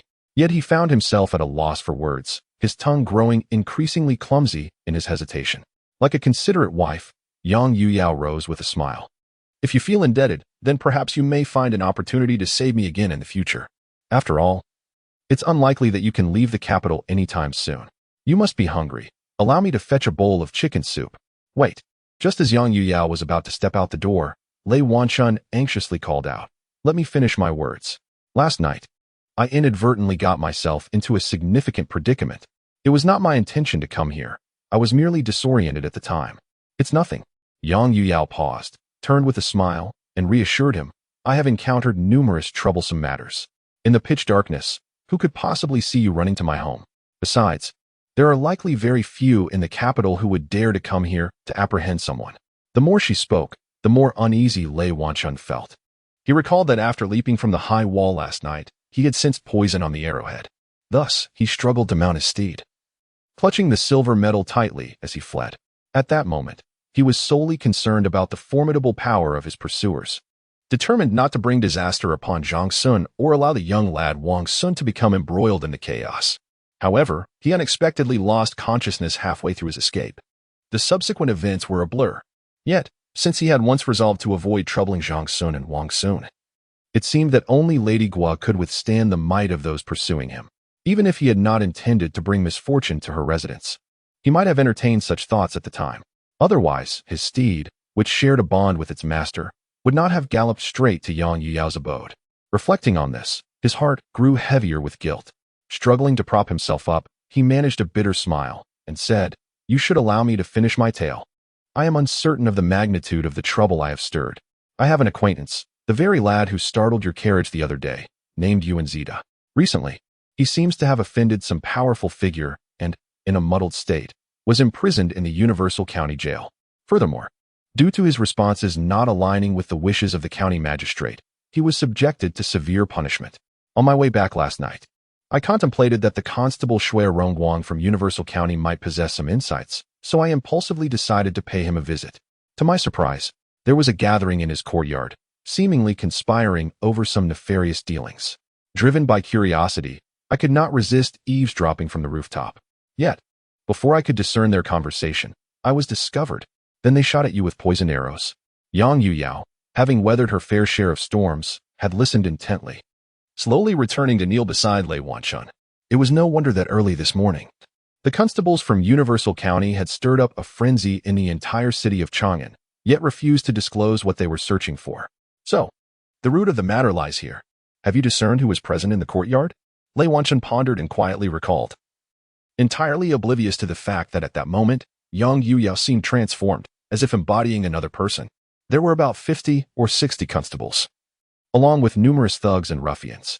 The one in charge was not Shui Rongguang, but a fifth-rank official, with an elongated face and a short beard beneath his chin, appearing to be in his early 40s. A fifth-rank official? That suggests he must be a physician. What of his appearance? Is he tall? Is he stout? Yang Yuyao continued her inquiries in hushed tones, her fingers extending and contracting, illuminated by the sunlight streaming through the window, revealing her exceptionally long and sharp nails. With a slightly plump physique and a height of approximately 7 feet and 3 inches, her eyes displayed a subtle droop at the corners. Lei Wanchun paused momentarily, gazing at Yang Yuyao's sharp fingers, and replied softly. He discerned that she had reverted to the persona of the Lady of Gua, exuding charm, yet harboring an underlying fierceness deep within her soul. This sensation unsettled him profoundly, yet he felt utterly powerless. Dreams, after all, must eventually awaken, regardless of how deep the slumber or how warm the dream may be. Upon noticing Lei Wanchun's gaze, the Lady of Gua's face flushed with an unnatural hue. With a gentle smile, she explained softly, "If you prefer not to share, dear brother, you need not feel compelled. I would never force you. It is perhaps best that you learn the situation sooner rather than later." Lei Wanchun sighed softly, adding in a hushed tone, "That fifth-rank official is exceedingly ruthless. Within the span of just half a stick of incense, I witnessed him order the brutal demise of 2 lethargic constables, suffocated with mulberry paper. Immediately after, he nearly beat 2 others to death. That fifth-rank official should be Wang Chun, the brother of the notorious Jing Zhaoyin, Wang He. Both brothers are infamous for their mercilessness. Clearly, the Lady of Gua found no intrigue in the method of suffocating with mulberry bark, but smiled and offered a low analysis. Shui Rongguang is Wang He's trusted aide. Those constables and sycophants you encountered are likely all Wang family's lapdogs. Fortunately, you sought refuge in my home yesterday. Otherwise, it would have been perilous to hide elsewhere. I did not intend to come here." Lei Wanchun's face flushed as if caught in a lie. "In a moment of crisis, you thought of me, dear sister. I could not be happier." The Lady of Gua, however, misinterpreted his words, chuckling softly to reassure him. "Rest assured, you may recuperate in my home. I dispatched someone to discreetly investigate yesterday, and there should be no witnesses to your entry. Even if discovered, there is nothing to fear. Their conspiracies are certainly not meant to see the light of day. Regardless of how much they may have heard, they are now likely paralyzed with fear. Humph. Those who dare to harm me." She gritted her teeth, her brows furrowing in concern. "They must truly be tired of living. My brother is troubled by the inability to grasp their weaknesses, yet they have now inadvertently delivered themselves right to him. Indeed, I nearly forgot you are the sister of Yang Guozhong." Lei Wanchun smiled, silently reflecting. He had never been one to excel in strategy. Yet in his hasty escape last night, he had fortuitously found himself in precisely the right place. Yang Guozhong and Li Linfu were evenly matched in their rivalry. While Jing Zhaoyin Wang, he was closely aligned with Li Linfu. by inadvertently eavesdropping on the machinations of Wang Chun, Wang He's brother, and subsequently taking refuge in the Lady of Guo's home. He had essentially placed the Wang brothers' vulnerabilities directly into Yang Guozhong's hands. Thus, the specifics of what he had overheard last night became inconsequential. Even his own identity, whether he lived or perished, held little relevance to the larger scheme. A mere hint from Yang Guozhong, suggesting that the intruder at Shui's residence was appointed by him, would suffice to intimidate the Wang brothers into inaction. With their retreat, it would effectively sever one of Li Linfu's arms, regardless of the prior skirmish's outcomes. The balance of power in the capital had shifted irrevocably in Yang Guozhong's favor with these strategic moves. However, becoming but a pawn in this game was far from his desire. In the midst of this fierce struggle within the capital, the affairs of Yang Guozhong and Li Linfu were of no concern to him. In his eyes, they were merely two of a kind. Yet, through a careless misstep, he found himself ensnared, sinking deeper into an abyss where everything became unmanageable. Reflecting on this, Lei Wanshun painfully sat up in bed, disregarding the waves of dizziness coursing through his shoulder, and remarked with a smile, "Hearing you say that puts my mind at ease. Having spent the night away, I am certain that Lord Zhang is worried for my safety. I must hurry back to see him, lest he search for me in vain." With that, he grasped a boot and bent down to slip it onto his foot. Guoguofuren paused momentarily, her smile slowly freezing upon her face. "If my brother disapproves, I can refrain from telling him your words from today?" she implored, crouching down to press her hand upon Lei Wanchuan's wrist. His arm trembled slightly before stiffening under her touch. "You should inform Lord Yang as soon as possible. The man named Wang is ruthless. He dares not intrude upon your residence by day, but sends people to infiltrate by night, and you cannot guard against every threat. I do not blame you. I truly must return." With a sigh, Guoguofuren wished to explain further, but ultimately fell silent. She slowly rose, stepping outside to summon a few maidservants to assist Lei Wanshun in changing and donning his boots. His garments were entirely fresh, including his underclothes. Even if he were somewhat slow to react, he could discern that the fabric was markedly different from what he usually wore. It was a fine Indian cotton, which had only recently gained popularity in the capital, far softer and finer than coarse hemp or linen, lacking the characteristic chill of silk. This set of undergarments alone could consume his entire year's earnings, unless, of course, he returned to his former profession of robbing the rich to aid the poor. The maidservants moved slowly, pausing several times to steal glances at Guoguofuren's expression. However, no matter how slowly they worked, the time would come when he would be fully dressed. As Guoguofuren remained reticent, they could only assist Lei Wanshun in donning the outer cloak and securing the sword he carried at his waist. Lei Wanshun grasped the sword with one hand, slowly unsheathing it, and smiled as he offered it to Guoguofuren. "Consider it a gift. It is a finely crafted weapon, exceptionally sharp. Should you ever find yourself in need of my assistance, no matter where I am, you need only send for me with this sword, and I shall come at once." Indeed, Guoguofuren accepted the sword, gripping it tightly, her fingers blanching from the pressure. A twinge of pain surged through her. It had been many years since she had felt such discomfort. Yet, she understood that she could not hold on. The obsession and madness of the previous night were but a fleeting dream. Upon waking, life must continue. He is Lei Wanshun, and she is Guoguofuren. Seeing her silent demeanor, Lei Wanshun felt a persistent unease within. He yearned to utter comforting words or to convey to Yang Yuya that, in his eyes, she was indeed a remarkable woman. Yet, he found that all his words were either too insipid or too easily misconstrued. Perhaps it was best to say nothing more. He nodded, smiling as he bid farewell to his hostess and strode purposefully outside, traversing the path strewn with maple leaves, winding through the corridors, passing the second gate, and moving beyond the screen wall. Yang Yao silently followed behind him, bidding farewell in quietude, watching as he struggled to mount his steed and loosen the reins. "Be careful." At last, she parted her lips, producing a whisper so faint. Unbeknownst to her, tears had already streamed down her cheeks. "You too, be cautious." Remarkably, Lei Wanshun heard her, turning his head atop the horse, sunlight pouring down upon him. "If anything arises, send someone with a sword to find me. Whatever it may be, I shall attend to it." With that, he urged the horse forward, galloping down the street carpeted with fallen maple leaves. The autumn wind swirled the leaves, obscuring one's vision. The dreamlike beauty of Chang'an, who, within this reverie, is truly awake? Chapter 4. The Frost Descends, Part 1. Your actions have akin to pouring a bucket of oil onto a fire. After listening to Lei Wanchuan's account of last night's events, Wang Xun furrowed his brows and paced back and forth. There was no longer a need to pressure Yang Guozhong to take action. The incriminating evidence against Jing's Huyan Wang He, who had been harboring assassins in residential homes, was now firmly in his grasp. It was hard to believe he would not take the initiative. However, this turn of events forced both sides into a corner. What had previously been mere skirmishes had escalated into a life-and-death struggle. What has prompted Jia Chong to suddenly display goodwill and willingly divulge information to you? Yet Wang Xun's concerns diverged sharply from Wang Xun's. The fate of Yang Guozhong and Li Linfu, and who would ascend to the position of the next prime minister, seemed of little concern to him. He was intrigued by Jia Chang's behavior, which appeared to deliberately lead Lei Wanchun into a trap. After all, he was notorious for being cunning rather than generous. Since I can remember, I have never heard of him aiding anyone without a hidden agenda. It is often said that the righteous are more inclined to harm than help. I find him quite sincere. Lei Wanchun frowned slightly and responded in a low voice.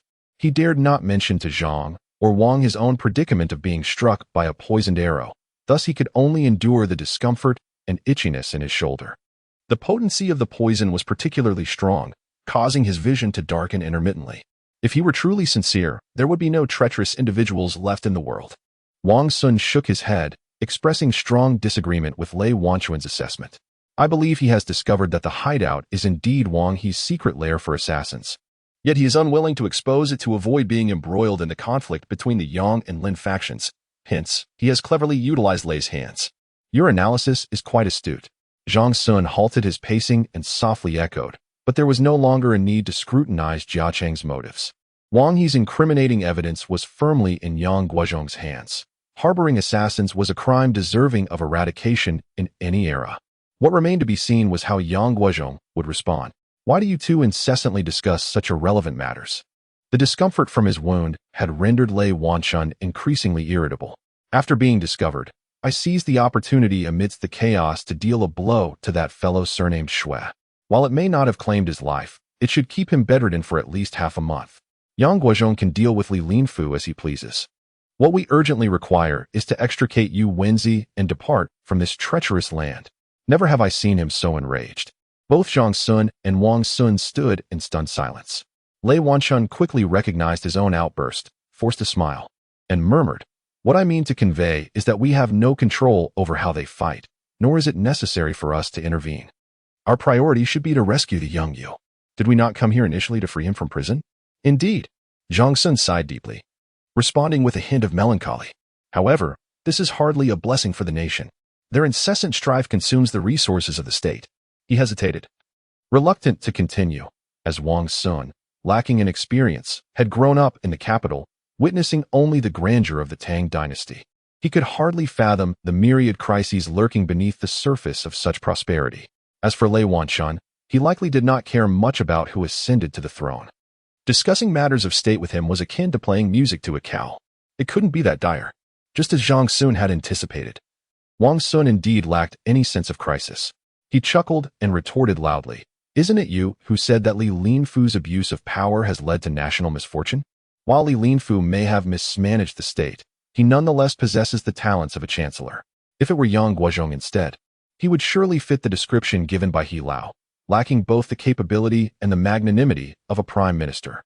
Wang Xun shook his head, a bitter smile on his face. "Forget about it. Old Lei is right. Even if we wish to intervene, we are powerless at this moment." "Old Lei, why is your face so sweaty?" The latter part of his question was nearly a shout.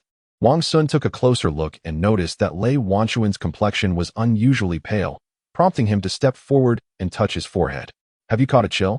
I shall fetch the physician immediately." "No." Lei Wanchun grasped his sleeve with one hand, while the other remained at his side. "I sustained a minor injury. I managed to evade my pursuers after hiding in the residence of Lady Guo for half the night. If you go to fetch a physician." "How severe is your injury? Why didn't you mention it sooner?" Hearing this, Wang Xun became alarmed and rushed forward to inspect where Lei Wanchun was hurt. "I have already taken care of it." Lei Wanchun could no longer maintain his facade. He leaned sideways and softly collapsed at the foot of the bed. Master Anxi from the San Temple administered some medicine, and it is said to work quite well. "The mad monk?" Wang Xun appeared familiar with Master Anxi. After a brief moment of surprise, his expression relaxed. It is quite remarkable that Lady Guo could summon him. That old bald donkey, though greedy and lustful, possesses unparalleled medical skills that are unmatched in the capital. Upon hearing the words greedy and lustful, Wang Xun felt a pang of guilt. He owed Yang Yuyao far too much. He could not fathom how to repay her. In truth, he had begun to regret his impulsiveness shortly after leaving the residence of Lady Guo. Yet, having already stepped out, he found it difficult to turn back. He resolved to keep moving forward without dwelling on the correctness of each step. Zhang Xun, being more meticulous than Wang Xun, helped Wang Xun settle comfortably before stepping outside to instruct a servant to prepare a bowl of meat porridge for him. He then sat by the bedside, watching as the servant fed Wang Xun, and smiled, saying, "I have heard that esteemed monks pursue enlightenment amidst the mundane world, seeking understanding. There are many who, while chanting the Buddha's name, indulge in flesh to feed their egos. Their outward demeanor may be unruly, yet their hearts remain untainted. You need not worry. Since Lady Guo could manage to summon him at such an hour, they must be well acquainted. There is little to be concerned about." Wang Xun offered a faint smile. As long as her brother Yang Guozhong remains in power, I doubt anyone would dare to touch her. My worry lies with us. We have unwittingly become entangled in such a vast whirlpool. We must avoid any further missteps. Do not fret. I believe that starting today, no one will pay attention to us small fry. Wang Xun considered for a moment and smiled as he advised. Later, I will accompany Ming Yun to search for his cousin, who bears the surname Sun. You too should be cautious. The individual bearing the surname Sun likely possesses an insatiable obsession with wealth. No matter. Zhang Sun chuckled, introducing himself as Kong Yufeng, while I am known as Zhou Guo. Ha ha. The two of us have navigated the halls of power for millennia, and we have always thrived in our endeavors. Ha ha ha ha. Chapter 4. The Frost Descent, Part 1. Arranging for Wang Xun to rest and recuperate. They also summoned Nen Jiyun, entrusting him with the role of temporary bodyguard for a few days to prevent anyone from acting recklessly in their desperation. Zhang Sun and Wang Xun finally breathed a sigh of relief and galloped toward the county office of Wanyan. As they retraced their steps onto the street, they were abruptly struck by the sparse crowd. Approaching noon, many shops flanking the road stood desolate. Even those who ventured out to shop merely tossed money down and departed hastily, unwilling to linger on the streets. Wang Xun felt a disquieting unease within, for this was a stark contrast to the Chang'an he remembered. He dispatched his servant Wang Xiang to inquire about the recent happenings. After a while, Wang Xiang returned, panting, and reported in a hushed tone. Late last night, the county office announced a crackdown on notorious bandits, raiding several inns known for accommodating travelers from afar. However, around the third quarter of the morning, they abruptly retreated, leaving everyone bewildered and on high alert. Wang Xun and Zhang Sun exchanged wry smiles, both understanding the reason behind the sudden cessation of the chaos. It was likely that Yang Guozhong had received word from Lady Guo and acted decisively, compelling the authorities in Chang'an and Wanyan to cease their operations. The celestial beings had finally taken to the field. As the two men shook their heads with bemusement, they felt a mix of resignation and a hint of disappointment. Just days prior, none had anticipated that events would escalate to such a degree. Yet the experiences of the past few days had deepened everyone's understanding, including Wang Xun's, of the power dynamics within the Tang dynasty. Upon arriving at the county office of Wanyan, they presented their credentials, and the duty officer went inside to report. Shortly thereafter, Captain Sun Rinyu emerged, his movements animated. Spotting Wang Xun from afar, he exclaimed loudly in front of everyone, "Ah, my dear cousin, why do you forsake your business to frequent my office? Are you not aware of the tumultuous affairs here these past days? Is there nothing you cannot discuss at home?" While he shouted, he kept casting furtive glances at Wang Xun. Through their previous encounters, Wang Xun had discerned Sun's character well. He smiled and clasped his hands in apology. "Cousin, how was I to know you were so busy? I merely passed by around noon and thought you might have a moment for tea, so I recklessly came by. If you are engaged, I can visit you in the evening instead." Since he was already there, he preferred not to postpone. "You mustn't be so impulsive in the future." Captain Sun Rinyu, buoyed by the attention, rolled his eyes and replied in mock irritation. Turning back, he smiled at the duty officer at the entrance, saying, "Gentlemen, my cousin is rather spoiled and lacks understanding. Captain Sun, do not let your duties weigh you down. After all, the magistrate is currently absent. If anyone inquires, we shall say you are attending to personal matters." The duty officer, having recently accepted a favor from Kong Yufeng, was keen to show deference to Zhou Qua. With a smile and a gentle wave, he allowed the conversation to continue. Then I shall take a brief respite. Captain Sun gestured playfully to the crowd, and then turned to Wang Xun. Come, there is a tea house not far from here. Let us first grab a bite. Your sister-in-law is a woman of the countryside, and her cooking is exceedingly salty.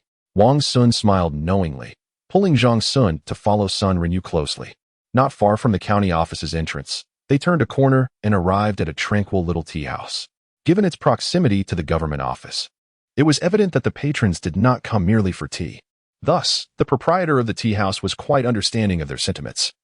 Having established numerous private rooms on the second floor, with each room's walls constructed from double wooden boards filled with straw, ensuring that even if the guests raised their voices slightly, they need not worry about eavesdroppers.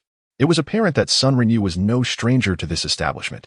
Leading Wang Xun, he navigated the twists and turns until they reached the innermost room on the second floor. He instructed the server to bring tea, then closed the door tightly, lowering his voice to explain to Wang Xun that the earlier remarks should be taken lightly, as he did not wish for them to weigh heavily on his heart. He was compelled by circumstances, as the atmosphere had become increasingly tense, with suspicion rife within the office. Do not stand on ceremony, cousin. Wang Xun shook his head, smiling as he spoke. In the presence of others, you should speak as you deem fit. I understand that your intentions are for my benefit.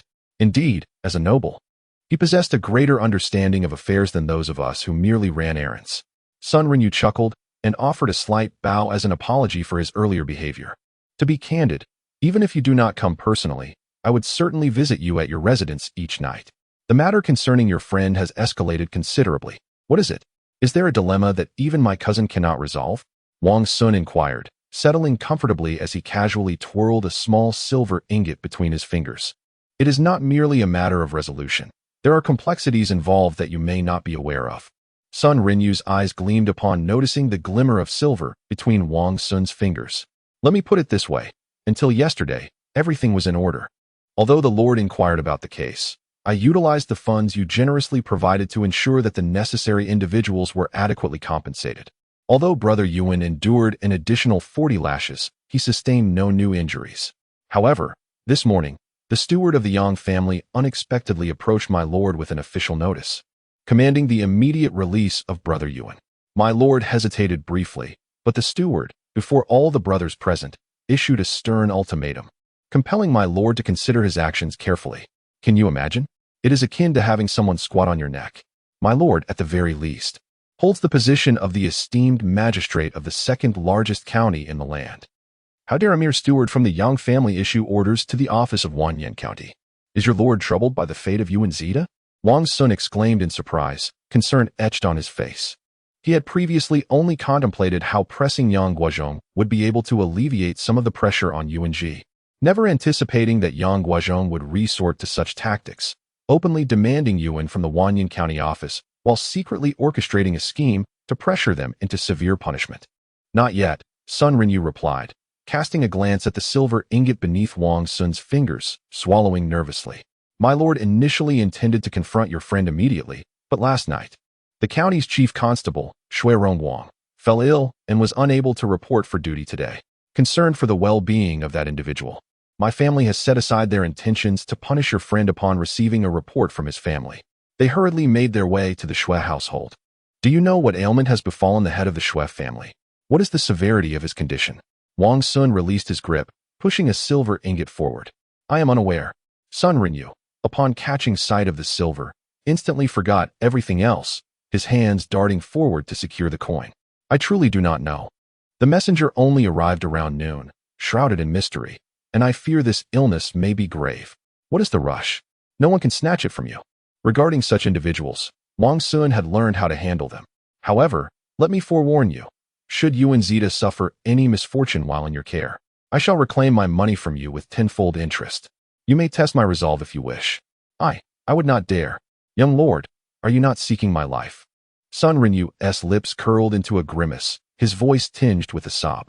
He had endured a life of hardship, nearly exhausting his entire savings to secure a transfer to Chang'an as a constable. The little wealth he possessed was nearly all extracted from Wang Xun, and each time he had to part with a substantial portion to appease his superiors and colleagues. leaving him with scarcely a fraction. In the future, whether Wang Xun demanded tenfold interest or not, it would be enough to force him to sell his children. I do not seek anyone's life. I only wish to preserve my friend's. I shall continue to seek assistance in securing his release. However, if he perishes in prison, you are aware of the temperament of my other friends. Wang Xun chuckled softly, his fingers rhythmically tapping on the table. I understand. Sun Rinyu hastened to reassure him. I shall do my utmost. I have already exerted myself. Yet, young lord, I am but a newcomer. Many matters within the yamen are beyond my influence. My master continues to place his utmost trust in the original few. Isnt Constable Xuanwell. The silent Zhang Sun suddenly interjected. Indeed. Sun Rinyu paused, momentarily taken aback. Who else, apart from Constable Xue, is your master's confidant? For instance, if he were to engage in some unscrupulous activities, through whom would he typically operate? Gazing into Sun Rinyu's eyes, Zhang Sun pressed on. That is, Sun Rinyu shivered, unable to meet Zhang Sun's gaze, lowering his head as he pondered deeply, finally responding slowly. The first would undoubtedly be Constable Xue. Secondly, it would likely be the chief scribe. However, he does not concern himself much with the affairs of the yamen.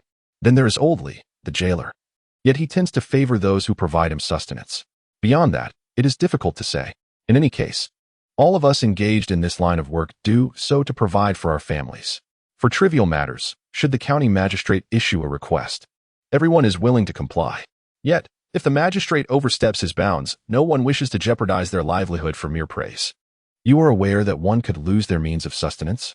Zhang Sun said with a smile, his gaze growing increasingly frigid. The county magistrate intends to have Yuan Zita perish in prison, does he not?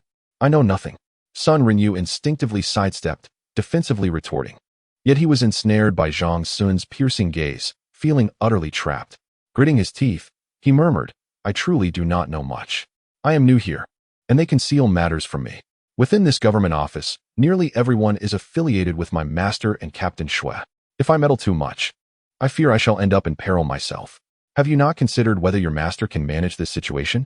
As a scholar, he cannot possibly take matters into his own hands. After you have assisted him, do you not fear that he might shift the blame onto you once the truth emerges? Zhang Sun leaned against the table, questioning him with the intensity of an interrogator. I am merely a messenger, and I dare not ponder too deeply, Sun Rinyu replied, still with his head bowed, his voice laced with grievance. They may stir up whatever trouble they wish. I will not pry or interfere. I advise you, Brother Xue, to reflect more carefully. Zhang Sun shook his head, a smile that was neither fully a smile nor a frown gracing his face. You are aware that this case involves the Jingzhou Yin and the Minister of Rights, Yang Guozhou. Your master is likely just a pawn in this game. Should it escalate, he may not wield the power to shield himself from the fallout. If he were to falter, would you, having done nothing, emerge unscathed? In truth, many of us harbor unease. Yet, what can we do? He remains our superior, Sun Rinyu sighed, speaking with a hint of despondency. Thus, Captain Xue has inexplicably fallen ill. He does not deceive lightly. When he lies, Zhang Sun articulates his points with utmost clarity. Just yesterday afternoon, he seemed well. Now, he is bedridden, perhaps suffering from the consequences of his misdeeds. Why is the steward of Yang Guozhong's residence so brazen? Should he not know to retreat when uncertain? Avoiding the sharp edge of conflict? Reflect on this, and encourage others to do the same. Your master would risk everything for promotion. What do you stand to gain? With that, he rose and started to leave. Sun Rinyu shivered and quickly pursued him, grasping Zhang Sun's sleeve tightly. Brother Zhou, please do not be angry. I will surely find a way to protect Yuan, even if it means sacrificing my own future to ensure his safety. There is no need for prolonged delays. I only hope you can secure Zita's safety within 7 days. Perhaps within that time, you shall witness the outcome of this affair. With a forceful shake, Zhang Sun freed himself from Sun Rinyu's grip, his demeanor exuding an intimidating aura. Captain Sun paused, stepping back in disbelief, unable to comprehend his own ears and eyes. Who exactly is this Zhou Qua? Initially, he had paid little mind, but today it was clear that this individual not only understood the intricacies of the office, but also possessed substantial authority. His true identity likely surpassed even that of the young Marquis Wang. What rank must one hold to have the young Marquis of the Wang family as an attendant? Sun Rinyu dared not contemplate further, connecting this to the rumors of Captain Xue being grievously wounded by an assassin in his own home. He suddenly realized how perilous the waters of the capital truly were, far too deep for a mere provincial captain like himself to traverse. Perhaps with just a moment's carelessness, one could unwittingly step into the vortex, leaving no trace behind. Had I known this would be the outcome, why did I then pry open doors and burrow into the depths to make my way to the capital? Was I not merely inviting my own suffering? He silently cursed himself, a wave of profound regret washing over his heart. Chapter 4. The Frost Descent, Part 2. Upper section. It was not only the suddenly domineering Wang Xun who startled Captain Sun. Wang Xun found it equally challenging to adapt. However, given the plethora of bizarre occurrences he had encountered in recent days, this one was merely another addition to the list. Thus, he restrained himself until Captain Sun, hunched over, descended from the tea house, at which point he cast a glance at Wang Xun and furrowed his brow, inquiring, "How can you be so certain that Zita will be released within 7 days? If, after 7 days, Yang Guozhong and Li Linfu are still unable to determine a victor, the first cannot be certain." Wang Xun sighed deeply. The imposing aura he exuded moments before swiftly replaced by desolation. Yet, one cannot expect a mere constable to bear such responsibilities. I can only speak grandly to placate him, buying time as best as I can. If I can assist him in navigating through the first 7 days, there may yet be a chance to help him through the subsequent 7. Yang Guozhong has already taken matters into his own hands. I believe that since the celestial beings have already engaged, someone as inconsequential as you Wenzi Zita will soon fade from importance. Indeed, Wang Xun responded, his mouth agape in astonishment. He never anticipated that the typically principled Zhang, the flower of the examination, would resort to deceit. A few extra days were certainly preferable to fewer. I shall devise a means to leverage connections. Perhaps I can find someone willing to stand up for Zita. The crux lies with Jia Chong. I hope he was not merely seeking to exploit old Lei last night. Wang Xun shook his head, continuing to sigh. As he contemplated others, he instinctively fell silent. The entire court seemed withdrawn. Those capable of delivering justice for the innocent had to rely on the likes of brawlers and sycophants. What has become of the Tang dynasty? If this persists, the prosperous legacy built by generations of enlightened rulers will inevitably be squandered. Do the officials within the court harbor no concern? One cannot place hope in Jia Chong. He possesses a heart as intricate as a 7-hole jade, and he likely would not even admit to having encountered old Lei last night. Worry not too much. I shall continue to seek assistance. At this moment, the younger Wang Xun appeared far more composed than the nearly twice his age Wang Xun. Smiling as he gradually rose to his feet, Wang Xun recognized that their concerns were fundamentally different and did not press the matter. Nodding slightly, he quietly cautioned, if the attention of the Jingzhou Yin has shifted from last night's events, then Zita's testimony may become inconsequential. With less pressure from above, the county magistrate may not feel compelled to confront Zita directly. Finding a way to bribe him might prove more effective than seeking connections elsewhere. I am aware of this. Yesterday afternoon, I dispatched a message for the Qin brothers to inquire about the magistrate's preferences. What remains is merely the need for an intermediary who can engage him. This, however, is not overly difficult. It merely requires time. I believe that although the magistrate is beholden to the Jingzhou Yin, if he can profit without incurring his superior's wrath, he would likely not refuse. When the topic of entertaining and gifting arose, Wang Xun immediately became astute, rapidly analyzing the intricacies of the matter. Exercise caution. Wang Xun thought for a moment and nodded gently again. Do not risk your own safety in the pursuit of rescuing others. If you can find shelter beneath a sturdy tree, do not feign superiority. In extraordinary times, all can be negotiated. The fact that the illustrious Zhang, renowned for his integrity and resoluteness, would utter such words speaks volumes about the significance of their friendship in Wang Xun's heart. Wang Xun chuckled softly, casting a grateful glance at his companion. I am well aware of that. Exercise caution with old Lei, and if matters become too perilous, take refuge outside the city for a while. Given the recent turmoil in the court, it's unlikely that the Ministry of Officials will be preoccupied with your performance report. They exchanged smiles and bid each other farewell with a respectful gesture, their hearts heavy with unexpressed indignation, yet bereft of an outlet for their frustrations. As they approached his residence, Wang Xun suddenly noticed a commotion ahead, and he could not help but scowl. Xiangzi, ascertain who is obstructing the way. In such a vast Chang'an, why must they behave as if they own the place in Chang'an? Startled, the servant Wang Xiang quickly dismounted, parted the crowd, and hurried forward. Moments later, panting, he returned and grasped the reins of Wang Xun's horse, reporting in hushed tones, "Young lord. It is no one else but our own household that has blocked the path. It appears a distinguished guest has arrived, with a procession stretching half a street. When have we ever entertained such a personage?" Wang Xun mused, his recent setbacks having rendered him somewhat jaded. "I must seize this opportunity to see for myself. We cannot keep a noble guest waiting." With this, he dismounted, entrusted the reins to his servant, and pushed through the throng to catch a glimpse of the spectacle. Pardon me, my house is just ahead. It's the young lord," exclaimed several neighboring servants, turning to see Wang Xun, who they greeted with loud exclamations. "Young Lord Wang, you have returned. Everyone, make way. The young master of the Wang family is back." Though Wang Xun was merely a diminished viscount, his status and reputation in Chang'an hardly commanded respect. The servants of the neighborhood, who had previously called him Erlang in person and Wang Dachong behind his back, had never before displayed such deference. Intrigued, Wang Xun hastened a few steps through the parting crowd, lifting his gaze to behold over 30 armored warriors standing imposing at his doorstep. Who the devil has such a grand display?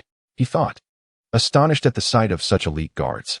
Inwardly, he commended the spectacle, recognizing that these guards were markedly different from the languid soldiers often seen parading through the capital. The imperial troops, whether from the Eastern Palace or the Emperor's own dragon guards, carried an air of lethargy about them. In contrast, the 30-odd soldiers before his home, each towering over 8 feet, exuded an aura of formidable strength without needing to draw their swords.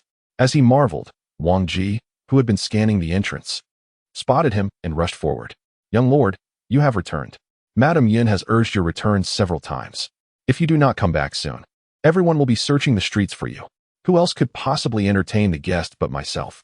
Wang Xun replied with a smile, feigning indifference. "Did you not notice the entire procession?" Wang Ji cast a glance at him, somewhat incredulous. "Over there." Wang Xun finally withdrew his gaze from the warriors and turned it towards the carriage stationed at the doorstep, adorned with ceremonial banners. He beheld 2 magnificent crimson flags billowing in the wind, one emblazoned with the ornate characters Anxi, while the other bore a single, grandiose character, Feng. Just days prior, at Jinhua Tower, he had witnessed the soldiers of the Anxi army parading down the streets, boasting of their exploits. How could Wang Xun not grasp the significance embedded within those characters? Stunned for a moment, he blurted out, "General Feng, how did he come to our home? When did we establish any rapport with him?" "I have no idea." Wang Ji tugged at Wang Xun's sleeve and hastily led him through the side door. Just past noon, General Feng's carriage had arrived. The neighbors, who typically held a disdainful demeanor toward him, were now rendered speechless, their eyes wide with astonishment at the sight of General Feng's procession heading directly to their residence. Perhaps intentionally, Wang Ji spoke with great vigor, and the onlookers did not contradict him, merely chuckling foolishly. The guards of the Anxi army, clearly hearing the commotion, remained rigidly upright, their gazes unwaveringly focused ahead, as if the surrounding clamor bore no relevance to them. Witnessing this, Wang Xun's heart swelled with emotion. Dragged by Wang Ji, he hurried to his quarters, changed into his finest attire reserved for esteemed guests, and cautiously approached the main hall. As he neared the door, hearty laughter erupted from within. "Sister Yun, why do you speak thus? Were it not for Zizhigong's gallantry back in the day, I might have long since perished as a beggar by the roadside. Rest assured, the affairs of the Wang family are intertwined with those of General Feng. Whoever dares to take the young lord away must first inquire if General Feng's blade consents. With Brother Feng's assurance, I feel considerably more at ease. You cannot fathom the anxiety that has weighed upon my heart these past few days." Aunt Yun's voice remained gentle, yet her words conveyed an unwavering reliance on Feng Changqing, as if without his protection, the Wang family would be beset upon by adversaries. "Fear not. I have been commanded by His Majesty to assist General Biaoqi in training the imperial guards at the western camp. For the time being, I shall not return to Anxi. I shall take charge of the young lord's affairs. If you still feel uneasy, let him accompany me to the imperial guards for training. This will not only allow him to evade the recent turmoil in the capital, but also present him with opportunities for advancement." "That would be splendid. Thank you for your concern, Uncle Feng." Aunt Yun rose and bowed solemnly. A diminutive yet strikingly sharp general in a brocade robe stepped forward, reciprocating the gesture. "Sister, please do not be so formal. Otherwise, I shall feel utterly ashamed." Noticing the engaging conversation within the room, Wang Xun gently cleared his throat and slowly crossed the threshold. "Aunt, I have heard of esteemed guests arriving. Hurry, We've been waiting for you. Aunt Yin decisively interrupted his greeting, stepping forward to grasp his wrist and draw him towards the short general. This is General Feng, a dear friend of your father's during his lifetime. Hurry and pay your respects to Uncle Feng. Uncle. Wang Xun understood immediately and stepped forward to bow in greeting. The short general gazed at him with wide eyes. A hint of melancholy reflected in his gaze, as if reminiscing about a distant past. It was only after Wang Xun had completed his formalities that the general took a step closer, seizing his arm. Rise, rise. Let your uncle have a look. What kind of fruit has fallen from this grand tree? Young man, compared to your grandfather, you are sorely lacking. Chapter 4. The Frost Descent, Part 2.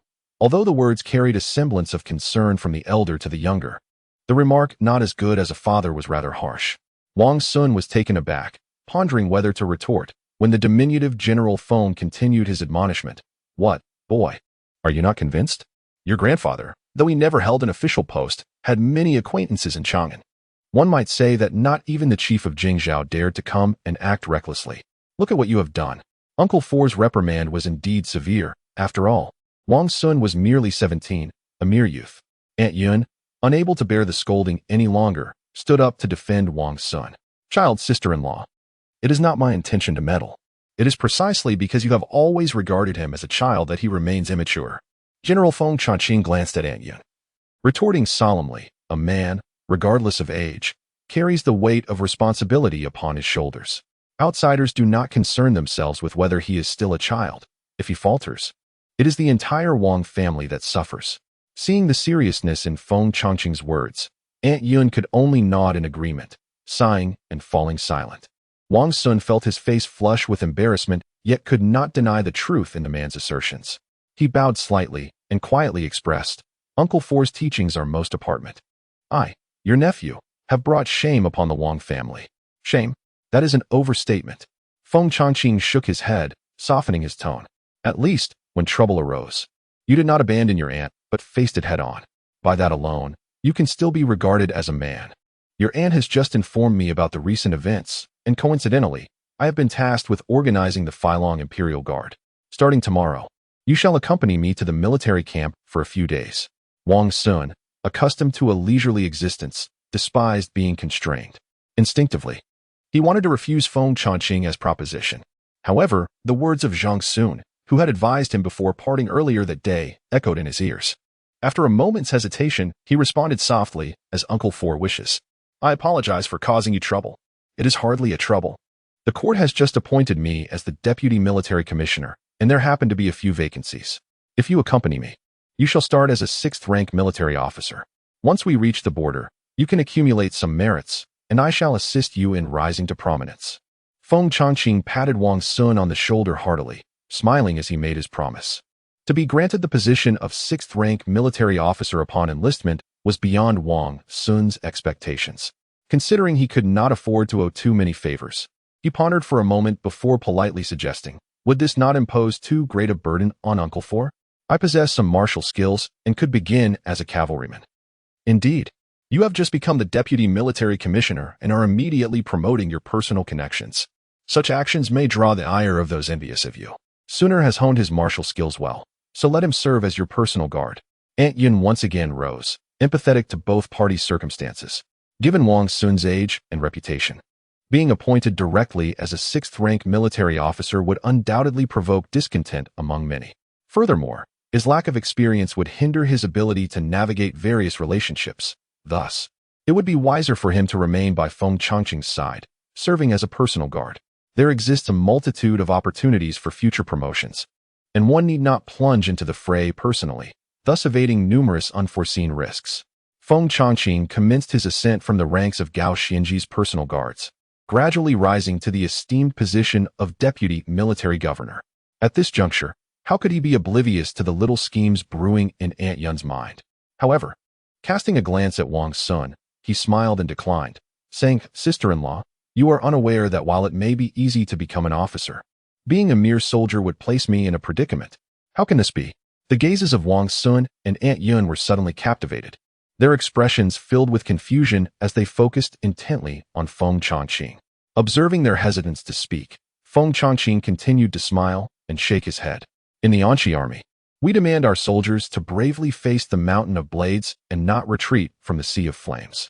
Before each battle, we vow not to look back even in death. He acknowledged that he might possess some martial skills, but to think he could serve as my vanguard based solely on those abilities, he still falls short of the mark. Wang Xun, upon hearing this, became agitated and disregarded the differences in their seniority, boldly retorting, "Indeed, I have previously acted without due consideration, and I accept my fourth uncle's reprimand today. Yet, you cannot repeatedly belittle me. Regardless of your so-called Anxi army, I may not even hold it in high regard. Even if I had once sought your permission to join, I have changed my mind, and is that not permissible? Fourth uncle, please, I have just had a drink outside and feel somewhat fatigued." "Oh, you are young yet possess quite the temper." Unexpectedly receiving such a sharp retort, Feng Changqing responded with a smile rather than anger. "Very well. A man should not fear a fiery temperament. What is truly concerning is when one cannot produce any results." Feeling defiant, he called out, 13. "Assist me in teaching this lad a lesson." "Yes, my lord."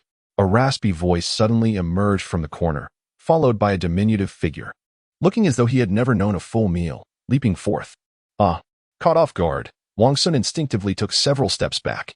Upon closer inspection, he saw the undernourished guard respectfully grasping the hilt of his sword, bowing before him. "Young lord, 13 seeks your guidance." Fourth uncle, fearing for Wang Xun's safety, Aunt Yun quickly intervened. "Fear not, sister-in-law. I shall amuse him for a while." Feng Changqing winked mischievously, urging Aunt Yun to remain calm. He then smiled and whispered, 13. Do not engage in combat within the house. Every item here is a cherished antique, and the cost to replace any would be exorbitant. Let us proceed to the training grounds. I recall there is one within the estate. There, you may spar with the young lord, but only use a fraction of your strength. Be careful not to injure him." "Yes, my lord." The one known as 13 promptly sheathed his sword and stood beside Feng Changqing, bowing deeply. Since entering the room, Wang Xun had been subjected to Feng Changqing's admonitions as an elder, harboring a great deal of frustration within. Thus, when the mention of the training grounds arose, it resonated with him perfectly. Without further ado, he gestured for permission and swiftly exited. Feng Changqing stroked his short beard and smiled faintly. He then nodded at Aunt Yun before hastening to follow Wang Xun. At this moment of seeking favor, even in the face of numerous discourtesies, Aunt Yun found it impossible to hold grievances. With nothing but a wry smile, he commanded his servants to set up a low table with tea and snacks beside the training ground. Before long, Wang Xun had donned a set of short attire and stood firmly in the arena. The one known as the Hungry Ghost 13, with his gangly legs, hurriedly followed the Wang family's servants into the arena. For the sake of convenience in their duel, he removed his armor, changed into a short tunic, and picked up a wooden sword wrapped in cloth, bowing once more to Wang Xun. Please, in light of such decorum, Wang Xun felt it inappropriate to strike first. He lifted the cloth-wrapped wooden sword and smiled. Before his words could fully escape his lips, the Hungry Ghost 13 leapt into the air, merging with the wooden sword mid-flight, and came crashing down towards Wang Xun's head with a fierce howl. Taken aback by the suddenness of the assault, Wang Xun hastily raised his sword in defense, but he could not muster his full strength. The moment their weapons clashed, he was jolted and staggered. Seizing the moment, the Hungry Ghost adjusted his body mid-air and delivered a powerful kick, striking Wang Xun squarely on the shoulder. A tremendous force surged through Wang Xun, causing him to retreat several steps before he landed heavily on the ground. The Hungry Ghost floated down gracefully, standing 3 feet before Wang Xun, hands once again resting on the hilt of his sword. "Young lord, I concede." "You." Wang Xun felt a surge of indignation. He thought to himself, truly, a master reflects the character of his servant. Feng Changqing was a disrespectful rogue, and his underlings were nothing more than ruffians, completely disregarding the rules of combat.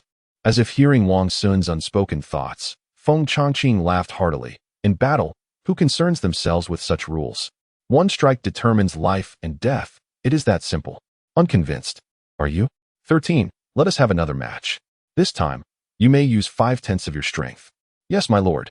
The Hungry Ghost 13 bowed deeply to Feng Changqing, then stepped back a few paces, once more offering a respectful salute to Wang Xun.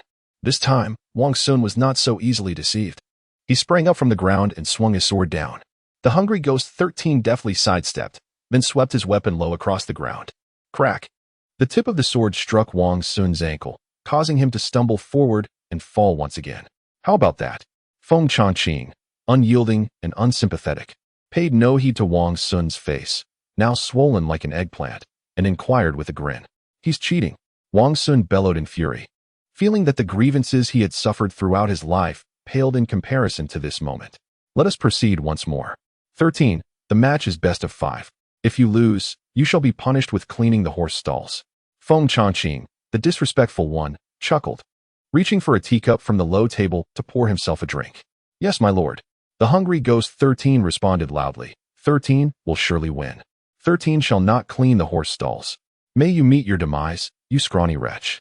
Seizing the opportunity while his opponent boasted, Wang Xun leaped up, brandishing his sword. Leveraging his long limbs, he maintained a wide stance, keeping the diminutive 13 at bay. Despite his gaunt appearance, the 13 was remarkably agile, far more so than the average person. He leapt around Wang Xun like a mischievous monkey, suddenly bringing his shoe down forcefully upon the ground.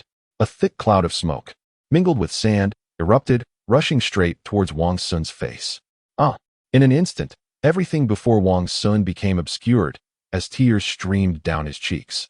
Provoked by the stinging grit, before he could realize he had been duped, a gentle tap resounded at the back of his neck. Almost immediately, he heard Shursan shouting in his ear, "Best of 5. My lord, Shursan shall not fail you." Chapter 4, Frost Descent, Part 3. At merely 17 years of age, Wang Xun's mental maturity fell significantly short of that expected of an adult. After enduring a series of setbacks, the accumulated resentment within him erupted. Disregarding the presence of Uncle Feng Si or Uncle Feng Wu, rubbing the dust from his eyes, he brandished a wooden sword and swung it fiercely at the hungry ghost, exclaiming, "I will slay you, you wicked fiend, I will eradicate you." The hungry ghost, Shursan, dared not confront him head-on, but instead evaded his strikes. Observing this spectacle, Feng Changqing took a sip of tea and chuckled, commanding, "Shursan, give it your all. Do not concern yourself with the score. Strive to earn his respect." "Yes, my lord." Shursan replied joyfully, engaging Wang Xun in a fierce duel. This time, neither side held back, aiming solely for the complete surrender of the other.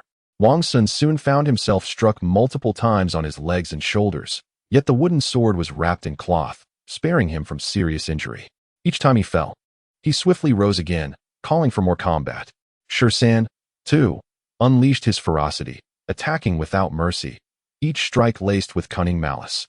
Wang Xun, a street brawler, possessed remarkable resilience despite suffering numerous defeats. He would never plead for mercy, instead rallying his spirit to continue the fight. Etienne watched with concern, tears welling in her eyes. Feng Changqing, noticing her distress, leaned in to comfort her softly. "Do not fear. If he truly wished to harm him, Shursan could render him incapable of rising within 5 exchanges. Let them engage. It may temper his impetuous nature and alleviate some of the fire within him. Otherwise, a youth unaccustomed to setbacks may become embittered when faced with insurmountable challenges." Understanding the wisdom in his words, Etienne managed a smile and nodded faintly at Feng Changqing. With a sigh, Feng Changqing gently shook his head, a flicker of nostalgia surfacing in his gaze. It was a memory from many years ago when he, at a similar age to Wang Xun, fortuitously befriended the young prince, oblivious to the gulf of status between them until he encountered the woman before him. She too had been youthful then, indifferent to titles such as the son of a count or the offspring of an old military gatekeeper. Yet, as he dined and lived off the prince's generosity, he found himself unable to muster the courage to contend with him. Thus, one day, he bid farewell to his dear friend and returned alone to the western regions. Achievements are earned on horseback. Over the years, he ascended from an unnamed guard to a judge, a general, a high official, and a deputy governor. Yet, at every pinnacle of success, a lingering sense of regret haunted him. Despite having encountered women of various backgrounds, Goryeo, Sasanian, Thuhan, and Lulan, none could overshadow the shadow she had left behind. Achievements are earned on horseback. The ease with which the next generation acquires wealth and status fails to convey the hardships endured by their predecessors. Sometimes, those who toil throughout their lives do so merely to prevent their descendants from reliving the regrets of their youth. Thus, generation after generation, this is the essence of life. Sir Lang, you speak truly. Sinner indeed appears considerably more at ease. The sudden mention of Sir Lang caused Feng Changqing's heart to tremble, and his thoughts swiftly returned from an unknown realm.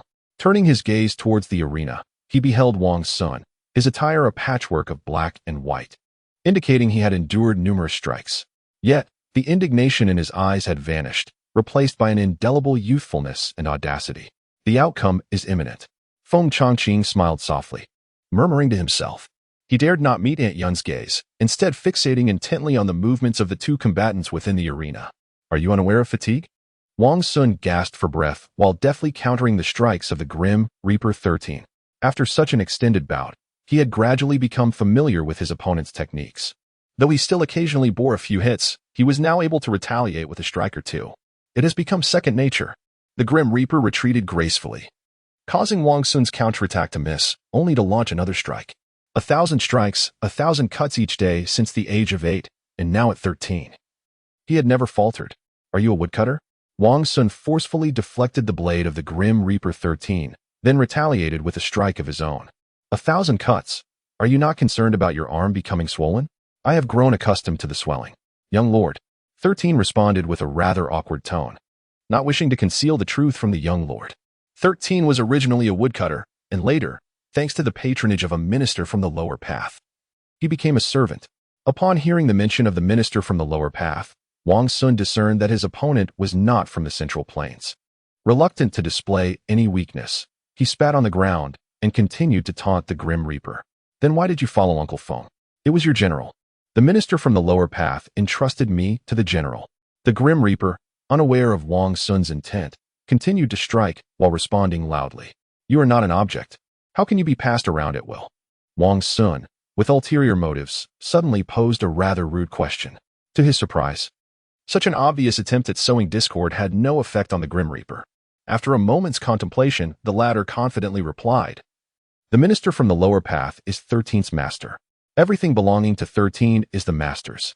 The master may bestow 13 upon whomever he wishes. Then your current master is Uncle Feng? General Feng? Wang Xun, undeterred by his failed attempt, quickly devised another strategy, persistently questioning to alleviate the pressure of their weapons. Indeed, the Grim Reaper answered succinctly. I am Uncle Feng's nephew, and therefore your master. Is that not so? You are but a servant. How can you engage in combat with your master? That is not quite right. Young lord, your surname is Wang, not Feng. 13 replied without a moment's hesitation. And what is your surname? Wang Xun realized his tactic was effective and sought to amplify its impact. In response to the young lord, 13 has no surname. 13 is a woodcutter. Woodcutters are of lowly status and bear no surname. This time, it was Wang Xun who found himself perplexed. Almost instinctively, he inquired, then why are you called 13? The minister from the lower path gathered attendants for the journey, and 13 was the 13th, hence the name 13. The reply from the other party was earnest yet absurdly hilarious. Wang Xun could not contain his laughter, and as he momentarily lost focus, he was met with a heavy blow on his shoulder. No more, no more, he cried, clutching the sore spot and quickly distancing himself from the amusing specter of hunger. You simply have no concept of exhaustion. I refuse to engage with you any longer. An order from the master mandates that we continue until one yields completely. The hungry ghost, known as 13, seemed as straightforward as a child, relentlessly pursuing him with a wooden sword. I concede. Is that not enough? Wang Xun, wearied by the relentless chase, circled the fighting arena while vociferously protesting. This is mere concession, not genuine submission. 13 was unyielding, sticking to him like a shadow. What do you mean by genuine submission? Are you finished? First, enlighten me on what genuine submission looks like. Inadvertently, Wang Xun received another 5 or 6 strikes on his back and grimaced as he demanded answers. Very well, I shall demonstrate, and you shall follow my lead. The hungry ghost paused the relentless pursuit, kneeling respectfully with the wooden sword raised above his head. I concede, I yield. Please accept my weapon. Very well, I shall not be polite. Wang Xun stepped forward, snatching the weapon from his opponent before delivering a swift kick that sent 13 tumbling. What a fool! Who would have thought such a tactic existed? The onlooking servants had long anticipated that their young lord was not one to easily admit defeat. Witnessing the scene, they erupted in hearty laughter. Amidst the laughter, the hungry ghost 13 clambered back to his feet and pointed an accusatory finger at Wang Xun, his anger barely contained. You are not embodying the virtues of the great nation.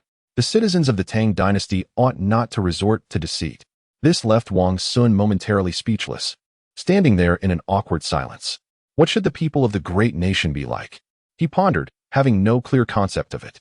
The numerous diplomats, merchants, and those who accompanied them to the Tang to seek their fortunes had long since forgotten their distinctions in the bustling city of Chang'an. Enough. 13. The young lord is merely jesting with you. Fortunately, Feng Changqing timely interjected to alleviate the awkwardness.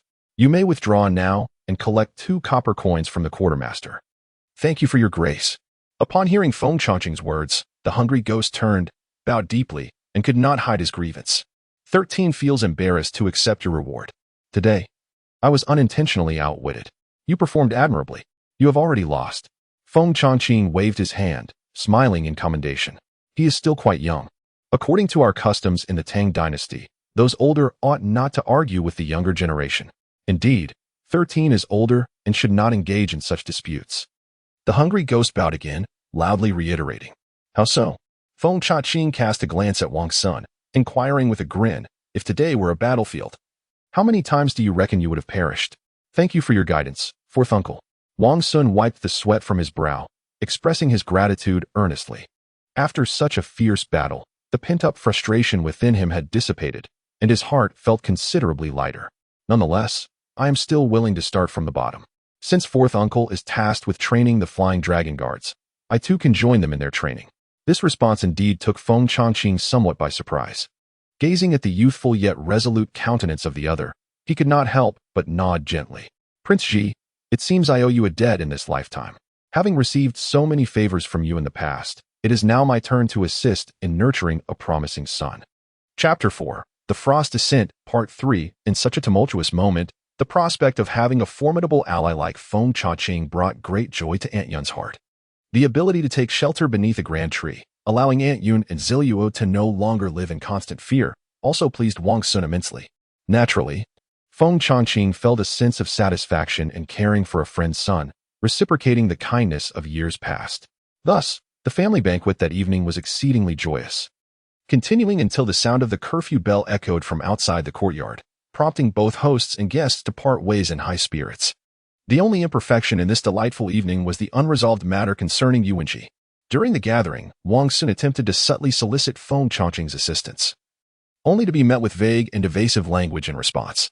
You old fox, he privately mused, though he dared not press the matter further, deciding to set it aside for contemplation after the feast. With her master occupied with important affairs, the concubine Ziliuo was particularly exhilarated. As soon as Wang Xun returned to their chamber, she eagerly seized the military attire left by Feng Changqing and began measuring it against his shoulders. After an entire night of drinking with guests, Wang Xun was already weary, his eyelids drooping heavily. He gently tapped Ziliuo's wrist and whispered in protest. What are you fussing about at this hour? We have 3 days until we report to the barracks. There's plenty of time for you to arrange things tomorrow. I simply adore seeing you in military garb, Ziliuo said, her lips pursed in a playful smile. You look spirited and sharp, radiating an invigorating vigor. Are you implying that I was not spirited or sharp before? Wang Xun retorted with a playful poke at Ziliuo, chuckling at her words. Nevertheless, he removed his outer garments, allowing Ziliuo and a couple of young maids to dress him in the military attire. Though it was agreed that he would serve as a frontline soldier, Feng Changqing could not truly allow him to start as a mere private. Consequently, he provided a set of 8th-rank ceremonial attire, a crimson cloak, ochre-colored waistcloth, and dark blue trousers. The upper garment was crafted from shoe silk on the outside and loose satin on the inside, adorned with an embroidered wild wolf with wings and dark red silk thread on the chest. The elbows and cuffs were reinforced with soft cowhide. A 4-finger-wide belt cinched his waist, with a jade sword hook hanging at an angle. On his feet were long, black leather boots, sharp and pointed, resembling 2 swift vessels ready to sail the winds and conquer the waves. This outfit, with its myriad silk loops, numbered over 20, was not something one would wear casually. Even a mere glance would induce discomfort. Enduring the odd sensation of the attire, Wang Xun allowed Ziliuo and the 2 young maids to arrange him neatly. Upon gazing into the bronze mirror, he murmured, "This hardly seems suitable for battle. It feels more fitting for standing in a tea-house discussing mundane matters. If I were to wear this into the fray, those barbaric tribes from the western regions would surely rush at me without hesitation. What would they rush for? To deliver themselves to death?" Young maid Xian, who had joined Wang Xun later than Ziliuo and was unable to discern his thoughts, asked in confusion. "To strip me of my garments." Wang Xun laughed heartily. This ensemble could fetch at least 2,000 or 3,000 coins in the market, a sum that those barbarians, who spent their lives tending cattle, could scarcely hope to earn. Thus, when the two armies clashed, morale would undoubtedly soar. One by one, they shouted, "Wishing you prosperity," and rushed forward recklessly. As he spoke, he adopted a fierce and intimidating demeanor, making a cacophony that sent the young girls into fits of laughter. However, they must not speak foolishly. The gentleman is now an 8th-rank deputy officer, and an officer must exude the gravitas befitting their rank. With a dramatic roll of her eyes, Ziluo silenced the girls' laughter, commanding, "You lot, stop standing there foolishly and help see what is amiss. Once the master changes, we must alter it overnight. There's no need to rush. We still have 2 or 3 days." Wang Xun could hardly endure Ziluo's urgent demeanor, chuckling as he reached to untie the belt at his waist. "Let us just take it off. It feels awkward." "No, my lord, don't move." Ziluo immediately leaped forward, firmly grasping his arm. "Hold still, it will be done shortly. We still need to attach the sword and the insignia." As she spoke, she deftly secured the sword at Wang Xun's side. Then she affixed a gilded insignia next to the scabbard. "Well, now I've turned into a collector of scrap metal. Walking around, one needn't worry about being unheard." Wang Xun jested, but as his gaze swept across the copper mirror, he was drawn to the intricate patterns on the insignia. The swirling cloud motif bore the faint outline of a dragon's claw. He paused slightly, reaching to unfasten the insignia. Ziluo, thinking he found it cumbersome, immediately coaxed him. "It will be done shortly. My lord, please don't move." Wang Xun gently pushed her aside, commanding in a low voice, "Stop fooling around. Remove the insignia immediately. I wish to see it." At this moment, Ziluo finally sensed something awry and quickly unfastened the insignia, presenting it to Wang Xun with both hands. "Shift the lamp this way." Wang Xun nodded and ordered softly, his gaze fixated on the insignia's patterns without faltering. Indeed, it was the swirling cloud motif, marked with the claw of a dragon. This was not the insignia of the Anxi army, but rather the mark of the Flying Dragon Imperial Guard. The Flying Dragon Imperial Guard, an elite force at the Emperor's command. It was unclear whether old Master Feng had overlooked this detail or had intentionally bestowed upon Wang Xun the insignia meant for the Flying Dragon Imperial Guard, masquerading it as that of the Anxi army. With this insignia, not only would the county office of Wanyan think twice before acting against Wang Xun, but even the head of the Jingzhaoyin office would need to weigh the consequences carefully before directly confronting the Flying Dragon Imperial Guard to curry favor with his superiors, who would ultimately bear the burden of such troubles. Realizing the implications, a warmth surged within Wang Xun. Old fox Feng Changqing must have anticipated that he would not remain at home obediently in the days leading up to his departure for the military camp. Thus, he had deliberately ensured that the insignia of the Flying Dragon Imperial Guard would be left behind, disguised as that of the Anxi army. With this insignia, it was akin to possessing a protective talisman. As he traversed the complexities surrounding the case of Yuwenji, he need not fear being falsely accused and arrested along the way. "Erling, is there a problem?" Noticing Wang Xun's trance-like fixation on the insignia, Ziluo inquired anxiously. "No, it's nothing." Wang Xun smiled softly, shaking his head. "I wonder if the golden patterns on this insignia are gilded or inlaid. Let us consult a goldsmith tomorrow to see if he can extract the gold if it's inlaid." Chapter 4. The Frost's Descent, Part 1. Early the next morning, Wang Xun set out, clutching the waist token of the Flying Dragon Guards, and visited all the noble youths he usually associated with. To his great dismay, apart from a few who risked their parents' ire to provide him with a jumble of dubious tidbits, most of his former friends were either away on travels or bedridden, unwilling to jeopardize themselves by meddling in the case of Yuwenji.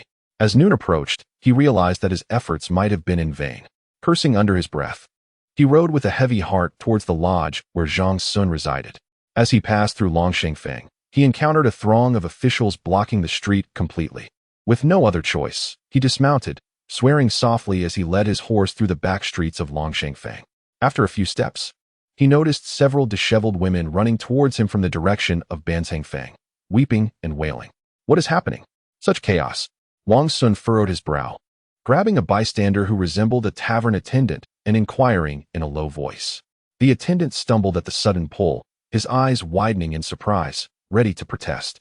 However, upon noticing Wang Xun's attire, his expression shifted to one of deference. "Young master, haven't you heard? There has been quite a commotion over at Longshengfeng. The residence of Princess Yong'an has been raided, supposedly connected to the case involving Li Zuixiang from years past. The second daughter of the prefect of Shuzhou had just become engaged to the young lord of the Yong'an family, with plans to marry next month. Now that calamity has struck the groom's family, the bride's family is clamoring to call off the engagement. Yet, the daughter refuses to comply. And in a moment of reckless determination, she ran away, claiming she wanted to share her fate with her fiancé. Who could find a better fortune than to have a wife accompany him in prison? Alas, in the scuffle, she collided headfirst with a stone lion. Such a pity for that young lady, Wang Xun mused, recalling the incident from the 6th year of the Tianbao era, which had transpired 4 or 5 years prior. How is it still unresolved? Indeed, who knows? The tavern attendant sighed, half lamenting the demise of the young lady and half feeling helpless at the ever-changing fortunes of the capital. Raiding a princess's residence is no small matter. Yet the market will likely remain desolate for at least half a month. I rely on serving guests at the tavern to earn my rent. And now it seems my family may end up on the streets. Wang Xun nodded in understanding, slipping a handful of copper coins into the attendant's palm.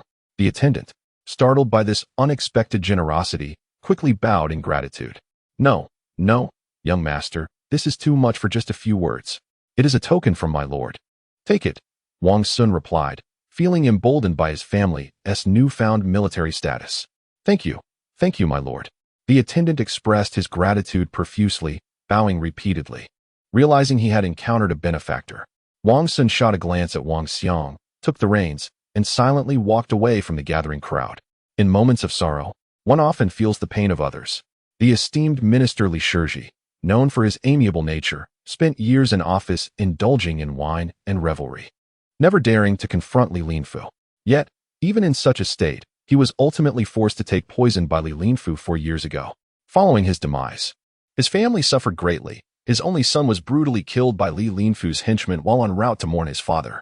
Lost in contemplation, a garishly decorated carriage suddenly approached from behind. Hearing the creaking wheels, Wang Xun instinctively stepped aside. However, the sound halted abruptly before him, and the carriage door swung open to reveal a dwarf beaming at him. Young lord, what a coincidence to find you here. Ah, it is Senior Jia. What a fortuitous encounter today, Wang Xun replied, raising an eyebrow and clasping his hands in greeting. No need for such formality. The dwarf chuckled, waving his hand dismissively. I merely entered this path earlier than you. I cannot be deemed a senior to you. May I join you in your carriage? Your horse is rather tall, and I would have to constantly crane my neck to keep pace with you. Wang Xun recalled how Lei Wanchun had fallen victim to this little man's trick just the other night, leading him to an ill-fated nocturnal visit to the Shui residence. Frustrated at the thought, he wished to drag the dwarf from the carriage and thrash him soundly. Yet, realizing that Jia Chong, who had instigated Lei Wanchun's fateful visit, must surely also be aware of the connection between Lei Wanchun and the attempted assassination of Shui Rongwang, he knew that conflict was ill-advised.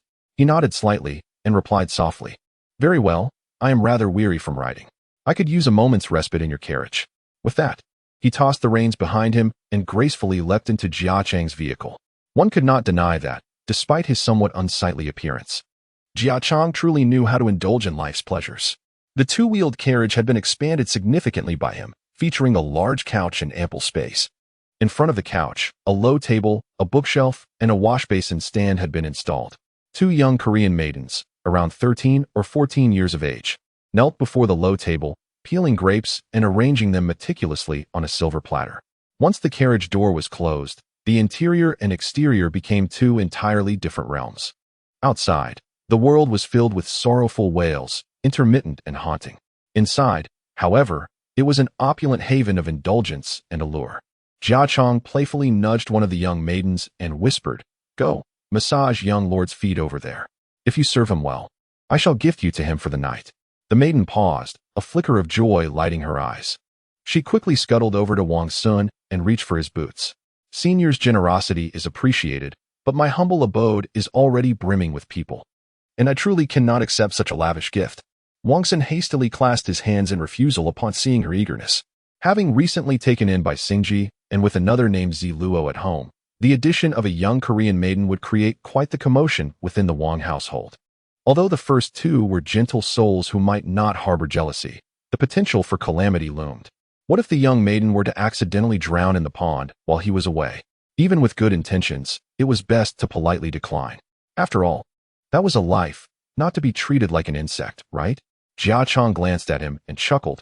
Isn't it said that true talents are inherently charming? Why is Ming Yun being so formal with me? Wang Xun, who had not read many books, did not consider himself a scholar. Yet, the elder's prowess was indeed admirable. Wang Xun shook his head, smilingly complimenting him. Suddenly, Jia Chang's expression turned serious. He sighed and asked in a low voice, "Is it truly so difficult to omit the title of elder and simply address me as Brother Jia?" Since their initial encounter, Wang Xun had consistently referred to him as elder, clearly indicating a barrier between them. Now, being pointed out directly, he felt his cheeks flush. He awkwardly chuckled and softly explained, "I have always enjoyed training fighting cocks, hence my use of the term elder was not meant to create distance. If Brother Jia prefers not to be addressed as such, then I shall respectfully comply. Isn't that better? Otherwise, I might have thought you looked down upon my stature." Jia Chang immediately laughed again, softly complaining. "Not at all." Wang Xun quickly interjected, "Though I may not possess much skill, I do not judge others by appearance."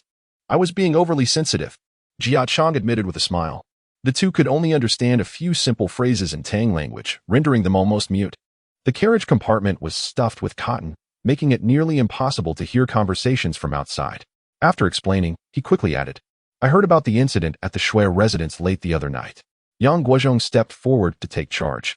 "But I suspect Ming Yun knows as well as I do who is truly behind it." When conversing with someone possessing a heart as intricate as a 9-hole exquisite stone, there was no need for excessive circumlocution. Wang Xun nodded, softly affirming that indeed, it was Brother Lei who acted. He mentioned that it was at Brother Jia's behest. "Guidance I cannot claim," Jia Chang said, scooping a peeled grape from the plate with a silver spoon, continuing to eat as he spoke. "I did not anticipate such a commotion arising, nor did I expect Yang Guozhong would step forward to take the blame for Hero Lei. Is there any underlying intrigue in this matter that Ming Yun could share with me? Alas, I know not how it transpired. Brother Lei was struck by a poisoned arrow and nearly lost his life. Fortunately, Yang Guozhong took control of the situation, otherwise, I too would likely be fleeing for my life now." Wang Xun shook his head, letting out a soft, bitter laugh. From his words, Jia Chang discerned a hint of complaint, frowning slightly as he inquired softly, "Was Hero Lei severely injured? How could Shui Rong's meager skills possibly harm Hero Lei?" "It was a poisoned arrow," Wang Xun reiterated, internally cursing Jia Chang's insincerity. The Shui residence seemed to house many individuals. Did Brother Jia not realize this? "I merely passed by and noticed that the residence was quite grand." Jia Chang lamented, repeatedly tapping his forehead in regret. "I was reckless, reckless indeed. Since the Shui family has engaged in such nefarious deeds, they must surely keep a few dogs to do their bidding. It is my fault. How is Hero Leia's condition? Do you require my assistance in procuring a physician? I wonder how much longer you can keep up this facade." Wang Xun secretly cursed in his heart, yet the smile on his face grew increasingly radiant. Fortunately, his wounds had already been treated. Brother Lei has friends all over the world. A mere poisoned arrow cannot threaten him. Many of our acquaintances in the martial world are currently seeking the true culprit. If Brother Jia has any news, please do inform me. I believe that no matter how vigilant he is, with dozens of eyes watching him daily, there will inevitably come a day when he reveals a flaw. Chapter 4, The Frost Descent, Part 4, Ah? Jia Chang's mouth gaped wide in astonishment, nearly dropping the grapes within. The murderer must tread carefully. The renowned hero, Lei, is known for his 1,000-mile pursuit of death, and his friends are not to be trifled with. Rest assured, since I have misled Lei, I cannot remain idle. As soon as I ascertain who shot that poisoned arrow, I shall find a way to inform you." Upon witnessing the fleeting expression of shock on Jia Chang's face, which quickly returned to normalcy, Wang Xun could not help but admire him inwardly. However, at this critical juncture, he dared not create enemies, so he clasped his hands and smiled, saying, "I must thank you in advance, Brother Jia. With your capabilities, locating someone in Chang'an should pose no challenge. Leave it to me, leave it to me." Jia Chang readily agreed. "By the way, I need to visit a place today regarding Zeta. If Ming Yun is free, could he accompany me?" "Absolutely. I too am scratching my head over Zeta's situation. I've heard from Brother Lei that if he can keep Shui Rongwang ill for a few days, you will be able to rescue Zeta from the prison in Wanyan County." Wang Xun chuckled, firmly holding onto Jia Chang's words. Jia Chang gazed at him with a beaming smile, his childlike, bright eyes twinkling. "Come with me. The place is quite nearby. You will understand upon arrival." Indeed, the destination was very close. As they spoke, the carriage had already come to a halt. The servant driving the carriage reached out to open the door, lowering the steps for disembarkation. Wang Xun and Jia Chong stepped out one after the other. This alley must be outside the Anfu Gate, adjacent to the palace in the affluent Fuxing Fong, a place where every inch of land is worth its weight in gold. Yet, with Wang Xun's discerning palate, honed from dining at the finest establishments in the capital, he was utterly unaware of the existence of a hidden restaurant here. The establishment was modest in scale, consisting of merely a handful of rooms. However, the line of carriages at the entrance stretched long, each adorned in gilded silver, indicating that the owners were of considerable stature. "This is a friend's establishment." Jia Chong gestured towards the signboard above, explaining in a hushed tone. "Ordinary folks seldom visit this place. Mingyun, just follow my lead once we enter. Indulge in the food, but refrain from asking too many questions." Seeing the air of mystery in Jia Chang's words, Wang Xun could only nod in acquiescence. Following behind Jia Chong, he stepped through the entrance, where a few remarkably handsome attendants greeted them. After exchanging a few words with Jia Chang's servant, they nodded and warmly ushered the guests towards a prearranged private room. The private room was quite small, merely accommodating a square table capable of seating 2 or 3 individuals. Such modesty would be deemed inadequate for hosting officials, let alone entertaining friends. Yet, the calligraphy and paintings adorning the walls were the work of renowned masters. Wang Xun glanced around and quickly recognized the value of the art, which would likely be beyond the means of even the most prestigious taverns in the capital. Thus, it was difficult not to indulge in fanciful thoughts about this establishment. However, as Wang Xun rummaged through his memories, he genuinely could not recall another such opulent venue in the capital. Newly opened, Wang Xun blinked in astonishment, only to notice that the edges of the tables and chairs in the room were polished to a sheen, clearly indicating they had not been in use for merely a year or two. Allowing his face to express curiosity, Jia Chong offered no explanation, merely savoring a cup of tea. Moments later, a quiet and demure waiter entered, bowing to the two before softly inquiring, "Esteemed guests, have you reserved a table? Or would you prefer to order on the spot? We have a reservation, made by Daoist Chiu on my behalf. Please serve us now," selecting the finest beverages available. Jia Chong responded with courteous nods and a smile directed at the waiter. "Understood, esteemed guest. Please hold on a moment." The waiter replied loudly as he tossed a towel over his shoulder before exiting. "You did not invite anyone else." As soon as the door closed, Wang Xun could no longer restrain his curiosity. "It's quite peculiar. You mentioned your efforts concerning the case of Yuan Ji, yet your associate remains elusive. How can you expect his assistance? There is no need for invitations while dining here." Jia Chong replied enigmatically, his expression inscrutable. "Let us enjoy some tea. The flavor is rather exceptional." Unable to extract a satisfactory answer, Wang Xun reluctantly lifted his teacup. The moment the liquid touched his tongue, his brows arched in surprise. It was tribute tea, specifically sourced for the imperial court. This taste was reminiscent of a sampling he had experienced merely months ago at the Ma residence, where the host had faced reprimand for subtly flaunting the royal offering. To his astonishment, such tribute tea could be casually procured in this inconspicuous establishment in Fuxingfang. Pleased by Wang Xun's reaction, Jia Chong nodded subtly. After a short while, the door to their private room swung open once more, and several waiters elegantly arranged the dishes Jia Chong had ordered on the table. The offerings were nothing less than shark fin, blood swallow, deer lips, and bear paws, all presented exquisitely on 4-inch white porcelain plates, evoking a sense of delectable anticipation. Once the waiters had retreated, Jia Chong raised his cup in a toast. Wang Xun reciprocated with a smile, and, prompted by Jia Chong, picked up his chopsticks. However, upon tasting the dishes, he was met with disillusionment.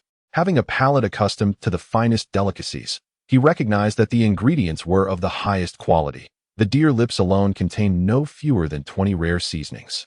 Yet, the flavor was overly muddled, like a nouveau riche draping gold, silver, pearls, and precious stones around their neck, creating a gaudy spectacle rather than an air of elegance. Noticing Wang Xun hesitating to take a second bite, Jia Chang chuckled with satisfaction and, after a brief laugh, pointed to his cup, suggesting quietly, "This wine is exquisite. Specially supplied from Jiannan Dao, a rarity indeed. If you have a hearty capacity, do indulge. Indeed, it is splendid wine." Wang Xun replied with a smile, downing his cup in one go. The only remaining delights on the table were the tea and the wine, both requiring no elaborate preparation and thus untouched by the clumsy hands of the chef. It was evident that Jia Chong himself was not fond of the dish's flavors either, as he merely took a few bites before turning to the wine for sustenance. As they drank, laughter filled the air. Once the merriment subsided, Jia Chong wiped his eyes and murmured, "I sincerely apologize. I had no idea the imperial chef possessed such unrefined skills. Otherwise, I would certainly not have insisted on bringing you along. Have another bite, just to show some courtesy." The imperial chef? Wang Xun's hand trembled, nearly spilling wine onto his attire. "You mean this feast was prepared by the palace's imperial chef? Who possesses the audacity to summon the chef from the imperial palace?" "Shoo." Jia Chong pressed a finger to his lips, signaling silence. "Do not inquire. Eat and drink. In a few days, you shall understand." It would be a miracle to comprehend. Wang Xun mused internally. He resignedly grasped his wine cup and continued to drink. The meal swiftly concluded. Both the host and guests left with half-empty stomachs, yet not daring to voice a complaint. As they exited, Wang Xun discreetly cast a glance back. He observed as Jia Chang's servant respectfully placed a red silk pouch into the innkeeper's hands. The pouch appeared small, yet its weight was unmistakably substantial. The innkeeper, evidently accustomed to such transactions, did not even glance at it before stowing it away in a cabinet. "Safe travels, esteemed guests. Please do visit again." The handsome young waiter called out cheerfully as he followed them a few steps. As Jia Chong was boarding the carriage, he suddenly stumbled, nearly falling into the cabin. "Esteemed guests, please come in. Is your reservation confirmed, or would you prefer to order on the spot?" The waiter, seemingly oblivious, turned and welcomed two new distinguished guests with a smile. "Yes, the reservation is made. Mr. Zhang Ju has assisted me with the booking," stammered the elder of the two newcomers, as though he were not attending a banquet, but rather walking toward a gallows. "Very well, esteemed guest, please wait a moment." The waiter flicked his towel and led them into the dimly lit inn. In the kitchen, the head chef wielded his knife with precision, the blade gleaming coldly. It was no wonder Jia Chong willingly subjected himself to this treatment. That evening, the 20 taels of gold he paid in Fuxingfang found their way into the hands of the inn's behind-the-scenes proprietor, the eunuch Feng Changqing. The young eunuch first deposited the gold, then tucked away the latest ledger, picking up a basket of Panzhou delicacies, smiling as he made his way toward the Taiji Palace. Upon entering the palace, he did not head toward the residence of His Majesty and the esteemed consort in the Chongqing Hall, but rather stealthily navigated along the walls into the Wuda Hall, adjacent to the Eastern Palace. Inside the Wuda Hall, the valiant General Gao Lisher knelt beside a writing desk, holding a brush, continuously jotting calculations onto paper. The first snowfall had already fallen, and the capital S weather was rapidly turning cold. The palace required fragrant charcoal, bronze stoves, the replacement of doors, windows, and furniture, as well as the addition of brocade robes and sable furs for the young princes and princesses, all needed to be prepared before the next snowfall. At this time each year, Gao Lisher wished he could sprout 3 heads and 6 arms to effortlessly manage all tasks. Of course, given his current position, he could easily delegate responsibilities, allowing his apprentices to handle matters. However, those young ones lacked his extensive experience and might not execute tasks with the necessary diligence. Therefore, he preferred to endure some fatigue and sleep less, rather than risk making irreparable mistakes that could distract His Majesty. Feng Xiao, the eunuch, was the adopted son of Gao Lisher and was quite familiar with the guards at the gate. From a distance, he spotted Gao Lisher's silhouette reflected on the window and subtly gestured to halt the guard's announcements. Then, like a thief, he tiptoed silently inside. Suddenly, a familiar scent wafted into his nostrils, invigorating Gao Lisher's weary spirit. Turning around, he offered a faint smile to Feng Xiao, playfully teasing, "Little rascal, do you think sneaking along the wall makes you invisible? Come here and put away those trivial tricks." Indeed, as a master, his keen senses were unparalleled. Feng Xiao chuckled and complimented him, lifting a bamboo basket and methodically arranging the delicacies on the corner of the desk. "It's late, master. Please have a bite. These were just brought over from Guangzhou, and I believe they will suit your taste. I can already smell them." Gao Lisher replied with a smile, his gaze slowly traversing the collection of dishes until it settled on a few pieces of golden brown radish cake. "Master, no need to lift a finger." Feng Xiao, quick-witted, immediately took a pair of silver chopsticks, delicately picking up a piece of radish cake and bringing it to Gao Lisher's lips. Gao Lisher took a bite from the edge and then pushed the chopsticks away, savoring the flavor while lightly chiding. You foolish child, radish cake should be eaten hot. It's not the same when it cools down. The lotus seed pastry, however, can be enjoyed warm or cold, but it requires the right tea to accompany it. Presenting them haphazardly like this is a waste. Ah, ha. Am I a northern boy then? Ha. I can't even remember the full name. But I thought you would surely like it, master. Feng Xiao stuck out his tongue sheepishly, scratching the back of his head. Still careless, Gao Lisher remarked, picking up a ledger and gently tapping Feng Xiao's forehead. While attending to me, I won't fault you for being careless. But if I were to assign you to serve the imperial concubine in a few days, and you allow the food meant to be enjoyed hot to go cold, you might find yourself receiving a beating, even if just for my sake. The imperial concubine, born in Bashu, has a fondness for the culinary delights of Guangzhou. Thus, the major relay stations from Lingnan to the capital now bear the important task of transporting a variety of Guangzhou delicacies to Chang'an at the swiftest pace. His Majesty is willing to spend lavishly for a smile from her. And thus the eunuchs in the palace regard serving the imperial concubine these delicacies as a shortcut to promotion.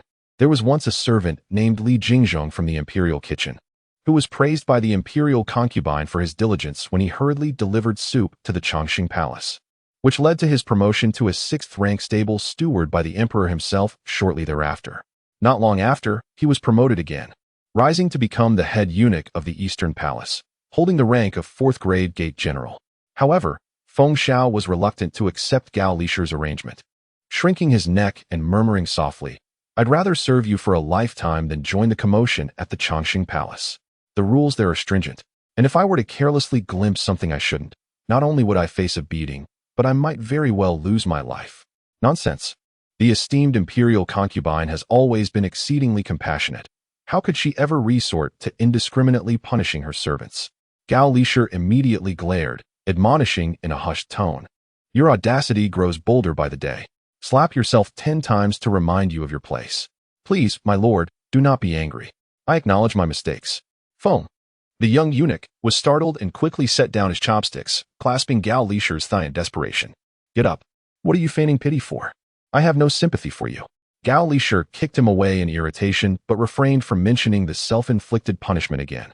Observing Feng's pitiful demeanor as he rose from the ground, he sighed and softly advised, "You are a clever child. Do not let your intelligence lead you to arrogance. A gentleman seeks neither excess in food nor comfort in dwelling. Be diligent in your duties and cautious in your speech. If you cannot keep your mouth in check, who would entrust you with important matters? My lord's teachings are wise. I shall surely amend my ways." Feng bowed his head, appearing woeful. Yet, he truly did not wish to serve the imperial concubine. There were already few suitable aides here, and if he departed, "You are of no help whatsoever. You merely create chaos." Gao Lisher scolded again, though a smile unwittingly crept upon his face. "Very well, if you do not strive for improvement, I shall not waste my efforts on you. Enjoy your freedom for a few more days. I knew it. You care for me the most, my lord." Feng's face brightened instantly as he knelt before the table and picked up a piece of lotus seed pastry with his chopsticks. "My lord, do try this. It appears exceedingly exquisite. Begone. I shall eat later." Gao Lisher retorted with a playful scold, not accepting the treat. Having entered the palace as a eunuch at a young age, he lamented his lack of offspring, thus showering affection upon this adopted son, seldom genuinely angry with him. Feng chuckled, quickly rising but not departing. Instead, he approached Gao Lisher's back and gently massaged his shoulders. Gao Lisher closed his eyes in enjoyment for a moment, then shook his head and asked with a smile, "Speak, what have you foolishly promised others this time?" "And no foolish promises. Recently, the business at Qingyun residence has been flourishing, and I have brought the accounts for you to review." Feng's eyes sparkled as he cheerfully retrieved the ledger from his robes. "Just this month, we have earned. Manage it yourself, I need not see." Gao Lisher dismissed the ledger impatiently. "If you make a profit, do not hoard it all for yourself. These people in the palace are without families. Share some with them so that they may have support in their old age. Money is a transient thing. It cannot be taken with you in death. Sufficiency is enough. Do not be overly greedy. I understand. My lord truly possesses a heart of gold. Last time, when I visited Sister Gongsun at her residence, she repeatedly praised you." Feng continued to massage Gao Lisher, ensuring his comfort. Indeed, Gao Lisher murmured softly, "I am growing old. My body is no longer what it once was. This change in weather has left me sore and achy. You, My child, do not seek advancement. If one day I can no longer protect you, what will you do then? Then I shall leave the palace to purchase a farm, and together with you, we shall become landowners.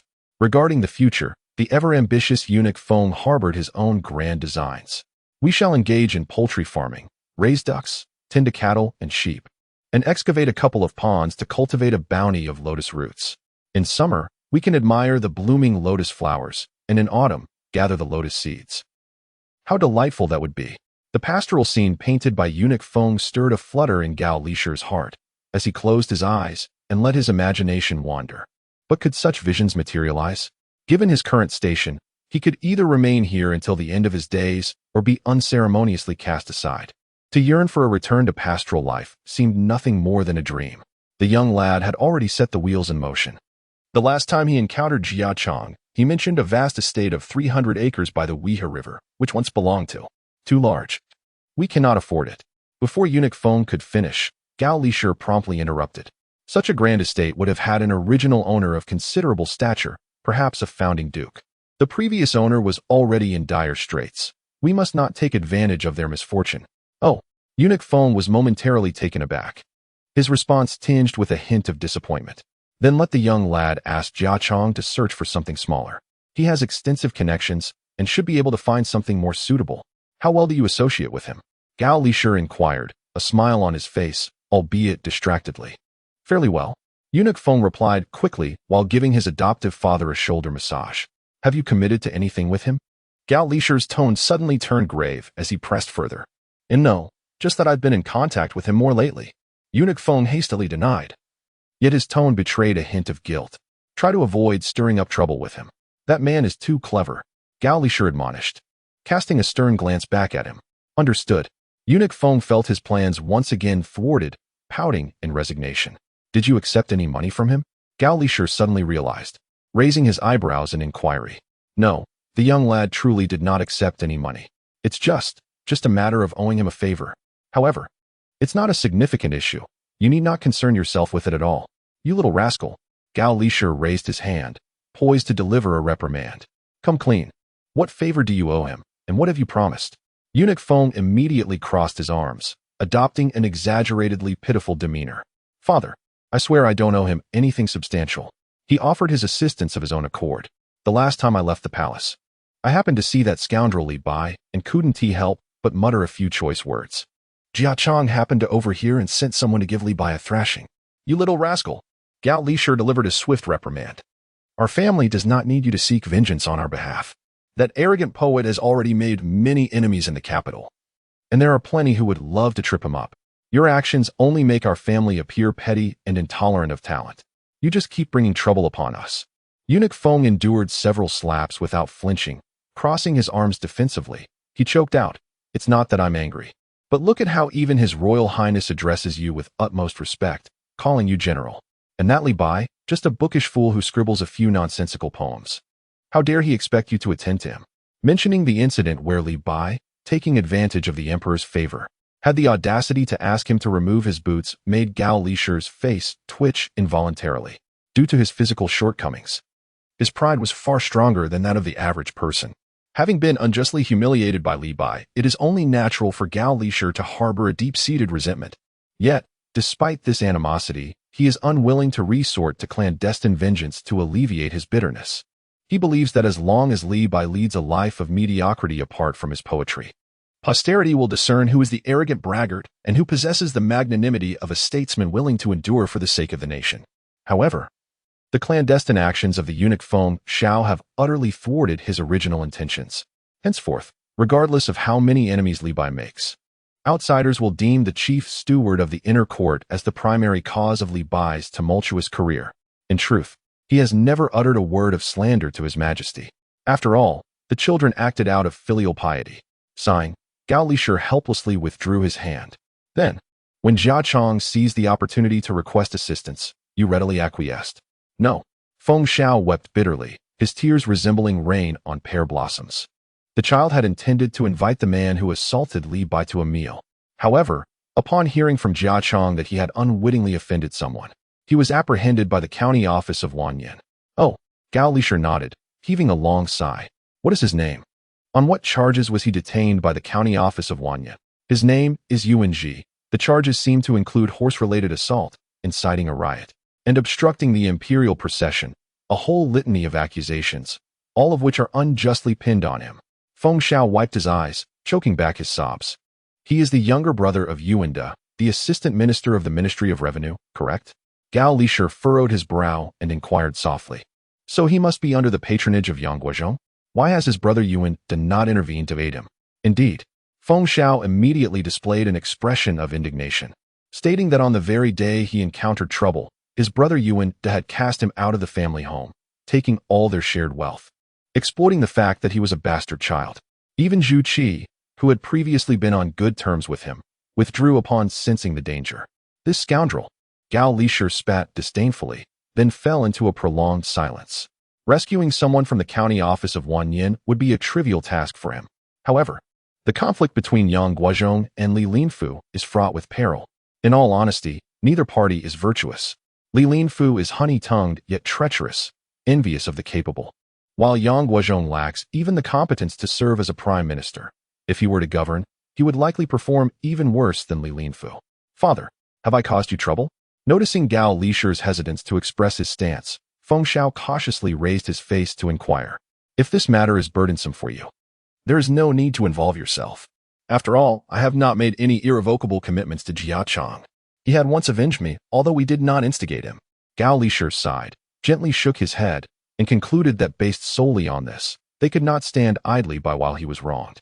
Take my letter and visit the county office of Wanyan tomorrow morning. Inform them that the one surnamed Yuan is associated with our family, and request that the magistrate show leniency. Yes, a surge of elation welled up in Feng Xiao, though he maintained a cautious demeanor, worried it might cause trouble for Gao Lisher. If it proves too troublesome, Yang Guozhong may be ineffectual, but we cannot afford to be so. Gao Lisher smiled gently, extending his hand to softly stroke the head of eunuch Feng. Remember, he said, although we are eunuchs, we must never fail to regard ourselves as gentlemen.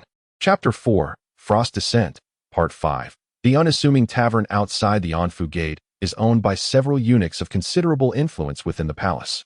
To gain entry for a drink, one requires a personal introduction. Prior to attending a banquet, one must clearly articulate their requests for the eunuchs to a go-between. The tavern owner will then set a price based on the complexity of the matters at hand. Thus, there is no need for a direct meeting with the facilitators. As long as they permit your gathering, you have already achieved half of your objective. After the meal, simply settle the bill with the innkeeper, and you may return home to await news. The entrusted matters will yield results within a fortnight. Such occurrences are astonishing. Wang Xun, who prides himself on having navigated the capital for over a decade, was utterly oblivious to the existence of such a tavern. After listening to Jia Chang reveal the intricacies of the meal, he felt so embarrassed that he nearly wished to vanish into the ground.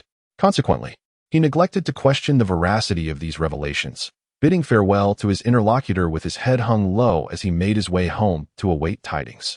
He did not have to wait long. Shortly after noon the next day, while Wang Xun was in his chamber preparing his belongings for a trip to the military camp alongside his concubine, Ziyuo, his servant Wang Xiang rushed into the inner courtyard, calling out from a distance, young lord, joyous news. It has happened. Young Master Yuan has been released." "Who?" Wang Xun nearly failed to comprehend. Flinging open the window and shouting outside, "Come closer and clarify, who has emerged?" "Young Master Yuan, Yuan Ji."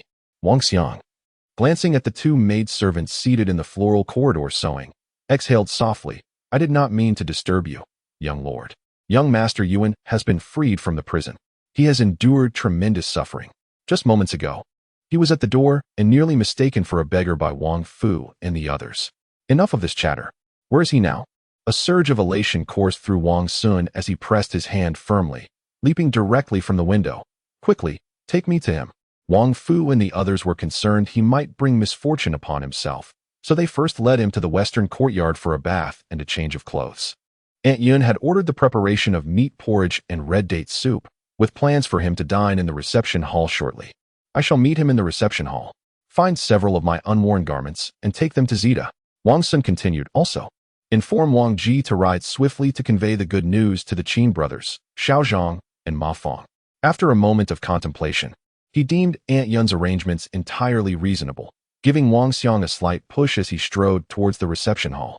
Yes, yes, Wang Xiang dutifully replied, hurrying back towards the western courtyard designated for esteemed guests. As he ran, he mumbled to himself, now, no one need worry, since Wanyang County has chosen to release him. It signifies. Wang Xun chuckled, disregarding the idle chatter of the servants. Although he had remained largely unscathed during recent events, ever since Captain Sun's visit, his entire family had been in a state of trepidation. Now, with the skies finally clearing, it was unnecessary to reprimand anyone for their exuberance. Before long, Yuanji, having completed his grooming, was escorted back by the servants.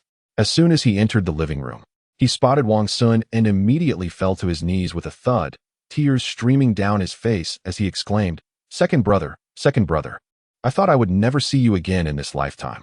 Wang Xun, feeling a mix of frustration and longing for Yuanji, who had caused him such trouble, initially intended to reprimand him for the past. However, upon hearing those words, his heart softened instantly. He rushed forward, grasping Yuanji's arms and hoisting him up, saying, you have finally emerged.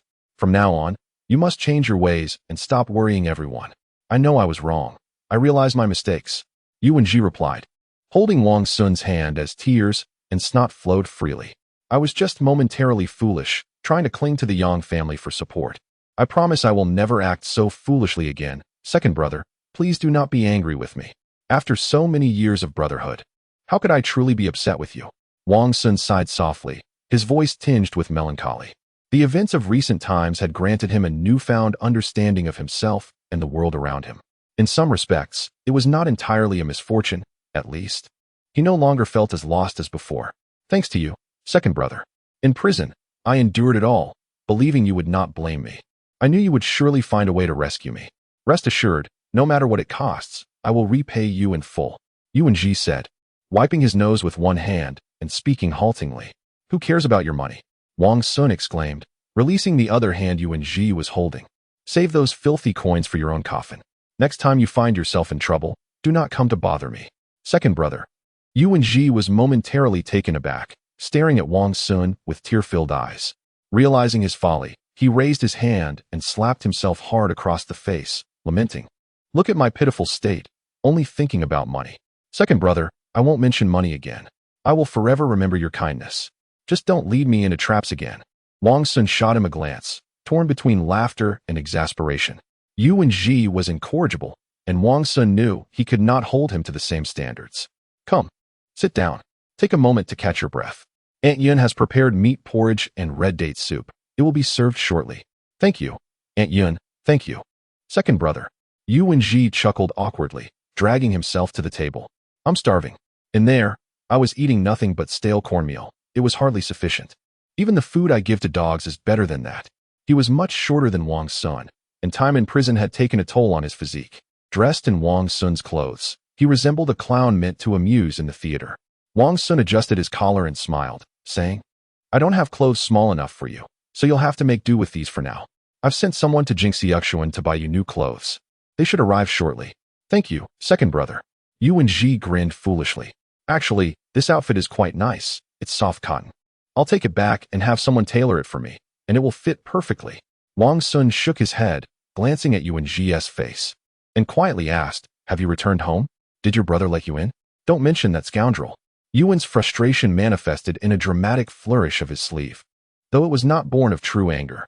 Damn it all, he thought, they believe that now I am ensconced within their walls. They can easily bully me and seize my estate and land. Little did they realize, I have meticulously concealed the account books, property deeds, and land contracts. For now, I shall take a moment to gather my thoughts. When I possess the requisite vigor, I will methodically settle the accounts with him. If we can part amicably, then so be it. After all, he is your own brother. Wang Xun sighed gently and offered a quiet counsel. The issue, however, is that he has never regarded me as a brother. A fleeting glimmer of malevolence flashed in Yuan's eyes as he clenched his teeth and retorted. Had it not been for you, dear brother, rescuing me, I would have perished in that prison, which would have delighted him. But let us not dwell on him. Sooner or later, he shall learn the true meaning of regret. Wang Xun, lacking siblings himself, could not fathom the resentment that arises from fraternal disputes over inheritance. Observing Yuan's deep-seated hatred, he refrained from further persuasion.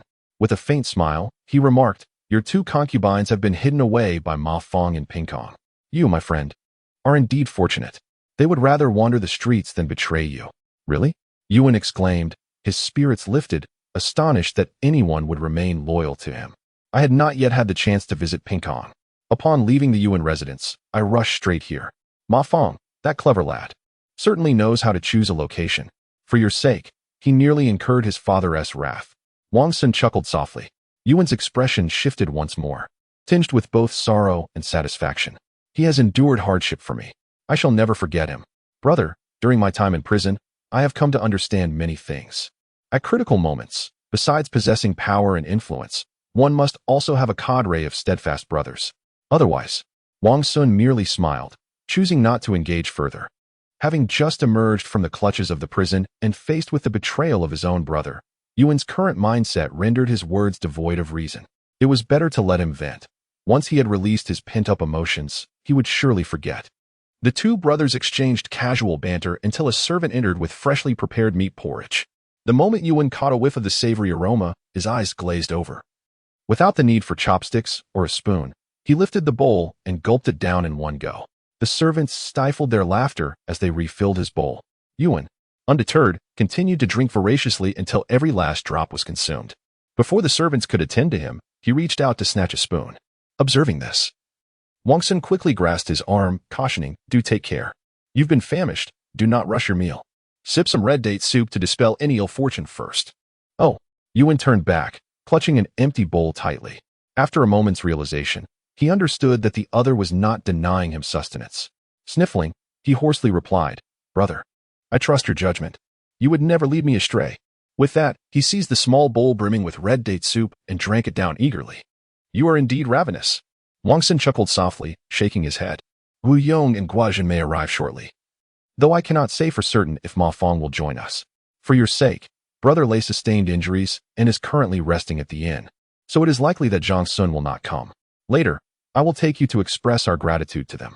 In these recent days, you shall reside in my home. I can arrange for your two maidens to join us as well. Once the tumult subsides, we shall procure a new residence for you." No. Yuan Ji set down the red date soup and waved his hands repeatedly. "I shall take up residence in the brothel at Ping Kong. It is quite satisfactory."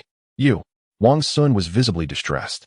For the sake of earning ill-gotten gains, it was one thing for Yuan Ji to establish a brothel, but to personally dwell within its confines? What would that say of the Yuan family's honor in the eyes of others? Without needing to ask, Yuan Ji could surmise Wang Xun's unspoken thoughts. Turning up his lips in a wry smile, he remarked, "It matters not. Dear brother need not fret. The disgrace rests solely upon my own shoulders. Does the Yuan family still hold any significance to me?" Chapter 4, Frost Descent, Part 5. Upon witnessing his brother in distress, not only did they refrain from offering assistance, but they also seized the opportunity to covet his share of the family fortune. It is little wonder that Yuan Ji felt no attachment to the Yuan family. However, Wang Xun vividly recalled Yuan Ji's previous obsession with revitalizing their lineage. Contemplating this, a tumult of emotions surged within him, leading him to sigh deeply and cease his attempts at persuasion. Having expressed his pent-up grievances, Yuan Ji felt a weight lifted from his heart. He reflected on how Yuan's associates would mock that heartless wretch upon hearing of his engagement in the brothel business in Ping Kong. And this thought made the act of revenge all the more gratifying. He decided to take a bowl of congee and, disregarding Wang Xun's protests, poured nearly half of it into his stomach. Wiping his mouth with his sleeve, he chuckled, "Let the division of the family estate proceed. In the future, my descendants will begin their genealogy from my generation, without needing to aspire to anyone above." Let it be said that Yuan Ji emerged from the crevices of a rock. As he spoke, he felt a wave of self-pity wash over him, and tears involuntarily welled up in his eyes. "Look at your pitiful state." Wang Xun, feeling a pang of sympathy for his friend, gave him a gentle shove and forced a smile while chiding him. "The shop we opened together earns a considerable sum each year. If it weren't for your brother, I mean that scoundrel Yuan, taking money from you, you might have lived a more prosperous life. Indeed, I would rather give my money to beggars than allow him to take even a single coin from me." Yuan Ji gritted his teeth, swearing an oath. Wang Xun, aware of his discontent, sought to lighten the mood with frivolous jokes. The two bantered back and forth for a while before discussing recent events, at which point the Qin brothers arrived. Upon seeing Yuan Ji's gaunt appearance, the eldest, Qingguo, was taken aback. He rushed forward, grasped Yuan Ji's hand, and exclaimed, "My heavens, how have you been reduced to this state? Isn't Ming Yun supposed to have settled matters at the county office of Wanyin? How could they take your money yet still bully you? They were to administer 80 lashes, but given the money involved, they could only afford to be lenient. They wouldn't dare truly harm me." Yuan Ji replied with a wry smile. Before he could finish his sentence, the second brother, Qingguo, blushed and chimed in, this time. "We brothers have been of little help, and I feel truly remorseful. Zita, if you wish to scold us, please do. Just don't harbor any resentment towards your elder brothers." "How can you say that? You two are being too hard on yourselves. I brought this misfortune upon myself. It is not anyone else's fault. Moreover, if it weren't for Uncle's timely information and your diligent efforts, Erlang wouldn't have come to my aid so swiftly." Before the Qin brothers arrived, Yuan Ji had already gleaned a general understanding of recent events from Wang Xun. He waved his hand and smiled. Though he spoke with such conviction, the Qin brothers still felt a sense of guilt. While they had pooled resources for several joint ventures, the management had largely fallen on Wang Xun and Yuan Ji, particularly the latter, who dedicated himself to the business daily, exerting far more effort than the rest. His motivation was undoubtedly to extend a favor to others, preparing for unforeseen circumstances in the future. When one truly encounters trouble, it is often the very individuals who are most likely to assist that find themselves utterly powerless. With an awkward smile, the two brothers sequentially remarked, "In any case, we have not fulfilled our responsibilities this time. We sincerely apologize. Matters at home have always been beyond our control. Yet, we have exhausted every conceivable solution. Thankfully, you have emerged from prison unscathed. Otherwise, we would have no face left to show in public. If it were not for the two brothers and Ming Yun, I would likely have perished in that cell." Yuanji added, waving his hand with a smile. "This bond of friendship, I, Yuanzi, shall never forget in this lifetime. Let us not dwell on such dismal topics any further, lest we become estranged. Indeed, has not Zita already returned? Let us set aside those unfortunate matters and focus instead on where we might indulge in some libations this afternoon." Observing the increasingly awkward atmosphere within the room, Wang Xun hastily intervened with a cheerful suggestion to lighten the mood. "Very well, if we shan't speak of it, then we shan't." The Qin brothers were not the type to linger on such matters, nodding in agreement with a smile. At this moment, Zita likely would not wish to carry such misfortune back home. Coincidentally, the two of us have acquired a residence in Longqingfang that we have yet to attend to. Why not offer it to Zita as a temporary refuge? How can that be? Upon hearing this, Yuanji immediately shook his head vigorously. "I am not without a place to go." Yet, as the words escaped his lips, he suddenly realized that he indeed had nowhere to return, causing a pang of sorrow to strike his heart, and his expression promptly darkened. Is it not merely a temporary refuge? It is not a gift to be taken lightly. Why refuse? Wang Xun, ever perceptive, noticed the change in Yuanji's demeanor and playfully nudged him, urging him to accept. Yuanji paused, then comprehended that the Qin brothers had likely been aware of his biological brother Yuanji's actions, which is why they had prepared a residence for him in advance. His nostrils began to tingle with emotion as he clasped his hands and softly replied, "In that case, I shall not be overly polite. Once the courtyard is arranged, I shall certainly invite my brothers over for a drink. That is only natural." Qingguo took Yuanji's hand, firmly placing a property deed into his palm. "Take it. Stay as long as you wish. When the day comes that we find ourselves short of funds, we shall naturally come to reclaim the house. The residence is the sixth one in from the entrance of the square, marked by two black horse stones right in front. There it is." Qingguo chuckled, discreetly informing Yuanji of the exact location of the estate. The number 6 holds auspicious significance in the Tang culture, reflecting the considerable thought the Qin brothers had invested in this gesture. With such generosity bestowed upon him, any further expressions of gratitude from Yuanji would appear rather petty. Nodding with a smile, he accepted the deed. The brothers then engaged in light-hearted banter for a while, inadvertently returning to the recent series of events in the capital. From the brawl by Zhujiang Pool with Li Bai and others to now, merely 5 or 6 days had passed, yet it felt as if an entire era had elapsed. Just days ago, they had sat together, feeling invincible, believing that united, they could accomplish anything. Now, however, they had come to the stark realization of their own insignificance. With a mere flick of their sleeve, those in power can sweep one away like refuse, leaving no trace behind. The moment one realizes their limitations marks the commencement of maturity. After a pause, Qin Guiyong sighed and quietly summarized, "One learns wisdom through experience. We must strive harder in our endeavors and not rely solely on others for assistance. Indeed, the shadows cast by our forebears will eventually fade." Wang Xun shared a similar sentiment, nodding in agreement with a smile. "Some individuals, I shall ensure, will come to regret their actions." Yuanji could not shake the memory of those who abandoned him at critical junctures, and whenever the topic arose, his teeth clenched in anger. Qin Guozhen placed a hand on his shoulder, gently advising, "I suggest you exercise patience. This turmoil will not resolve swiftly." "I am not referring to today," Yuanji sneered, flashing his pearly whites. Unable to persuade him otherwise, Qin Guozhen turned to Wang Xun, saying, "Today, upon hearing that Zita has escaped from his plight, my brother and I could hardly believe our ears. We thought it would require considerable effort. Who would have guessed that fortune would smile upon us? Who possesses such remarkable capabilities to effect change so swiftly? Indeed, one wonders which revered figure aided Mingyun in this endeavor."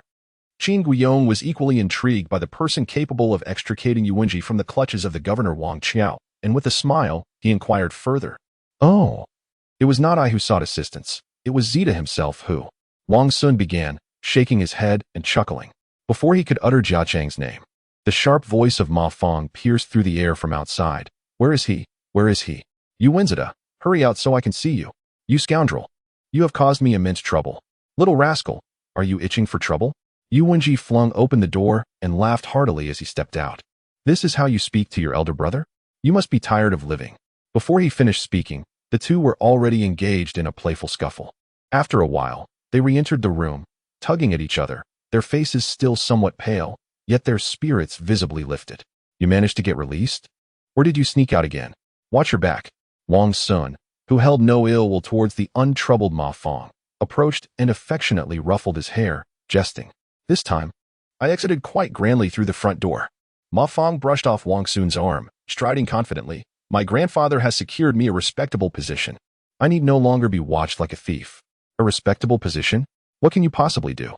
Not only Wang Xun, but even the usually kind-hearted Qin brothers were incredulous, gazing at the youth whose baby fat had yet to fully dissipate, and smirking. "You truly underestimate me." Ma Fong feigned a wounded expression, protesting loudly. When no one offered consolation, he quickly masked his hurt demeanor and proudly paced before the group, declaring, "Do not dismiss me for my youth. Ambition is not limited by age. I have now taken up arms, preparing to serve my country. I vow to return only after conquering the enemy. You?" The crowd erupted into a fit of laughter, seizing Ma Fong and scrutinizing him from head to toe. Ma Fong, incensed by their relentless gaze, reached for his waist and produced a waist token inlaid with gold threads, brandishing it vigorously before the onlookers. "What of it?" he exclaimed. "Behold, I am now a legitimate 9th-rank Rinyong officer, not merely a title, but one who commands respect within the capital as a member of the formidable Flying Dragon Guards. Are you intimidated? Huh, I could frighten you to death." Chapter 4, The Frost's Descent, Part 6. Wang Xun, with his keen eye, caught a fleeting glimpse of the badge in Ma Fong's hand and found it somewhat familiar. Before Ma could finish his boastful words, Wang swiftly snatched it away. "Don't grab it. It's definitely not fake. To deceive you would be a petty trick." Ma Fong clutched Wang Xun's arm tightly, refusing to let go. "Quickly return it to me. That was procured with great effort by my grandfather. If I don't get it back, I'll be done for when I return home." "I have no interest in your trinket." Wang Xun scrutinized the badge carefully before tossing it back to Ma Fong. "I just received one myself and wanted to compare." With that, he reached into his chest pocket and produced his own badge of the deputy officer of the Xuanjia. "See, isn't it quite similar to yours?" Now it was Ma Fong's turn to be incredulous. He reached out and seized Wang Xun's badge, holding it up for meticulous comparison. "Indeed, it is quite similar. Where did you obtain this?" "I hadn't the chance to inform you all yet. Aunt Yun entrusted a family friend to arrange for me to undergo military training for a while. In the future, it may not be so easy for us to meet." Wang Xun smiled, seizing the opportunity to share his recent plans with the group. "That could work. The camp of the Flying Dragon Imperial Guard is just south of the city. As long as I can secure leave, I can return home anytime." Qin Guiyong waved his hand, as if anticipating Wang Xun's response, and offered a comforting smile. However, Ma Fong appeared somewhat disheartened as he turned the two badges over repeatedly. Shaking his head, he pouted, "Your badge is actually for the deputy officer of the Xuanjie, which is 2 ranks higher than mine. My grandfather said he exerted considerable effort to obtain this for me. Clearly, he was just trying to fool me. Foolish boy, these are merely honorary titles. They may look impressive, but without an actual position attached, they hold little value." Wang Xun gently ruffled Ma Fong's hair, offering a playful reminder. "Oh, that makes sense." Hearing this explanation, Ma Fong felt slightly reassured, but his mood quickly soured again as he retorted. "But your monthly salary is still 1.5 coins more than mine. I only receive 3 coins each month.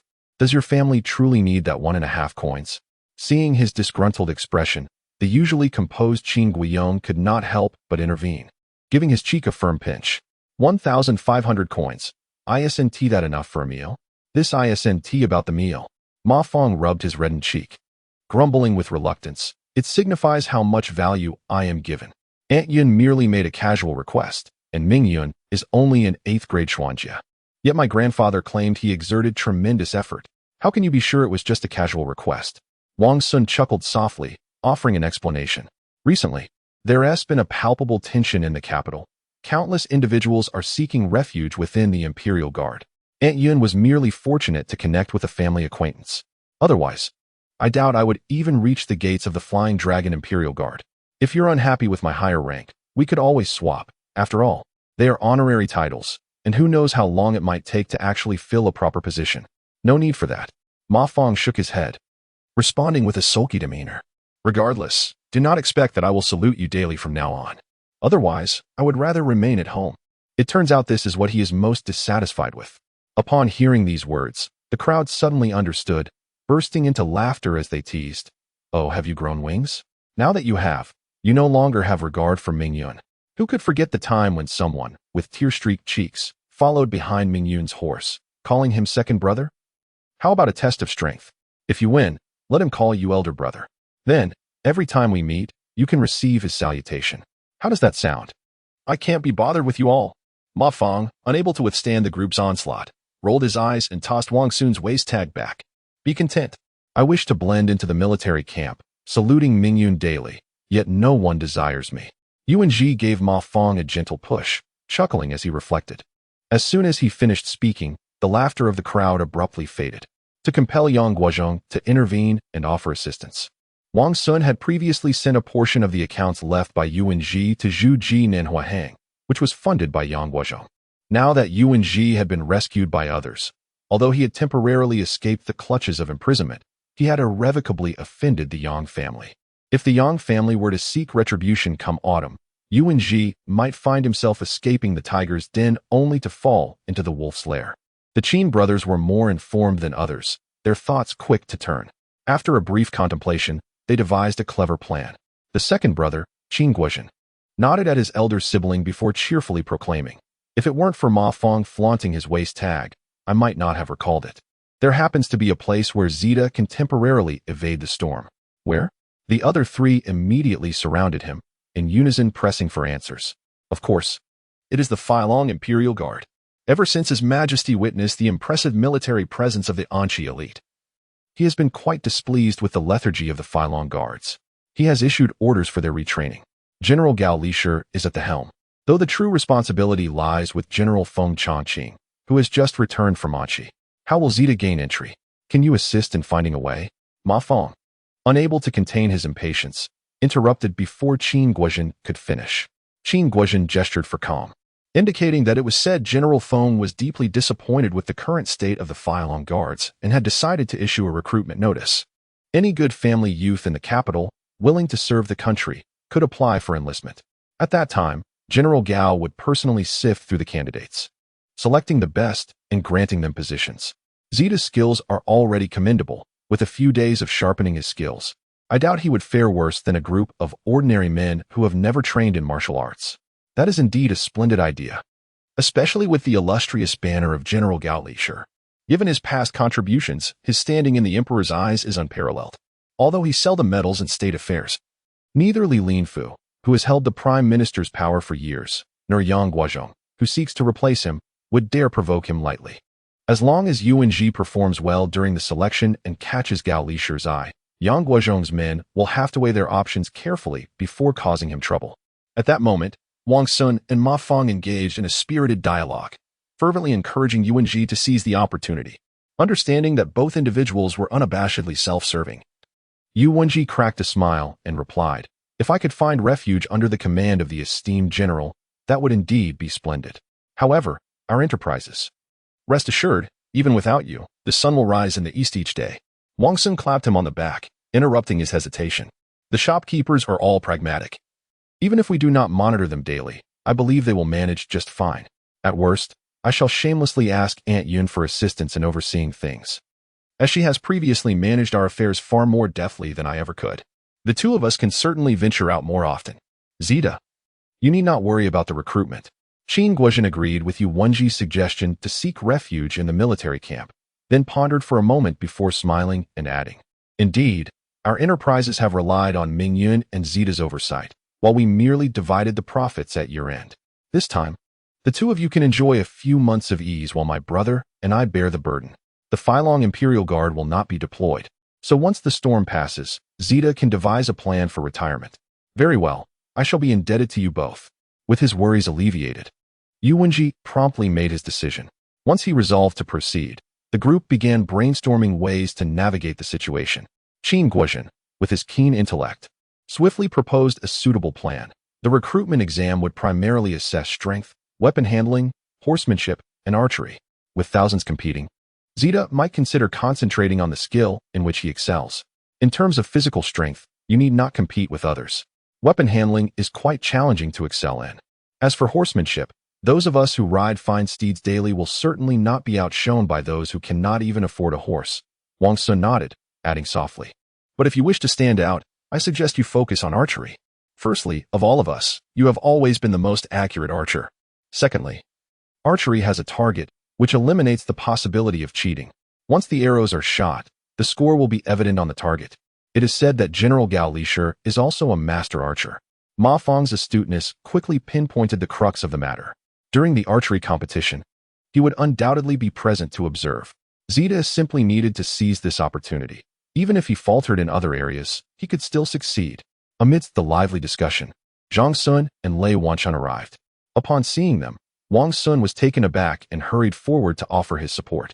"Brother Lei, what brings you here? Your injury?" "It is merely a wound the size of a needle's eye. If I were to be barred from entering, it would suffocate me." Lei Wanchun brushed him aside with one arm, his expression reflecting indifference. Brother Lei is injured? In Ma Feng's eyes, Lei Wanchun was almost a divine figure. Upon hearing of the latter's injury, he widened his eyes and inquired loudly, "How did you sustain this injury? What of the scoundrel who ambushed you? Did you capture him?" "I did not. In fact, I almost became his prey." Lei Chun gently patted Ma Feng's shoulder and softly replied, "That individual is a remarkable marksman. Even in a direct contest, I might not be able to approach him. There are always those beyond us, realms beyond our own.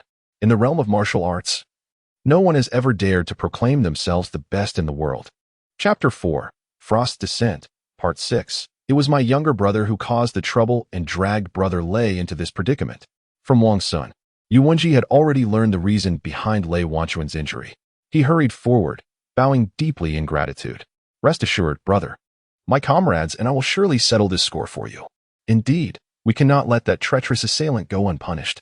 Ma Feng, who held great admiration for Lei Wanchun, was unwilling to accept the harsh reality of his injury, brandishing his fists and shouting, "Enough!"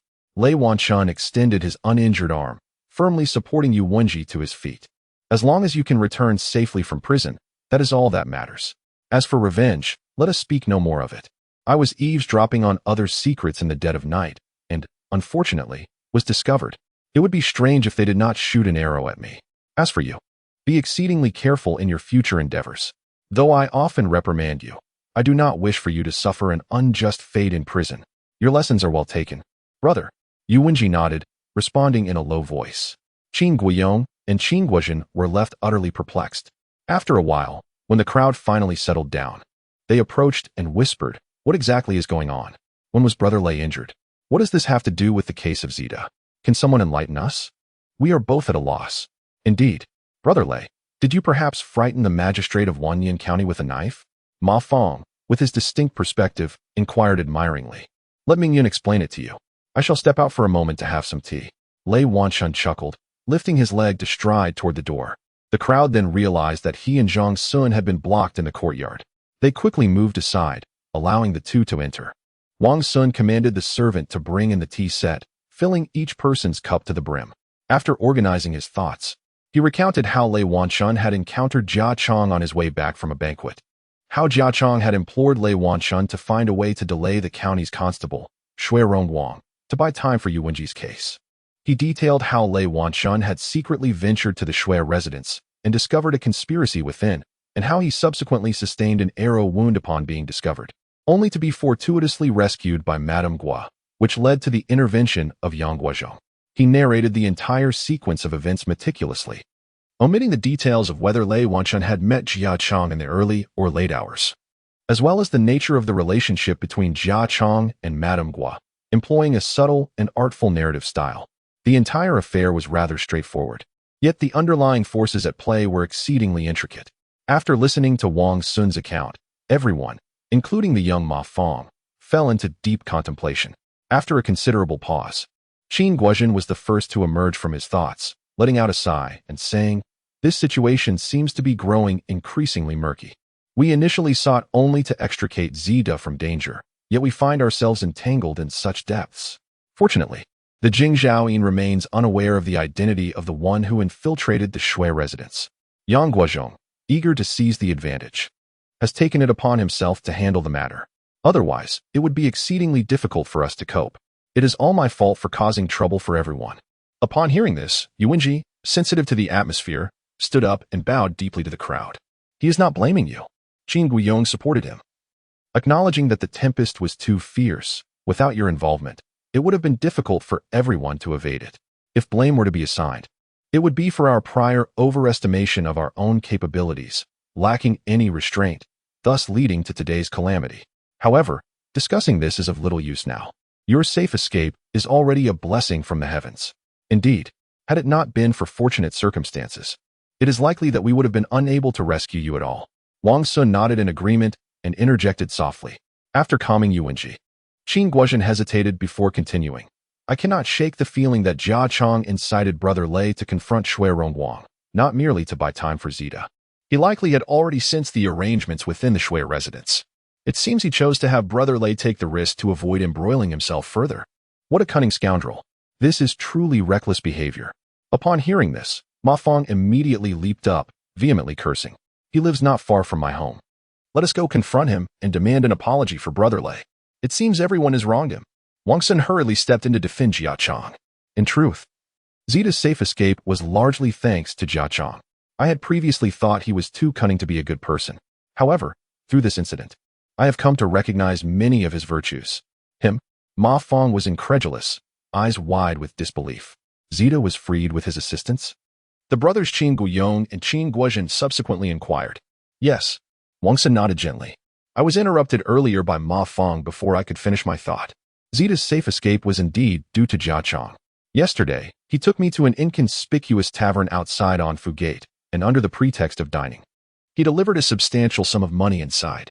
Today, Zida was released, since everyone present was familiar.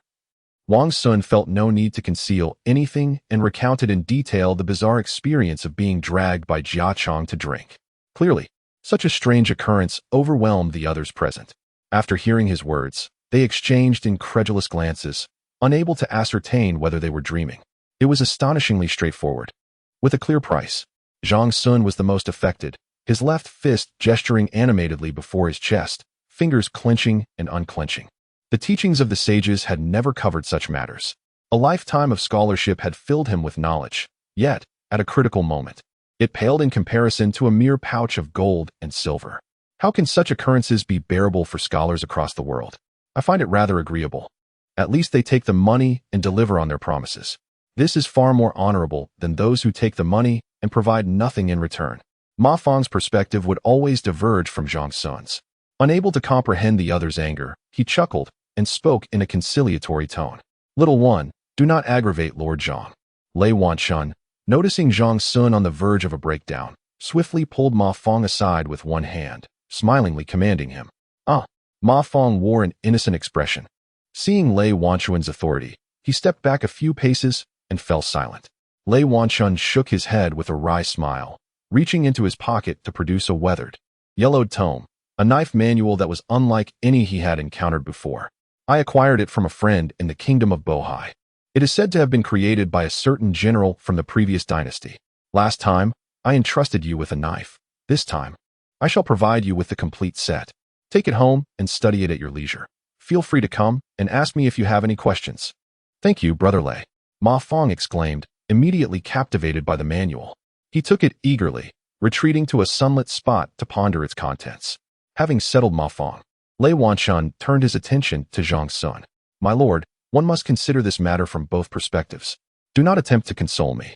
Wang Xun sighed deeply, his gaunt figure appearing particularly solitary. I was once naive, but after experiencing such events, I have grown accustomed to them. There are only a handful of individuals in the imperial palace capable of securing a release for Zita on the morrow. This calamity is likely to escalate. As long as it does not concern us, we need not worry. Wang Xun, who had always been indifferent to the political climate, chuckled softly in reassurance. His words drew 3 pairs of furious eyes upon him. Not only Wang Xun, but also the Qin brothers turned their gazes in his direction. The elder, Qin Guiyong, looked at him with disappointment and admonished. How do you not grasp the meaning of under a collapsed nest? How can there be unbroken eggs? If this situation continues to develop, it won't be long before the capital runs red with blood once more. Surely it cannot be that dire. Wang Xun retorted, startled and wide-eyed. Is it not merely a few more eunuchs? After all, Li Linfu and Yang Guozhong have never been at rest. Qin Guiyong shook his head in frustration. The individuals present were either too inexperienced or too youthful to comprehend the grim realities of the past, such as the tragic scenes during the power struggles involving Emperor Zhongzong, Empress Wei, Emperor Ruizong, and Princess Taiping. Even Wang Xun and Lei Wanchun had likely only heard whispers of those events, unlike the Qin family, who had witnessed the rise and fall of several factions firsthand and meticulously documented these events as a secret family tradition to prevent future generations from recklessly choosing sides, following in the footsteps of prominent families like the Chang'an and the Shangwan. Previously, the rivalry between Li Linfu and Yang Guozhong had maintained a semblance of equilibrium, resulting in minor skirmishes that harmed only the lesser players in the game. Neither side suffered significant losses.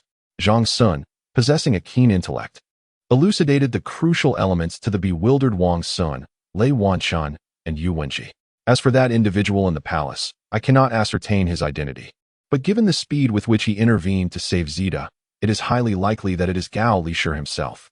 Historically, he has remained uninvolved. Now, his sudden interference in the affairs of Wanyan County signifies his allegiance to Yang Guozhong. The delicate balance between the factions of Li and Yang has now irrevocably tilted in favor of Yang Guozhong. Should Li Linfu falter in his remedial efforts, it is likely that countless officials aligned with Li Linfu will find themselves dispatched to Lingnan without needing to finish his sentence. Even someone as straightforward as Lei Wanchun grasped the implications of the situation. He chuckled softly and added emphatically, "Why do you harbor concerns for them? Among those individuals, how many can truly be deemed virtuous?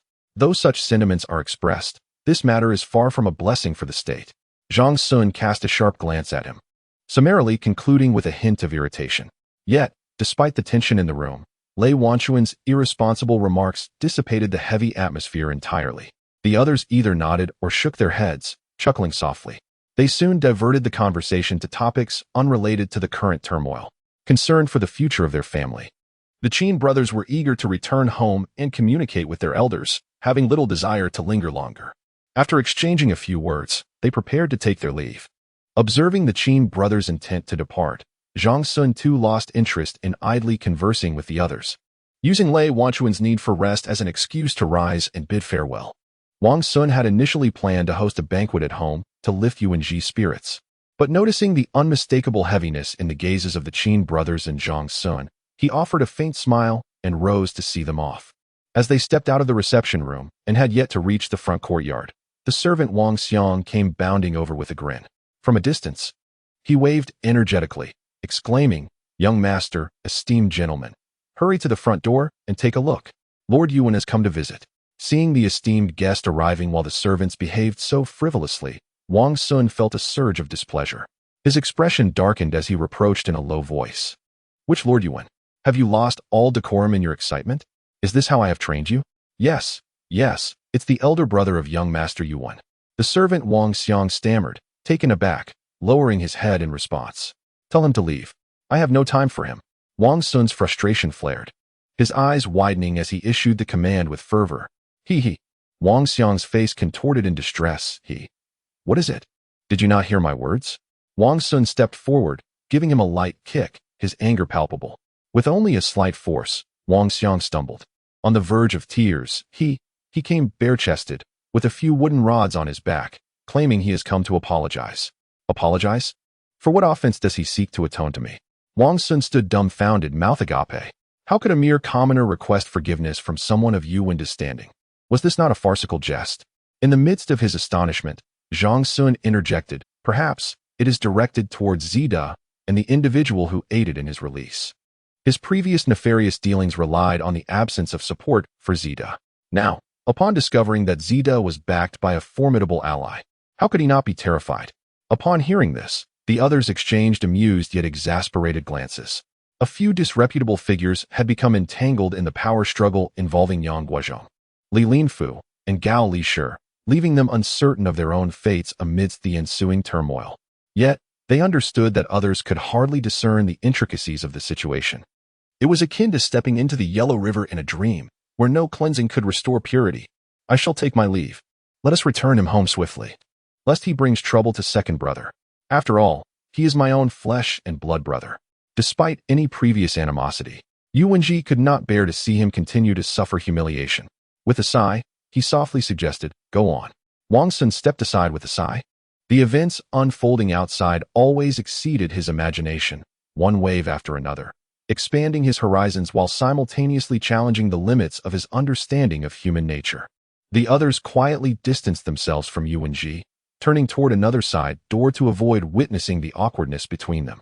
After exiting, they occasionally glanced back, catching sight of Yuan's starkly bare torso, burdened by two massive thorny branches, which, under the autumn sunlight, appeared strikingly conspicuous.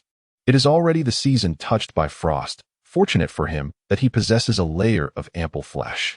Chapter 5, Spring Dawn, Part 1. In the end, Yuanji could not forsake his familial bonds and returned home alongside his brother. Ma Fong, preoccupied with seeking companions to delve into the sword manual left by Lei Wanshan, hastily made his way back to his own abode. In the blink of an eye, the Wang family courtyard resumed its usual tranquility. Gazing up at the square sky beyond the tall walls and the trees shedding their leaves, Wang Xian was suddenly overwhelmed by an inexplicable fatigue. He had witnessed an astonishing array of events over the past few days, far exceeding the limits of what was bearable. While preoccupied with concerns over the fates of himself and Yuanji, he had not yet felt the weight of mental exhaustion. However, as external pressures eased and Yuanji's case was resolved, a sense of relief washed over him, immediately followed by a torrent of chaotic thoughts. The friends he had cultivated were of little use in critical moments. Ironically, it was Jia Chang, a man he had always regarded with disdain, who had risen to prominence through unscrupulous means, who extended a helping hand. Meanwhile, he had recklessly trampled through Chang'an, treating the common folk as mere ants. Yet, in the eyes of true power holders like Yang Guozhong and Li Linfu, he and Yuanji were likely considered no better than those very ants. The noble title bequeathed by his ancestors could only intimidate outsiders like Sun Renyu. When the moment of truth arrived, it proved utterly futile. A single word from the eunuch Gao Lishir could compel the long-serving magistrate of Wanyan County to abandon all previous schemes and respectfully release Yuanji, who had been deemed a condemned prisoner. The extraordinary martial prowess of Lei Wanshan was of no avail. It could neither save others nor himself. A mere constable from Wanyan County could summon a cadre of skilled fighters on par with Lei Wanshan. In the realm of power, even Zhang Sun's vast knowledge was rendered impotent. The charming Lady Gua could effortlessly command silence among half of Chang'an's constables with a mere gesture. Such thoughts, both right and wrong, a cacophony of confusion, relentlessly assaulted his heart, tormenting his nerves. This compelled him for the first time to sit down and scrutinize the city of Chang'an, where he had grown up. Yet, he realized he had never truly comprehended this city, neither its splendor nor its mystery. who resided in the exquisite villas by the Zhujiang Pool. Wang Xun discovered he had never cared to find out. Aside from His Majesty the Emperor, who possessed the greatest power in Chang'an, who could decree life or death with a word, he had paid little attention to such matters. Over 17 years of life, he had grown up in a haze, brawling naively and indulging in debauchery, never truly opening his eyes to the shifting tides of the world. He understood neither others nor himself. He recognized that he could not grasp Zhang Sun's anxieties, nor could he see through Jia Chang's cunning. Even the fervor of Yuan Ji and the shamelessness of Yuan De eluded his understanding. Although Ma Feng's innocence was easily discernible, it felt utterly incongruous with his current self. It was as if, while climbing a mountain alone, he had suddenly encountered a thick fog. Looking upwards revealed only a blinding whiteness, while looking downwards yielded a blurred abyss. At this moment, solitude, confusion, and an endless sense of disorientation were his only companions. Perhaps life was destined to be a solitary journey. As he lay awake at night, he pondered this notion alone, feigning maturity. Gazing at the moonlight filtering through the curtains, he began to weave verses of poetry. Alas, before he could finish a single poem, he had already succumbed to drowsiness. In his dreams, he found himself engaged in a playful mud fight with Yuan Ji, reveling in the merriment. Fortunately, his days of idle reverie were numbered, lest the Tang dynasty gain yet another melancholic poet.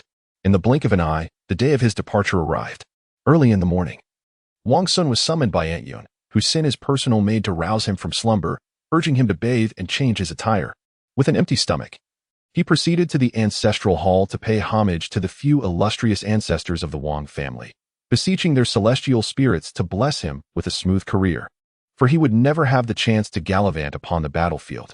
Subsequently, he returned to his chambers to share breakfast with Aunt Yun, donned his military garb, and bid a heartfelt farewell to his family. As Erlang ventured into the military camp, he was cautioned not to seek the limelight. Keep your distance from trouble. After all, you're a hereditary viscount. Even if you never achieve merit, your lineage will afford you a swifter ascent through the ranks, Aunt Yun advised. Adjusting his shoulders with care, her voice laden with concern. In the midst of her words, she suddenly realized that Wang Xun had grown a full head and a half taller than her, and her eyes welled with tears as she turned away. Is it merely the southern military camp? I can return on horseback within half an hour, he exclaimed, bewildered by Aunt Yun's demeanor. Erlang. Zi Luo's voice elongated in reproach as she attempted to express her feelings, only to find her nose tinged with sorrow. She reached out to embrace Wang Xun's waist, her tears streaming down her face. You make it seem as if I am to enter the fray. Wang Xun chuckled, stroking her silky hair to console her. If you truly cannot bear it, perhaps I shall remain behind. With the connections our family has with Uncle Feng, he would never brand me a coward.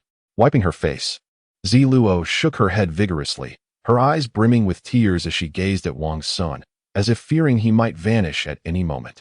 She swiftly retrieved a love knot from her bosom, and, while the maids were distracted, tied it around his neck. I do not covet the titles of Marquis or Prime Minister. I wish for nothing more than a life of safety and peace. As she tightened his collar, her tears fell in a cascade. The sorrowful atmosphere in the room made Wang Xun uneasy, prompting him to smile gently and murmur, "Look at you. As if I were abandoning you forever." No. Zi Luo clung to him again, finally allowing her sobs to escape. Feeling the dampness of her tears against his chest, Wang Xun's heart warmed. With a smile, he softly reassured her, "Do not weep. I shall surely return to visit you and Aunt Yun every 10 days or so. Now, fetch me my sword. Time is of the essence, and I cannot afford to be late on my first day." Yes. Zi Luo obediently nodded, retrieving the gilded scabbard and carefully hanging the sword for her husband. Observing her meticulousness, a sense of responsibility as a man surged within Wang Xun. In this household, he was the sole man. Aunt Yun hoped for his success as if he were her own son, while Zi Luo wished for him to achieve greatness to bring honor to her face. Ultimately, he must shoulder all that comes with being a man, for sooner or later, there would be no escape from that burden. Upon stepping out of the family door, the world presented itself anew. The neighbors had long learned from the mouths of Wang Ji and Wang Xiang that the young marquis of the Wang family had secured a promising future, having attained the rank of an 8th-grade deputy officer.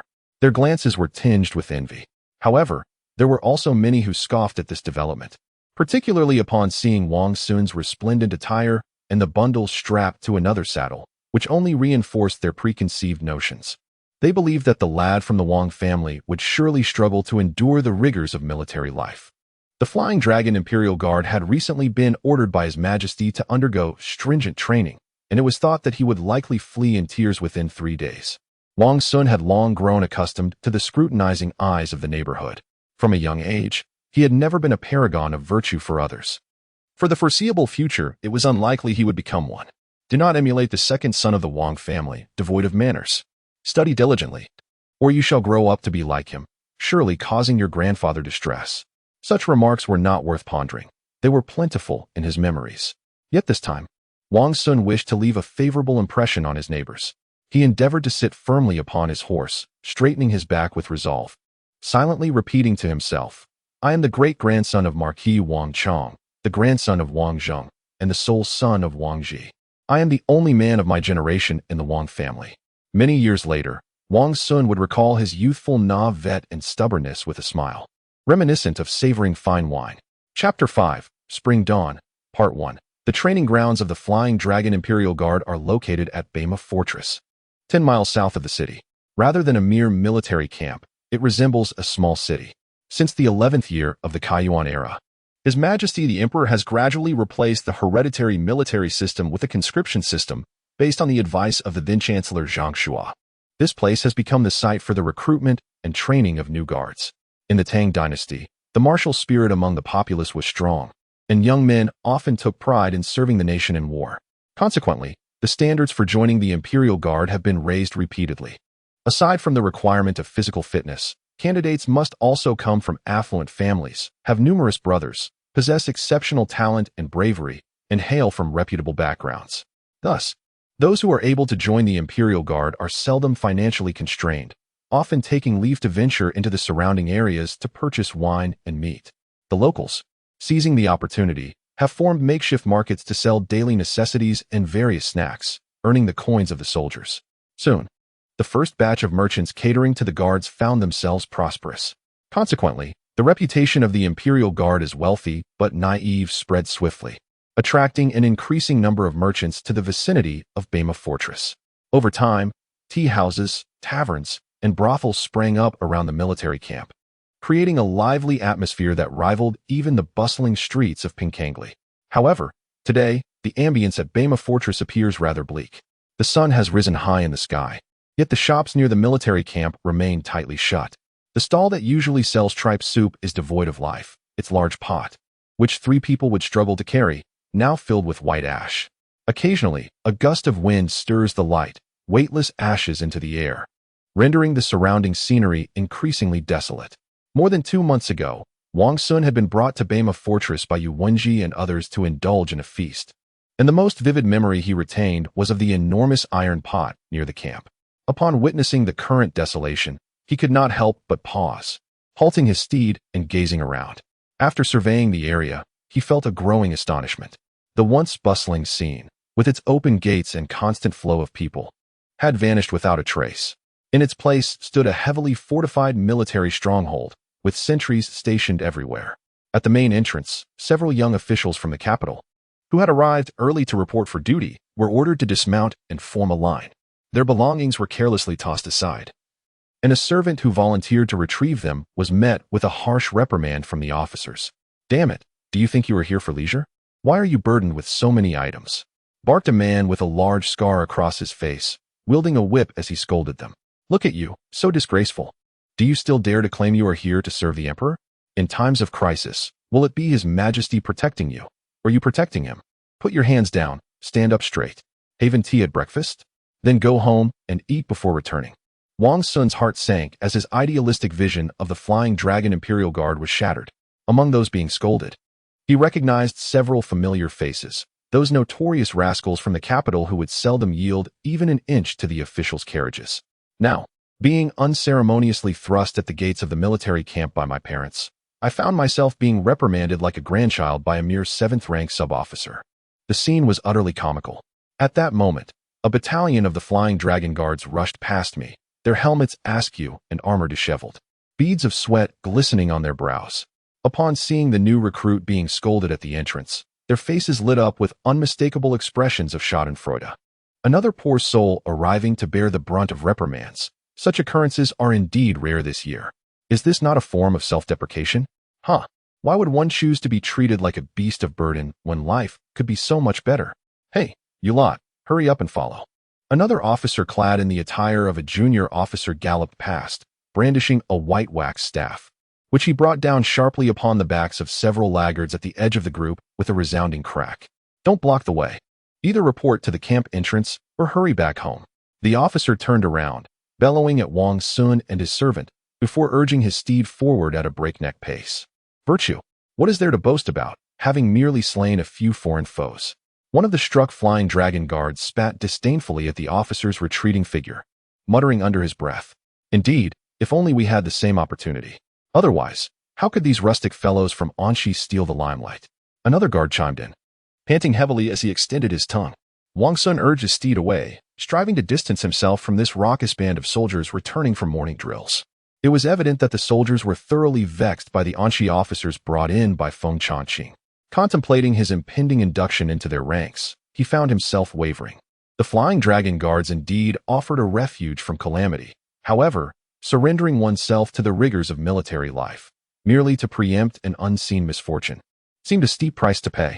Just as he was torn between the notion of retreating home to ponder further or bravely charging into the fray, a familiar voice, low and almost emerging from the ground itself, interrupted his thoughts. "Brother, you've come as well. Quickly send your servant home. Have them take back anything unnecessary, aside from a few changes of clothes. Leave everything else behind." Wang Xun turned at the sound, spotting his good friend Ma Fong, clad in the garb of a low-ranking soldier, attempting to conceal himself behind Wang Xun's steed. "Why this attire? When did you arrive? Wasn't he today the designated reporting day? Don't even mention it." Ma Fong, towering over Wang Xun with a staff nearly twice his height, glanced around anxiously, trying to hide behind Wang Xun's mount. "My grandfather found me too bothersome at home and sent me off early yesterday. He fears I might dawdle, and instructed General Feng to keep a strict watch on me." And just like that, with a wave of his hand, I was transformed from an officer to a private. Enough of my woes. Heed my advice and act swiftly. With that, he turned on his heel and dashed towards a nearby group of soldiers returning from drills, anxious to avoid the officer leading them, lest he suffer a lash for his insolence. Damn it! Is it fortune or misfortune? One cannot evade fate. Wang Xun's heart hardened as he learned that Ma Fong's grandfather had personally delivered his son to Feng Changqing for discipline. He had always doubted that Ma Fong's grandfather would truly harm his own kin.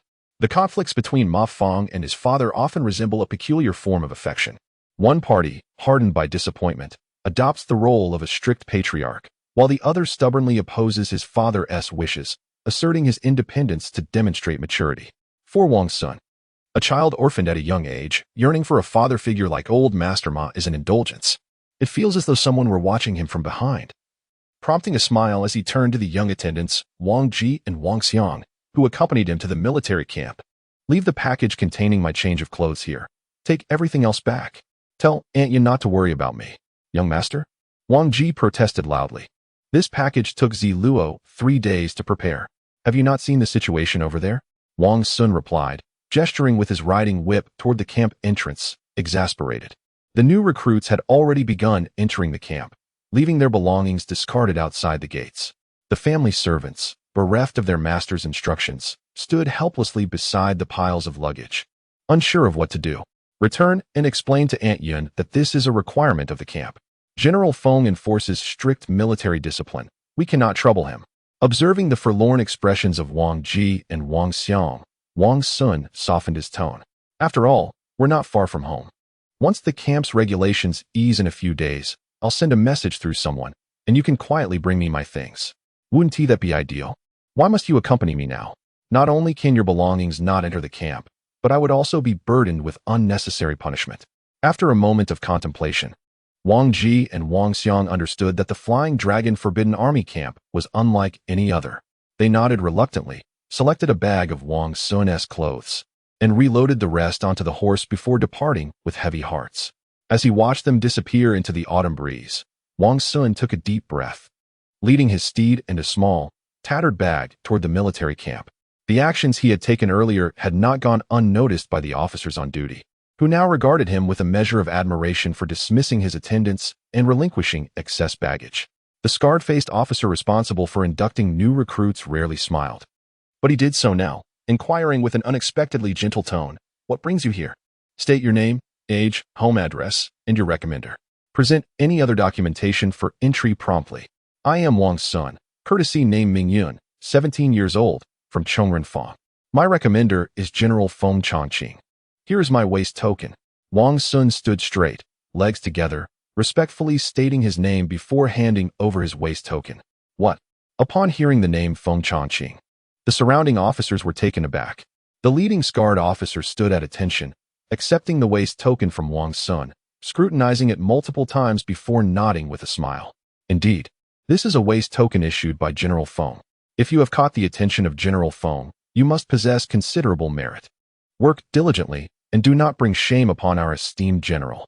Having spoken, he firmly patted Wang Xun's shoulder, summoning a few young soldiers to escort the individual deep into the military camp. It was not until Wang Xun had led his steed away that the other officers, also tasked with the placement of new recruits, regained their composure. They turned to the scarred face among them, and, in a flurry of voices, inquired, "Old Zhou, could it be that you are mistaken? Is such a mere lad truly worthy of General Feng's personal endorsement? Indeed, he scarcely seems to have matured. Could this be a case of purchasing a badge through monetary means? Here in the capital, it is far removed from Anxi. I have heard that with sufficient wealth, one can acquire anything. Silence your foolish tongues." The officer named Zhou exclaimed, glaring fiercely, his long scar twitching with his eyelids movement. "What nonsense is this? Our esteemed general is not one to be swayed by bribes. True, he may be a youth. But who has declared that a young person is incapable of achieving great deeds? Ambition is not defined by age. I recall that our illustrious Emperor Taizong of the Tang dynasty, when following the founding emperor into battle, was scarcely in his 20s yet managed to vanquish heroes and leave them searching for their teeth." At the mention of the founding battles of the Tang dynasty, the officers fell silent, chuckling to themselves. Indeed, what does age signify? In our Tang, we judge individuals by their capabilities. Li Shaogong, Su Shiji, Luo Shixin, and even Emperor Taizong himself. Were they not all young commanders who made their mark and accomplished great feats? Throughout the generations of our Tang dynasty, both the elder and the young have produced heroes and champions, earning the respect of foreign lands and instilling awe across the realms. Chapter 5, Spring Dawn, Part 2. Upper. Following the small soldier responsible for settling the newcomers, Wang Xun ambled along, casting curious glances in every direction. One could not deny that Feng Changqing's military governance was remarkably astute. Within merely a few days of taking command of the Feilong Imperial Guard, the entire military camp had shed its former air of extravagance and lethargy. Rows of brick and wood structures were scrupulously cleaned, both inside and out. The ground, once littered with weeds and horse manure, was swept clean, with all the pits filled with gravel and smoothed over with stones, presenting a neat and polished appearance that rivaled even the streets of Chang'an.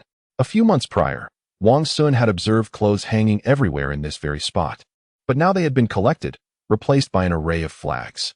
In front of each first room of the barracks, a flagpole stood tall, with a triangular flag fluttering in the breeze, indicating the building's affiliation. The flags bore inscriptions such as Left Team 1, Right Team 2, Middle Team 3, allowing one to easily discern the unit to which the inhabitants belonged. After walking for approximately the duration of half an incense stick, they arrived at the designated barracks for the new soldiers. The guiding soldier pointed to the first room of the leftmost building and whispered, "You shall reside here, my lord. This room is spacious and better ventilated than the others." "Am I to stay here?" Wang Xun gazed at the triangular flag atop the flagpole, which bore the inscription New 7th Brigade, Team 2, hesitatingly replied. The guiding soldier was momentarily taken aback by the question, pondering before cautiously responding, "My lord, holding the rank of a deputy officer of the 8th grade, it is only reasonable that you could serve as a brigade leader. However, our Feilong Imperial Guard traditionally has more officers than soldiers, and since Lord Zhou did not explicitly state your position, I must humbly request that you temporarily occupy the room meant for the team leader for just one night. Once your official appointment is confirmed, we shall make the necessary adjustments." His incessant address of Wang Xun as my lord made the latter feel quite uncomfortable, rendering him uncertain of where to place his hands and feet. Finally, after the soldier finished speaking, Wang Xun let out a long sigh and smiled, explaining, "That is not what I meant. I simply meant that I am new here and likely cannot fulfill the role of team leader. The guiding soldier shook his head, clearly unable to provide any answer to Wang Xun's predicament. Noticing that the soldier's expression did not betray any intent to mock him, Wang Xun resigned himself to taking down his belongings from the horse, hoisting the bundle onto his shoulder, and slowly making his way into the room. The soldier remained silent, discreetly retrieving Wang Xun's other belongings from the saddle and placing them neatly inside the room. He then clasped his fists in salute to Wang Xun, preparing to return and report back. "Take this and buy your brother a drink." Wang Xun, still accustomed to the habits he had developed while frequenting taverns in Chang'an, rummaged through his inner pocket and produced a small handful of copper coins, about 40 in total, and stuffed them into the soldier's hands. "No, no, no." The guiding soldier turned pale with fright, waving his hands as he took several steps back. "My lord, do not harm me. General Feng is very strict. Accepting money means execution." "Execution?"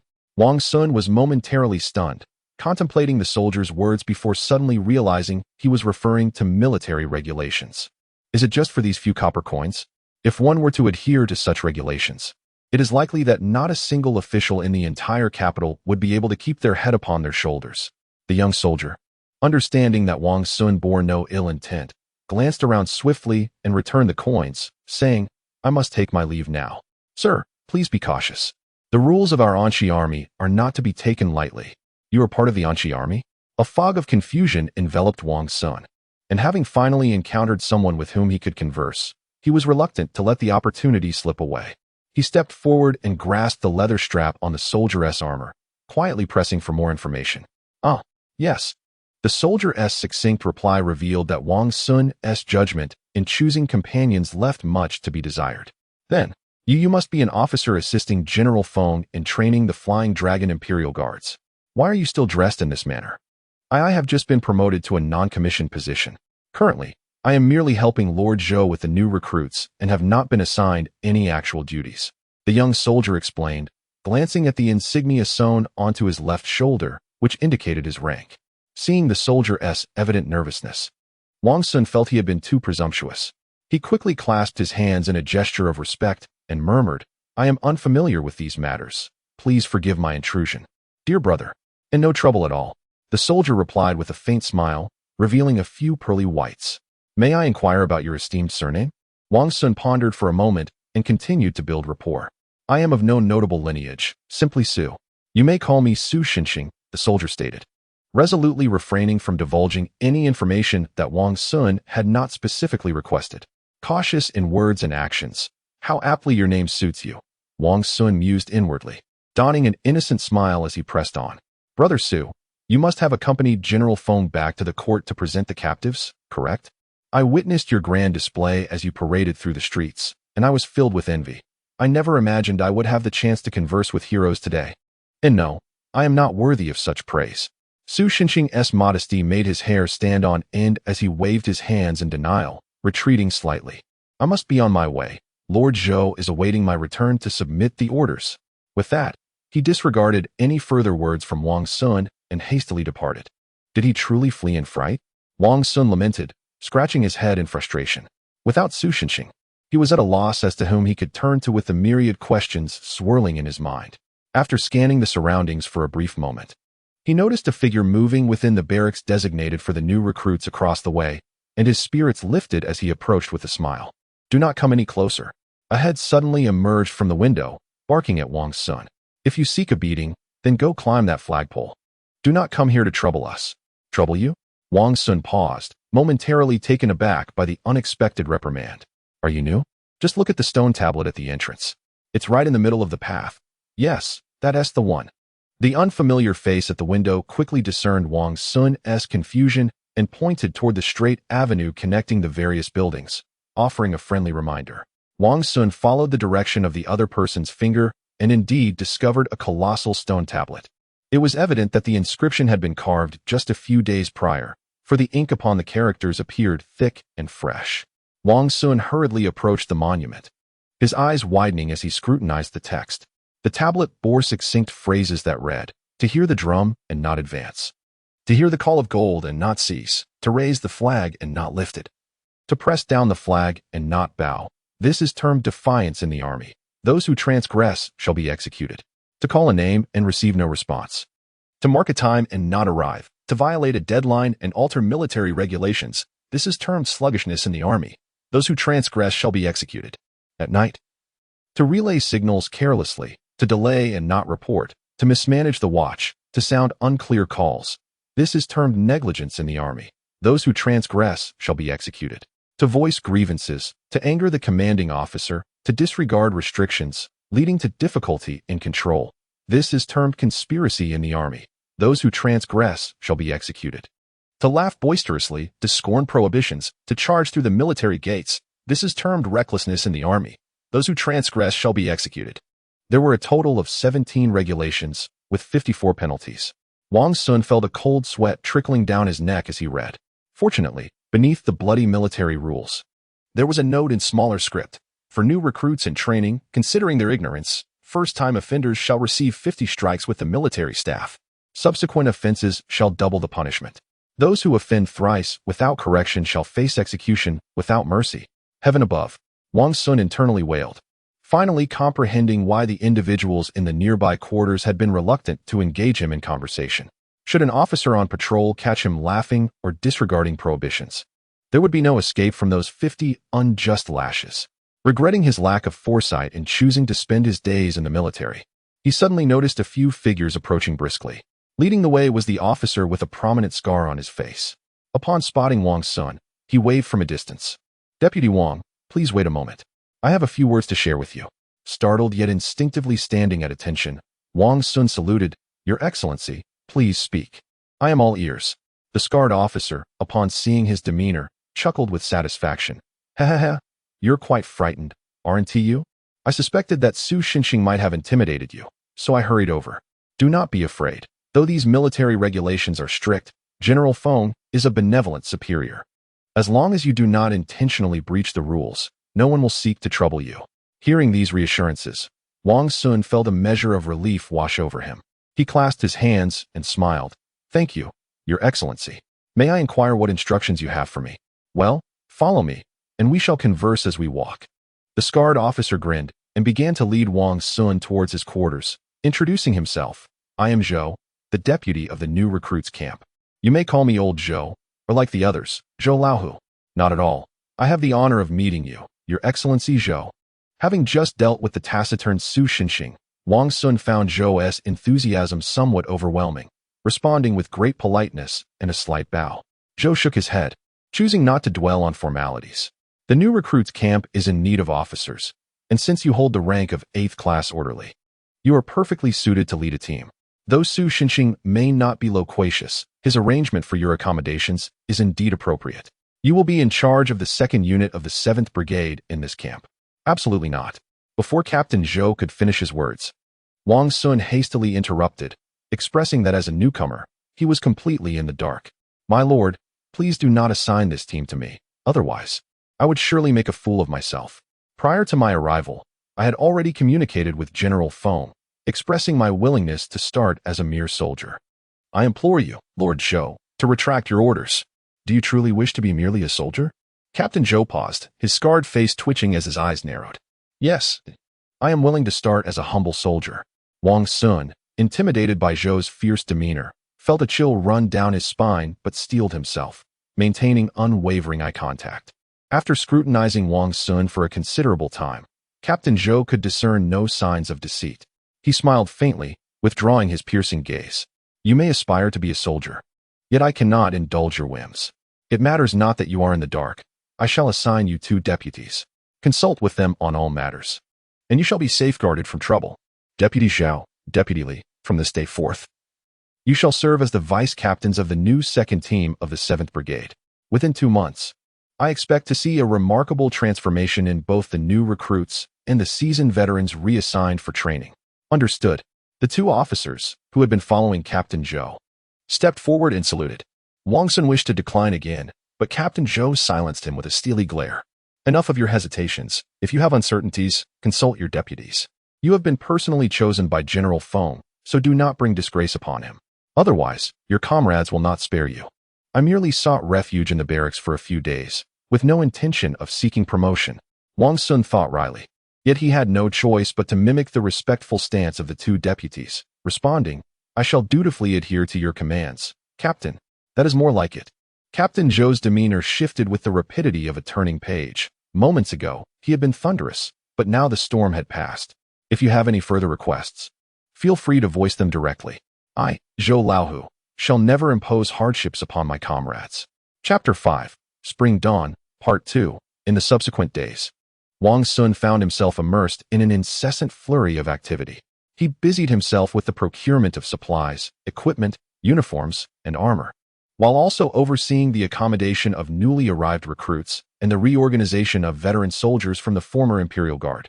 He led his men in arranging their barracks and organizing their bedding, leaving him with no moment of respite. Fortunately, the two deputies assigned to him by Captain Zhou, Zhao Huaishu and Li Yuanqin, were seasoned veterans of the Anxi army, possessing ample experience and efficiency, as well as commendable integrity. By adhering closely to their guidance, Wang Xun managed to avoid any significant blunders. Observing the 20 new recruits and 30 veteran soldiers aligning in formation brought a swell of pride to Wang Xun's heart. Amidst his excitement, he recalled the vow he had silently made upon departing his family home. Determined to carve out a name for himself as the sole man of the Wang family, to bring joy to Aunt Yun, and to ensure that Zi Luo and the others would speak of him with pride. However, when the time for formal training arrived, that fervent ambition swiftly dissipated. After merely 2 laps around the White Horse Fortress while hefting an 8-foot-long white wax staff, he found himself panting like a dog. By the time he neared the halfway point of the 3rd lap, he yearned to abandon the so-called weapon and dash home to escape the torment. Yet, such thoughts remained locked within his mind, difficult to translate into action. It seemed that Zhao and Zhang, his 2 deputies, had anticipated Wang Xun's tendency to aspire yet falter in perseverance. They flanked him on either side, leaving him no opportunity to slip away. The new recruits and veteran soldiers, equally exhausted, dared not slack off in the presence of their diligent superiors, who were steadfastly enduring the same hardships. Gritting their teeth, they completed the 4 laps, astonishingly propelling the 2nd team of the 7th Brigade to be among the top 3 performing units in the entire training regiment. Clear rewards and punishments form the cornerstone of effective military command. The Anxi army, having risen to become one of the most elite forces of the Tang dynasty, embodied this principle to its very core. Witnessing the 2nd team of the new 7th Brigade return to the starting point in complete formation on their first day of training, Captain Zhou Xiaofeng internally breathed a sigh of relief, recognizing the value of knowing how to utilize personnel wisely. After stroking his beard, he cheerfully announced that the entire team would be rewarded with 2 roasted lambs, to be delivered by the kitchen at noon that very day. Upon hearing this, the soldiers erupted in cheers, instantly forgetting the lashes and reprimands they had endured along the way. They felt an overwhelming urge to lift the scarred-faced Captain Zhou and express their heartfelt gratitude by slamming him down thrice upon the ground. The morning exercises involved running around the White Horse Fortress to build physical endurance, followed by rigorous formations and drills in the morning. In the afternoon, it was time for training in weaponry. Deputy Li, an expert in the spear, simultaneously served as the camp's weapon instructor. With a swift motion, he wielded an 8-foot-long spear, executing horizontal thrusts and vertical blocks, slashing and stabbing with such finesse that the spear danced like water splashing. The over 800 new recruits and veterans watched in awe, their applause resonating like thunder. However, when it came time to instruct the soldiers, he adopted a stern expression and intoned, "Years of blades, months of staffs, a lifetime of spears. The white waxen rods in your hands are, in essence, a variant of the halberd. However, the time has not yet come for you to take the field, so let us simplify matters and utilize a humble substitute for the time being. If you wish to master the halberd, begin by strengthening your arms. Daily, hold the white wax rod in one hand, maintaining it horizontally for half an hour. Persistently doing so every day for 6 months will undoubtedly unveil the path to proficiency." Having concluded this, he transferred the halberd to his right hand and effortlessly lifted it to a height of 4 feet off the ground. Indeed, he balanced the lengthy halberd as if it were a mere weight, with the tip and base aligned impeccably, unwavering. Excellent.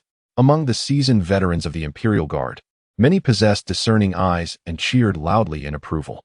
Yet, before the applause could fade, the scarred commander Zhou had already resumed his stern demeanor, brandishing his whip and commanding the crowd to lift their rods. "From this day forth, each of you shall hold it for half an hour daily. Those who cannot endure shall forfeit their supper. Instantly, the cheers subsided, and the soldiers, who had already formed a scattered line, shifted their white wax rods to their right hands, awkwardly attempting to hold them steady. What seemed easy to observe proved challenging in practice. Within a mere fraction of a quarter hour, many began to sweat profusely, their arms trembling and sagging. The instructor, Li Yuanqing, who stood at the front to guide the troops in wielding their weapons, glanced proudly at them, holding a halberd nearly twice the weight of the white wax rod, yet remaining perfectly still. Commander Zhou, bearing a visage akin to a wolf, led a group of fierce subordinates into the ranks, raising his whip to mercilessly strike those attempting to shirk their duty. You are worthless. On the battlefield, your failure not only endangers your life, but also jeopardizes us all. If you wish to remain, steady your weapon. If you have no intention to continue, pack your belongings and leave immediately. Though among the ranks were many like Wang Xun, who had been coddled and tended to, no one desired to be cast out as worthless at this critical juncture. While mentally cursing the ancestral line of the scarred commander, they struggled to hold the white wax rod steady once more. As their arms began to weaken again, they endured a few more lashes, re-establishing their grip on the rod. At last, after enduring the half hour, over 600 faces among the 800 present had turned pale. I, Zhou the Tiger, have never sought to burden my comrades. Once the soldiers, exhausted to the point where one arm felt numb, lowered their stances, Commander Zhou cleared his throat and reiterated his mantra. Though the white wax rod may appear unremarkable, it is indispensable on the battlefield. Should your weapon break, other arms may be hard to find. But the white wax rod can be picked up anywhere. Attach a spearhead, and it serves as a halberd. Affix a point, and it becomes a spear. In dire circumstances, simply sharpen the end a few times, and it can pierce the enemy through and through. Moreover, when establishing camp, 3 white wax rods thrust together and bound can support a tent. Should an attack occur in the dead of night, simply seize one from the ground, and it can serve as a makeshift barricade. In standoffs between 2 armies, the soldiers in the rear can unexpectedly hurl the white wax rods as projectiles, catching the enemy off guard. Wang Xun listened intently, never having heard of so many advantages of the white wax rod before. As I was pondering whether this fellow surnamed Zhou had honed his eloquence in a tea house before enlisting, a sudden sharp command pierced through my thoughts. Wang team leader, come here. Demonstrate alongside Coach Li how to wield the white wax staff as a spear. Chapter 5, Spring Dawn, Part 3, Wang Xun hesitated, turning his head and scanning the surroundings, attempting to identify another team leader with the surname Wang. To his astonishment, he discovered that everyone's gaze was fixed squarely upon him. It's you. Zhao Huaishu, standing beside him, gently nudged him and whispered a reassuring reminder. It's all right. Old Li knows the gravity of the situation. With this assurance, Wang Xun felt a significant weight lift from his shoulders. Smiling, he briskly stepped out of the ranks, clasped his fists in salute towards Captain Zhou, and declared, Your subordinate is present. Please issue your orders, Captain. Li Jiao, take him. Throw the spear from 30 paces. Captain Zhou commanded, barely glancing at him. Yes, Li Yuanqing responded, pulling Wang Xun towards a nearby cart piled high with white wax rods. As they ran, he quietly instructed, Follow my lead. Aim the wax rod at that target over there. The faster, the better. Before he finished speaking, they reached the cart. With his left hand, Li Yuanqing drew his saber from his waist, while his right hand seized a wax rod from the cart. He vigorously sharpened the thicker end with his knife then. With one hand holding the knife and the other raised at an angle with the wax rod, he took several steps forward and hurled it with a powerful throw. The sharpened wax rod arched gracefully through the air, striking a prepared scarecrow 30 paces away, piercing through it completely, and continuing several feet into the ground below. Excellent. The soldiers erupted in cheers. Without a moment's pause, Li Yuanqing turned and sprinted back, grabbing a second wax rod, sharpening it with one swift motion of his knife, then taking a long stride to throw it, successfully piercing another scarecrow. Bravo! The training field resonated with thunderous applause. The new recruits marveled at the accuracy and speed of the spear throws, while some seasoned guards, slightly familiar with military formations, were left in stunned silence. If, amidst the chaos of battle, a volley of spears were to suddenly rain down from behind, even the most heavily armored soldiers would find it challenging to escape a gruesome fate. Once a breach was formed in the ranks, it would be akin to a flood breaching a dam, sweeping uncontrollably and leaving devastation in its wake. Amidst the cheers, Li Yuanqing had already picked up a third wax rod. Wang Xun, still dazed by the spectacle, finally grasped the first rod upon a quiet prompt from his companion. He sharpened the pointed end, cradling the smaller end approximately 6 feet from the tip. With long strides, he took off running and threw it. The wax rod glided through the 30 paces, merely grazing a scarecrow, its tip embedding itself in the ground while the tail swept across, obliterating 2 nearby scarecrows in its wake. Well done. The cheers mingled with raucous laughter. However, Wang Xun was too preoccupied to discern the source of the jeering. Following closely behind Li Yuanqing, he seized the second wax rod, sharpened the tip with determination, then took off running to throw it. He quickly turned to grasp the third wax rod, in less than the time it takes to burn half a stick of incense. A small cart of white wax rods had been nearly depleted, with approximately 2/3 cast by Li Yuanqing and the remaining third attributed to Wang Xun. Nearby, the scarecrow formation lay in tatters, riddled with wounds, as if they had been mercilessly assaulted. Had they been real soldiers, they would have surely crumbled into disarray. Zhou Lao, unfazed by which scarecrow had been pierced by Li Yuanqing's spear or toppled by Wang Xun, cleared his throat and boomed a summary. In the presence of the 2 armies, it was impossible for a superior to elucidate every command to each soldier. Perhaps it was a sudden flash of insight, or perhaps he simply presumed that the soldiers ought to comprehend. Faced with such circumstances, what should one do? Captain Wang had just set the finest example for all. First, follow the veteran, do what he does. Second, regardless of precision, direct your weapons toward the enemy's head. This cannot be wrong. Do you remember? The assembled trainees shouted in unison, affirming their understanding. They held deep respect for the instructors sent by the Anxi army. Next came the fundamental techniques of the spear, demonstrated by instructor Li, with Captain Wang following suit, correcting as they practiced. The group learned step by step under Zhou Laohu's fervent direction. His aides brought forth 2 identical white wax rods, one handed to Li Yuanqing and the other to Wang Xun. Under the gaze of over 800 pairs of eyes, the 2 engaged in earnest practice, one teaching, the other learning. In the grand arena, there was no unified standard for the use of long spears or lances.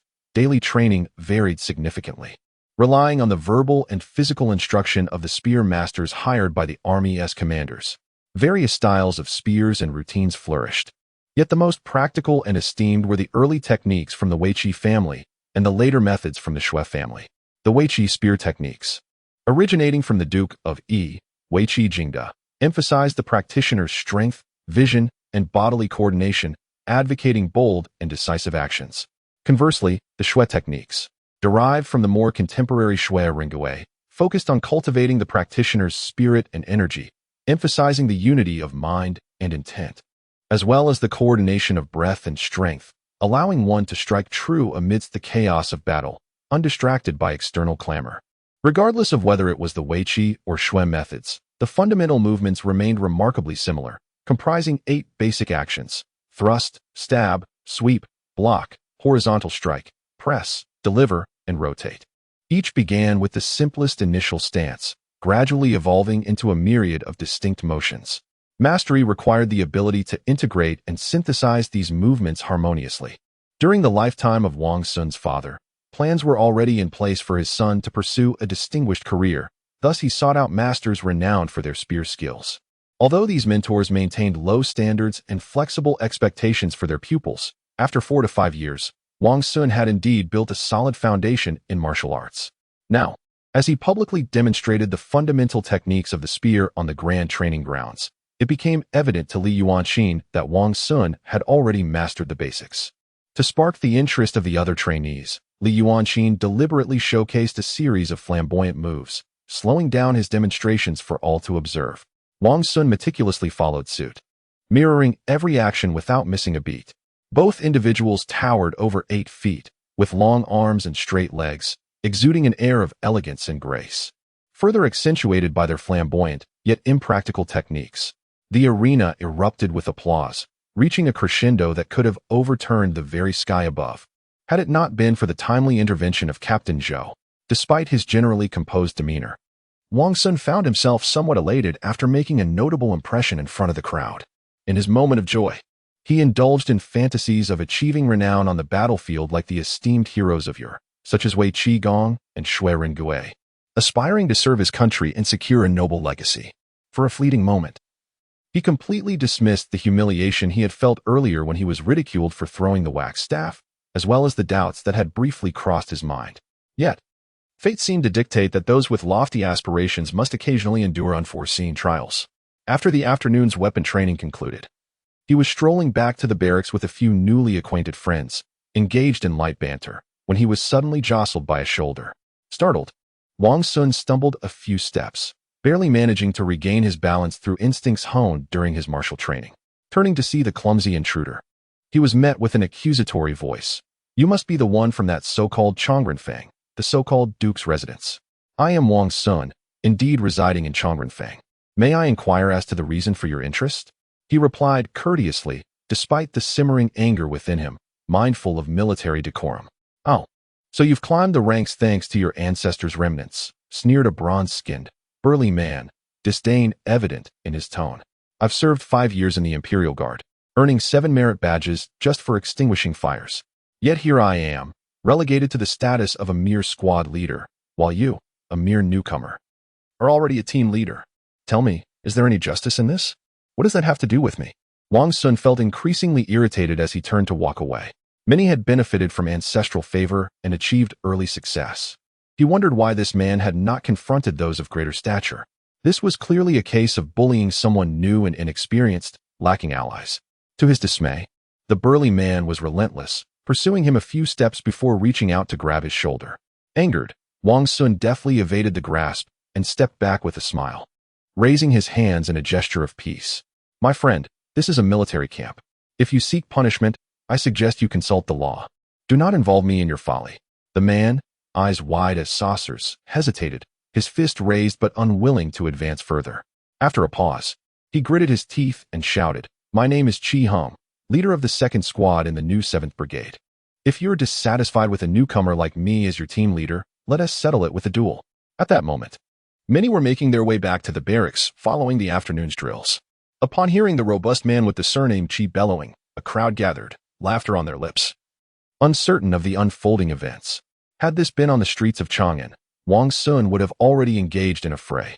However, having recently learned a lesson from a hasty encounter and being new to the military environment, he clenched his teeth, suppressing the rising anger within, and replied with a cold smile, "I am not a wandering performer. If you seek to disrupt the gathering for mere copper coins, I suggest you find another target." With that, he parted the crowd and strode away, leaving behind a chorus of laughter. Amidst the merriment, the man named Chi seethed with fury, shouting, "You, the pale-faced Wang. If you possess any courage, do not flee. I shall await you at the martial arena tonight at the hour of the rooster. Let us determine our prowess. If you dare not come, then you might as well pack your belongings and return home to your mother, sparing your family's name from disgrace." Wang Xun furrowed his brow, poised to retort, when he heard his deputy, Zhao Huaishu, whispering a caution, accept his challenge and show him a beating that even his mother wouldn't recognize him from. He has undoubtedly been incited, and if you do not confront him, the seasoned veterans in our squad will never acknowledge your authority. A moment of realization dawned upon Wang Xun, and he grasped Zhao's intent. In the Flying Dragon Guard, the officers were numerous while the soldiers were few, leading to significant internal strife. With General Feng Changqing tasked with reorganizing the troops, the remnants of the Flying Dragon Guard were intermingled with new recruits, leaving many junior officers without their positions. Lacking the audacity to confront General Feng or the battle-hardened soldiers from Anxi, they redirected their frustrations towards the newly enlisted recruits. As a fresh soldier who had not only been appointed as the squad leader, but had also showcased his skills publicly that afternoon, it was no wonder Wang Xun attracted envy. Understanding the underlying dynamics, Wang Xun recognized that evasion was no longer an option. He smiled and gestured to the approaching veterans and fellow recruits, proclaiming, "As a newcomer, I was unaware that our military camp hosted designated arenas for martial contests. Since this esteemed warrior Chi has repeatedly extended an invitation, it would be discourteous for me to decline. No need to wait until the hour of the rooster. I am prepared to compete now. Chi, might you kindly lead the way to the martial arena?" His words struck a balance between humility and confidence, prompting nods of approval from the assembled soldiers. Particularly, the new recruits began to see Wang Xun as their representative, applauding him enthusiastically. Chi Hong, the challenger, appeared somewhat taken aback but regained his composure, softening his tone, "You must have exerted yourself more than I this afternoon.